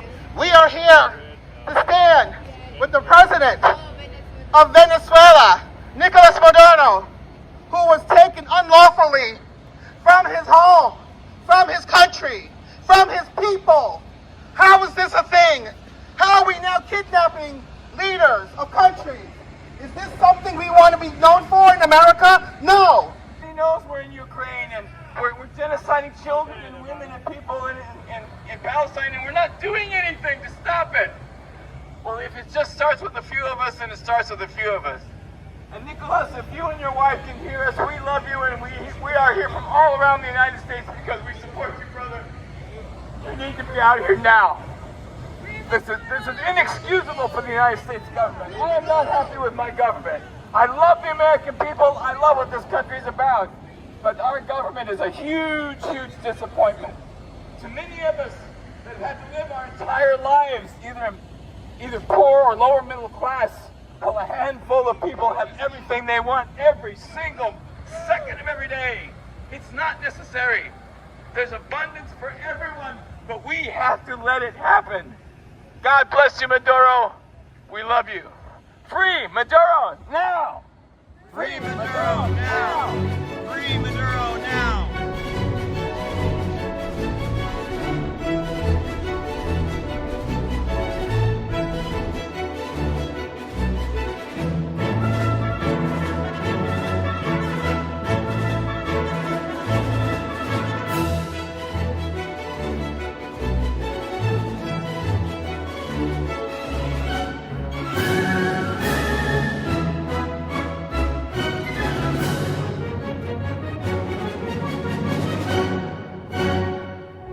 10 more jumping jacks, then we're good.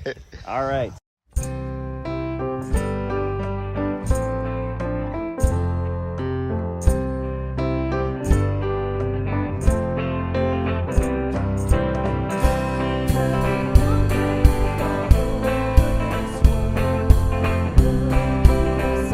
So I decided to go to a Chicago workshop, and Caleb explained the economics of why our country is taking us to war. It's part of the economic system of globalism, imperialism. The thing that struck me was that he was very passionate about what he was saying. He was very passionate.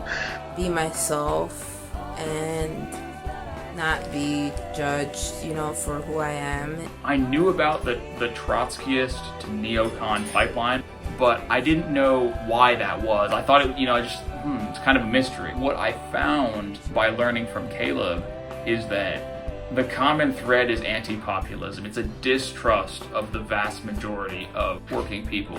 The idea of defining capital is profits in command, and that's a brilliant definition to simplify it for people. To try to actually build a community in the United States and also caring for one another.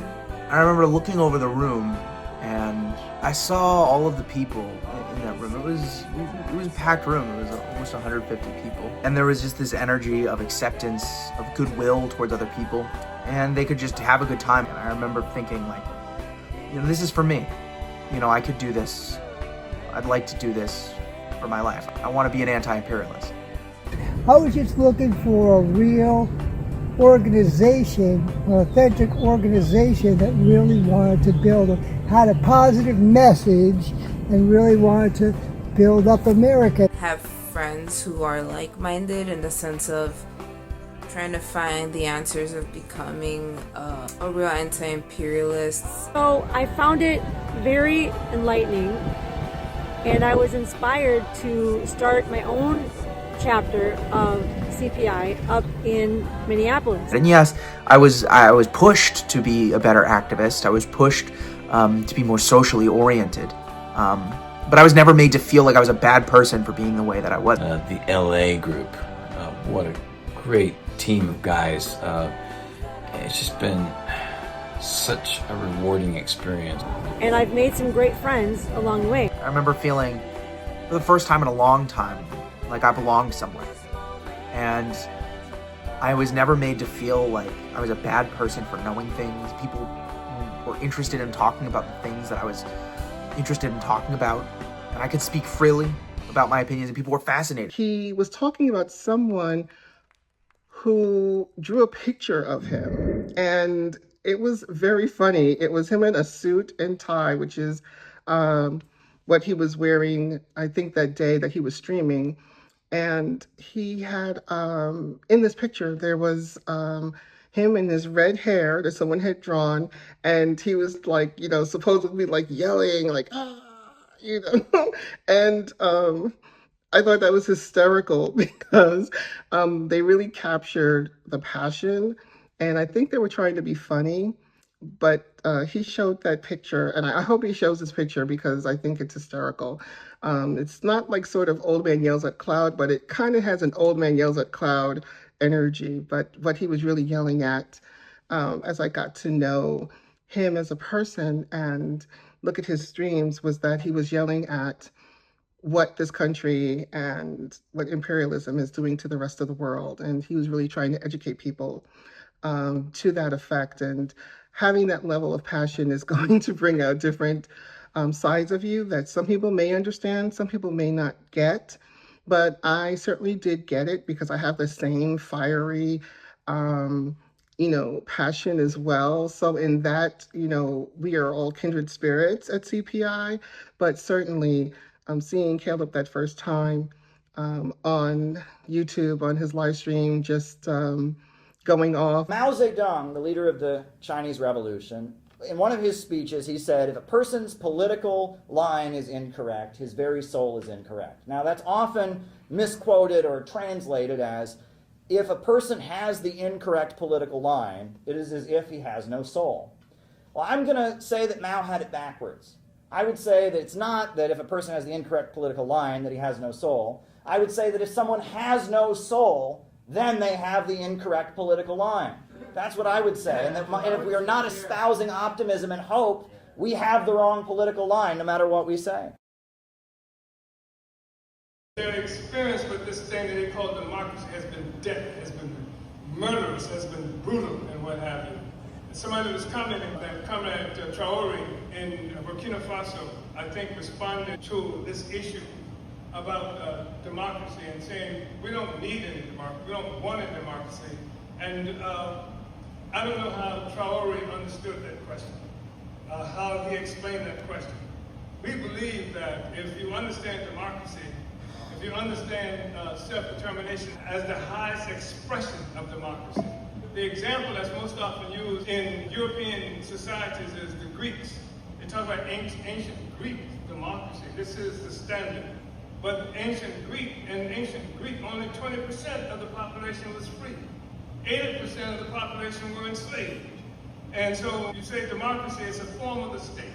Democracy for whom? So we hate colonial democracy. The struggle we're involved in is against their democracy. And we're creating a new democracy that conforms to the development of self-determination. and the outcome of that. And not just self-determination, but self-determination under the leadership of the African working class. It has a deep and profound class content because it's the working people. I'm not saying this as some empty slogan, but the working people create all the value. All the value in the world is created by the workers. It's not created by bankers, stock markets, anything like that. Working people who put our hands to labor and transform it so that it serves our purpose as human beings. That's what creates value. And so that's who has, and you have this extraordinary contradiction. Socialized production, people who engage in creating the value. Socialized production means people do this collectively, socially. Sometimes they don't even know each other, but they participate in the productive process from various places, sometimes in the same factory and what have you. You have socialized production on the one hand, but then you have private ownership of the means of production. So the people who do the producing don't get anything or get barely enough just to survive. That's what this capitalist system provides for. It can't do more than that. You can't get a better system that stems from colonialism than that. This socialized production, and then you have private ownership of that which is produced. So people who don't do anything, don't produce nothing, don't produce anything, are the ones who own and control the ability to produce. That's problematic as hell. That's a profound contradiction that is just in human society right now, that even whether it's understood or not, much of the struggles that we see in the world are articulations or effort to reconcile or deal with that contradiction, socialized production and private ownership of the means of production. Yeah. Brothers and sisters, comrades, we're experiencing the birth pains of the whole New World Order. We are experiencing those birth pains because the American empire is on the decline. The American dollar is on the decline. And revolution in Africa and in the Sahel region especially is on the incline. And then the BRICS groups that have decided that they are looking at other units of currency that they said the hell. Comrade Caleb Maupin from the Center for Political Innovation to give a solidarity statement. Uhuru.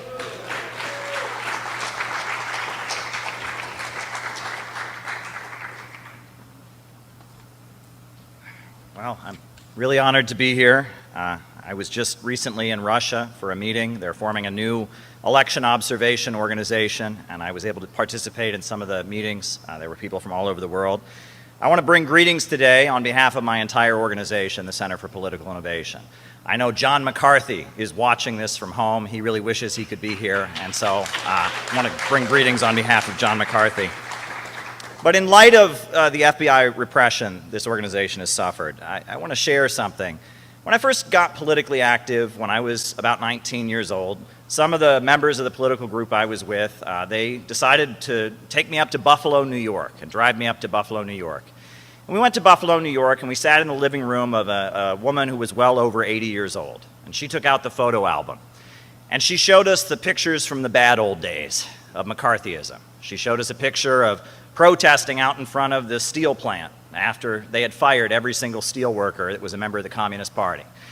And they said steel workers have the right to be members of whatever political party they want, Democrat, Republican, Communist, or whatever. And she talked about how she was a teacher, an elementary school teacher at the time, and the next day after that demonstration, they printed her name and address in the town's newspaper. And then the FBI came to the school and they said, is this you? Is this you? And the principal said, is this you in this photograph protesting for the right of steel workers to join the Communist Party? She said, yes. And they said, well, you're fired. A couple years later, she got another job working as a teacher. FBI showed up there. Is this you in this photograph protesting for the communists? Yep, well, you're fired. And that was McCarthyism.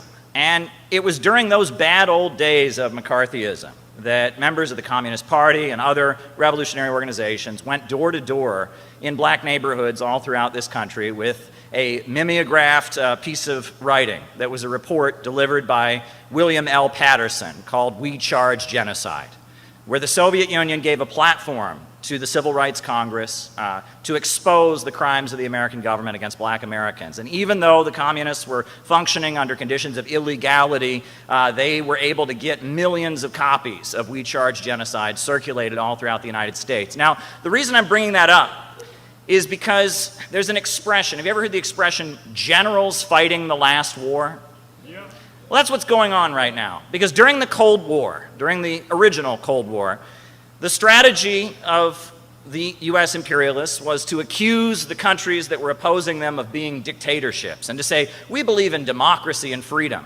And so all the Soviet Union and China and Cuba had to do was hold up a picture of Emmett Till's mutilated body and say, oh, that's the democracy they believe in the United States. And by exposing the crimes against African Americans, they were able to rip a hole in the imperialist propaganda. And the reason that's important in our time, the reason that's important is because as they geared up for what we're now in, which is Cold War #2, they decided, okay, we're going to get it right this time. We're going to have a black president of the United States. We're going to have gender and race studies at every university. We're going to have every 12-year-old kid accuse their parents of being racist, and we're going to show the world that we are the center of social justice. And that way, when we get ready to attack, why we can accuse Russia of being fascist, and we can accuse China of being racist against the Uyghurs, and we can accuse Iran of oppressing women, and we'll have the moral high ground, and we'll be able to attack countries, and they won't be able to rip a hole in our propaganda, and we'll be able to ride roughshod over the whole world. That was their strategy. And that strategy, if you look at what's happening right now with Donald Trump threatening to destroy entire nations on Twitter and the ruling elite not able to get any public support for their war against Iran, 80% of the public disapproving of it, what's happened is that that strategy has failed. And it has failed largely because of the work of this organization.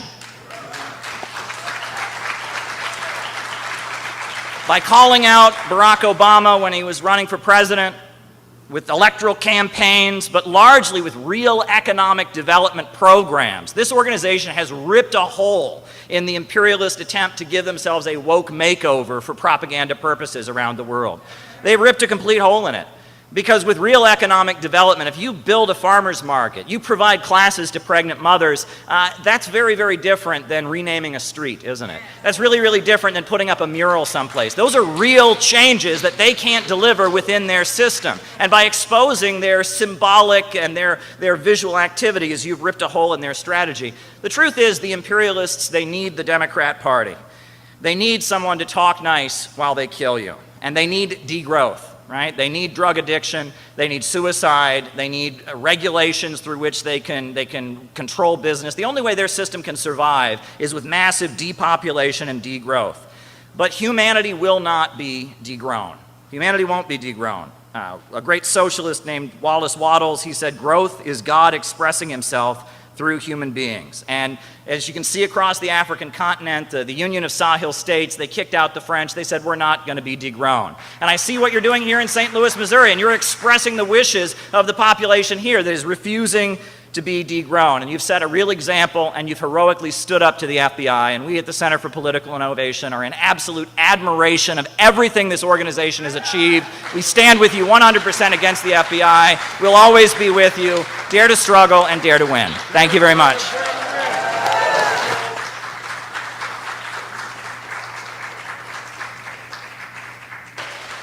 And I want to mention Caleb Maupin from CPI.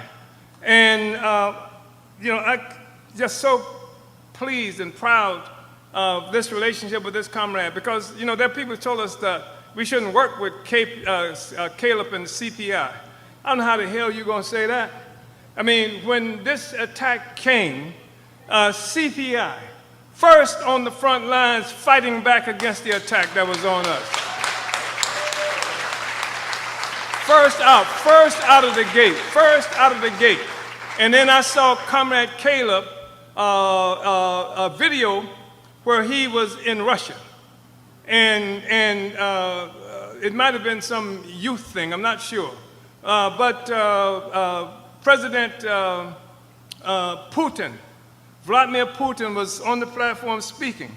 And I saw Caleb stand up and ask the president about the Uhuru 3. And he said, I want to tell you about this case in the United States where we've been attacked because they accused us of working for the Russians. I mean, these comrades have just been on the case, just remarkable. I've seen members of the CPI dragged out of public forums. Out of public forums, that's where there are all of these big shot editors of major so-called legacy media. And I've seen them get dragged out because they didn't mention the Uhuru 3. They didn't mention the attack on the Uhuru House. So that's my comrade. That's my comrade. And so the people who said that, some comrades who said they'd not work with us because we were working, this is the white left. I call it the white left behind. But these are comrades who said they won't work with us because we work with Caleb. And we said, bye. So I just wanted to acknowledge this comrade. And I really, really worked hard. I really pursued everything we could to make sure that he tried to get here to this plenary. And he had us at a convention that they had not too long ago in Chicago. They have a publication, their journal, where they report on that convention. And you hear, coming from Caleb and coming from John McCarthy, our dear, dear, dear comrade who represents CPI in most of our meetings, and stop, what am I looking at? Stop Uhuru. You don't mean that, do you? That's not a complete sentence, is it? Okay, Uhuru comrades.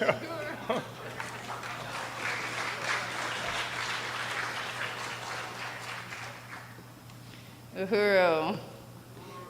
I sometimes will be up late at night. I might get off of a flight and I'll see that there's a live stream from CPI, so I'll log in. I think it was last week, and I was just about to fall asleep. It was like a late night talk, and then I woke up because Caleb says, the word Uhuru, and he starts talking about this plenary here, and then he pulls up a book, and I think I made a comment earlier, and then I see he posted it, and I was like, right on, comrade, right on, and he says to everybody in the chat, he's like, you need to be there. Yeah. Uhuru.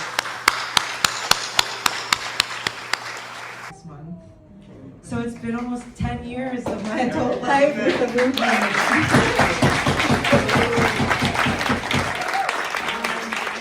had the honor of working at the furniture store for a couple years, and I had nowhere to go. I was living in Boston. But I'm anticipating. But we still have a lot of work to do. And if it's the Congress or plenary or something else, we have to do something next year. All right, Uhuru, can somebody help?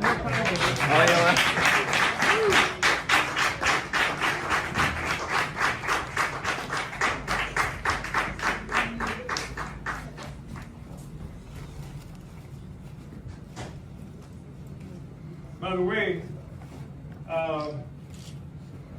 many people didn't know it, but this is the party's flag. Yes.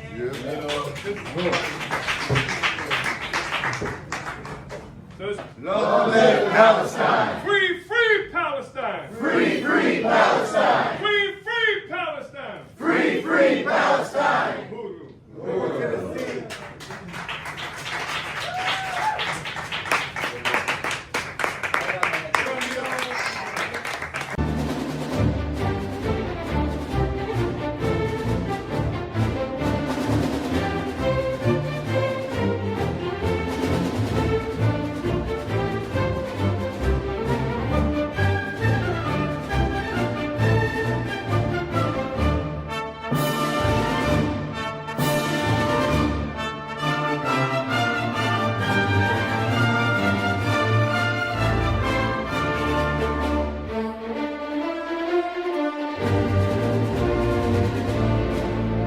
Hey everybody, the world seems to be going crazy right now with this horrendous war against Iran, but in a way, this is our time.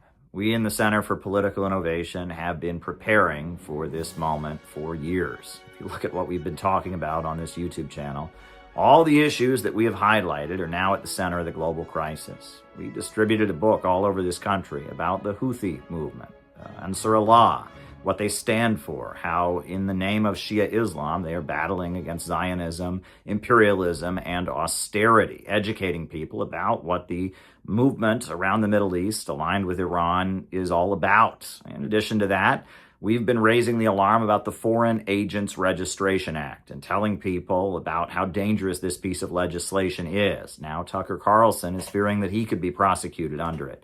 We did our best during the 2024 election cycle to boost the peace message within Trump's campaign and to amplify the voices within the Trump camp that called for peace. And now that is paying off as we see voice after voice speaking up. And, Joe Kent, the U.S. counterterrorism director, has stepped down. Marjorie Taylor Greene, Tucker Carlson, and so many other voices within the Trump camp, people like Megyn Kelly and others, are opposing this war. The work that CPI has done has all led up to this moment. And this year, we have done a lot already. As soon as Maduro was kidnapped, we were in the streets all over the country within a matter of hours. A few days after that, we gathered our forces and we were outside the federal detention facility in New York City where he was being held. We had a big event in New York City to kick off the year.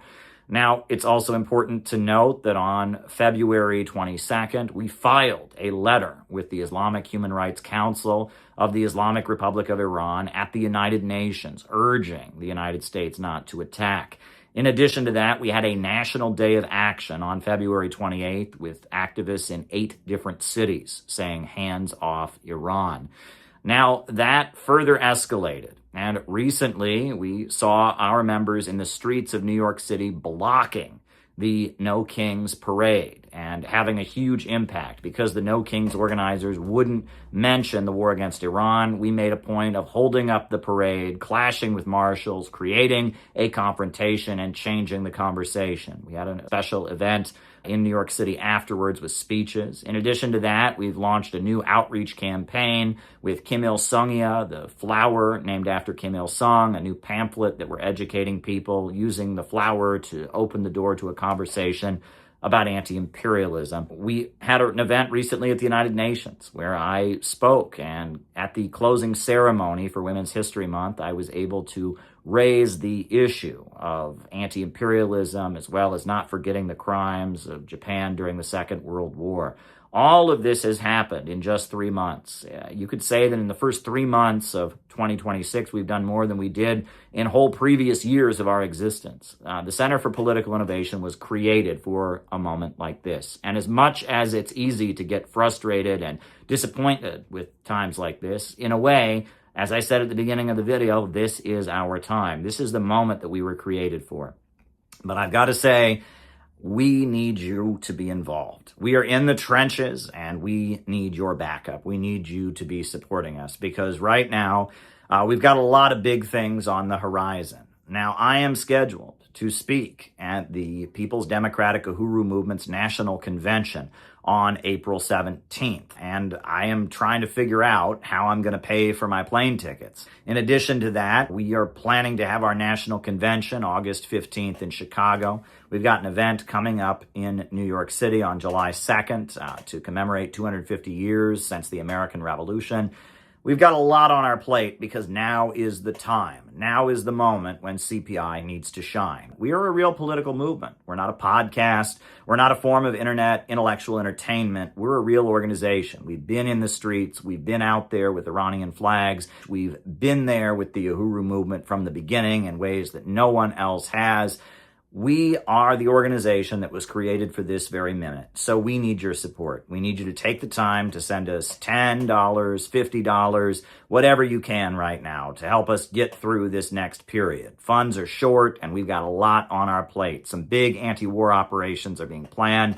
There's a lot that we could be doing right now, and we have moved mountains in these critical moments, but we need your support. Now, if you can't send money, there are other things you can do. Please get our videos to as many people as you possibly can. Show by our example that you can do something. You can be in the streets. You can take action. You don't have to just sit at your computer and feel helpless. In addition, show people that it's important to raise solidarity with those who are under attack, like the Uhuru movement, like Tucker Carlson, like others who are facing government persecution at this time.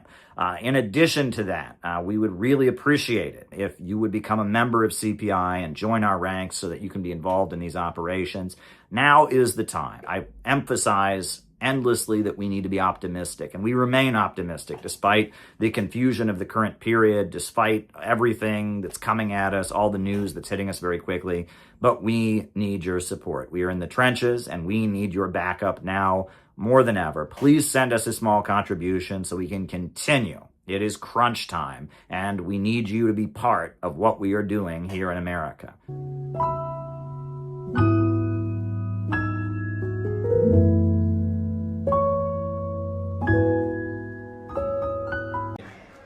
So after Trump won the election, we decided to write a letter to President Trump, and we urged Donald Trump to be the peace president that he had promised to be on the campaign trail. And we said, look, if you want to be a loved president, if you want to be someone who goes down in American history, bring the troops home from around overseas and spend money on jobs and schools and healthcare in America, and free the political prisoners. That letter we wrote got quite a bit of circulation, and we decided that this banner had made such an impact, we decided to bring it to the inauguration.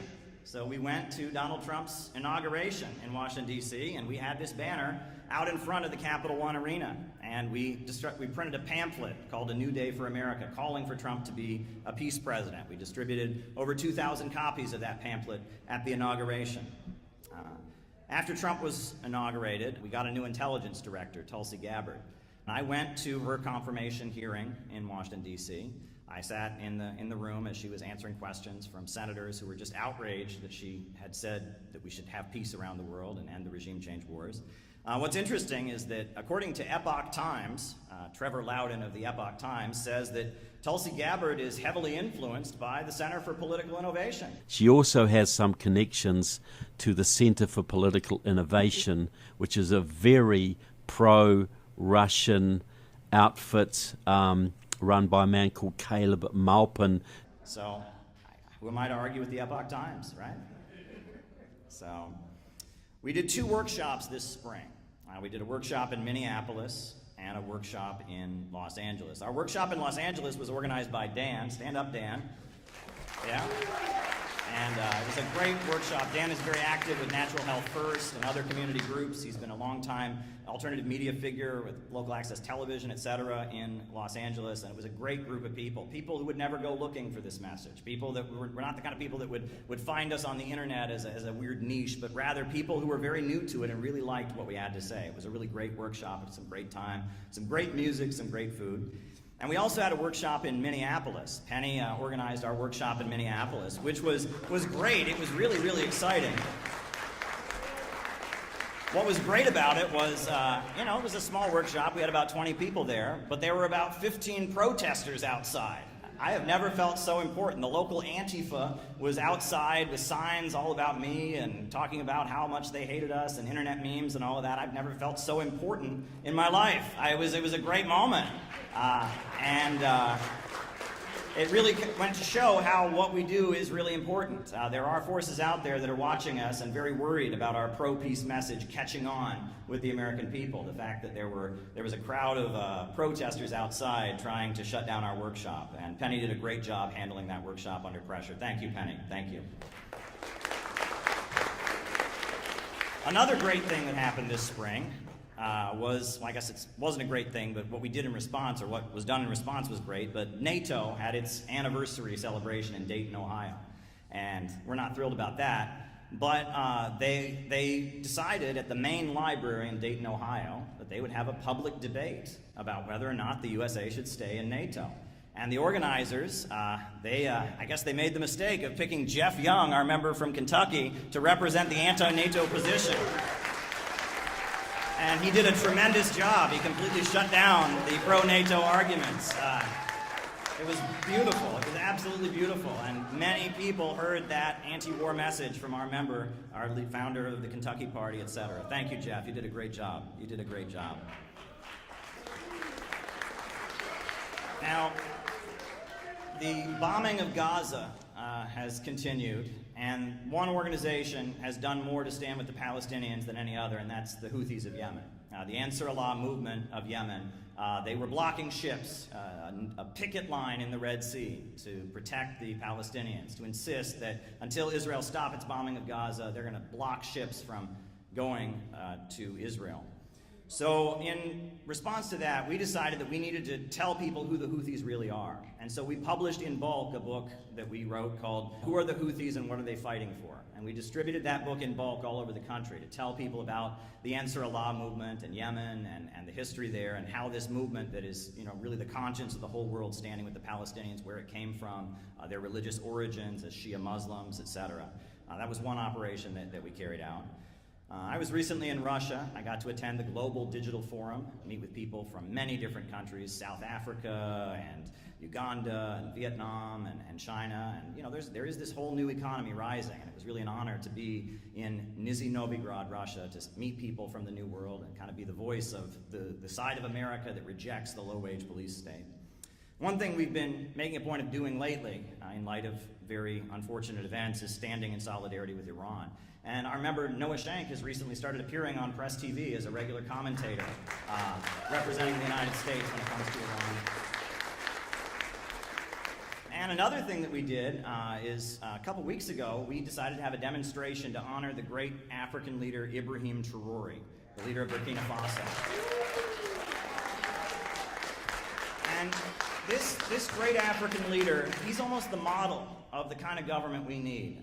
He's investing in his people, he's providing education, he's overseeing a farming boom, so much agricultural expansion, providing health care. Every woman who goes to the doctor to have a child in Burkina Faso, it is totally free. He's providing a stipend to students so that they can get their college education and not have to work a job on the side. They're getting a stipend. He's just the hero of the African continent. And when he was demonized by certain figures within the Pentagon, there was a national day of action, and people on every continent, but especially on the African continent, were marching in the streets saying, "Hands off Ibrahim Traoré." It was an amazing expression. We were very proud to join our brothers and sisters in the Uhuru movement in standing with Ibrahim Traoré. And we had a small rally here in Chicago,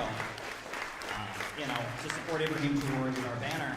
And it went viral in Africa, and it was viewed all over the African continent, on YouTube, on television channels. People who were in chat groups that had nothing to do with our organization or our politics were seeing images of this rally, because Ibrahim Traoré is the kind of leader that many people in Africa are saying is the future. And the Union of Sahel States is very, very important. And that kind of brings us back to a point, what is Ibrahim Traoré? What is he, right? He's a Muslim, right? He's religious, he's a Muslim. He talks about Marxism, but he's not an old school communist. You can call him a Pan-Africanist, you can call him a black nationalist. It doesn't matter what he is, that's the kind of leader we need. And we like to call that kind of leadership that invests in people and human creativity and builds people up and is pro-growth. We call that innovationism. And that's the ideology of the Center for Political Innovation. Now, coming up, we've got a lot of important work to do. We have a couple tasks we're going to be taking on in the coming year. Obviously, after this event, we're going to get together and decide what our focus will be. But one thing we really need to do is to oppose the danger of political violence. Because if there's one thing that will prevent a real mass movement, bringing the country together, it'll be violence and killing. The glorification of the murder of Brian Thompson and the celebration of the alleged crime of Luigi Mangione is extremely dangerous. In Italy, in the 1970s and 80s, they were getting ready to leave NATO. And then they fomented the years of lead.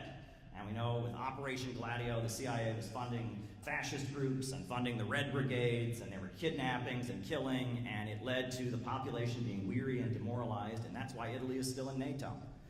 And a similar thing happened in Jamaica in the 1980s. And if you look at it, creating a situation where people are afraid to get politically active because they might get shot, creating a situation where they reinforce this false polarization of woke versus MAGA, red state versus blue state, religious versus secular. That's not the polarization we need. The polarization we need is the overwhelming majority in this country that oppose the wars, that want economic growth, and want to protect our civil liberties, the polarization is that majority in all states, from all backgrounds, coming together and opposing the billionaire monopolies in their drive for World War III. That's the polarization we need. And political violence is one way to make sure that it doesn't happen. And I believe that the celebration and glorification of political violence we're seeing all across social media is not accidental. This is an operation to demoralize, to make the population weary, and to get us to just kind of go along and accept what everyone in this country pretty much doesn't like, the way the country is going. One particular organization that we are certainly critical of is a group called the Party for Socialism and Liberation. And they play a particularly bad role. We, at the same time, we protect their civil liberties. They were recently subpoenaed by the U.S. Congress, and the U.S. Congress shouldn't be looking through their emails, and we would oppose any violation of their privacy rights. We are in favor of civil liberties. But at the same time, they've played quite a negative role. And little known story is that we all remember what happened when Donald Trump was sworn into office the first time, right? There was all kinds of violence on the streets of Washington, D.C. Cars burned, people were, violent, etc. Well, we caught on to what was happening and who was promoting it. And, it was the Party for Socialism and Liberation had reserved the permits, and they were going to organize a demonstration that would have facilitated another, bloodbath in Washington, D.C. When Trump took the oath. And so what did we do? We put out a press release that got widely circulated, and I appeared on George Galloway's television show, and we called on PSL to cancel that demonstration, to not have violence in the streets of Washington, D.C. when Donald Trump took office. Want peace, but I'm very concerned about what the Answer Coalition, led by Brian Becker, is planning. They have staged and got permits for a demonstration that is taking place on that day, and they say it's going to be peaceful, but we saw what happened last time Trump took office. And we know that this demonstration they are planning is going to be utilized by provocateurs, by Antifa elements to try and taint the Trump presidency with violence. The Answer Coalition needs to cancel their demonstration that is taking place on Trump's inauguration.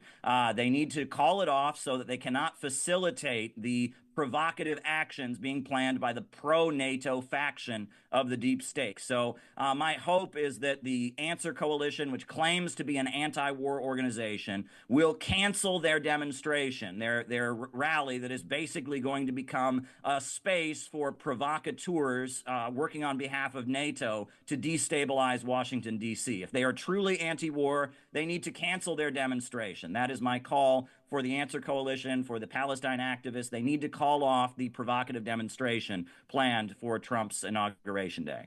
And we raised the alarm, and when Inauguration Day happened, the demonstration that they had was miles away from downtown, and there was not a bloodbath in Washington, D.C., and we think we had something to do with that, and we're very proud of that.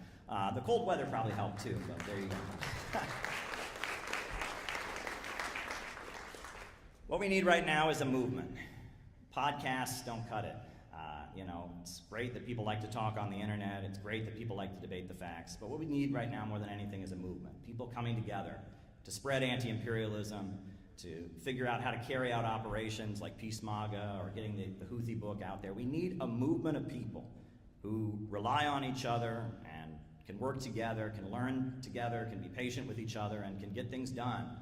And if there's one thing I've learned over the last couple of years, it's that sometimes the people who agree with you can be completely useless. And sometimes people you might not agree with, but you have some common ground around, they can be the most helpful and important people in getting done what needs to be done. And if there's anything I've learned, it's that we don't need more internet niches, and we don't need more obscure politics. Nowadays everyone's very specific. You don't just like cars, you like red cars that are made in this year, and the internet kind of atomizes people. And our plan is to set up shop here in Chicago, in Los Angeles, and around the country. We're planning to figure out how to have a building, an organizing center here in the Chicago area to make sure that we can start organizing in communities and building the anti-imperialist network that is definitely needed to get the United States into the new economy. And it's very exciting. So I guess, I'll be honest, I would like to recruit you to the Center for Political Innovation. I would. But if you say no, if you don't end up joining, I'll understand, because it's not for everybody.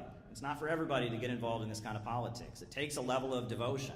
I don't want to recruit you to listening to a podcast. I don't want to recruit you to a YouTube channel. I want to recruit you to a way of life of struggling alongside your brothers and sisters and standing in solidarity with countries that are under attack. I'm trying to recruit you to a lifestyle, and that lifestyle isn't for everybody, but those who can take it on find it to be very, very rewarding. And if it's right for you, you should join our organization. Dues are $15 a month, and if you become a member, we can connect you with other people around the country.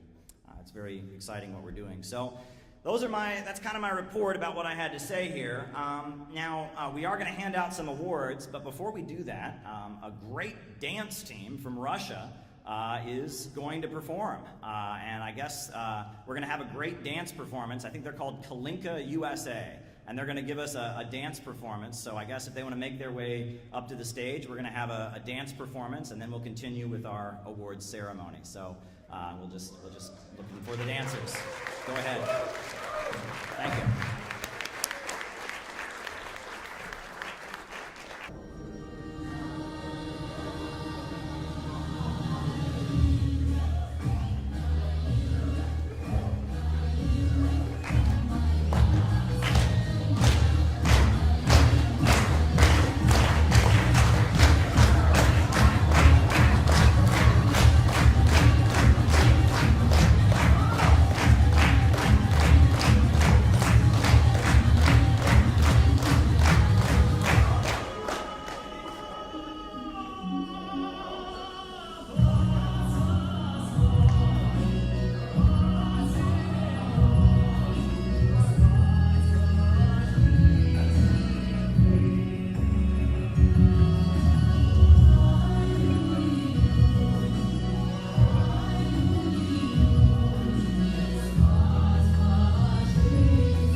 Yeah. You know, I mean, she's saying half of humanity may have to die, right? There's going to be a world war. It's inevitable. And I mean, that kind of apocalyptic thinking, you see that in a lot of, especially 1960s circles, right? You know, when we talked about the Weathermen earlier and they're talking about race war, right? And it's like this thinking that, like, it's not about actually trying to make people's lives better. It's about getting ready for this big apocalypse that's going to destroy everything. And that kind of thinking is everywhere nowadays. And we have to push against that kind of thinking, right? If we're not offering people something that will improve their lives now, if we're just telling people, oh, get ready for the big collapse, we're not doing anything good. And the media pushes this, movies push this, everywhere people have this apocalyptic view. And the orientation that a lot of political forces have is, let's wait for this giant apocalypse that's coming because it's inevitable. I don't think it's inevitable. I don't think it's inevitable. I think there's a very good possibility that we could organize something good and do something good. And I see a big section of the planet where people are growing and building and constructing. And that apocalyptic approach that China had embraced during the Cultural Revolution, that half of humanity is going to die and we just have to pick up the pieces afterwards, that approach needs to be pushed back against. So. Well, that's the whole promise of the multipolar world, or the global majority, as they're being called, versus the unipolar world that thinks in those terms, that scarcity. But I'm wondering where you think then the eschatology that we're being confronted with as well, does that dovetail with this, the economies are all going to fall apart, that apocalyptic thing? What is eschatology? End times, spiritual end times, the Messiah comes. Well, there's a lot of that going on. Well, but I think I don't know. Well, what do you think, Milhan? Yeah. Milhan wants to say something. He hasn't spoken yet. Go ahead, Milhan. Tell us about the end. Well, the end of what is the question. Okay. You know, it's the end of chaos is what it should be, not the end of the world. The world is beautiful. There's no reason for the world to pay for our stupidity. No, it's the end of the things that some things need to decay. And then certain things need to rise up. And so I love this pro-humanity, pro-growth. I mean, and that's at the bottom of communism. That's really what it's about. It's how do we advocate for every single person? Don't leave a single person behind. So there's a cry for that perfect society, but there are certain things that have to happen, like Caleb mentioned, communism is an answer to the greed, to the overproduction, to the corporatism, and so America's kind of at this point where we have to adapt, we have to change, and we have to innovate politically. We have to revisit, do this post-mortem analysis of, while something's not working, and there's too many people who won't humble themselves, and say, okay, well, maybe this 400-year experiment in America maybe needs to be examined. And this man is the only one doing it. That's right. And he is the professor of our time. I mean, and those of us with kids, right? I mean, enough with the World War III shit. Like, please, stop it. Stop it. I have a 9-year-old daughter, I have a 7-year-old son, and I have a 1-year-old baby. And I don't want to hear that nonsense. We have to have a future. We have to have a world without war. And this man is willing to go to Russia, go to China, and figure this out. And anyone trying to stop him is on the wrong side. He's not perfect, but he's the best. Thank you. I'm doing my best. I think we all are. We all are. Yeah, and I'm doing my best too. And I'll be honest, all this stuff is like filling up a part of my brain that didn't exist before, okay? But I like to consider myself a wise person. I can see how the dots are connecting. I can see this cry for a better society. And we have to understand our history first, so we don't make the same mistakes, because we will make mistakes, but we should learn from them. And I feel for this generation that you're talking about, they're having, what was the word, the syndrome, the derangement syndrome. Yeah. All these different derangement syndromes that they've been. I see this, like, those could be my kids, and I don't want, and we really need to. Oh, all right, pizza. I have a BS, in university, so I'm a science guy, but I'm also a pastor, because I see there's a spiritual dimension that's being ignored. Yeah. And I think we have to understand there's a religious fervor going on, and we have to call it out and say, okay, this is a religious belief. It's not political anymore. And that's where it needs to be addressed with love and compassion and having patience with people, because that's what they really need. They're just grabbing attention. Look at me, look at me, look at me is really what's going on. They're acting like children. So one of the adults going to come in the room, parse this out and say, look, you're attacking, I don't know what, like you put up some people up here with some very unexplainable life, because there's a spiritual dimension going on. A lot of things don't make sense, and people don't have reason anymore. It's not, and I also wonder this too. And I know it's good to study history, but maybe if I want to, I'd love to see policy come out of CPI that can, rather than just advocate for flags and labels, and movements, really create policy that shows the power of communism, the power of socialism, can help America. And I love for America to give credit to China, give credit to Russia for things that they've been able to get right that we are not getting right. I would love to see more of that, even on the CPI. But yeah, anyway. Might part of it have to do with, to use these terms, branding and marketing, because communism has had such a bad rap and people can't wrap their heads around it. They're like this with it, and maybe, well, you have mentioned the possibility of not using those terms because they have been warped and weaponized and corrupted, and a lot of people just go like this. So, because everything that's being said right here is exactly where we need to go. But I don't think communism in most people's minds at all connects with this, even though we're getting it. But so maybe a rebrand is in order. Well, I want to respond to what Milhan said, and I want to respond to what you said. As far as what you said, I have seen so many young people because I'm known in communist circles, and I put on events like this, and we do CPI, and I engage with a lot of younger people who get interested in communism. And I have noticed that I argue with them, and sometimes when I'm trying to get them involved and all of that, and I realize that as I argue with them, a lot of times I'm not arguing against rational arguments, I'm arguing against a spirit. There's something spiritual inside of them that says, no, we just can't have hope. No, the world has to be coming to an end. Right. No, people have to be bad. No, there has to be no hope. And I'm not arguing with them about facts or history. I'm arguing with that part of them that says there is no hope and everything's pessimistic. And that is what we have to fight against, right? And anything we can do to fight against that is important. And the main way to fight against that is with other people. We need other people. You got to get off your phone and you have to be in a room like we are right now, right? And that is urgent. You can't fight against that alone on your phone. You have to fight against that in another room with other people. That's what I honor about you. This is really ecumenical, incredibly multi-diverse. So that's my response to what Milhan is saying. There is a deep spiritual problem, and other people are the answer.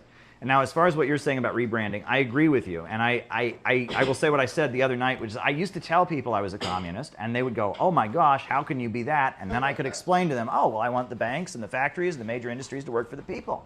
But now if I tell people I'm a communist, they go, oh, I know what you are. And they assume I have pink hair and that I'm obsessed with the trans thing and I want to murder all Trump supporters. And I'm not that. So I can't tell people I'm that anymore because they immediately think I'm something that I'm not. Right? And those people don't particularly like me, and they've made that clear to me when I've been going to cover their Palestine rallies. So that's when we talk about the city building tendency, right? Right? That's kind of, we're talking about something different. And also, we have to admit that part of that ugly that we see, it's not communism, it's a distortion of communism, but it has roots in some of the very negative aspects of our movement. The Cultural Revolution really happened. Trotskyism. I would argue that Trotskyism took the bad.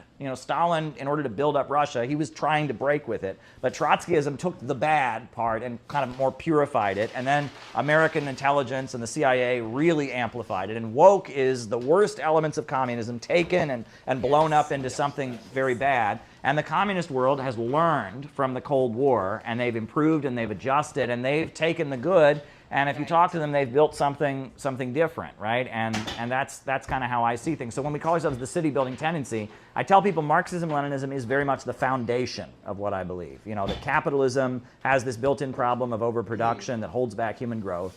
That imperialism, the highest stage of capitalism, is preventing development around the world. We need a multipolar world. That's the foundation. But I think we should learn from all different anti-imperialist movements. And I think the goal of a world where Russia and China and the United States can exist as equals, right, and cooperate with each other and focus on raising and eradicating poverty and moving toward that world of vast abundance where people can live in peace with each other, that needs to be the focus. Take the best of both and leave the right behind. Well, exactly.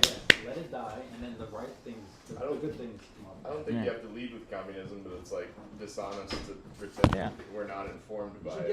You give credit to where it's due. Absolutely. But At a strategic time. but you don't leave. Yeah, and policy. What Milan said about policy is really, because if you put forward a policy, you're saying, I want to do this to improve your life. You're not saying, I want to have a revolution and overturn your society. And that's what, in actual revolutionaries have talked about what they call a transitional program. In Russia it was peace, land, and bread. I think in China it was land to the tiller. We're going to give people their own land. Putting forward something that people can actually see happening. And then give credit to where it comes from. Yeah. Give China, Russia, wherever the idea came from, or communism. Yeah, absolutely. Go ahead. So, when someone asks me, Nate, do you think we need to rebrand? I would say no. We need to take the word back. We need to recruit people and build a movement so where people can see that we are the real communists and the fake, phony left, they're not the real communists. That's what I think we need to. We need to not the solution is to not rebrand. We need to say we are communists, but we are the real communists. But do we have the strength to do that, though? We can't. Use your advertising budget. Can we Can we pick up on that after we? Yes, let's eat. Yeah. We're 10 minutes into pizza eating. All right, let's do it.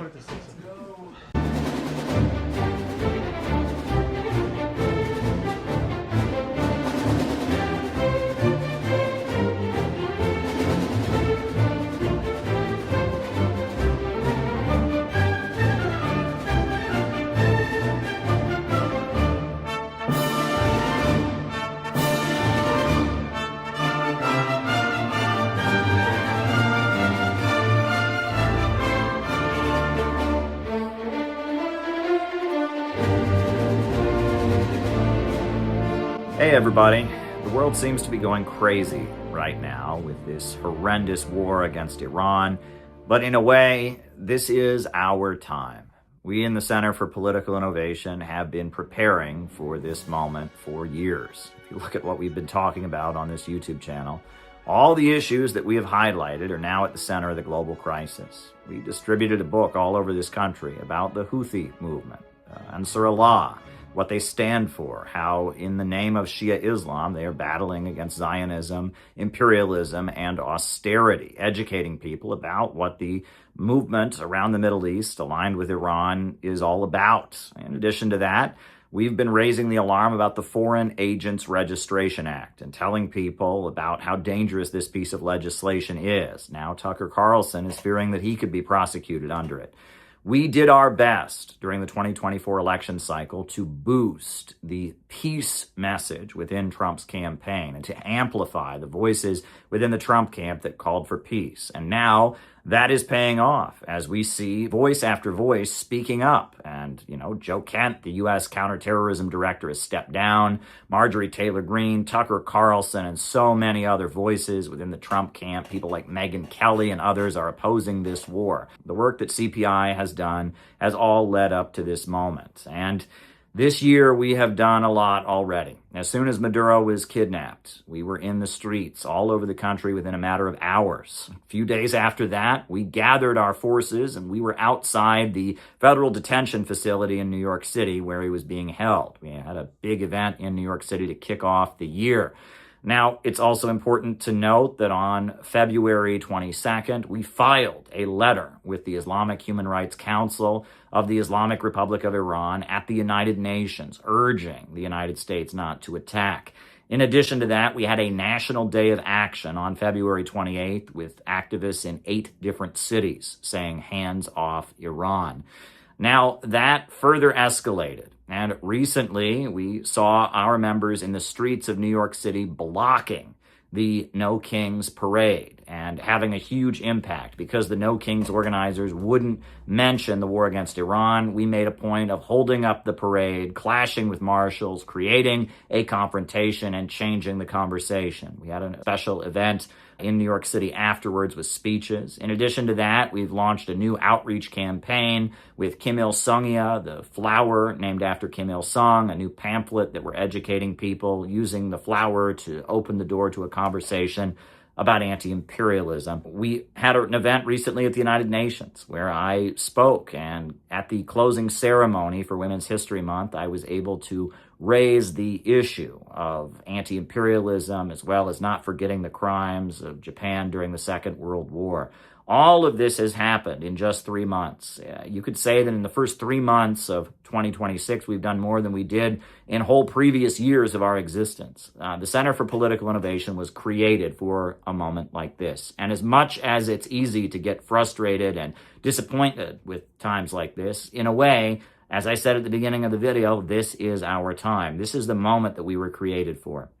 But I've got to say, we need you to be involved. We are in the trenches and we need your backup. We need you to be supporting us because right now we've got a lot of big things on the horizon. Now, I am scheduled to speak at the People's Democratic Uhuru Movement's National Convention on April 17th, and I am trying to figure out how I'm going to pay for my plane tickets. In addition to that, we are planning to have our national convention August 15th in Chicago. We've got an event coming up in New York City on July 2nd to commemorate 250 years since the American Revolution. We've got a lot on our plate because now is the time. Now is the moment when CPI needs to shine. We are a real political movement. We're not a podcast. We're not a form of internet intellectual entertainment. We're a real organization. We've been in the streets. We've been out there with Iranian flags. We've been there with the Uhuru movement from the beginning in ways that no one else has. We are the organization that was created for this very minute. So we need your support. We need you to take the time to send us $10, $50, whatever you can right now to help us get through this next period. Funds are short and we've got a lot on our plate. Some big anti-war operations are being planned. There's a lot that we could be doing right now, and we have moved mountains in these critical moments, but we need your support. Now, if you can't send money, there are other things you can do. Please get our videos to as many people as you possibly can. Show by our example that you can do something. You can be in the streets. You can take action. You don't have to just sit at your computer and feel helpless. In addition, show people that it's important to raise solidarity with those who are under attack, like the Uhuru movement, like Tucker Carlson, like others who are facing government persecution at this time. In addition to that, we would really appreciate it if you would become a member of CPI and join our ranks so that you can be involved in these operations. Now is the time. I emphasize endlessly that we need to be optimistic, and we remain optimistic despite the confusion of the current period, despite everything that's coming at us, all the news that's hitting us very quickly. But we need your support. We are in the trenches and we need your backup now more than ever. Please send us a small contribution so we can continue. It is crunch time and we need you to be part of what we are doing here in America.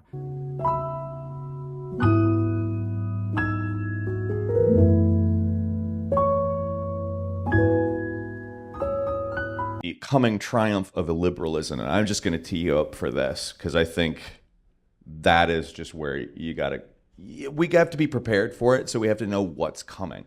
Well, when we talk about liberalism and illiberalism, this is a big conversation that a lot of academics have, right? Liberalism is the Western view that celebrates the rights of the individual above all else, right? It says the individual is great and that any form of collectivism is some kind of threat. And the ultimate expression of liberalism is philosophical irrationalism. And that's largely the teachings of Friedrich Nietzsche. And his work about the Übermenschen, the great individual who's suppressed by society, and the work I draw from Lukács, who talks about how that was the basis of Nazism. Really, that Nazism drew from Nietzschean supremacism and contempt for the masses of people. Absolutely. But Through Heidegger. Yeah, and what's interesting is that in the West, that liberalism, that ultra-liberalism, that philosophical irrationalism has become almost the ruling ideology. Agreed. The main American or purveyor of it in American society was Ayn Rand. And Ayn Rand is a huge influence on U.S. culture, not simply among conservatives. Stacey Abrams, who's a liberal, she says Atlas Shrugged is the book that changed her life. She bases herself on that. And this is the belief that one should not have compassion, one should not have empathy, one should not have any loyalty to a country, a cause, a religion, or anything like that. One should simply be motivated by their own self-interest, and that anyone who tries to get you to be part of a larger group or something is trying to con you and scheme you. And that worldview used to be the worldview of the ultra-rich. They've always felt that way. They've always been self-interested and callous and cold and calculating. That's how they got to the top of the pyramid in capitalism. Of course. But they've been foolish enough to spread their ideology all throughout U.S. society, and now the country is literally coming apart. And the elites don't even have any loyalty to each other. They're not all on the same team at this point. They've all got competing economic interests, and they're fighting with each other because they have no real loyalty. Plus, the population doesn't feel any particular loyalty, to anything, and society overall is coming apart. And this is the expression of political liberalism. Now, it's rooted in the capitalist system and the rule of profits, but it's taken to its logical conclusion. And ultimately, some kind of illiberalism will emerge. Now, my hope is that it's a socialist illiberalism. Mine as well. Yeah, and there was then an ad recently that a lot of academics signed where they called out cancel culture and they referred to it as illiberal because there is an element of illiberalism in cancel culture, silencing free speech, taking action against people for the way they speak, imposing certain social rules on people, and that the ruling class is at the same time that they're pushing this very, very extreme liberalism, they're also experimenting with little illiberal movements that might be necessary. And it's this weird contradiction. And that one thing that's always pointed out is that liberalism is always propped up by illiberalism. Absolutely. All these people who say they believe in free speech and freedom of assembly and all of that, and all these people who don't believe in repression, they're living in a society that's propped up by the U.S. military, a highly collectivist, illiberal organization. They've got police, that are, the way the FBI is trained. You look at it, all this belief that everyone should just think for themselves, there is no cause. They need illiberal institutions to prop up their privilege of being ultra-liberal and individualistic. The whole idea of spreading democracy feeds right back into that. We're not spreading democracy as well. Our state isn't. We are, hopefully, but we're spreading what the American state wants. That's really all it is. Democracy to the U.S. state is doing what the U.S. state says. That's a liberal. Yeah, that's heading down that path, right? And that liberalism is I guess I'll use your word, an Ouroboros, right? Yes. Yeah, I mean, it's just you can't really have liberalism at the end of the day because human beings are collective creatures in nature. Everything human beings have ever achieved, they've done in a group from the time of hunter-gatherer civilization right up to today. If you look at the New York City skyline, every single building there is the collective result of thousands and thousands of people's collective labor. I mean, no one can point to anything in our modern world and say, well, I made that. I made that all by myself. Now some people might say, what about like a wood carver, like a craftsman? Well, he's using tools. Yeah, and those exactly. tools were made in a factory and shipped by, everything human beings do is collective. Well, you could make the case that, I make documentaries, and you could say, well, I make them all by myself. I film stuff, I research them, but I film stuff, I'm using a camera, I edit it, I'm using software that a bunch of people made. I research things, which means I'm reading tons and tons of books, tons of academic studies, news articles. All that stuff is made by other people. It's not me. So there is truly, like to your point, really nothing that is fully made by one person. And unfortunately, they want us to think like you can, like they don't want you to think that there's some, that brings us back to alienation.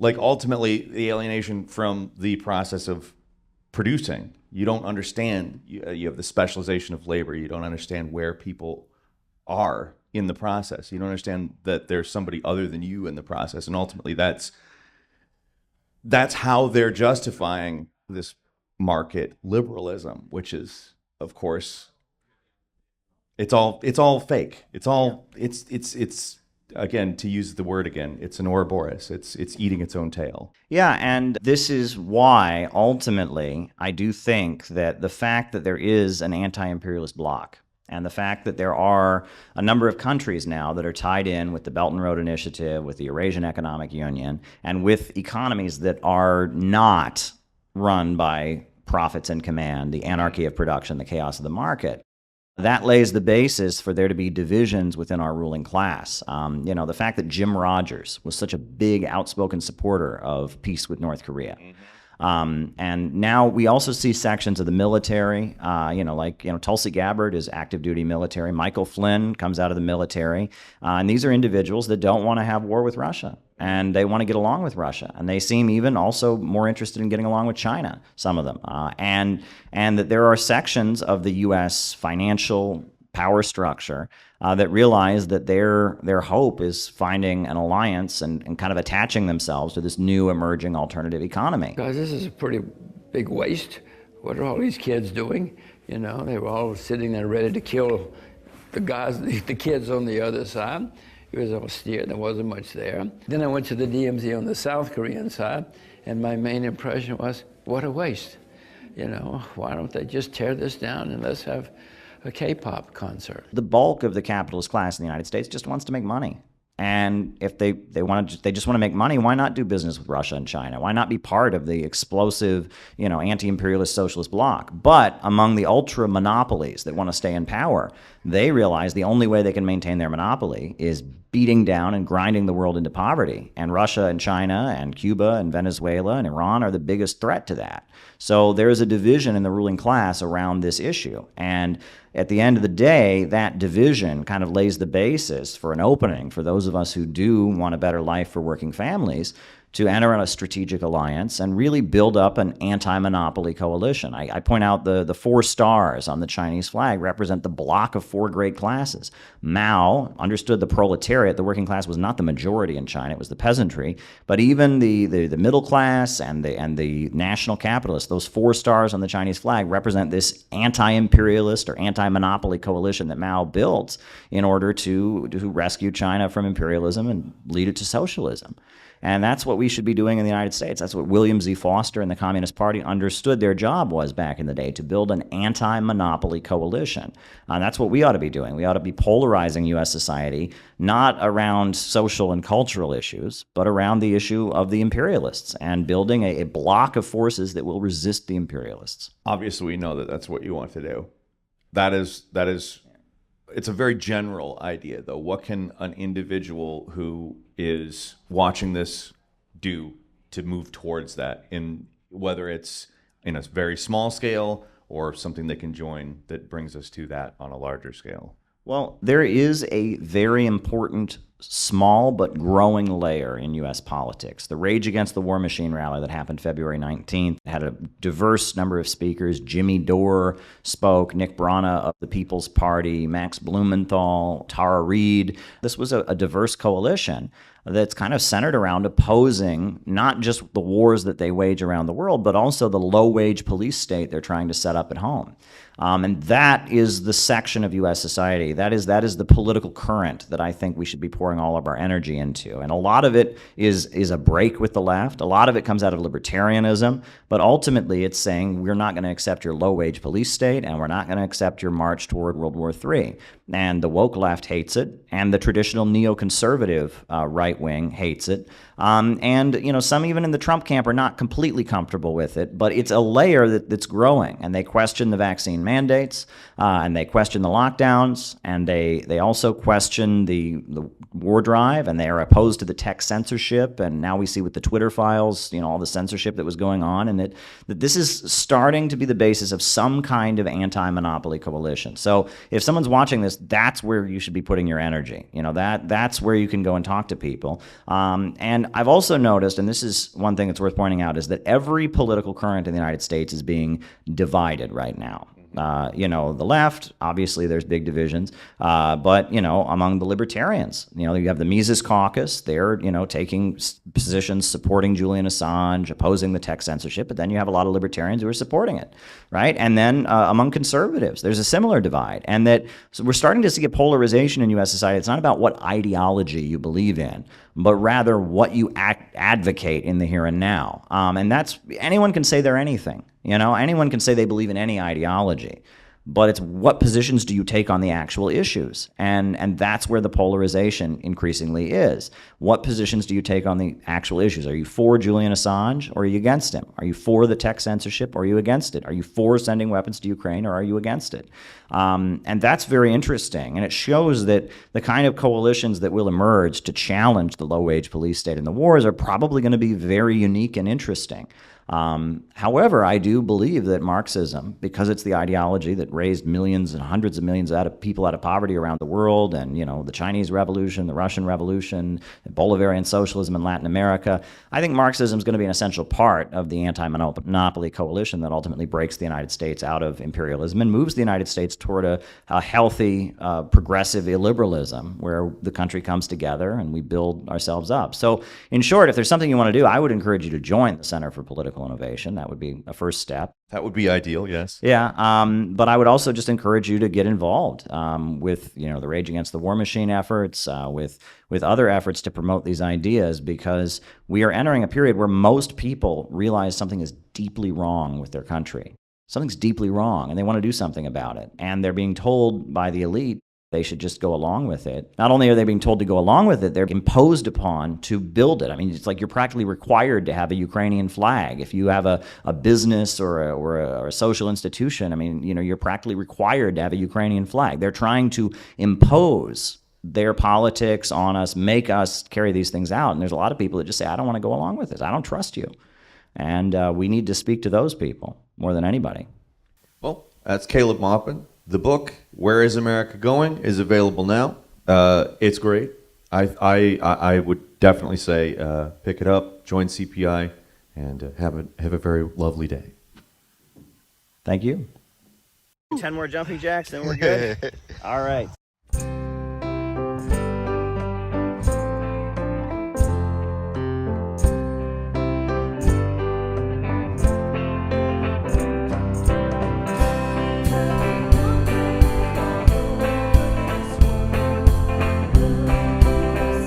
So I decided to go to a Chicago workshop, and Caleb explained the economics of why our country is taking us to war. It's part of the economic system of globalism and imperialism. The thing that struck me was that he was very passionate about what he was saying. He was very passionate. Be myself and not be judged, for who I am. I knew about the Trotskyist to neocon pipeline, but I didn't know why that was. I thought it's kind of a mystery. What I found by learning from Caleb is that the common thread is anti-populism. It's a distrust of the vast majority of working people. The idea of defining capital as profits in command, and that's a brilliant definition to simplify it for people. To try to actually build a community in the United States and also caring for one another. I remember looking over the room and I saw all of the people in that room. It was a packed room. It was almost 150 people. And there was just this energy of acceptance, of goodwill towards other people. And they could just have a good time. And I remember thinking this is for me. I could do this. I'd like to do this for my life. I want to be an anti-imperialist. I was just looking for a real organization, an authentic organization that really wanted to had a positive message and really wanted to build up America. Have friends who are like-minded in the sense of trying to find the answers of becoming a real anti-imperialist. So I found it very enlightening, and I was inspired to start my own chapter of CPI up in Minneapolis. And yes, I was pushed to be a better activist. I was pushed to be more socially oriented. but I was never made to feel like I was a bad person for being the way that I was. The LA group, what a great team of guys. It's just been such a rewarding experience. And I've made some great friends along the way. I remember feeling, for the first time in a long time, like I belonged somewhere. And I was never made to feel like I was a bad person for knowing things. People were interested in talking about the things that I was interested in talking about. And I could speak freely about my opinions, and people were fascinated. He was talking about someone who drew a picture of him, and it was very funny. It was him in a suit and tie, which is what he was wearing, I think, that day that he was streaming. And he had, in this picture, there was him in his red hair that someone had drawn, and he was like, you know, supposedly like yelling, like, ah, you know, and I thought that was hysterical because they really captured the passion, and I think they were trying to be funny, but he showed that picture, and I hope he shows this picture because I think it's hysterical. It's not like sort of old man yells at cloud, but it kind of has an old man yells at cloud energy. But what he was really yelling at, as I got to know him as a person and look at his streams, was that he was yelling at what this country and what imperialism is doing to the rest of the world. And he was really trying to educate people to that effect. And having that level of passion is going to bring out different sides of you that some people may understand, some people may not get. But I certainly did get it because I have the same fiery, you know, passion as well. So in that, you know, we are all kindred spirits at CPI, but certainly seeing Caleb that first time on YouTube, on his live stream, just going off. Mao Zedong, the leader of the Chinese Revolution, in one of his speeches, he said, if a person's political line is incorrect, his very soul is incorrect. Now, that's often misquoted or translated as, if a person has the incorrect political line, it is as if he has no soul. Well, I'm going to say that Mao had it backwards. I would say that it's not that if a person has the incorrect political line that he has no soul. I would say that if someone has no soul, then they have the incorrect political line. That's what I would say. And if we are not espousing optimism and hope, we have the wrong political line no matter what we say.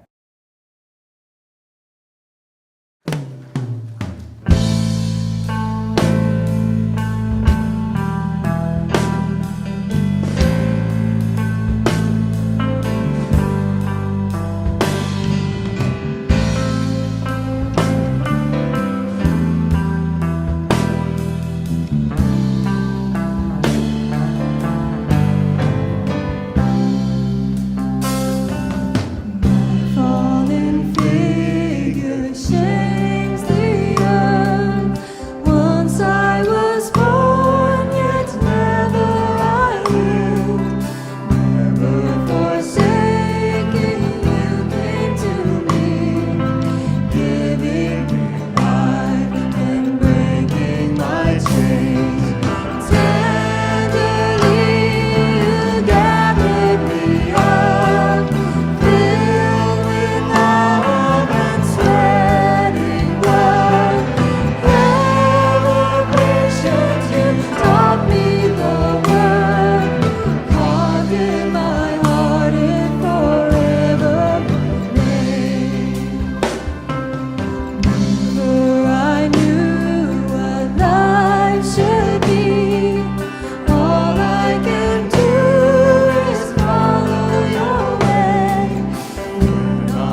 Globalism, imperialism, as I understand it from CPI, is a financial system that is run by Wall Street and London, where giant international corporations spread their tentacles around the world, holding back development. You look around this country, they are literally unpaving the roads in 27 different states. Municipalities cannot maintain paved roads. They don't have enough money. They're unpaving roads all across America. Our life expectancy has gone down by 2 years. Is Iran the one doing this to us? No! This is being done by big corporations, vultures, bankers that are looting the public budget to serve an international system. How I define globalism/imperialism is degrowth, while the private banks and private corporation grows and scams the regular working person in America. And is modern time colonialism. Globalists, elite, oligarchs, corporatists, the deep state. I mean, it's all that same class of people that are at the top, and they want to stay at the top. They sink their fangs into Africa, they sink their fangs into Latin America, they sink their fangs into Asia, and they have U.S. military bases to accompany the corporations to extract huge profits from across the planet, while we, the American people, the American working class, American working families are left behind. Not only are they doing something that's immoral by conquering other countries, but they're also doing it in a way that does not benefit the working people of the core empire. It only benefits this global ruling class that has hollowed out industries and has financialized everything. Nigeria is a country in Africa with so much oil, but the people of Nigeria are in deep and utter poverty because their oil is controlled by ExxonMobil, BP, Shell, and Chevron, and they are prevented from building up their own economy. And there are many examples of this, and that imperialism is going around the world in degrowing countries. Our servicemen do not want to fight. On the aircraft carriers that they have parked outside of Iran, you have thousands of American servicemen intentionally clogging the toilets and trying to flood the aircraft carrier because they know that the Iranian people are not their enemy. And the countries that have broken free from that system, like Burkina Faso, where they are creating food sovereignty and economic independence, get demonized as juntas and authoritarian. Iran is not the enemy, folks. Israel's the enemy. The Zionists are the enemy. Epstein elitists are the enemy. Their system is more destructive than productive. I really appreciate the Center for Political Innovation because we are a family. We understand that we have to encourage each other and that to stay on the revolutionary road, we also need to work on personal development.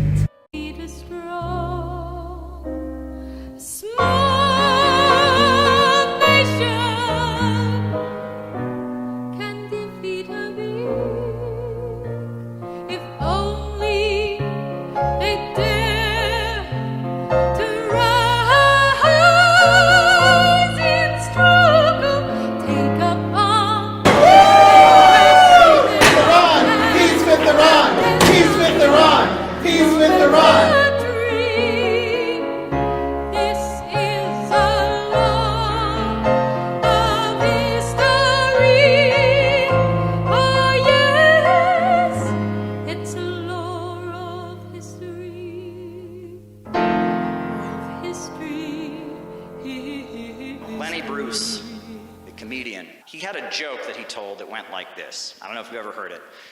He used to talk about the old 1950s television show. It's The Lone Ranger. You know, the Lone Ranger, he wore a mask, he was a white dude, and then he had a Native American sidekick named Tonto.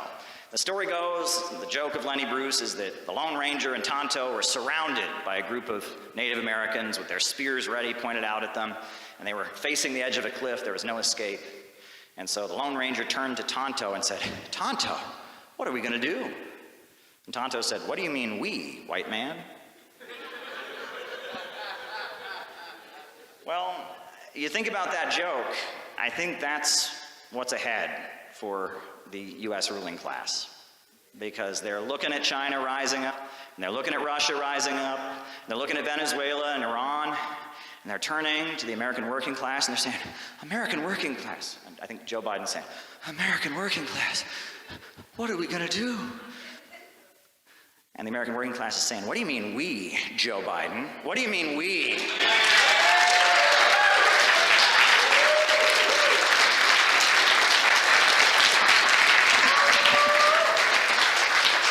An author of a brand new book called Imperialism and Anti-Imperialism.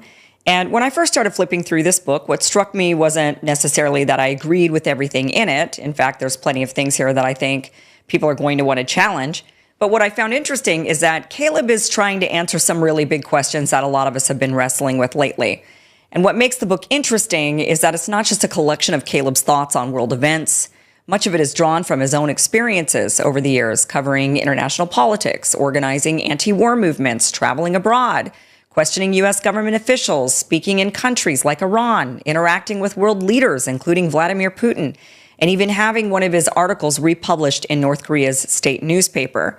Through those experiences, Caleb explores some of the biggest geopolitical questions of our time, from China and Russia to Ukraine, NATO, energy markets, sanctions, and the shifting balance of power in an increasingly multipolar world. And whether you agree with his conclusions or not, he has a very different framework for understanding what's happening in the world right now than what we hear on CNN, Fox News, or most of the mainstream press.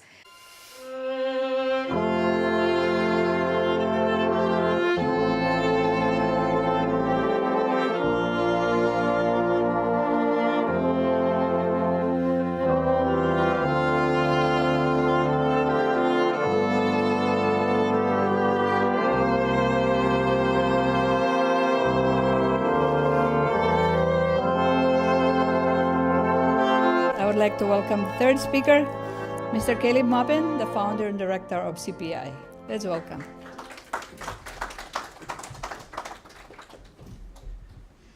Well, I'm an Irish American, and Irish American folks are known as good storytellers, and normally when I speak before an audience, I just kind of speak from the heart like I am right now. But because my time is limited, and there's so many great dynamic individuals here, I actually wrote out what I'm going to say, and so I will read you my brief presentation. So thank you. Thank you, everyone. It's really an honor to be included in this important event. I want to thank Bishop Joy Terriot, Guru Ji, and Julie Hatulin for including my organization, the Center for Political Innovation, in this panel with so many amazing individuals. As an innovationist, I take pride in the fact that we stand on the shoulders of so many giants who have advocated for peace and social justice in generations of the past, including so many great women. Harriet Tubman, Helen Keller, Anna Louise Strong, Rosa Luxemburg, and St. Joan of Arc, to name just a few. I also think it's important that we look back on the struggle that was key in founding the United Nations, and that was the struggle of humanity against the menace of fascism. During the Second World War and in the lead up to it, we saw some of the ugliest recorded crimes against humanity, in particular, crimes against women. The Japanese fascists subjected over 200,000 women, many of them Korean, Chinese, or Filipina, to being enslaved as comfort women by the Japanese military. It was not until 1993 that these horrendous crimes were even widely discussed or acknowledged by the international community. Often, these women were taken hundreds of miles away from their homes to different countries, and after the war, they never had the ability to return home. Most of those who survived this treatment were never able to get married because of either the social stigma or the lingering trauma that came from being a victim of such an atrocity. When Japanese politicians gloss over this history, or school textbooks make light of these crimes of the Japanese imperialists against peoples throughout Asia during the Second World War, this reveals a deeply troubling arrogance. In the name of a kind of Cold War-style campism, Western countries will look the other way as Japan's crimes are downplayed while they point fingers at China and seek to justify U.S. military expansion in the Pacific. In doing so, they are engaged in a dangerous path of unlearning some of the most important lessons of the Second World War. During this conflict, which laid the basis for the United Nations, the Soviet Union, China, America, Great Britain all stood together as allies. After the Second World War, the United Nations and other international institutions gave special attention to opposing any doctrine of racial supremacy, understanding the horrors that such mistaken thinking could lead to. During the Second World War, U.S. Vice President Henry Wallace proclaimed, "The object of this war is to make sure that everyone can have a quart of milk to drink every day." He emphasized the message of U.S. President Roosevelt that the roots of fascism lay in hungry stomachs and economic suffering. Wallace went on to say, "Some have spoken of the American century, but I say the century on which we are entering, the century that will come into being after this war, can be and must be the century of the common man." And I am sure that he meant also the common woman, because he went on to say that the horror of fascism, quote, "unleashes the ferocity of the she-bear who has lost a cub." The American people will fight with a relentless fury, which will drive the ancient Teutonic gods back cowering into their caves. The Gotterdammerung has come for Odin and his crew.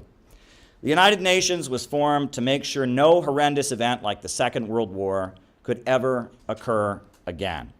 That is why it is urgent that the international community come together to stop the relentless U.S. attack against the Islamic Republic of Iran. It is equally urgent that a serious, realistic peace plan be put into effect in Donbass so that Russia and Ukraine can no longer be at war. The international community must stick with its consensus of one China and avoid stoking tensions in the Pacific.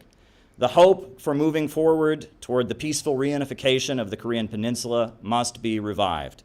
Cuba must be permitted to import fuel and participate in the international energy markets like any other nation. But none of these words should be interpreted as anti-American. I'm a patriotic American, and as we approach the 250-year anniversary of our great nation, let us remember that our country was born in a revolution that celebrated individual rights and religious liberty. It rejected the economic model of global trade set out by the British Empire, and our American Revolution asserted the right of our country to build up its own economy. We must now recognize that trade between nations and free development, win-win cooperation, is the road to peace. When education is available and when opportunity is presented, the conditions of women improve amid healthier social relations. Let us look forward to a world without human trafficking, domestic violence, forced sterilization, and so many injustices that have plagued the women of the world. And let us each day focus our efforts on achieving such a reality for the global community. I thank you.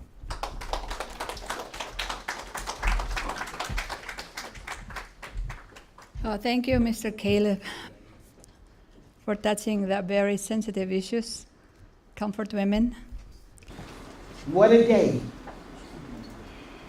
Some of us have been up since 3 o'clock this morning, reflecting on the last day of the month for women.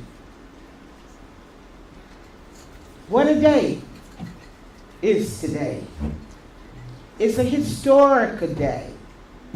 Can you imagine in the Security Council, a First Lady held the chair in the month of March?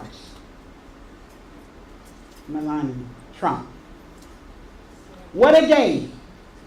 Women discuss her role as a woman in the month of March. What a day. In discussing that issue, we brought in the youth who went to Montpellier, France, during the Olympics with Dr. Bass. The youth went to Mexico City discussing the issue and a declaration for peace that they want and shaping the world they want. from the Security Council. During the General Assembly, future of peace, future of peace, how they may frame it. But you can imagine they invited Queen Mother to join them with my sneakers on, spending time with them and watching the Olympics with them. But Montpellier is where they worked. I will never forget the youth, what they want out of the Security Council. And that is peace building, peacekeeping, peace education, and it goes on and on. I advise all of us to pick up the declarations, what they have done, under the leadership of Dr. Bass. I say to you, Dr. Dada, my dearly beloved daughter, look at these documents which we gave to the U.S. mission today, to the First Lady of the United States of America. Hear what your youth are saying and what they want from the sound of the word peace that we discuss here today. In the White House, we have an attorney waiting for the documents that we mailed today and went to the mission and delivered. But we have someone at the White House waiting for these documents today. So what a day this is, hearing the voice of the young people and what they want as they shape the world for peace and tranquility, security, working together and understanding each other, what that means in interfaith. Guru, they using your words and your work interfaith at the United Nations. And right now, look at every religion is bowing to God, whatever name that is greater than themselves at this time. Healing is happening. And mothers, the girl child, the daughter, the sister, it is your time. And bring and usher in peace, which you must do, since you usher in life. Queen Mother says, peace, peace, peace. You.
Hey, have you guys heard what's going on in China?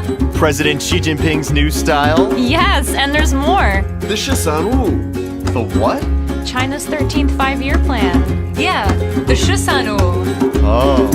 Every 5 years in China, man, they make a new development plan. The time has come for number 13. Shisanu, that's what it means. It's a huge deal. Like how huge? Huge. Like China huge? Yeah, China huge. Oh, that's really big. If you wanna know what China's gonna do, best pay attention to the Shisanu. The Shisanu. The Shisanu. The Shisanu what? The Shisanu. But who makes all the plans? There's government ministers and think tank minds and party leadership contributing fines. There's doctors, bankers, and farmers too, and even engineers who deal with poo. Ew, did I hear that right? Yeah, it's true. Chorus. If you wanna know what China's gonna do, best pay attention to the Shisanu. The Shisanu. The Shisanu. The Shisanu what? The Shisanu. But how do they make all the plans? First there's research, views collected, then discussion and views projected. Reports get written and passed around. Then there's actually more research and more discussion and more research and more discussion. Like at every level. Over and over, like through hundreds of rounds. It's Okay, we got it. Hundreds of rounds. Oh my god. crazy, right? Okay, 1, 2, 3. If you wanna know what China's gonna do, best pay attention to the Shisanu. The Shisanu. The Shisanu. The Shisan what? The Shisanu. But it's not over yet. When the plan comes out, the work's not done. In fact, it's really just begun. Because every province, county, city too have got to figure out what they're gonna do. Whoa. That's a lot to do. I know. Hey, what's it called again? The Shisanu. If you wanna know what China's gonna do, best pay attention to the Shisanu. The Shisanu. The Shisanu. The Shisan what? The Shisanu. Then the plans keep getting even better. As the plan goes down from high to low, the government's experience continues to grow. They have to work hard and deliberate, because a billion lives are all at stake. Like every 赵钱孙李周吴郑王冯钱楚魏蒋沈 Chorus! If you wanna know what China's gonna do, best pay attention to the Shisanu. The Shisanu. The Shisanu. Everybody's talking about the Shisanu. So that's it. That's it? Yeah, now it's time to get ready for the 14th five-year plan. What? Yeah, the Shisu. The Shisu what?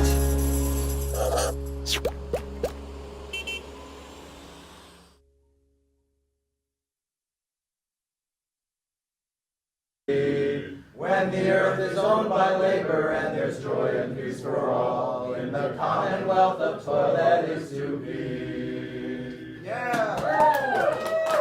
Me and Irving both are from Chinatown, Lower East Side, so from Lower Manhattan, and it's just been for myself, like Noah, I also went through a similar journey through the activism and through just like since the pandemic and the years after that.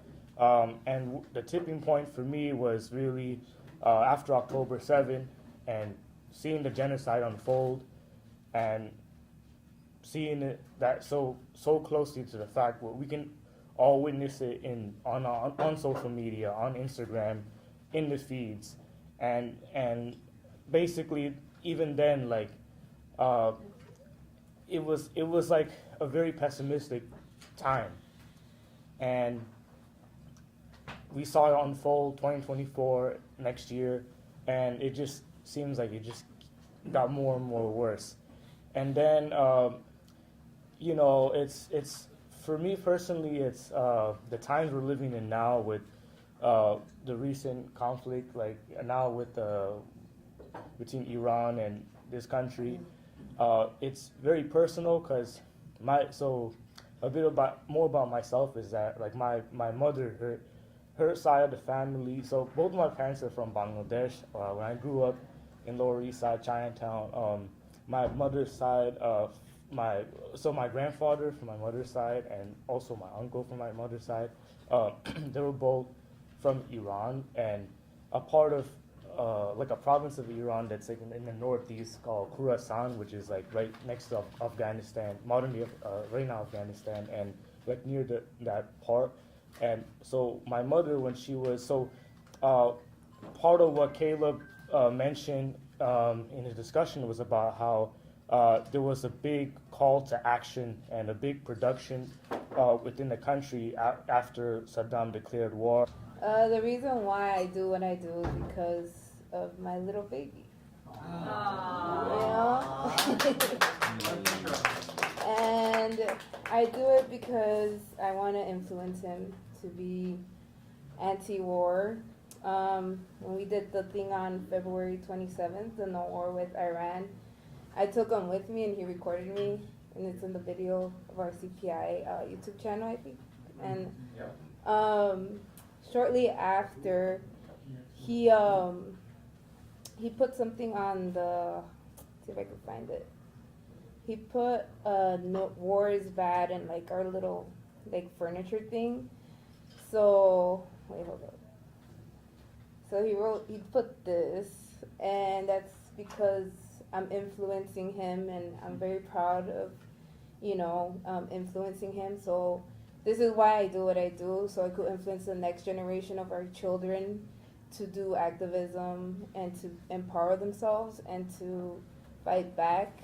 So I'm very positive and optimistic for the future, so that's one thing. I could wake up in the morning and work and do what I have to do. So I don't want my nieces and nephews to be in a poverty state that we're in right now. I can't even afford rent sometimes. So I don't want them to struggle how I struggled, and healthcare should be available for Americans.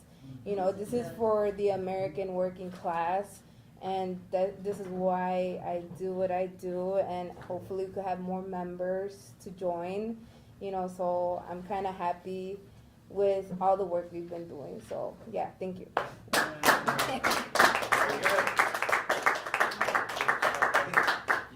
Real quick. Yeah. Introduce yourself. Yeah, I'm Energizer Jack, You're what? Energizer Jack, that's my activist name. I love everything I heard today. I'm definitely in the right place. So I was a big activist during COVID, I refused to show my vaccine cards multiple times in movie theaters, restaurants, and they locked me up for it. I spent nights in jail for that. I had to go to court, and I fought, and I fought for my civil rights and won.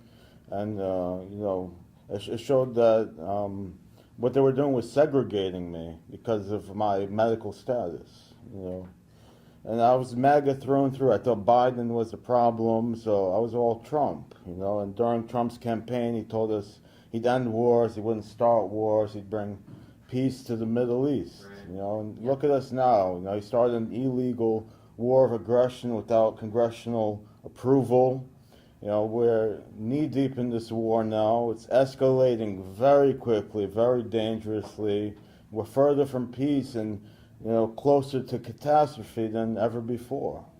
He said he'd lower gas prices, he'd cut our energy bill in half, and everything's skyrocketing. Philippines just announced a state of emergency. This is causing chain reactions. What he's done, this big catastrophe he's made.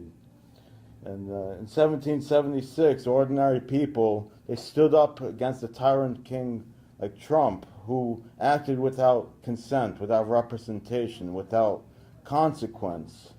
We will not accept leaders who gamble with human lives while hiding behind silly little slogans. This isn't about left versus right. This is about truth versus deception.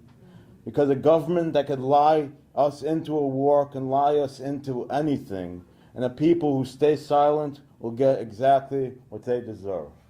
Thank you. All right. 2024 was a reflection point. Not just that the genocide in Gaza was going on, but it was that, second more importantly for me, like how you said you were Trump through and through, I was a Democrat through and through. And I said, I cannot in my life for me vote for anyone who supports genocide. I don't care if you put my skin and say, if you don't vote for this person, you are not for our culture. That is just absolutely false. Absolutely false. If you're going to bully me about that, then screw you. I'm sorry. You're going to tell me oh, you don't want a sister in there. No, I don't want that sister in there. Yeah. Because she wasn't there for us. Right. You know, bomb innocent babies and children. And how could you do that? And then you weaponize our skin and our track and our trauma against us. No, I can't do that. And then you're gonna say misogyny against me. If you vote for third parties or vote for Trump, at that point, it was just, I was done. I didn't know how to say it at the time, but joining this organization, I'm learning how. And I can't go back.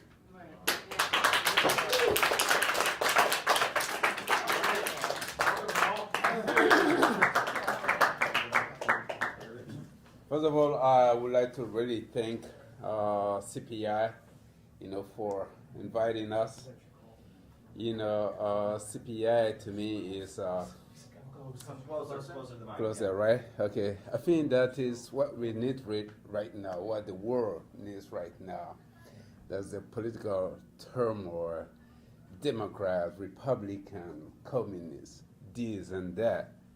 But people really need to know the truth.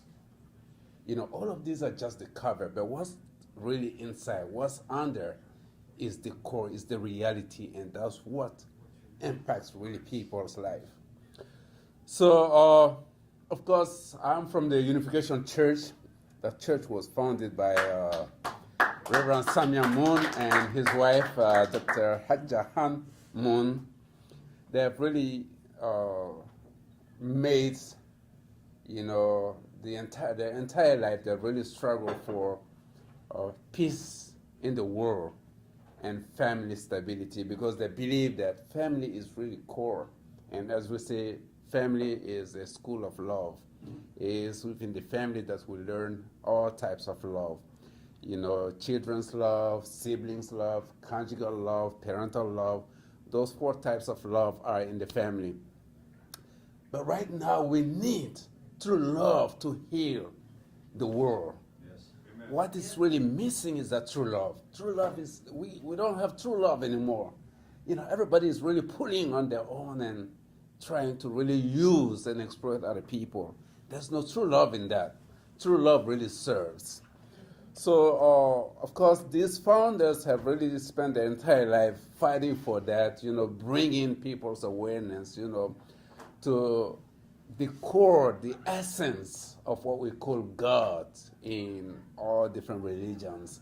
That this God, his essence is true love. And this true love needs to be, on earth. And that's what they have really been teaching. And of course, those who bring that message of peace, bring this message of sincerity, they are always the targets of darkness. Yes. And that's why, for a couple of months now, the co-founder of the Unification Church, that is Dr. Hadjahan Moon, has been in prison, in jail cell, for actually, personally, I don't even pinpoint the reason why she's been there. And she's over 83 years old now. Wow. Yeah. Friend in North Korea, too. Right, yeah. Exactly. So I don't know why. So we are, of course, we have been out with CPI, with Caleb. We have been out a couple of times, at Times Square, to really demand, her liberation, her immediate release. So this is really what we're doing, and I believe CPI is really that engine that's opening the door, that's really making people wake up to the reality of the world. And that's what the world needs. In addition to me being part of the Unification Church, I am from Africa also. I'm from West Africa.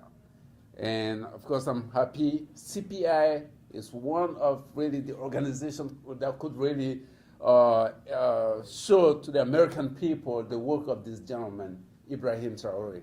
Yeah. So, for those who know, for those who really learn a little bit about Ibrahim Traore, Ibrahim Traore is from Burkina Faso. My country is Mali, and we have a third country that is Niger.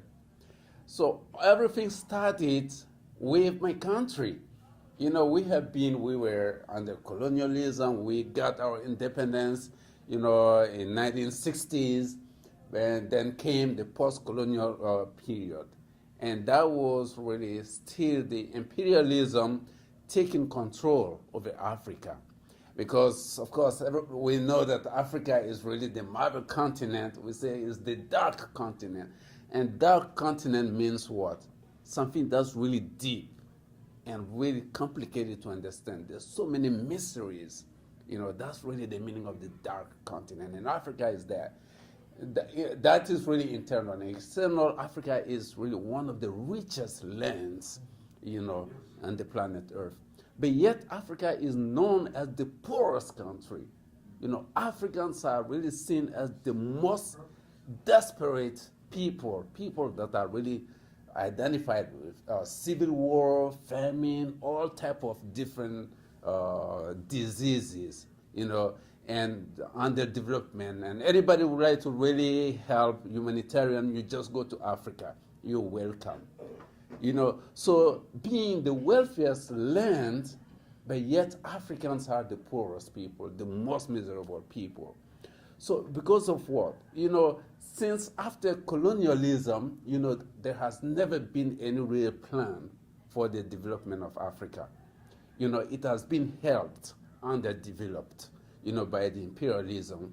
The reason is so that really the imperialists can continue using Africa, plundering Africa, and also that determined the type of leadership Africa has always had. Because we say African is really led by very corrupted leaders. All the African leadership is really determined by corruption. And anybody who would like to really do good, to go away from this corruption, you are a target. Right. That's really one of the reasons why we have corrupted leaders. It's like you have to be corrupted. You cannot do anything else. Otherwise, you're going to lose your life. So it has been like that, you know, since colonialism. You know, we have gone through democracy. You know, they've really chanted democracy, and we became Democrats. You know, my country, we went over 30 years of democracy. I was born in that. But, you know, this democracy, the sole purpose of democracy in Africa is to have somebody in power that can really sign, you know, contract and everything, so that the imperialists, they can have their grip, you know, on Africa. Right. So it's always been like that. There's no democracy. They chant democracy, and then even today, they continue, okay, let's have elections, let's do this and that, so that they can still have somebody, you know, in power, because there's never been any fair election in Africa.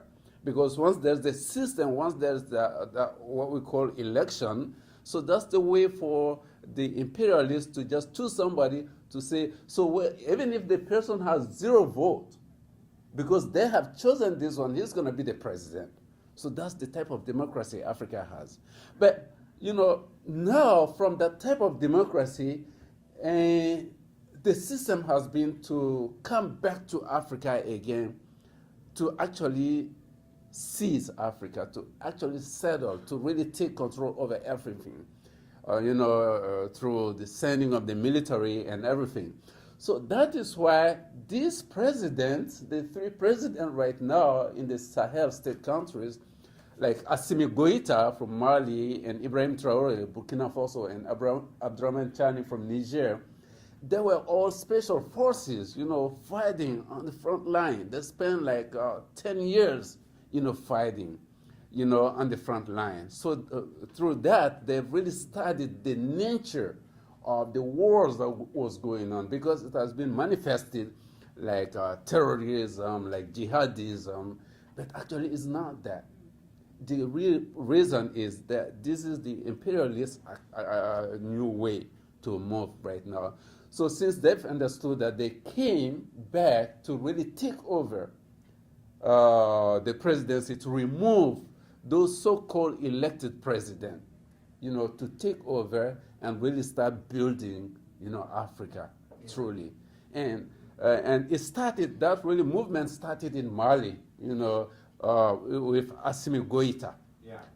So Assimi Goïta is the one who took control over everything and started getting rid, undoing, rescinding all the different contract agreements that bound the country, that made the international armies come take control over the country, including the UN army, the European armies, all type of armies were in Mali. But yet, terrorism was gaining the ground, and the country was already gone. So when they understood that, they came and took over and rescinded everything. So based on that, they made the move, because the special forces, highly trained, they have planned for fight. Then they went to help Burkina make a coup there, to widen, and help partners. And then from there, they went to Niger to make another coup.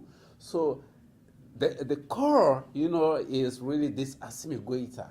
But in Burkina, they have put somebody there who really did not understand the game and who was kind of falling back into the old way of doing things. So they moved him again and put Ibrahim Traoré there. So right now, those three countries are really building the dream of, all African. That is the United States of Africa. And that's really the same reason why Gaddafi was taken out. When Gaddafi really thought of really creating an African bank, that was really his death, he really signed his death. And those people, they have been able to create that bank right now, completely independent from any international monetary system. They've created that. They've working on really building these three countries, creating the passport, the national passport, the national IDs, developing, bringing the 3Ds, as I say, diplomacy, development, and good governance, so, and defense, so they're really working on this. And I think what CPI is really doing is awakening the American people to that reality. This is not known by the American people, because the media will never speak about that. The media will never talk about it. So, but this is really the platform where we can bring that to the people, to the American people, to know that we don't have any enemy anywhere. But those who are the enemies are those imperialists, those superpowers who really want to keep people down so that they can really have use that, for the gain. So once again, I'm really glad to come to that, not only because this is a great training for me, it's a great learning platform for me. Whatever you want to know in the world political system, the geopolitics, you get connected to CPI. Thank you very much. God bless you. Everyone in here pretty much knows me. I'm Philip High. I'm a member of CPI. And I just wanted to say, I'll be a little less politically correct about this. We kicked ass today. Because there's too much coal. That's capitalism. That's the capitalist system, where the more you create, the greater poverty you have. And that when you have a big technological leap, it exacerbates this problem. And we're living in the period where the computer revolution has sped forward our ability to create with iPhones and iPads and 3D printers. They're doing things that they never could have imagined before. And in a rational society, that would be great. But we don't have a rational economic system. We have an irrational economic system. And under capitalism, your only value is your ability to sell yourself to a boss. And so because of that, this huge technological leap is leading us toward a bigger and bigger economic disaster. And so there's one faction in the ruling class, the ultra-rich, and they have a solution. And you know what their solution is? Degrowth. Grind us all into poverty. And they've been doing it around the world. Iraq used to be a prosperous, independent country selling oil in the international markets. And what did they do? They ground Iraq into poverty. They bombed it and destroyed it. Libya used to be the most prosperous country on the African continent, and now it is in ruin and destruction, and they export about 10% of the oil that they used to export. Afghanistan was kept in chaos for 20 years. The USA didn't stabilize Afghanistan. The USA kept Afghanistan unstable. They kept the drug lords operating. They helped the terrorist groups continue to do what they're doing. They were not trying to stabilize the country. And this degrowth, which is really what imperialism is. Imperialism is about holding back economic development. It's about keeping the world poor. They have decided that to save their system, it's not enough just to do it to Africa now. It's not enough just to do it to Asia and Latin America now. Now they're going to do it to Ohio and Pennsylvania and Texas and every corner of this country. And this middle class that they propped up to stabilize their society, they've decided they can't afford it anymore. That's what they've decided. They've decided they're going to terminate the middle class. And they're doing it to save their system. But not all the capitalists agree about this. There's many capitalists who say, no, I don't want my profits to go down. No, I don't want people to be too poor to buy my products. It's the ultra-rich, the bankers, the oil monopolists. They're the ones that have this degrowth agenda. They're the ones at the World Economic Forum. But there's a lot of lower-level capitalists who don't want to go along with it. They just want to make money. It's not that they're good. It's not that they're moral. It's just that they just want to make money. And that gives us a great opportunity. At the beginning of the Cold War, the Communist Party of the United States, William Z. Foster, they all came out with a statement about what they were for. And if you asked them what they were for, yeah, they were for socialism down the road. But they understood that the road to socialism in America was the construction of an anti-monopoly government. A government combining the forces that were against the big monopolies. A government that represented the working class and the labor unions, a government that represented the small farmers, a government that represented the small business owners, a government that even represented members of the capitalist class that were anti-war and against the big monopolies in their drive. And the Communist Party, they said, we want to build an anti-monopoly government and an anti-war government, a government that does not want to engage in war. And if you're a serious Marxist, you understand that that is your responsibility. Your responsibility isn't to just scream into the void and be angry. Your responsibility is to try and build an anti-monopoly government, an anti-monopoly coalition. And if you take your job seriously, that is what you should be doing. Now, I want a couple volunteers to come up and unfold something I've got here. Yeah, unfold that, yeah. All right, so now we know what this is. This is the Chinese flag. But it has a particular meaning, and this is what we need to remember. These 4 stars, they represent what was called the block of 4 great classes, the block of 4 classes. And it was the peasants, it was the workers, it was the middle peasants, those are like small farmers, people who owned their own land, and it was the national capitalists. And the Communist Party unified all of them. And that's what this big star here, that stands for the Communist Party. And the Trotskyites and the ultra-left elements, they looked at the Chinese Revolution when they were victorious in 1949, and they said, well, that's not real communism. That's not real Marxism. Marxism is a dictatorship of the proletariat, and you're talking about a block of 4 classes. That's not real. That doesn't count. But the Chinese communists, they had a response. And what was their response? And they said, well, China, the majority of our population are peasants, and the main contradiction is imperialism. So we have created a block of 4 classes, but it is real socialism because it is led by the Communist Party. And they said the Communist Party has a proletarian ideology. Proletarian ideology. You guys can sit down now.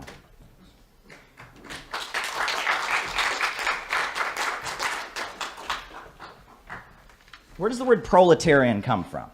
Well, we have to go back to ancient Rome, don't we? Does anyone know what the word proletarian literally means? It actually literally means one who has children. That is the definition of a proletarian. That's really what it means. The class, the ones who procreate. And the reason that was the term used for certain people in ancient Rome is in Rome you had slave owners and you had slaves, and the proletarians were neither slaves nor masters. And all they had were their children. They didn't own any land, they didn't own any property, but no one else owned them. They were the class that had nothing but their children. The only way they could have property is if they had children. Your children were considered to be part of your property. And the proletariat had never existed before until ancient Rome. You know, in other societies, you know, you have slaves, you have masters, you have serfs, you have landowners. There'd never been a proletariat before. And that's why when great kings from all over the world, when Cleopatra and others visited Rome, they were shocked because they knew that Rome was the capital of the world. This was the capital of the modern world, the center of this global empire. But they would see homeless people on the streets. They would say, how can this be? How can this be? Well, that's because when you have proletarians, you have homeless people. Because if the proletarian can't sell their labor, they can't survive. And so this great city had a big problem of all these crowds of desperately poor and homeless people. And Julius Caesar, part of the way he built up his power is he became a champion of the proletariat. And he started passing laws to help the proletariat and things like that. And that's part of why he was killed. This is what you have to remember about Rome. See, back in Rome, you know, we understand, you know, they had the polytheism, where they believed in different gods. And the way Rome was set up was that every section of society, they had their own rites and religious practices. You know, the navy of Rome, they worshiped the god Neptune, and they had a special temple for the god of the ocean, Neptune, and they had special rituals that only sailors would engage in because they were worshiping the god Neptune. There were parts of the military that worshiped Mars, who was the god of war, and they had certain ceremonies they would engage in, and these were called the mystery cults, right? It was based on your profession. You prayed to a certain god, you engaged in certain rituals. There were certain teachings that you learned as you became, if you were a sailor for a few more years, you'd learn more about the legend of Neptune and his life. And these were called the mystery religions, the mystery cults. This is how Rome was set up, as they had this. And as the proletariat in Rome started organizing and started withholding their labor and saying to the employers, you know, the pipe fitters and the bricklayers, they started to develop their own mystery religion. A lot of them were from Greece. A lot of them were Jews from Palestine. And when they would get together and organize as the proletariat, they started to worship their own God. And they started to have their own mystery religion, if you will call it that. And they started to worship Jesus the carpenter. Woo! This is a historical fact. Go read The Foundations of Christianity by Karl Kautsky. Christianity as a religion began as the political expression of the Roman proletariat. That's what it began as. The proletarians were asserting their rights and fighting back against their employers. They developed their own mystery religion. They worshipped a craftsman just like they were. A lot of them were Jews from Palestine. And they began to organize and to fight for the rights of the proletariat. And, as we know, back in ancient Rome, the Romans were not particularly thrilled about this, you know, and that Christians were being persecuted, etc.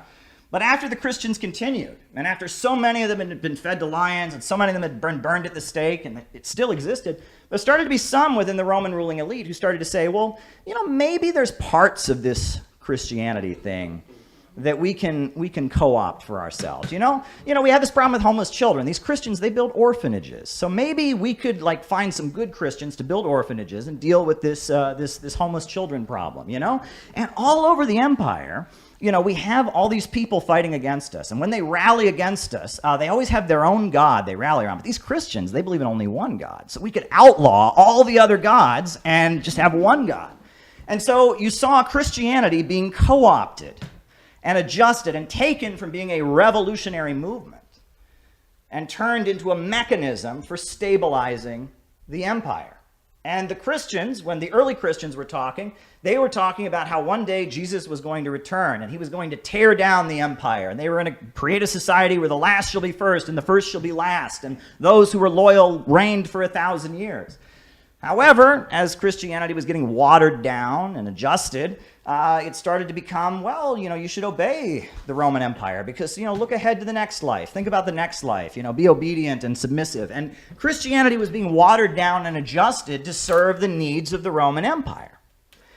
And if you think about it, that's a lot like something that's happened to our movement. There are elements that have taken socialism, the movement of the proletariat, and turned it into a mechanism for trying to stable their empire. You know, I mean, you think about Jesus Christ. How would Jesus Christ feel if he returned now to see a church with a Ukrainian flag supporting the neo-Nazis in it? But then, dare I go there? Go there. How would Lenin or Stalin or William Z. Foster or Gus Hall feel if they saw the disgraceful organization that calls itself the Communist Party USA?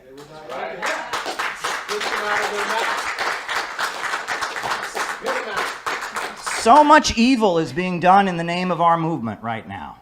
What began as a movement to liberate the proletariat and destroy empires has been hijacked as a mechanism for trying to stabilize their empire. And people say, well, Caleb, don't be sectarian, don't be divisive, don't talk about this. We have a responsibility to talk about this. We have absolutely a responsibility to talk about this. If you want to read some angry writing, go and read the writings of Vladimir Lenin when World War I was breaking out. Because World War I would not have happened if it weren't for socialists who sold out and let it happen. And if the socialist movement had stuck to its principles and said, we'll never send workers to kill other workers, World War I wouldn't have happened. But they sold out, they abandoned their principles, and 20 million workers were sent to their deaths. And if you read Lenin's writings, this is what he says. Neither we nor anyone else can calculate precisely what portion of the proletariat is following or will follow the social chauvists and opportunists.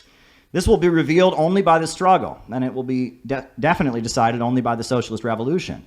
And it is therefore our duty, if we wish to remain socialists, to go down lower and deeper to the real masses. Amen. This is the whole meaning and the whole purport of the struggle against opportunism. By exposing the fact that the opportunists and social chauvinists are in reality betraying and selling out the interests of the masses, that they are defending the temporary privileges of a minority of workers, that they are vehicles for bourgeois ideas and influences, that they are really allies and agents of the bourgeoisie, we teach the masses to appreciate their true political interests and to fight for socialism and for the revolution, all through the long and painful vicissitudes of imperialist war and imperialist armistices. The only Marxist line in the world labor movement is to explain to the masses the inevitability and the necessity of breaking with opportunism, and to educate them for revolution by waging a relentless struggle against opportunism, to utilize the experience of war to expose the utter vileness of national labor politics. So when we have a situation like this, where the imperialists are stirring us up for war against Russia, and we see organization after organization and entity after entity that speaks in the name of socialism supporting that, it is our duty to go lower and deeper to the real masses to expose the opportunists. That is what our job is. And it's not our job to try and please them. And it's not our job to try and go to them and accommodate them and be part of them. It is our job to go lower and deeper to the real masses to expose the opportunists. That is our job. We should be knocking on doors in Pennsylvania and Ohio and Kentucky and Minneapolis and wherever to tell people about why to oppose the synthetic left. That's what our job should be. Out of the movement! Out of the movement! Out of the movement! Out of the movement! Out of the movement! I was on a show with libertarians, Pasta was here earlier, and, they were saying, well, Caleb, we see how corrupt the government of the United States is. Why would you want to expand the government? And I said, I want you to imagine we had a different kind of government. Instead of having a government that's weak and pathetic and rolled over and does whatever Jeff Bezos and Wall Street said, let's imagine for a moment that we had a government that kicked Jeff Bezos' ass. Let's imagine a government that fought against the rich and powerful and was strong enough to rejuvenate this country and rebuild it, and was strong enough to say that Russia and China and Iran and Venezuela would be great friends in doing so. They want growth, we want growth, and let's kick the degrowthers out of Washington, D.C. Imagine we had a government like that.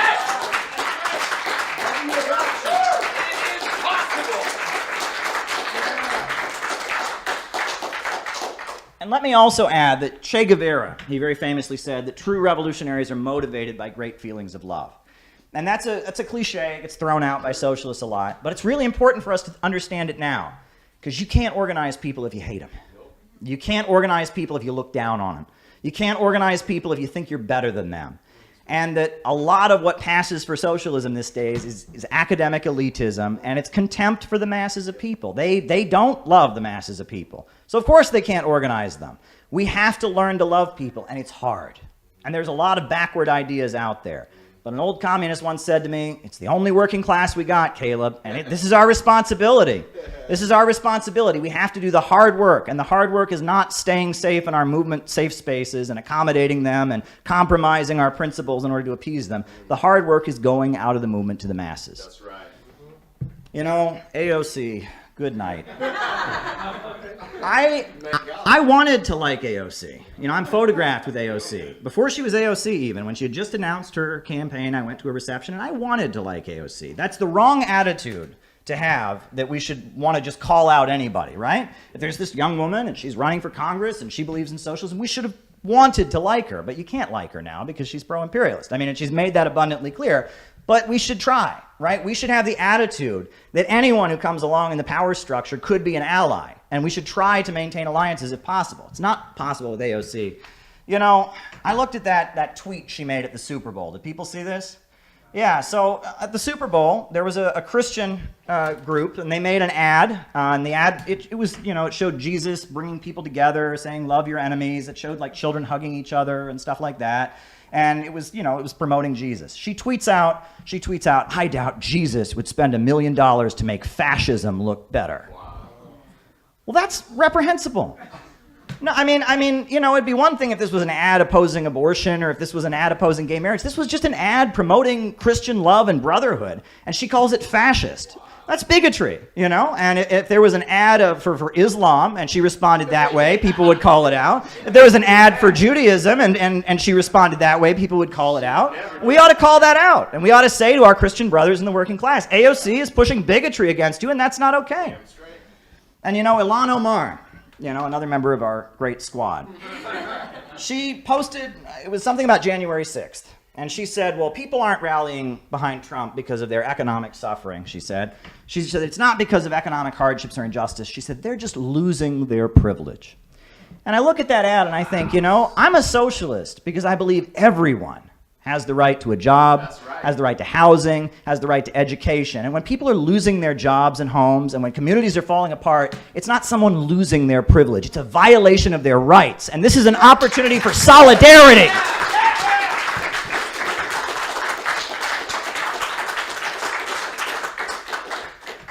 Now, you all are great. I've been talking to you all, and we've had some great speeches here. And, you know, I really want to spend my time in this room, but for just a moment, I want to speak to the isolated, lonely, negative, millennial or Zoomer communist who's watching this at home on YouTube. And I'm going to speak directly to them in the camera. You're watching this, and you're feeling a lot of negativity. And you're watching this, and you're frustrated, and you're angry. And your politics are motivated by anger and frustration. They're frustrated by isolation. And that's understandable in a society like the one we live in, where death is all around you. Death is everywhere in this society. People are dying of opioids. People are killing themselves. We've got the danger of a new world war hanging over our horizon. Death is everywhere. But there's a huge effort from social media, from mainstream media, to try and get you to die.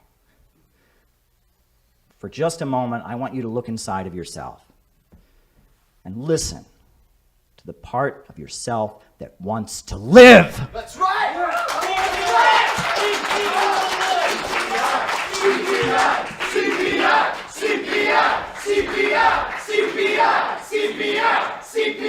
If you're going to choose life, you're going to need brothers. You're going to need sisters. You're going to need comrades. You're going to need to learn to rely on people. You're going to need to learn to get along with people. You're going to need to learn to deal with people sometimes letting you down or doing things that disappoint you. But if you're going to live, you can't do it alone. You need a community. You need people to struggle with. And my whole adult life has been spent in communist organizations, and I can't imagine what life would be without this. But a lot of people say to me, Caleb, you got this great job as a reporter, just, you know, make a YouTube video every so often. No.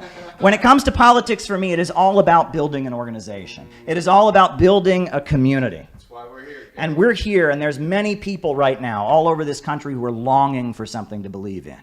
And the ruling class is telling them that there is no truth. There is no God, there is no truth, there's nothing worth fighting for, there's nothing worth dying for. Just roll over and be degrown so we can save our system. And we are here to say we will resist. And we are going to build a solid block, and we are going to come together, and it's going to be difficult, and we're going to get on each other's nerves, and we're going to make mistakes, but it must be done. There is no alternative. We must build our organization.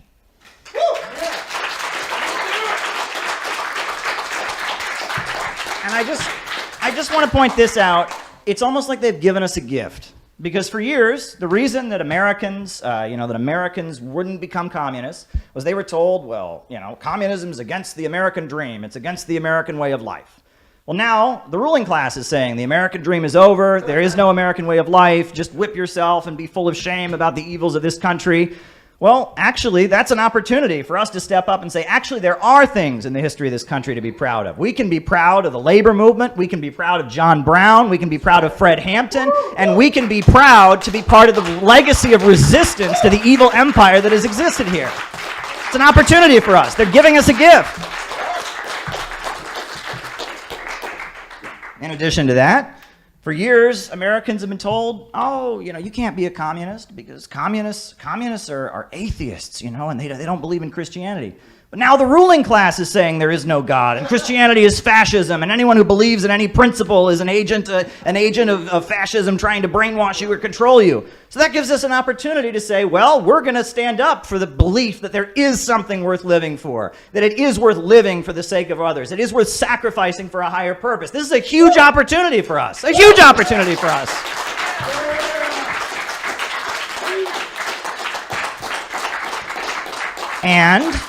And for a long time, they've told us, oh, you can't be a communist. You can't be a communist because in America, anyone can work hard. Anyone can go out and achieve their dreams and be rich. And communism's against that.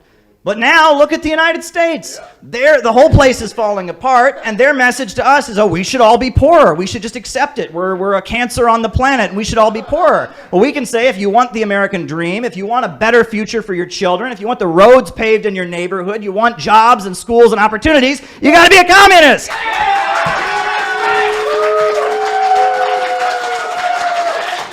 They're giving us a huge gift. Everything Americans believe in, they are handing to us on a silver platter.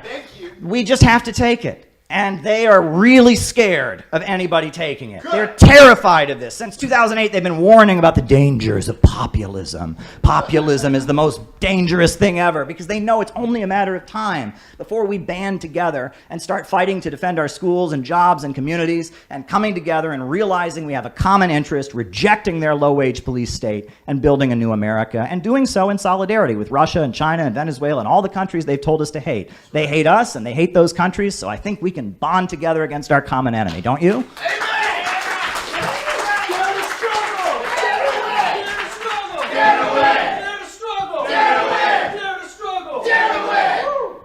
And so I'll just end by emphasizing what I said before, which is that we have to learn to love.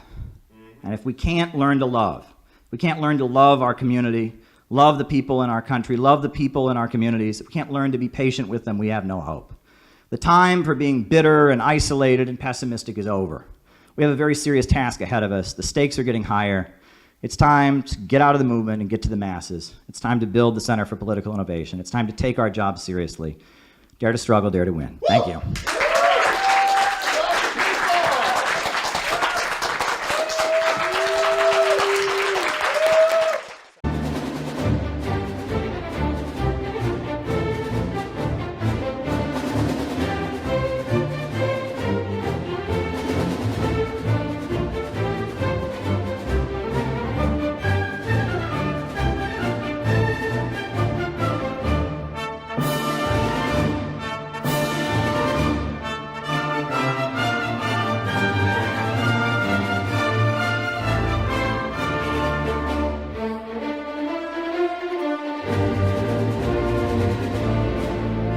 Hey everybody, the world seems to be going crazy right now with this horrendous war against Iran, but in a way, this is our time. We in the Center for Political Innovation have been preparing for this moment for years. If you look at what we've been talking about on this YouTube channel, all the issues that we have highlighted are now at the center of the global crisis. We distributed a book all over this country about the Houthi movement, Ansar Allah, what they stand for, how in the name of Shia Islam they are battling against Zionism, imperialism, and austerity, educating people about what the movement around the Middle East aligned with Iran is all about. In addition to that, we've been raising the alarm about the Foreign Agents Registration Act and telling people about how dangerous this piece of legislation is. Now Tucker Carlson is fearing that he could be prosecuted under it.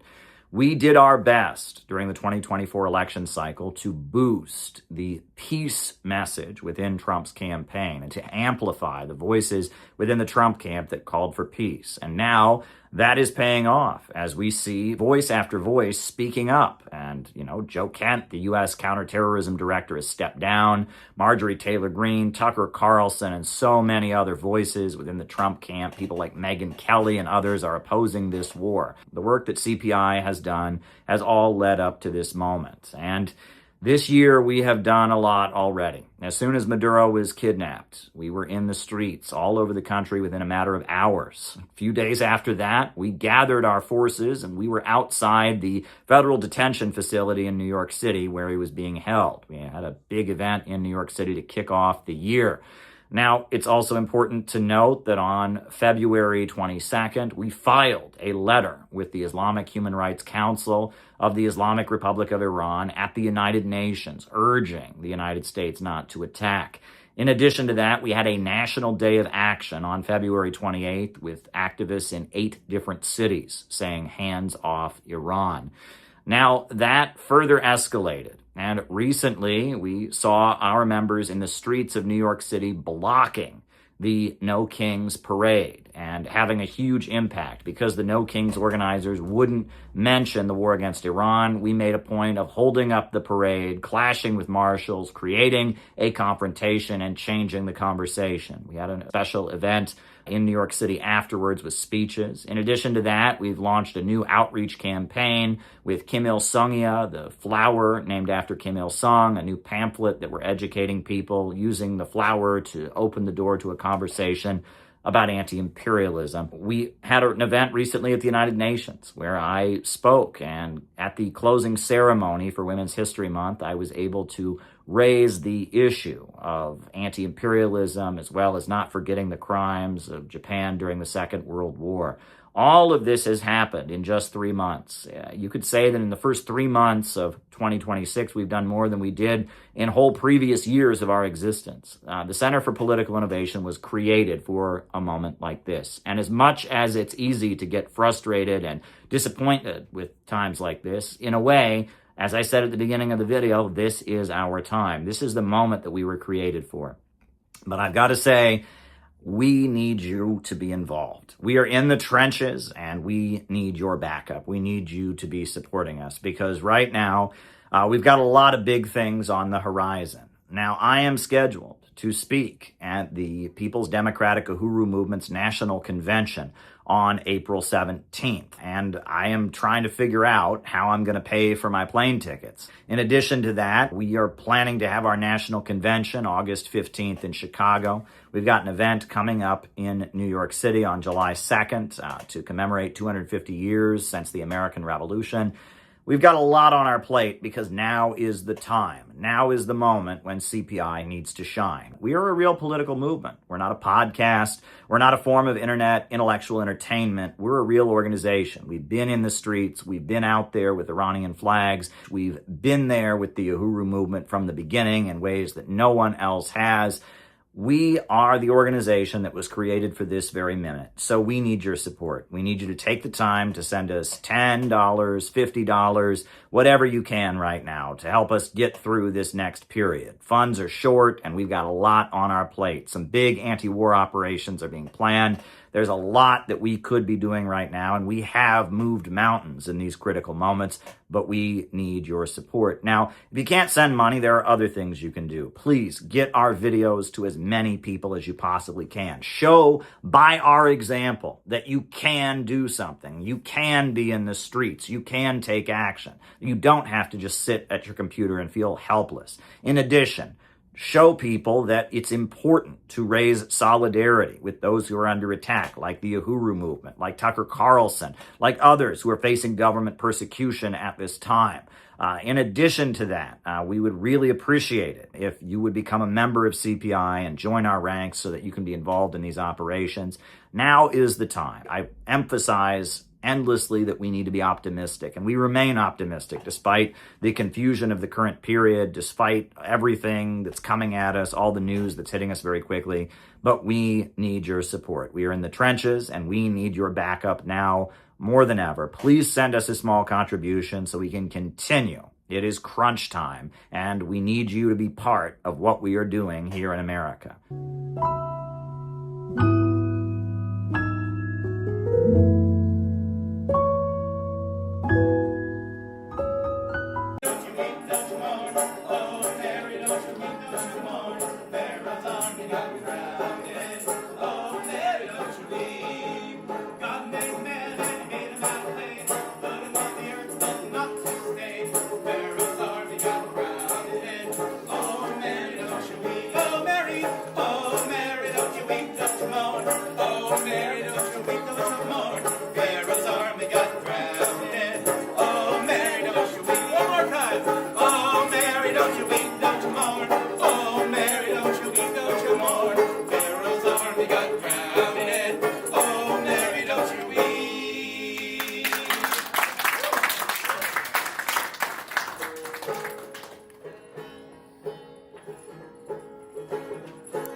We'll fill their vacant ranks with a